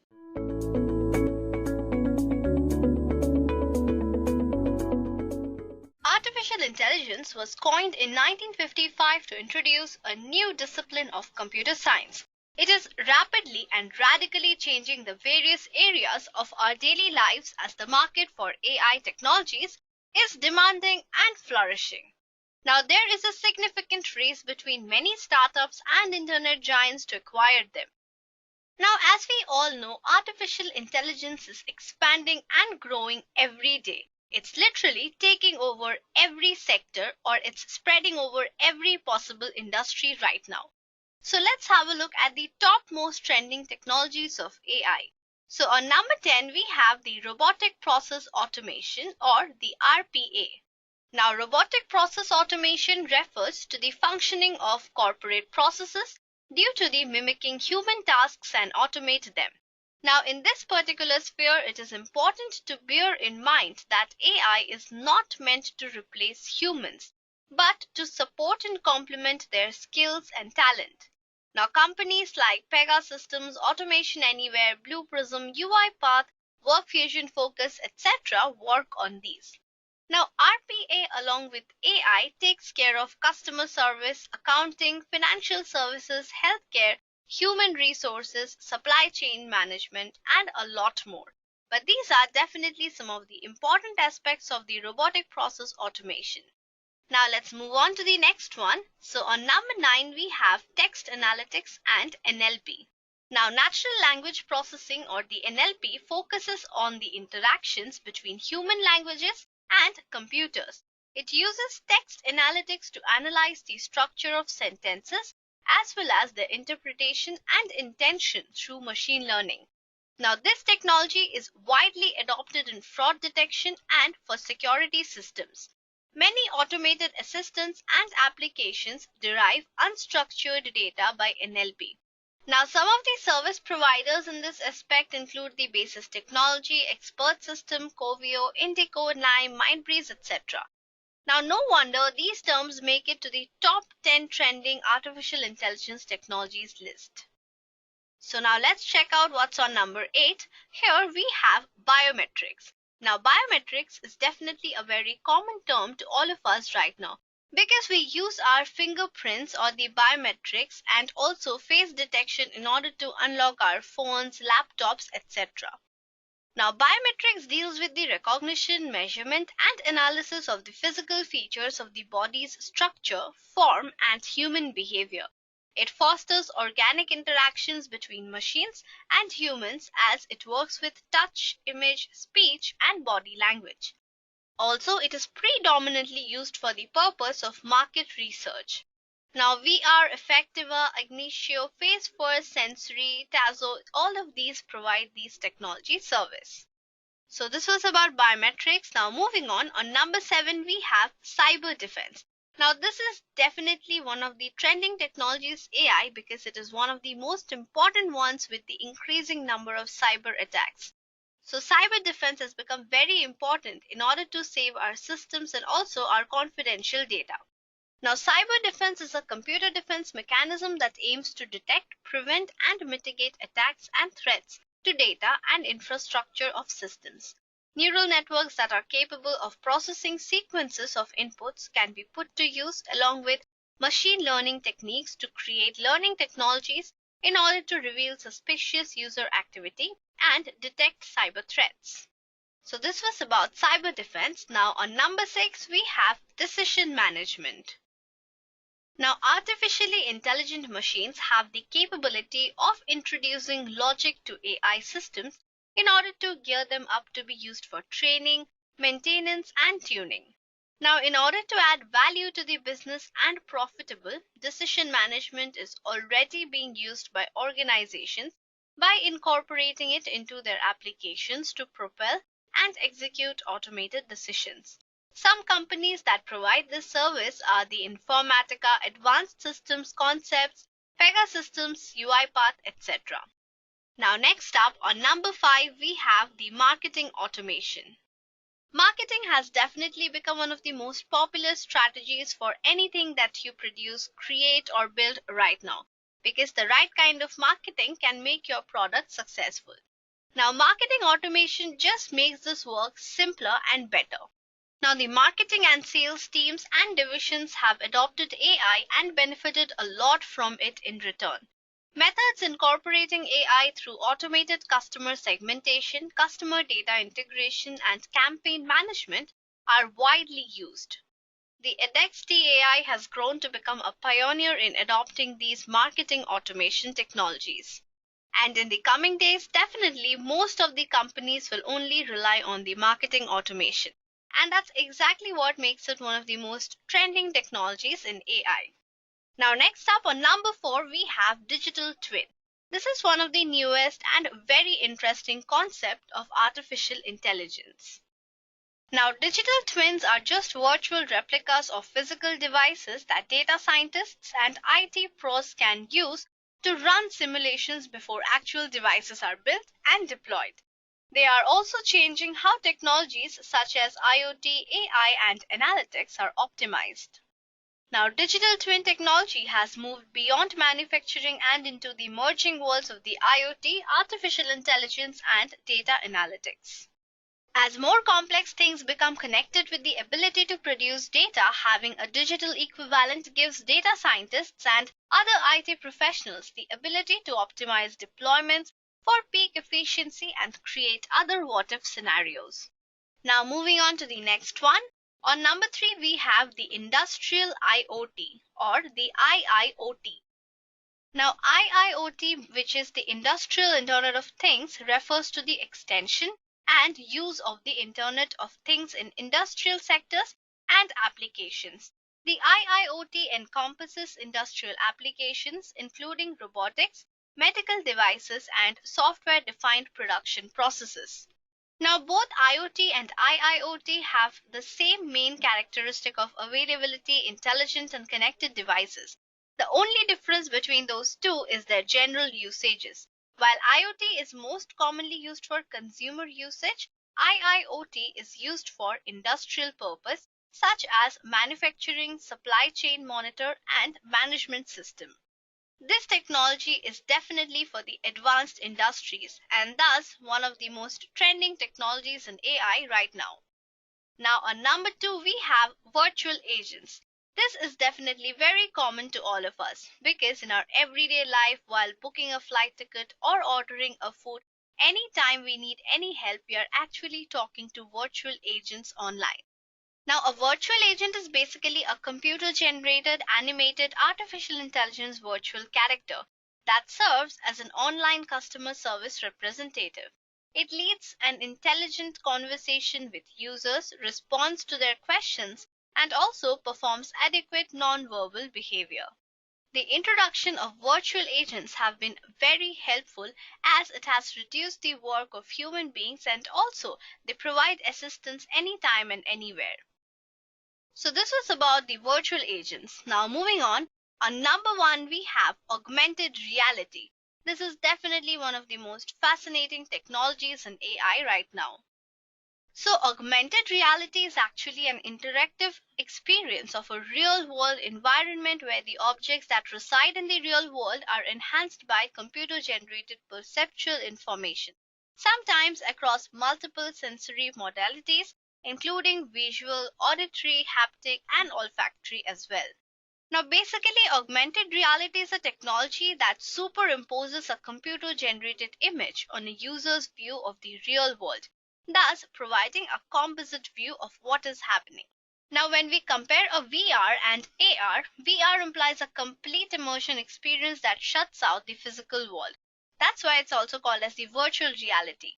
But in case of AR, that is augmented reality, it adds digital elements to a live view, often by using the camera on a smartphone.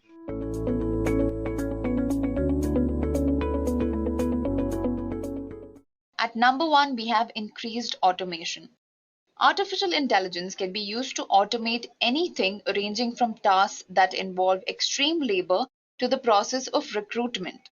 That's right, there are n number of AI-based applications that can be used to automate the hiring or the recruitment process. Such tools help to free the employees from tedious manual tasks and allow them to focus on complex tasks like strategizing and decision making. An example of this is the conversational artificial intelligence recruiter called MYA. This application focuses on automating tedious parts of the recruitment process, such as scheduling, screening, and sourcing. MYA is trained by using advanced machine learning algorithms, and it also uses natural language processing to pick up on details that come up in a conversation. It is also responsible for creating candidate profiles, performing analytics, and finally shortlisting applications. It is a known fact that automating the recruitment process reduces time to hire by 50% and helps in finding key hires that impact profitability and growth. Our next benefit is increased productivity. Artificial intelligence has become a necessity in the business world. It is being used to manage highly computational tasks that require maximum effort and time. Did you know that 64% of businesses depend on AI-based applications for their increased productivity and growth? An example of such an application is a legal robot. I call it the Harvey Specter of the virtual world. This bot uses machine learning techniques like deep learning and natural language processing to understand and analyze legal documents, find and fix costly legal errors, collaborate with experienced legal professionals, clarify legal terms by implementing a AI-based scoring system on multiple scales. It also allows you to compare your contract with those in the same industry in order to make sure that yours is a standard document. Moving on to our next benefit, AI helps us in making smarter business decisions. One of the most important goals of artificial intelligence is to help in making smarter business decisions. Salesforce Einstein has managed to do that quite effectively. Following Albert Einstein's dictum that the definition of genius is taking the complex and making it simple, Salesforce Einstein is removing the complexity of artificial intelligence, enabling any company to deliver smarter, personalized, and more predictive customer experience. Salesforce Einstein is a comprehensive artificial intelligence for customer relationship management. Driven by advanced machine learning, deep learning, natural language processing, and predictive modeling, Einstein is implemented in large-scale businesses for discovering useful insights, focusing market behaviors, recommending the best possible solutions, and also automating tasks. Moving on to our next benefit, AI has been mainly used to solve complex problems that cannot be solved through other means. Throughout the years, artificial intelligence has progressed from simple machine learning algorithms to advanced machine learning concepts such as deep learning. This growth in AI has helped companies solve complex issues such as fraud detection, medical diagnosis, weather forecasting, and so on. Consider the use case of how PayPal uses artificial intelligence for fraud detection. Thanks to deep learning, PayPal is now able to identify possible fraudulent activities very precisely. The company processed over 235 billion in payments from 4 billion transactions by more than 170 million customers. Along with so much data, machine learning and deep learning algorithms were used to mine data from the customer's purchasing history in addition to reviewing patterns of likely fraud stored in databases. The derived insights and patterns were then used to predict whether a particular transaction is fraudulent or not. Coming to the next benefit of artificial intelligence, AI is used in strengthening the economy. Regardless of whether you think AI is a threat to the world, it is estimated to contribute over $15 trillion to the world's economy by the year 2030. According to a recent report by PwC, the progressive advances in artificial intelligence will increase the global GDP by up to 14% between now and 2030. It is also said that the most significant economic gains from AI will be in China and North America. These two countries will account for almost 70% of the global economic impact. The same report also reveals that the greatest impact of artificial intelligence will be in the field of healthcare and robotics. The report also precisely states that approximately 6.6 trillion of the expected GDP growth will come from productivity gains, especially in the coming years. Major contributors to this growth include automation of routine tasks and development of intelligent bots and tools that can perform all human-level tasks. Presently, most of the tech giants are already in the process of using AI as a solution to laborious tasks. However, companies that are slow to adopt these AI-based solutions will find themselves at a serious competitive disadvantage. Moving on to our next benefit, which is AI in performing repetitive tasks. So we all know that performing repetitive tasks can become very monotonous and time consuming. Not to forget, it's quite boring. So using artificial intelligence for tiresome and routine tasks can help us focus on the most important tasks in our to-do list. An example of such an AI is the virtual financial assistant used by the Bank of America called Edureka. Edureka implements artificial intelligence and machine learning techniques to cater the bank's customer service requirements. It does this by creating credit report updates, facilitating bill payments, and helping customers with simple transactions. Edureka's capabilities have recently been expanded to help clients make smarter financial decisions by providing them with personalized insights. As of 2019, Edureka has surpassed 6 million users and has serviced over 35 million customer service requests. Our next benefit of artificial intelligence lies in personalization. Research from McKinsey found that brands that excel at personalization deliver 5 to 8 times the marketing ROI and boost their sales by more than 10% over companies that don't personalize. Personalization can be an overwhelming and time-consuming task, but it can be simplified with the help of artificial intelligence. In fact, it's never been easier to target customers with the right product. An example of this is a UK-based fashion company called Thread that uses artificial intelligence to provide personalized clothing recommendations for each customer. Most customers would love a personal stylist, especially one that comes at no charge. But staffing enough stylists for 650,000 customers would be expensive. Now, instead, the UK-based fashion company Thread uses artificial intelligence to provide personalized clothing recommendations for each of its customers. Customers frequently take style quizzes to provide data about their personal style. Each week, customers receive personalized recommendations that they can upvote or downvote. Thread uses a machine learning algorithm called Thimble that uses customer data to find patterns and understand the likes of the buyer. It then suggests clothes based on the customer's taste. This is how personalization is performed in Thread. Moving on to our next benefit, which is artificial intelligence in global defense. The most advanced robots in the world are being built with global defense applications in mind. This is no surprise since any cutting-edge technology first gets implemented in military applications. Though most of these applications don't see the light of day, one example that we know of is the Ant bot. The AI-based robot developed by the Chinese is an armed police robot designed by the country's National Defense University.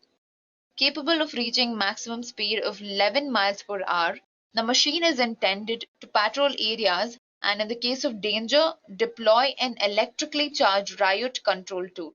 The intelligent machine stands at a height of 1.6 meter and can spot individuals with criminal records. The Antbot has contributed in enhancing security by keeping a track of any suspicious activity happening around its vicinity.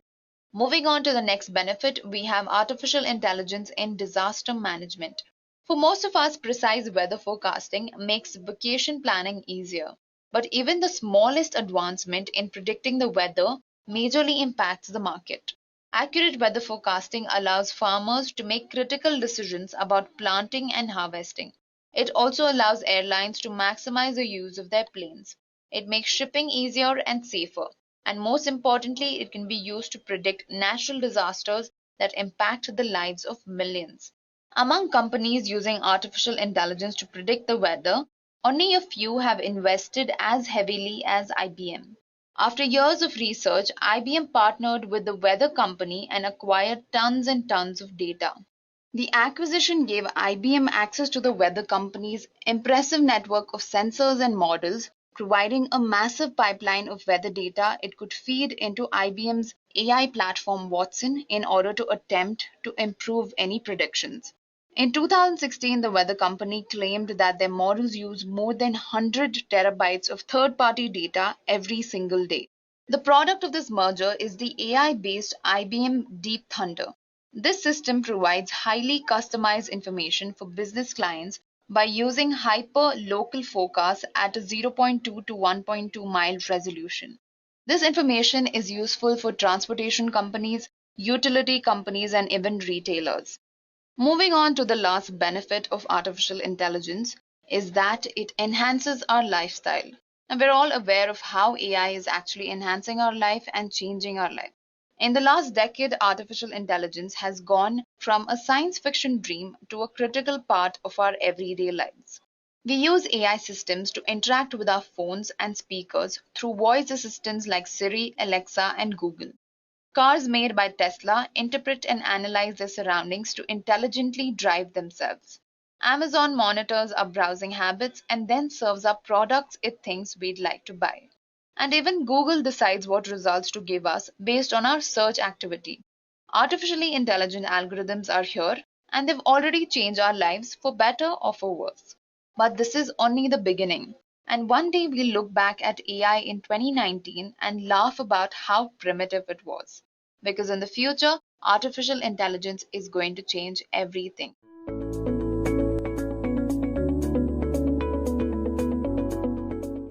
Let's look at some of the AI use cases. The first one is face detection and recognition.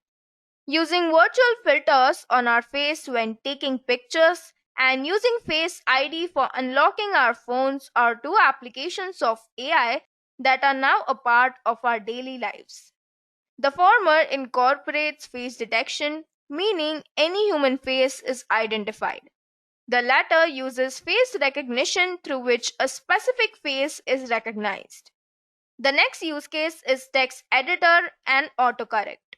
When you're typing out documents, there are inbuilt or downloadable autocorrecting tools for editors that check for spelling mistakes, grammars, readability, and plagiarism depending on their complexity.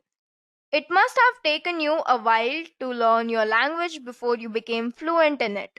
Similarly, artificial intelligence algorithms also use machine learning, deep learning, and natural language processing to identify incorrect usage of language and suggest corrections. The next use case are chatbots. As a customer, getting queries answered can be time consuming. An artificially intelligent solution to do this is the use of algorithms to train machines to cater to customers via chatbots. This enables machines to answer frequently asked questions and track orders. Chatbots are taught to impersonate the conversational styles of customer representatives through natural language processing. Advanced chatbots no longer require specific format of input. They answer complex questions requiring detailed responses. The next use case is search and recommendation algorithms. When you want to watch your favorite movies or listen to songs or perhaps shop online, have you noticed that items suggested to you are perfectly aligned with your interests? This is the beauty of artificial intelligence. These smart recommendation systems learn your behavior and interest from your online activities and offer you a similar content. The personalized experience is made possible by continuous training. It is then able to predict your preferences by recommendations that keep you entertained without having to search any further. Moving ahead, let's discuss the AI roadmap for 2021. First, let's discuss based on career. A career in artificial intelligence is not one size that fits all. So, if you're interested to start a career in artificial intelligence, here's what you can do.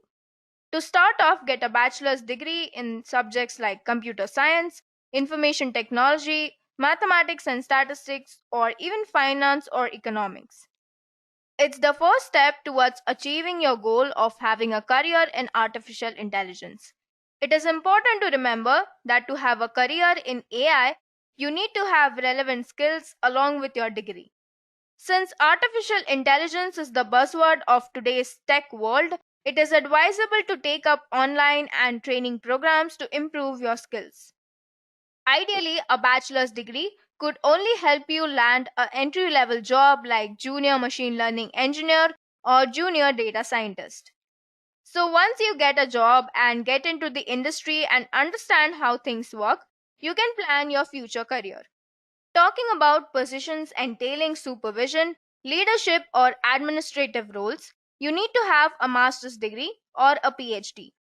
It's best to have a master's degree that offers advanced computer science education with a specialization in artificial intelligence or a master's degree in artificial intelligence. The master's program generally focuses on developing professionals. The robust coursework entails real-world problems and application domain. A relevant master's or PhD degree can help you land a job at senior level, like senior machine learning engineer or AI engineer. A relevant master's degree or PhD degree can help you land a job at a senior level, like senior machine learning engineer or AI engineer, or even robotics engineer with a good salary hike. But even after landing a job, it is important to fine tune your technical skills. To be an AI engineer, one needs to be up to date with the latest skills and technologies. AI engineers are not just skilled professionals, but have in depth practical and theoretical knowledge. Having a practical approach towards these technologies will help you gain an edge over other competitors.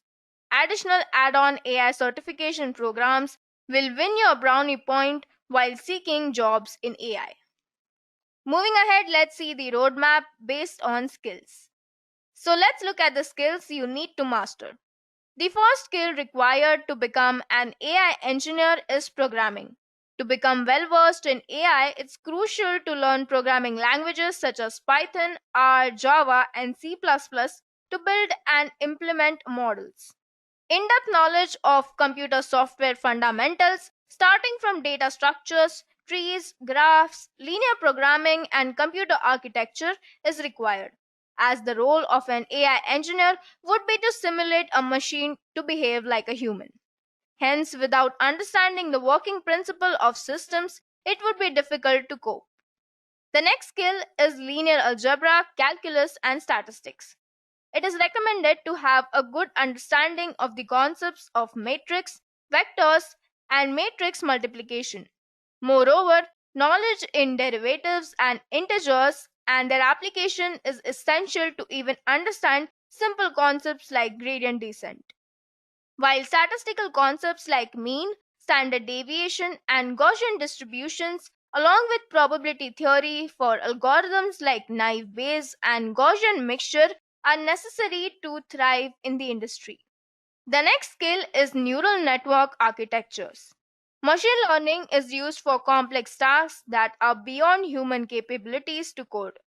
Neural networks have been understood and proven to be by far the most precise way of countering many problems like translation, speech recognition, and image classification, playing a pivot role in AI department.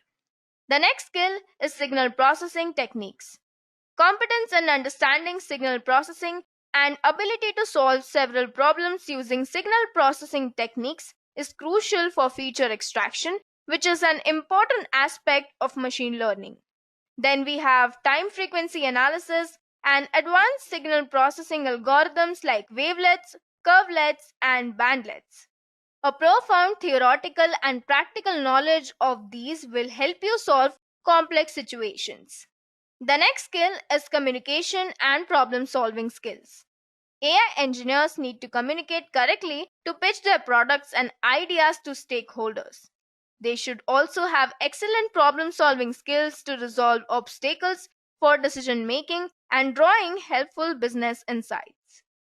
Next, let's discuss the roadmap based on job roles.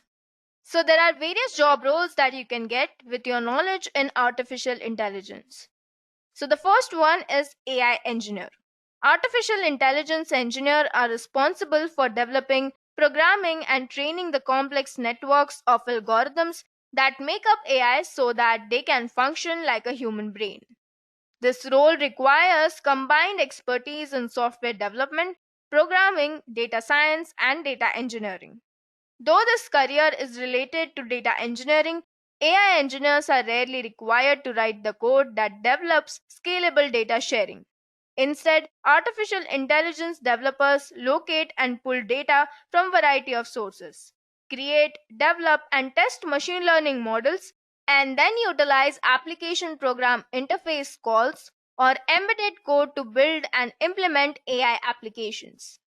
The average salary of AI engineer per annum is 8,70,000 rupees in India and $1,14,000 in the United States. The next job role is machine learning engineer. Machine learning engineers must possess strong software skills, be able to apply predictive models, and utilize natural language processing while working with massive data sets. Also, machine learning engineers are expected to know software development methodology, agile practices, and the complete range of modern software development tools, right from IDEs like Eclipse to components of continuous development pipeline.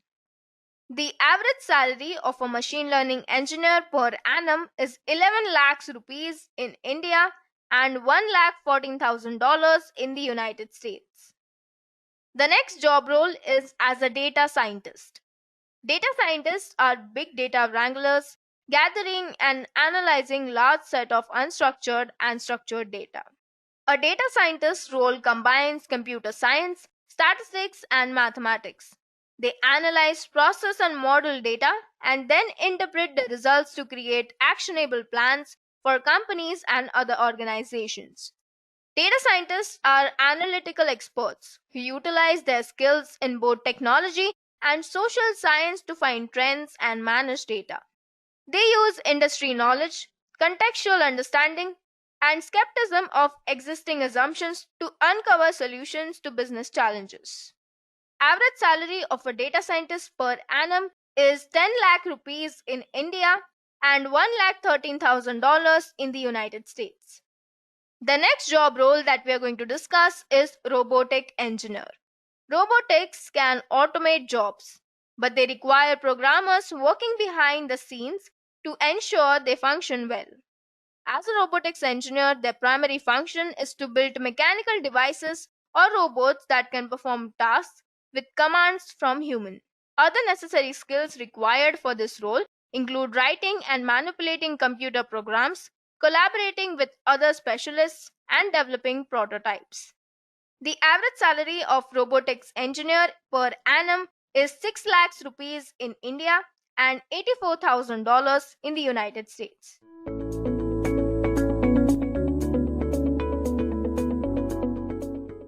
Let's get started with our basic level questions. So first we have, what is the difference between AI, machine learning, and deep learning? I'm sure all of you have this question at the top of your mind because there's a huge confusion between AI, machine learning, and deep learning.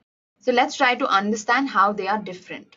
Now, first of all, AI came into existence at around 1950s. All right, this was followed by machine learning, and then deep learning was introduced. Now, AI basically represents simulated intelligence in machines, which means that it represents any robot or any machine that can mimic the behavior of a human being. Machine learning, on the other hand, is a practice of getting machines to make decisions without being explicitly programmed to do so. Now, if you don't program a machine, how are you going to let it make decisions? Now, the way machines learn is through data. So the most important thing in machine learning is the data. All right, you're going to train machines using data so that they can make their own decisions. Next, we have deep learning. Now, deep learning is basically the process of using artificial neural networks to solve complex problems. So basically, you can think of deep learning as a field that tries to mimic our brain. Okay, so how we have neural networks in our brain, that's exactly how deep learning uses the concepts of artificial neural networks in order to solve problems. Now, AI is a subset of data science.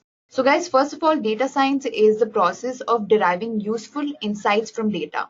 Right? It's the process of extracting information from data that will help you solve problems.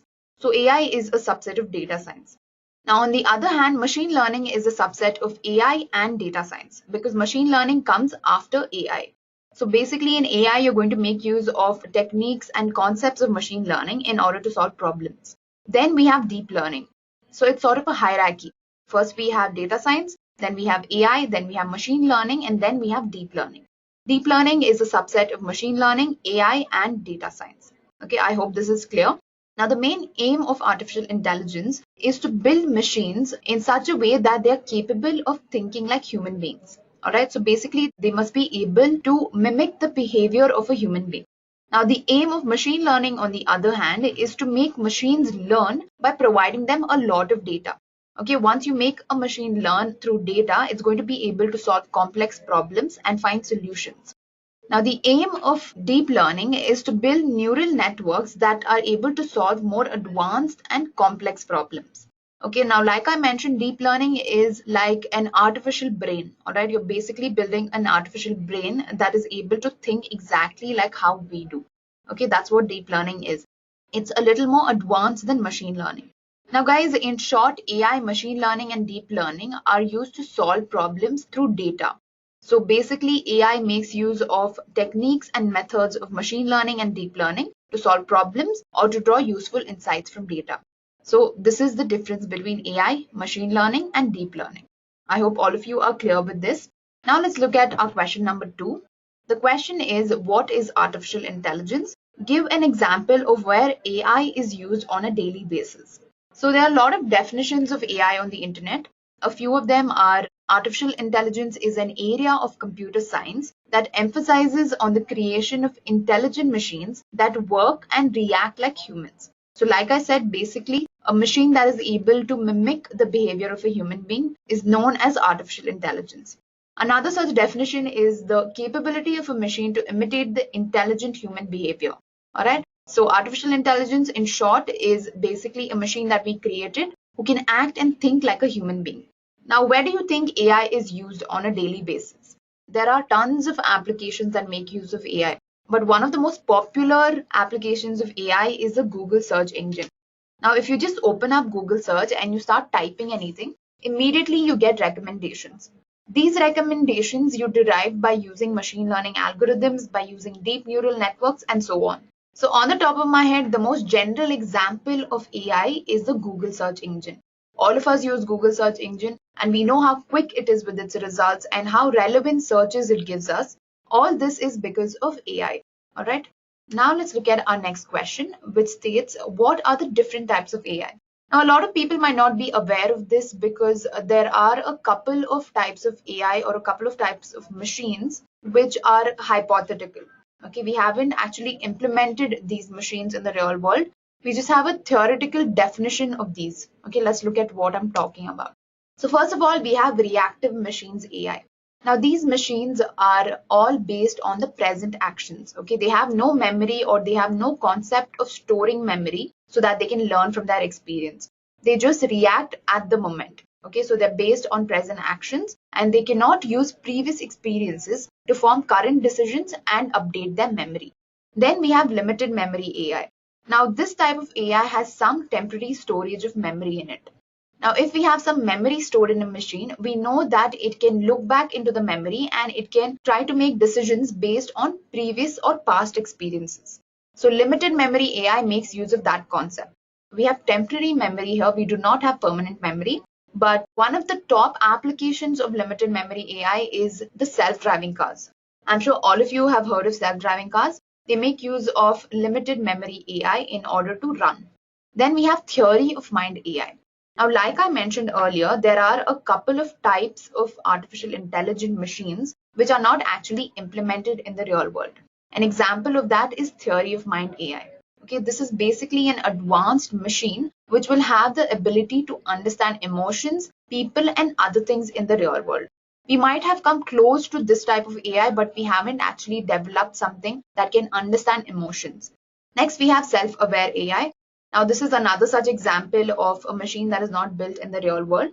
This basically includes any machine that has consciousness or that can react just like a human being. Okay, so basically a machine that can take own decisions, that can form own conclusions, and these are machines that have the capability of making their own decisions without any human intervention. Now, this kind of AI is not developed, like I mentioned, because it's going to take up a lot of resources and we still haven't reached that peak of evolution yet. Then we have artificial narrow intelligence. Now, these are the general purpose AI that we see on a daily basis. I'm sure all of you have used Google Assistants, you've used Siri. All of that comes under artificial narrow intelligence. After that, we have artificial general intelligence. Now, these are a little more advanced than the artificial narrow intelligence. Then we have artificial superhuman intelligence. Now, these are one of the most advanced type of AIs that are there. Now, like I mentioned earlier, there are a couple of types of artificial intelligent machines which are not actually implemented in the real world. An example of that is artificial superhuman intelligence. So guys, these were the different types of AI. Now let's look at the next question, which says explain the different domains of artificial intelligence. Now AI covers a lot of different domains, starting with machine learning. Okay, so machine learning, like I mentioned earlier, is the science of getting computers to act by feeding them data and by letting them learn a few tricks on their own without being programmed to do so. Okay, so you're not explicitly programming the machine. Instead, you're feeding it a lot of data so that it understands the data and it makes its own decisions. Then we have neural networks. Now, neural networks are basically a set of algorithms, or you can say a set of techniques, which are modeled in accordance with the human brain. Okay, like I mentioned earlier, deep learning or neural networks is almost the same thing. Deep learning makes use of neural networks in order to solve complex problems. Now we have robotics. Now, robotics is a subset of AI, which includes different branches and applications of robots. These robots are basically artificial agents which act in a real world environment. Okay, so an AI robot works by manipulating the objects in its surrounding, by perceiving, moving, and taking relevant actions. Then we have expert systems. Now, an expert system is basically a computer system that mimics the decision-making ability of a human being. Now, I know all of these domains sound very similar, but they have a very different approach with which they solve a problem. All right, that's the main difference between these domains. Next, we have fuzzy logic systems. Now, traditional systems usually give out output in the form of binary. So, usually, if you feed something to a machine, it's always in the binary form. The output is also usually in the form of yes, no, true, false, and so on. But when it comes to fuzzy logic, it tries to give an output in the form of degrees of truth. Okay, so it's very different when compared to the traditional computer systems or the traditional programs. Next, we have natural language processing. Now, this is a field of AI that analyzes natural human language to derive useful insights so that it can solve problems. Now, NLP is used majorly in social media platforms. So, Twitter sentimental analysis is done via NLP. Even Facebook uses NLP in a lot of things. Alright, so NLP, fuzzy logic, expert systems, machine learning, neural networks, and robotics are the different domains of AI. I hope all of you are clear with the domains. Now let's look at our next question. Okay, so how is machine learning related to artificial intelligence? There is a huge confusion between machine learning and AI. A lot of people tend to believe that AI and machine learning is one and the same thing. Alright, I would say that you cannot compare AI and machine learning because machine learning is a subset of AI. So basically, AI makes use of machine learning algorithms and machine learning concepts to solve problems. That's the basic difference, or that is where the confusion ends. Machine learning is a technique which is implemented in artificial intelligence in order to solve problems. I hope this is clear. Now let's look at what are the different types of machine learning. So there are three types of machine learning. We have supervised, unsupervised, and reinforcement learning. Now, supervised learning is the type of learning in which the machine learns by using labeled data. Now, to make you understand, let's look at an example. Okay, let's say that you've input images of apples and oranges to your machine and you've labeled them. You've told the machine, like, listen, this is the apple, this is an orange, and the output should also look like this. Okay, so you're labeling the input as apple and an orange, and then you're asking the machine to output an apple and an orange. But when it comes to unsupervised learning, you're not going to label them. You're just going to give them images of apple and oranges, and it has to figure out on its own. It has to try and understand the difference between apple and oranges, try and understand how they look different or how they have a different color. So basically, in unsupervised learning, you don't have a labeled data set. Okay, you're going to give it an unlabeled data set and you're going to ask it to find out and classify which is an apple and which is an orange. Okay, that's the difference between supervised and unsupervised. Now, reinforcement learning is comparatively different. Let's imagine that you were put off in an island. Okay, let's say that you were left in an isolated island. What would you do? Now, initially, we'll all panic and we won't know what to do. But after a point, you'll start exploring the island. You start adapting to the change in the climate conditions. You start looking for food, and then you'll try and understand which food is right for you and which food is wrong for you. You'll learn from your experience. So in reinforcement learning, basically an agent interacts with its environment by producing actions and discovers errors or rewards. Now, the type of problems that supervised learning is used to solve is regression and classification. When it comes to unsupervised, it is association and clustering. And in reinforcement learning, it solves reward-based problems. The type of data for supervised learning is labeled data. For unsupervised, it is unlabeled. And for reinforcement, it is no predefined data. Now, when I say no predefined data, I mean that the reinforcement learning agent has to start collecting the data. So basically, in reinforcement learning, from data collection to model evaluation, it does everything. In terms of training, supervised learning provides external supervision in the form of labeled data set. In unsupervised learning, there's no supervision. That's why it's called unsupervised learning. Again, in reinforcement learning, there's no supervision at all. The agent has to figure everything out. Now, how supervised learning works is you map the labeled input to the known output. So basically, you teach the machine, like you tell it that this is the input and this has to be the output. When it comes to unsupervised learning, you just provide data to the machine and it has to understand patterns and it has to discover the output. Now, in reinforcement learning, it has to follow the trial and error method. Okay, there's no particular way in which the agent learns. It just has to explore the environment, try out a few things and learn from that experience.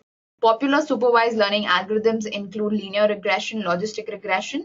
For unsupervised, we have k-means, and for reinforcement learning, we have q-learning. So guys, these were the different types of machine learning, and I also discussed the difference between the three. Now let's move on and look at our next question, which is what is q-learning? In the previous slide itself, I told you that a type of reinforcement learning algorithm is q-learning. So basically here what happens is an agent tries to learn the optimal policy from its past experience with the environment. The past experience of an agent are a sequence of action, state, and rewards. So what happens is, first of all, you take an agent and you put it in state 0. Okay, let's say there's some state known as state 0. Now this agent is going to perform some action A0. On performing this action, it is going to get a reward R1. And if it gets a reward R1, then it's going to move to state S1. But in case the action is wrong, then it's going to get a negative reward, as in some points are going to be reduced. So guys, think of Q-learning as a game. You're in state 0 and then you do some action and either you get a reward and go to the next state, or else you lose and you go back to the same state. So until you learn, you're going to be in the same state. But if you keep learning and if you keep receiving positive rewards, then you're going to move on to state 1, and similarly you move on to state 2, 3 and so on. This is what Q-learning is about. Now the next question is, what is deep learning? Now deep learning, like I mentioned earlier, basically mimics the way our brain works. Okay, it learns from experience. Now the main concept behind deep learning is neural networks. In our brain also we have neural networks. So what deep learning tries to do is it tries to use the concept of neural networks in order to solve complex problems. So basically we're trying to mimic our brain. Any deep neural network will have three types of layers. The first is the input layer. Now this layer will basically receive all the input and it will forward them to the hidden layer. Now in the hidden layer, all the analysis and the computation takes place. Alright, once the computation is done, the result is transferred to the output layer. Now there can be n number of hidden layers depending on the type of problem you're trying to solve. Then we have the output layer. So basically this layer is responsible for transferring the information from the neural network to the outside world. So it's as simple as that. It's pretty obvious. Input layer will take in the input, hidden layer will perform the computations, and the output layer will give out the output. This is a small explanation of what deep learning is. Now, of course, this is much more complex than this, but in short, this is exactly what deep learning is. Now, let's look at our next question, which is explain how deep learning works. So basically, deep learning is a concept based on something known as neuron. Okay, neuron is a basic unit of the brain. Inspired from this neuron, they came up with something known as perceptrons or artificial neurons. Now, in this image on the left-hand side, you can see that there is something known as dendrite. These are modules which receive the input. It basically receives all the signals that we send to our brain. Okay, similar to the dendrites are the input layer in our artificial neural networks. Now, in the previous slide, we discussed that the input layer takes in all the input from the outside. That's exactly what a dendrite does. So basically, a perceptron receives multiple inputs. It applies various transformations and functions, and then it provides an output. So basically, guys, just like how our brain contains multiple connected neurons called neural networks, we also have a network of artificial neurons called perceptrons to form a deep neural network. So basically, an artificial neuron or a perceptron, it models a neuron which has a set of inputs each of which is assigned some specific weight. Okay, all of these inputs will have a specific weight, and the neuron will compute some function on these weighted inputs and give you the output. So the neuron will basically perform analysis and all of that on these weighted inputs to give you some output. This is the basic concept of deep learning. So there are inputs which have some weight on it, and these inputs are then formulated and analyzed in order to give you an output. Now let's look at our next question, which is explain the commonly used artificial neural networks. Now this is a very theoretical question because in order to make you understand how each of them work will take a lot of time. Okay, so I'm just going to briefly tell you what each of these networks are and what they do. Now feed-forward neural network is the most basic kind of artificial neural network. So basically the feed-forward neural network is unidirectional. The data passes through the input nodes and leaves through the output nodes. In feed-forward neural network, usually the number of hidden layers depends on the complexity of the problem. Coming to convolutional neural networks, here basically the input features are taken in small sets, okay, or they're taken in batches. This will help the network remember better because you're feeding batches of images or you're feeding batches of input to the neural network. Now this type of neural network is mainly used for signal and image processing. Next, we have recurrent neural networks. These are also known as long short-term memory networks. So this basically works on the principle of feeding the output of a layer back into the input layer in order to predict the outcomes. Okay, this way it's more precise and it is a little more complex when compared to convolutional networks. Now, one main important point of recurrent neural networks is that they have something known as memory. So basically each neuron will have some information or some memory stored in them so that they can use this memory in order to take actions in the future. So they have some experiences stored in the form of memory so that they can make their decisions based on previous actions. Now finally, we have autoencoders. Now autoencoders are mainly used in dimensionality reduction for learning generative models. Okay, and one more important thing about autoencoders is that the number of units in the output layer and the input layer is the same. This is because the output layer has to reconstruct its own inputs. So these were the different types of artificial neural networks. Now let's look at our next question, which is what are Bayesian networks?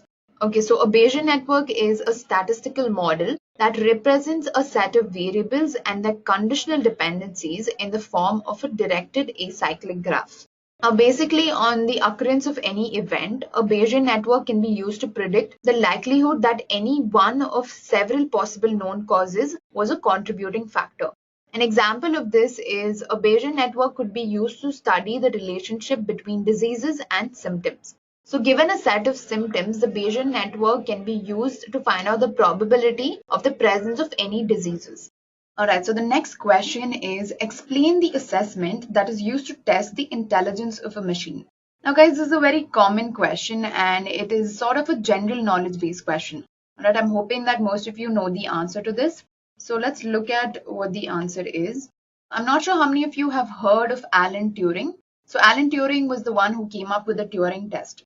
Now, this test is basically to determine whether or not a computer is capable of thinking like a human being. So if a machine or if a computer passes this exam, it means that that machine is capable of thinking like a human being. It means that it is successfully an artificial intelligent machine, meaning that it can make its own decisions and interpret data and form their own formulations or form their own conclusions about the data. Now, sadly, I don't think there are a lot of machines that have passed the Turing test. In fact, I'm not sure if there is any machine that's passed the Turing test as of now. But in the near future, I'm sure that we'll see machines who are more smarter than human beings and who have passed this test. Now, for a machine, it might be very easy to do computations, but it might be very hard for a machine to just get up and walk around. All right, the simple things that us humans can do is very complicated for a machine. They can do computations which we can do in probably a year. They can do those computations in maybe a week or less than a week. But doing simple things such as walking up to the fridge or walking up to the kitchen is very hard for the machines. So to achieve that level of intelligence, we're going to take a while. But in the near future, I'm sure we'll see machines which are way more capable than human beings. Now let's move on to our next level. Now here I'll basically be discussing intermediate level artificial intelligence questions. So let's look at the first question. All right. The first question is, how does reinforcement learning work? Explain with an example. Okay, so first of all, reinforcement learning is a type of machine learning. We discussed about reinforcement learning earlier. Reinforcement learning is a type of machine learning wherein there's an agent and you put this agent in an unknown environment. All right, now the agent has to figure out actions, what sort of actions it must take, and how it's going to get rewards so that it can move from state 0 to state 1. It's sort of like a video game. If you're in a video game, let's say if you're playing Counter-Strike, you're in level 0 or state 0. Now, if you perform some action and if you get some rewards, you're going to move to state 1. That's exactly how reinforcement learning works. If you perform the relevant actions and the correct actions, you're going to get a reward and you'll move on to the next state. But in case you perform a wrong action, you'll get negative rewards and you'll stay in the same state unless and until you don't learn. All right, so if you learn and achieve, then you'll move to the next state. So basically, a reinforcement learning system will have two main components. It'll have an agent and an environment. Now, the agent, I've been repetitively saying an agent. An agent is basically the reinforcement learning algorithm. It is the model. The model has to learn everything on its own. It has to collect data on its own. It has to draw useful insights on its own. Okay, you're not going to feed any predefined data to this reinforcement learning agent. All right, he has to figure out everything on its own. So let's look at an example of Counter-Strike. Okay, I'm not sure how many of you play the game, but yeah. What happens here is the reinforcement learning agent or the player one collects a state S naught from the environment. Okay, so let's suppose that you're playing Counter-Strike and you're in state 0. Now you'll perform some action A naught. Right, initially it's going to be a random action. So obviously if you're put in an unknown environment, your first action is going to be random, correct? Because you don't know what's right, you don't know what's wrong. So in your state 0, you'll take an action A naught. This will result in a new state S1. And on achieving state S1, the agent will get a reward R1, okay, from the environment. Now, in the case of Counter-Strike games, if you've observed, whenever you win a state or you pass a level, you're going to get some rewards. Maybe you'll get more weapons or you'll get more points. Okay, just like that, in reinforcement learning problem, you'll get some reward R1. Okay, it's basically a plus point. You might get a negative reward or a positive reward based on the action that you take. Now, this loop will go on until the agent is dead or it reaches the destination. So in Counter-Strike, until you have failed the level, you will keep playing the game, right? You'll keep moving from state 1, state 2, state 3, and so on. Or if you've reached the destination, then it's the end game. That's exactly how it works in reinforcement learning. If the agent has explored the entire environment and reached the end state, that's when the loop will end. All right, that's exactly how reinforcement learning works. It is very similar to the games that we play. All right, it's very understandable. Now let's move on and discuss the next question. So the next question is, explain Markov's decision process with an example. Now the solution for a reinforcement learning problem is achieved through the Markov's decision process. This is basically a mathematical approach that maps the solution in reinforcement learning. Okay, so now to understand this, there are a couple of parameters in a Markov's decision process. They're going to be a set of actions called A. Okay, you can name them A. A set of states, there's going to be reward, there's going to be policy, and there's going to be value. To sum it up, what exactly happens in a Markov's decision process is that the agent takes an action A to transition from the start state to the end state. Now, while doing so, the agent receives some reward R for each action that he takes. The series of actions taken by the agent will define a policy or an approach, and the rewards collected will define the value. So the main goal in a Markov's decision process is to maximize the rewards by choosing the most optimum policy, meaning that you're going to choose the best path or the best solution in order to get the most number of rewards. Now, in order to make you all understand this better, let's solve the shortest path problem by using Markov's decision process. I'm sure all of you have heard of shortest path problem. This was, I think, taught to us when we were in 11th or 12th, I'm not sure. Look at the diagram that is over here. This is basically a representation of our problem. Given this representation, our goal here is to find the shortest path between the node A and node D. All right, you can see nodes A, B, C, and D. We have to find the shortest path between node A and node D. Now, the link between these two nodes has a number on it. Okay, for example, between A and C, you can see there's a number 15. Okay, this basically denotes the cost to traverse that edge. So if you want to go from A to C, you'll spend around 15 points. So our end goal here is to travel between node A and node D with minimal possible cost. We should travel between A to D in such a way that our cost is minimal. Now in this problem, if you notice that we have a set of states, okay, these are denoted by the nodes A, B, C, D. Now, like I mentioned earlier, a Markov's decision process has a set of states. Similarly, in this problem, the set of states are A, B, C, D. The action is to traverse from one node to the other. So going from A to B is basically an action. Going from A to C is another action. Going from A to D is another action, and so on. Now, reward is represented by the cost on each of these links. And the policy is the path which is taken to reach the destination. So our aim here is to choose a policy that gets us to node D in the minimum cost possible. So how do you think you can solve this problem? All right, you can start off at node A and you can take baby steps to your destination. Now, initially, only the next possible node is visible to you. Like I mentioned earlier, the initial action taken in a reinforcement learning problem is always random. So at random, you'll choose any node. Let's say you take A to B. Now, if you go from A to B, you can go B to D and you'll reach the destination. So policy is the path which is taken to reach the destination. All right, so it can go from A to B to D, or you can go from A to C to D, or you can go A, C, B, D. All right, now it's up to you to figure out which is the shortest path. All right, you have to choose a path in such a way that the cost between A to D is minimized. So guys, this was a simple problem of how Markov's decision process is used to solve the shortest path problem. Now let's move on and look at our next question. All right, now the next question is explain reward maximization in reinforcement learning. So basically a reinforcement learning agent works based on the theory of reward maximization. Okay, in the previous question itself, I told you that the main aim of reinforcement learning is to maximize the reward. So that's why a reinforcement learning agent must be trained in such a way that he takes the best action so that the reward is maximum. Okay, this is exactly what reward maximization means. He has to choose the best policy in such a way that the reward is maximum. Now let me explain this with a small game. So in the figure, you can see a fox, you can see some meat, and you can see a tiger. Now our reinforcement learning agent is the fox.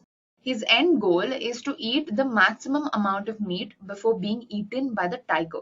Okay, so he has to explore around, eat the maximum number of meat that he can eat before the tiger kills him. Since the fox is a clever fellow, he eats the meat that is closer to him. Okay, so rather than eating the meat which is close to the tiger, he eats the meat which is only close to him. This is because the closer he gets to the tiger, the higher are his chances of getting killed. So as a result of this, the rewards near the tiger, even if they are bigger meat chunks, will be discounted. So because the fox is not going closer to the tiger and eating the meat chunks closer to the tiger, this reward will get discounted. Now I know you all are wondering what discounted is. Now this is done because of the uncertainty factor that the tiger might kill the fox. So what is discounting of reward? Okay, how does it work? To understand this, we define a discount rate called gamma. Okay, this is a parameter and the value of gamma always ranges between 0 and 1. So the smaller the gamma, the larger the discount and so on. So guys, this was reward maximization. So here basically the fox will try to get as much as meat chunks as he can, and he'll also try to avoid getting killed because that will end the reinforcement learning loop. We also discussed the discounted factor. All right, now that is not needed to understand reward maximization, but I just thought I'll add on some extra info. Now let's look at the next question, which is what is exploitation and exploration trade-off? So basically exploration is, like the name suggests, it is about exploring and capturing more information about an environment.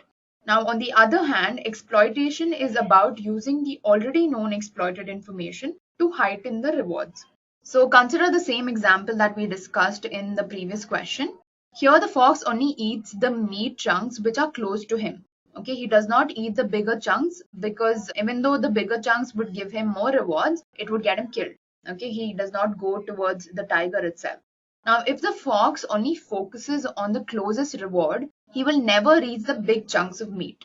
Okay, this is what exploitation is. He's sticking only to the information that he knows and he's trying to get the most number of rewards from it. But if the fox decides to explore a bit, it can find the bigger rewards. Okay, the bigger rewards are basically the big chunks of meat which are near the tiger. And this is exactly what exploration is. Okay, exploitation is about using the already known information to heighten your rewards.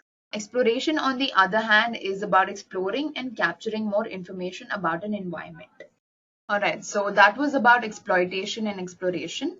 Now let's move on to our next question. So this is a difference question which asks the difference between parametric and non-parametric models. So a parametric models basically uses a fixed number of parameters to build the model. Now, first of all, guys, what are parameters? Now, parameters are basically predictor variables that are used to build a machine learning model or build any predictive analytics model. Now that we know what parameters are, let's try to understand the difference between a parametric and a non-parametric model. Now, parametric model basically uses a fixed number of parameters to build the model. A non-parametric model uses flexible number of parameters to build the model. When it comes to a parametric model, the assumptions about the data are very strong. In a non-parametric model, there are fewer assumptions about the data. A parametric model has the fixed number of parameters. Everything is defined over here. So the computation is very fast. Okay, you know what sort of variables you'll need to predict the outcome. Okay, you have a defined set of variables or a defined set of predictor variables that will compute your outcome. So that's why the computation is a bit faster. When you compare to non-parametric models, there are a lot of parameters taken into account. Now, when it comes to a non-parametric model, you do not have a fixed number of parameters. Alright, you do not have a fixed number of predictor variables that will help you get to the outcome. So the computation is a bit slower. Now, parametric models require lesser data and non-parametric require more data. Example of parametric models include logistic regression and naive Bayes. And for non-parametric models, we have KNN and decision tree models. Now, logistic and naive Bayes models are very stern models because they have a fixed number of parameters or a fixed number of predictor variables, and they will give you an immediate output. Okay, when it comes to non-parametric models like decision tree models and KNN, you might even observe a little bit of overfitting. Okay, this happens because you have a fewer number of assumptions about the data and also because your parameters are not fixed. Now, that's not the reason for overfitting, but it's seen that in some of the non-parametric models, overfitting occurs more often. Now, let's discuss the next question, which is what is the difference between hyperparameters and model parameters? Now, model parameters are the predictor variables that I was speaking about earlier. Hyperparameters, let's discuss what they are. Okay, model parameters are the features of training data that will learn on its own during training, whereas model hyperparameters are the parameters that determine the training process. Now, let's say that you want to determine the height of an individual depending on his weight. The height and weight will become your model parameters. But your hyperparameter is basically the learning rate. It's the rate at which your model is going to learn this correlation between the height and the weight. So this is the difference between model parameters and hyperparameters. Model parameters are the ones that you find in your data. These are all the variables that you use to predict your outcomes. Hyperparameters will define your training process. There is a huge difference between model and hyperparameters. Another difference is that they are internal to the model and their value can be estimated from the data. Hyperparameters are external to the model and their value cannot be estimated from data. Now, like I said, model parameters are derived from your data itself. Okay, these are the parameters that are there in your data. Hyperparameters are the ones that you define in order to train your entire data. So that is the difference between hyperparameters and model parameters. So the next question is, what are hyperparameters in deep neural networks? So guys, like I mentioned in the previous example, hyperparameters are variables such as the learning rate. This will define how your entire data training process goes. For those of you who don't know, in order to build a model, you first need to train the model and then you need to test it. Okay, now while training the model, you're going to make the model learn a lot of things. You're going to give it a lot of data. It has to figure out relations between various variables and how these variables are affecting the output. All of this training will depend on a few variables such as the learning rate. Okay, these are basically called hyperparameters in deep neural networks. So these parameters will define the number of hidden layers that are present in the network. Okay, and more the number of hidden layers, the more accurate your network is going to be. Whereas if you have lesser number of units, you may cause underfitting in your data. Underfitting will also result in inaccurate predictions. So that's why you need to make sure that the number of hidden units in your hidden layers are perfect, are ideal. Okay, and this is determined by your learning rate or by your hyperparameters. Not by your learning rate specifically, but by the number of hyperparameters you have. These number of hidden layers are determined by the hyperparameters. Okay, that's why hyperparameters are very important in deep neural networks. I hope you all are clear with this. Now let's look at our next question, which is explain the different algorithms used for hyperparameter optimization. We'll discuss the three methods, which are grid search, random search, and Bayesian optimization. Okay, now grid search basically will train the network only on the two sets of hyperparameters, which are learning rate and the number of layers. Okay, so it's going to use every combination of these two sets in order to train the network. Okay, after that, it will evaluate the efficiency of the model by using the cross-validation techniques. Cross-validation is the best improvement method. Okay, it's the best way to check if your model is optimal or not. Then we have random search. Now, this will randomly select samples and it will evaluate sets for a particular probability distribution. Now, in random search, there is no fixed number of hyperparameters that it's going to evaluate. So it'll randomly select a set of hyperparameters. Okay, for example, now instead of checking your entire sample or your entire, let's say that you have 10,000 samples. Instead of checking all of these samples, it'll randomly select 100 parameters that can be checked. Okay, and then it'll use this to build the model. After that, we have Bayesian optimization. Okay, now Bayesian optimization basically uses something known as the Gaussian process. Basically, the Gaussian process will help in model tuning. Okay, model tuning, or you can also say parameter tuning. So parameter tuning will help you tweak the parameters a little bit in order to improve the efficiency of the model. Okay, so Bayesian optimization basically makes use of the Gaussian process, which will provide model tuning to your algorithm and thus improve the efficiency. Now guys, one of the most important ways to improve the efficiency of a model is by hyperparameter optimization. Okay, if you're tuning your hyperparameters and if you're trying to check in which way these hyperparameters will give you the most accurate outcome, that's when your result will be very good. Okay, so that's the best way to improve the efficiency of the model. All right, now let's look at our next question. The next question is, how does data overfitting occur and how can it be fixed? Now guys, this is a very common question in a machine learning or in an artificial intelligence interview. Okay, people expect you to understand what data overfitting is and how you can fix these problems. Okay, because data overfitting occurs pretty often, especially if you're using decision trees or if you're using random forest. Okay, random forest actually reduces overfitting, but sometimes with these complex models, you can get data overfitting. Now, to answer this question, first of all, let's understand what overfitting really is.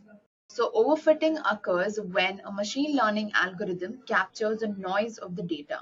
Okay, this causes an algorithm to show low bias but high variance in the outcome.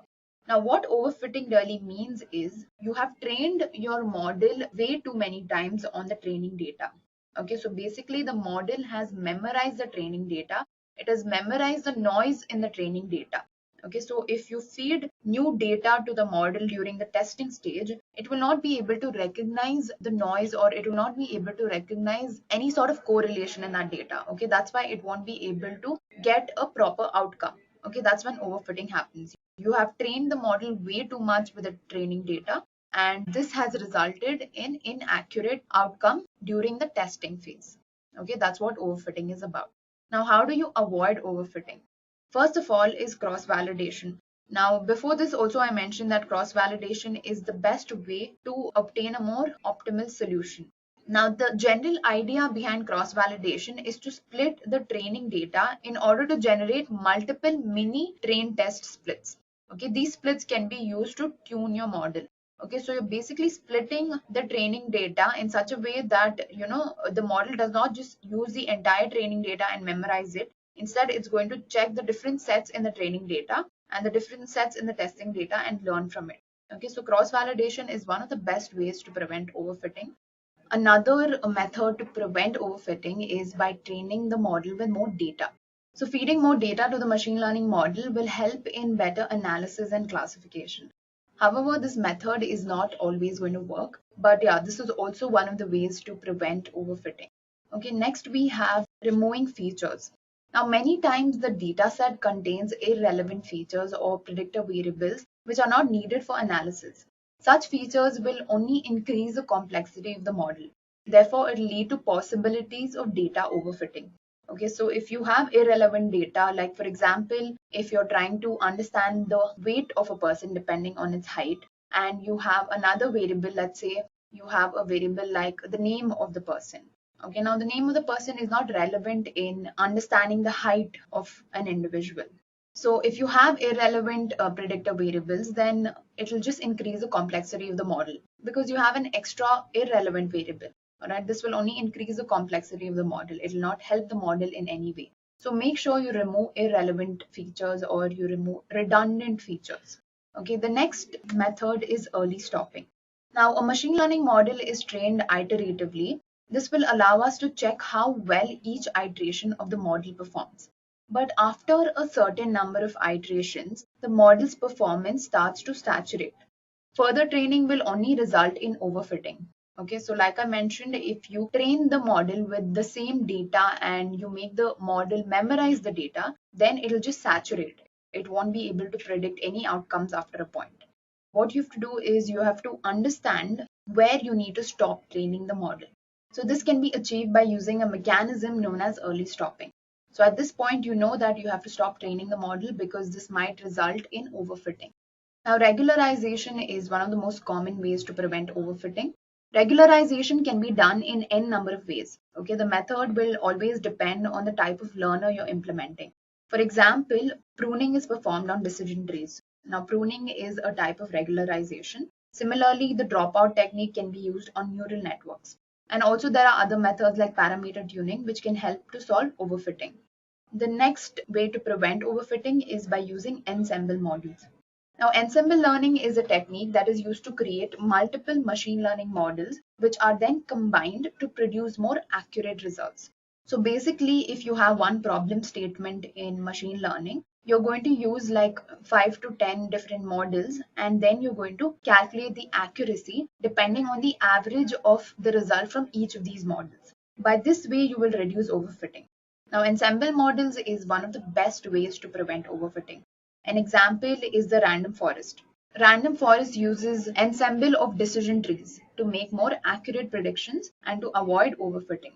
So basically, random forest is a set of decision trees. So here you're going to train the model by using a set of decision trees, and this way you'll have different data sets, and on each of these data sets you'll have a different decision tree model. Okay, this will reduce overfitting to a very large extent. That's why in most of the cases when you see a decision tree having overfitting issues, you'll be asked to use random forest. So guys, those were the different ways to prevent overfitting. Now the next question is mention a technique that helps to avoid overfitting in a neural network.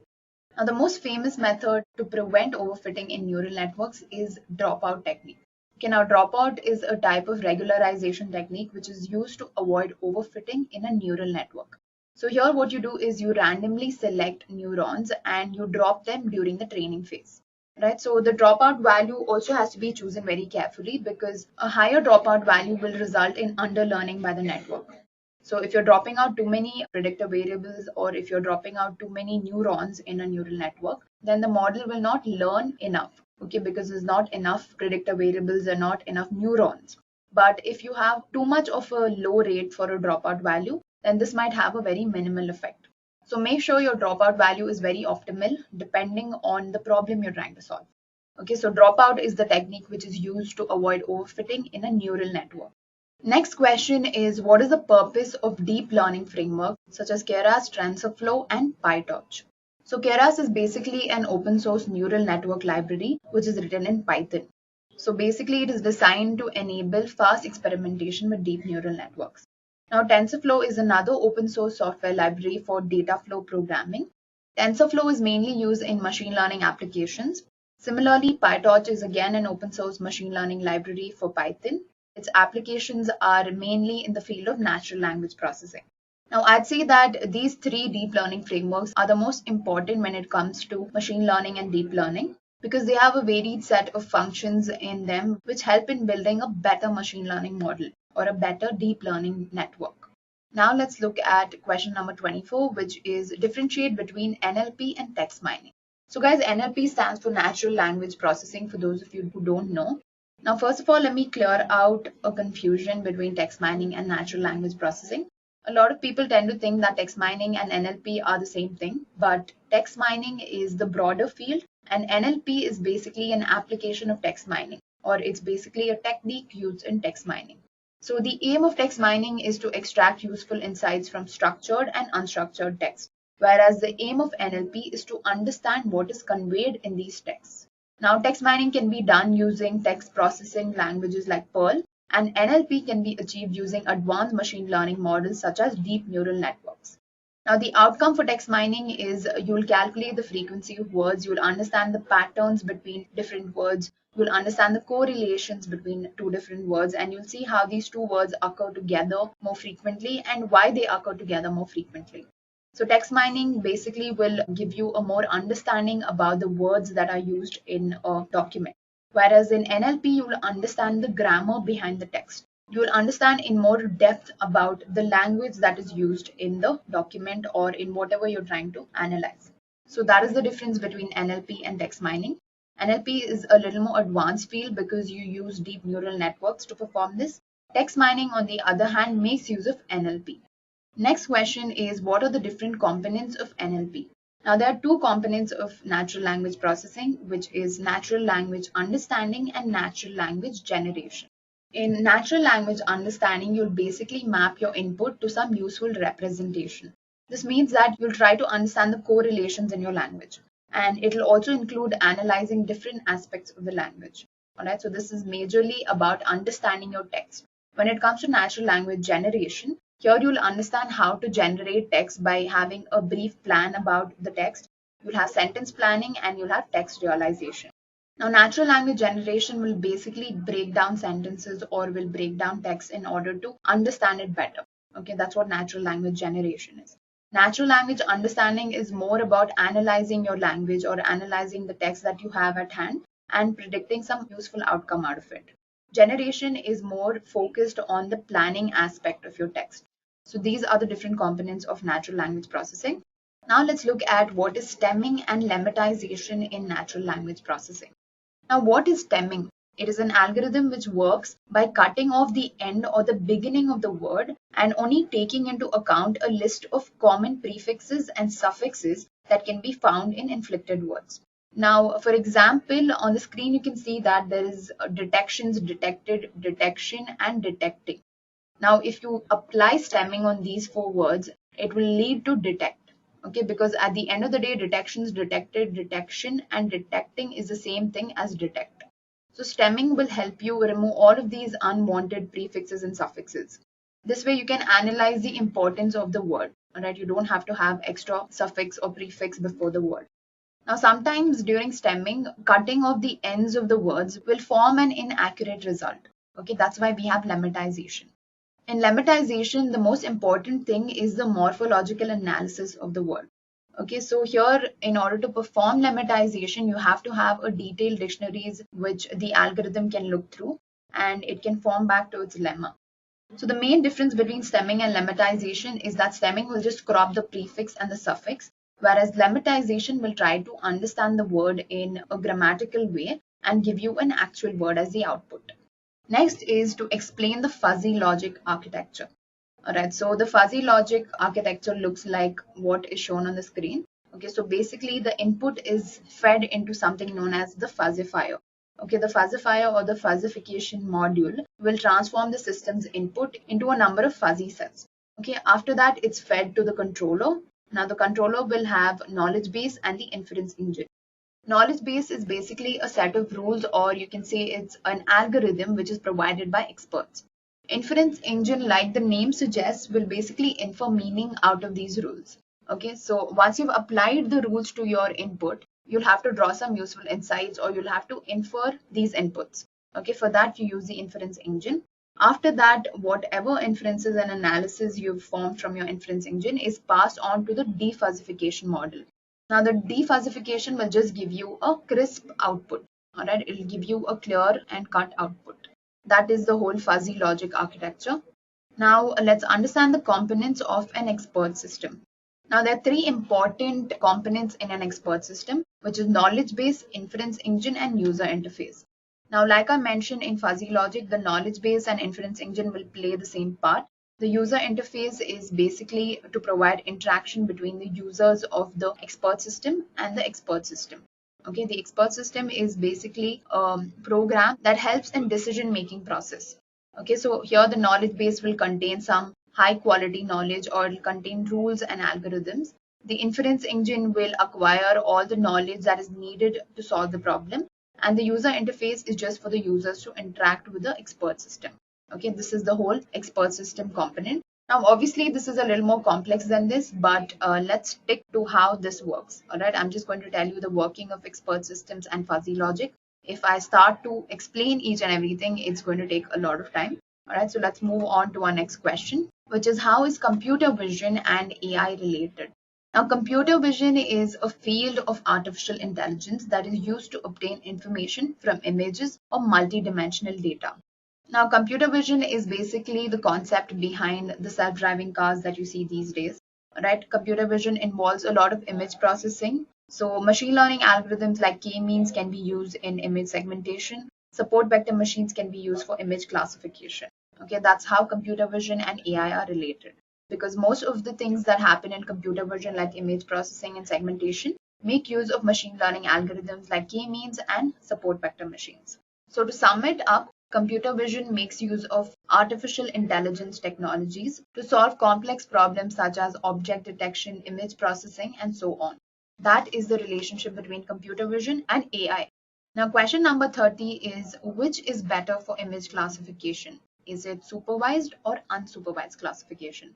So guys, earlier in the session, we discussed what supervised learning is and what unsupervised learning is.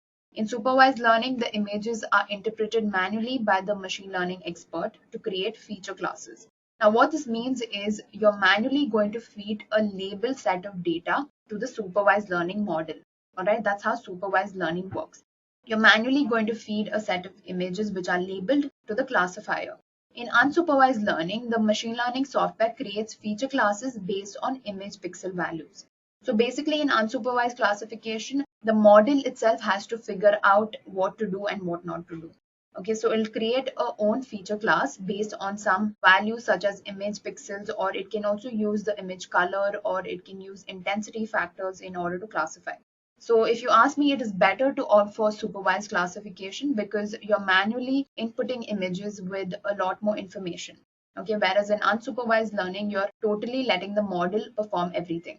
Okay, so in image classification, I think it's better to go for supervised learning. Now let's look at question number 31. The next question is, finite difference filters in image processing are very susceptible to noise. To cope up with this, which method can you use so that there would be minimal distortions by noise?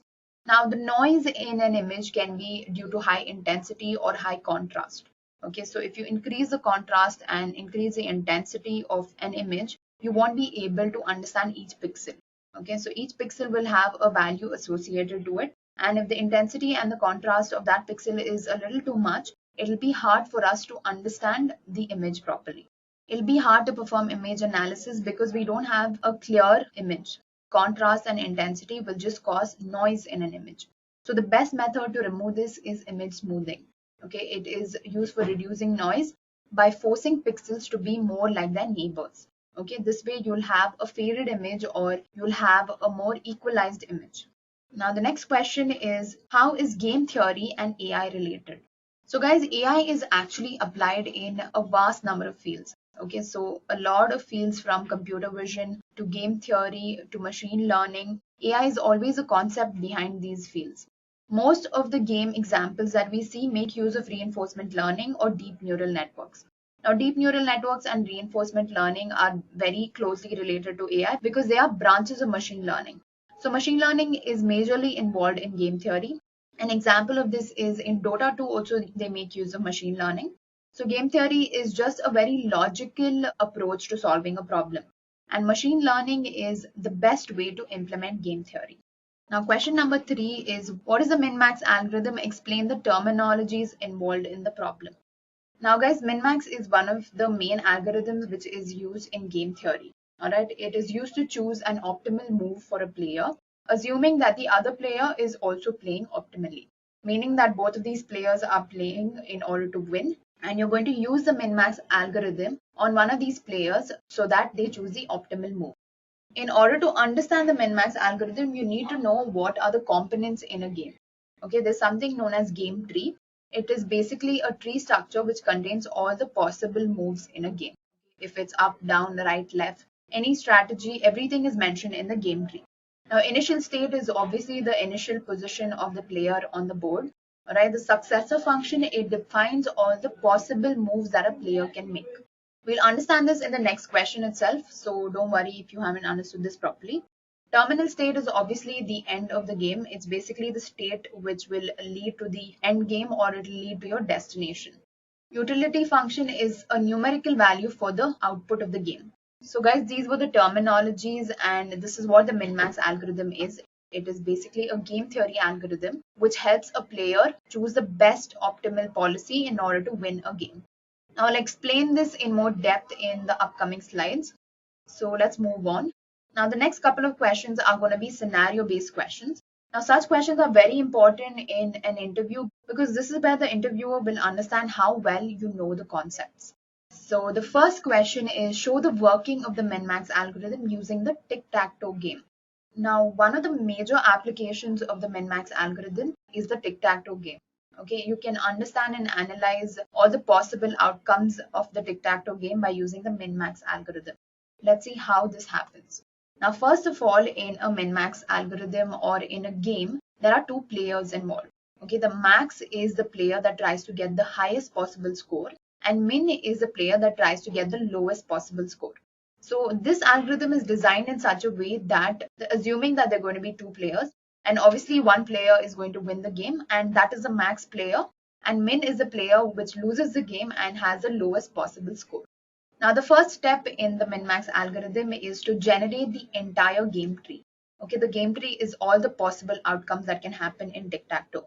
Okay, in the figure you can see that first X is aligned in the first box, then in the second box, third box, and so on. All the possible actions that you can take in a tic-tac-toe game are put in this game tree. And then step number 2 is to apply the utility function to get the utility values from all the terminal states. Getting utility value is important because this is how you'll understand your outcome. Okay, you'll understand if you're going to win or lose. Now, in the terminal states, whatever numbers you see over here, these are the utility values. Now, step 3 is determine the utilities of the higher nodes with the help of utilities of the terminal nodes. Now, in this diagram, you can see that in the terminal nodes, we have the utility values. The step 3 is to get utility values in the higher stages, which is the min stage. All right, these two circles, you need to fill in the utility values by using the utility values which are in the terminal state. Now, how do you calculate the utility value? Let's start by calculating the utility value of the left node. Okay, this red color node, we'll start by calculating this. Now you calculate that by finding the minimum of the 3 nodes that it's leading to. Now this red node is leading to 3, 5, and 10. And the minimum out of 3, 5, 10 is 3. So the utility value for this red node is going to be 3. Okay, similarly for this green node, it's going to be 2 because the minimum value between 2 and 2 is still 2. Now step 4 is to fill in these utility values that you've calculated. So now we have a min-max algorithm which has all the utility values filled in. Now the only utility value which isn't filled is the one with max. Okay, the one on the root node. Here we haven't filled the utility value. Again, to fill this value, you're going to check the nodes which are directly connected to it, which is 3 and 2. You'll find the maximum between these two because this is the max function. All right, so here you'll get a value of 3. So that's why the best opening move for max is the left node. Okay, you can make use of the left node in order to win the game. This is the first step that the max player has to take in order to get to the path of winning the game. So guys, by doing this for each and every step, you can win the game. Okay, so you'll have to calculate the utility value at the terminal nodes. You'll have to move up to the other hierarchical nodes above it, calculate the utility values there until you reach the root node.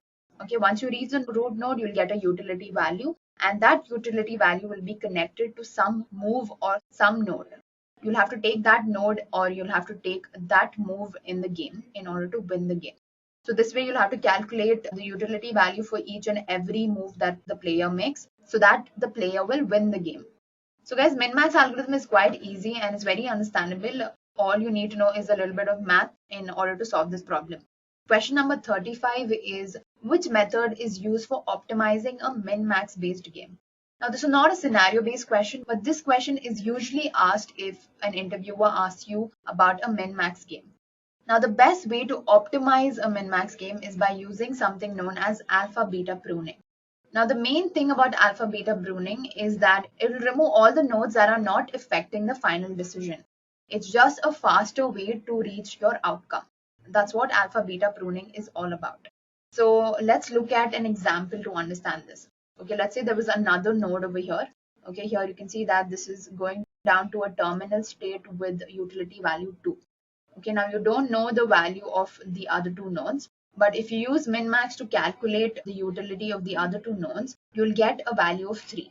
So in this example, again, we'll start at the terminal nodes. So 3, 5, 10 are the utility values here. So this will give us a value of 3 because we're calculating the minimum over here. Now here you have 2 and you have two unknown values. You have A or B. Okay, I've named them as A and B. Okay, let's leave this for now. Let's go to the next node. Okay, here the possibilities are 2, 7 and 3. So the minimum between 2, 7, 3 is 2. Okay, so here there's going to be 3. There's going to be a value, let's say C, and here there's going to be a value, let's say 2. Now we know that the maximum between 3, C and something else will be 3. Okay, that's because 2 is the minimum value over here and the maximum will obviously be 3. So the hint here is in the 2AB node, we know that the value or the utility value will obviously be equal to 2 or it will be less than 2 because you're calculating the minimum in this step. Now, if you calculate the max out of these three values, we'll obviously get the answer as 3. So this way, this entire node itself is removed because you don't need it to get to the final answer. Okay, that's what alpha beta pruning is all about. It'll identify the nodes which are not going to affect the final decisions and it'll just remove those nodes. So guys, this is how the optimization for a min-max game is done. It's done using the alpha beta pruning. So that's it for today, guys. I hope all of you enjoy the video. Have a great day. I hope you have enjoyed listening to this video. Please be kind enough to like it, and you can comment any of your doubts and queries, and we will reply them at the earliest. Do look out for more videos in our playlist and subscribe to Edureka channel to learn more. Happy learning!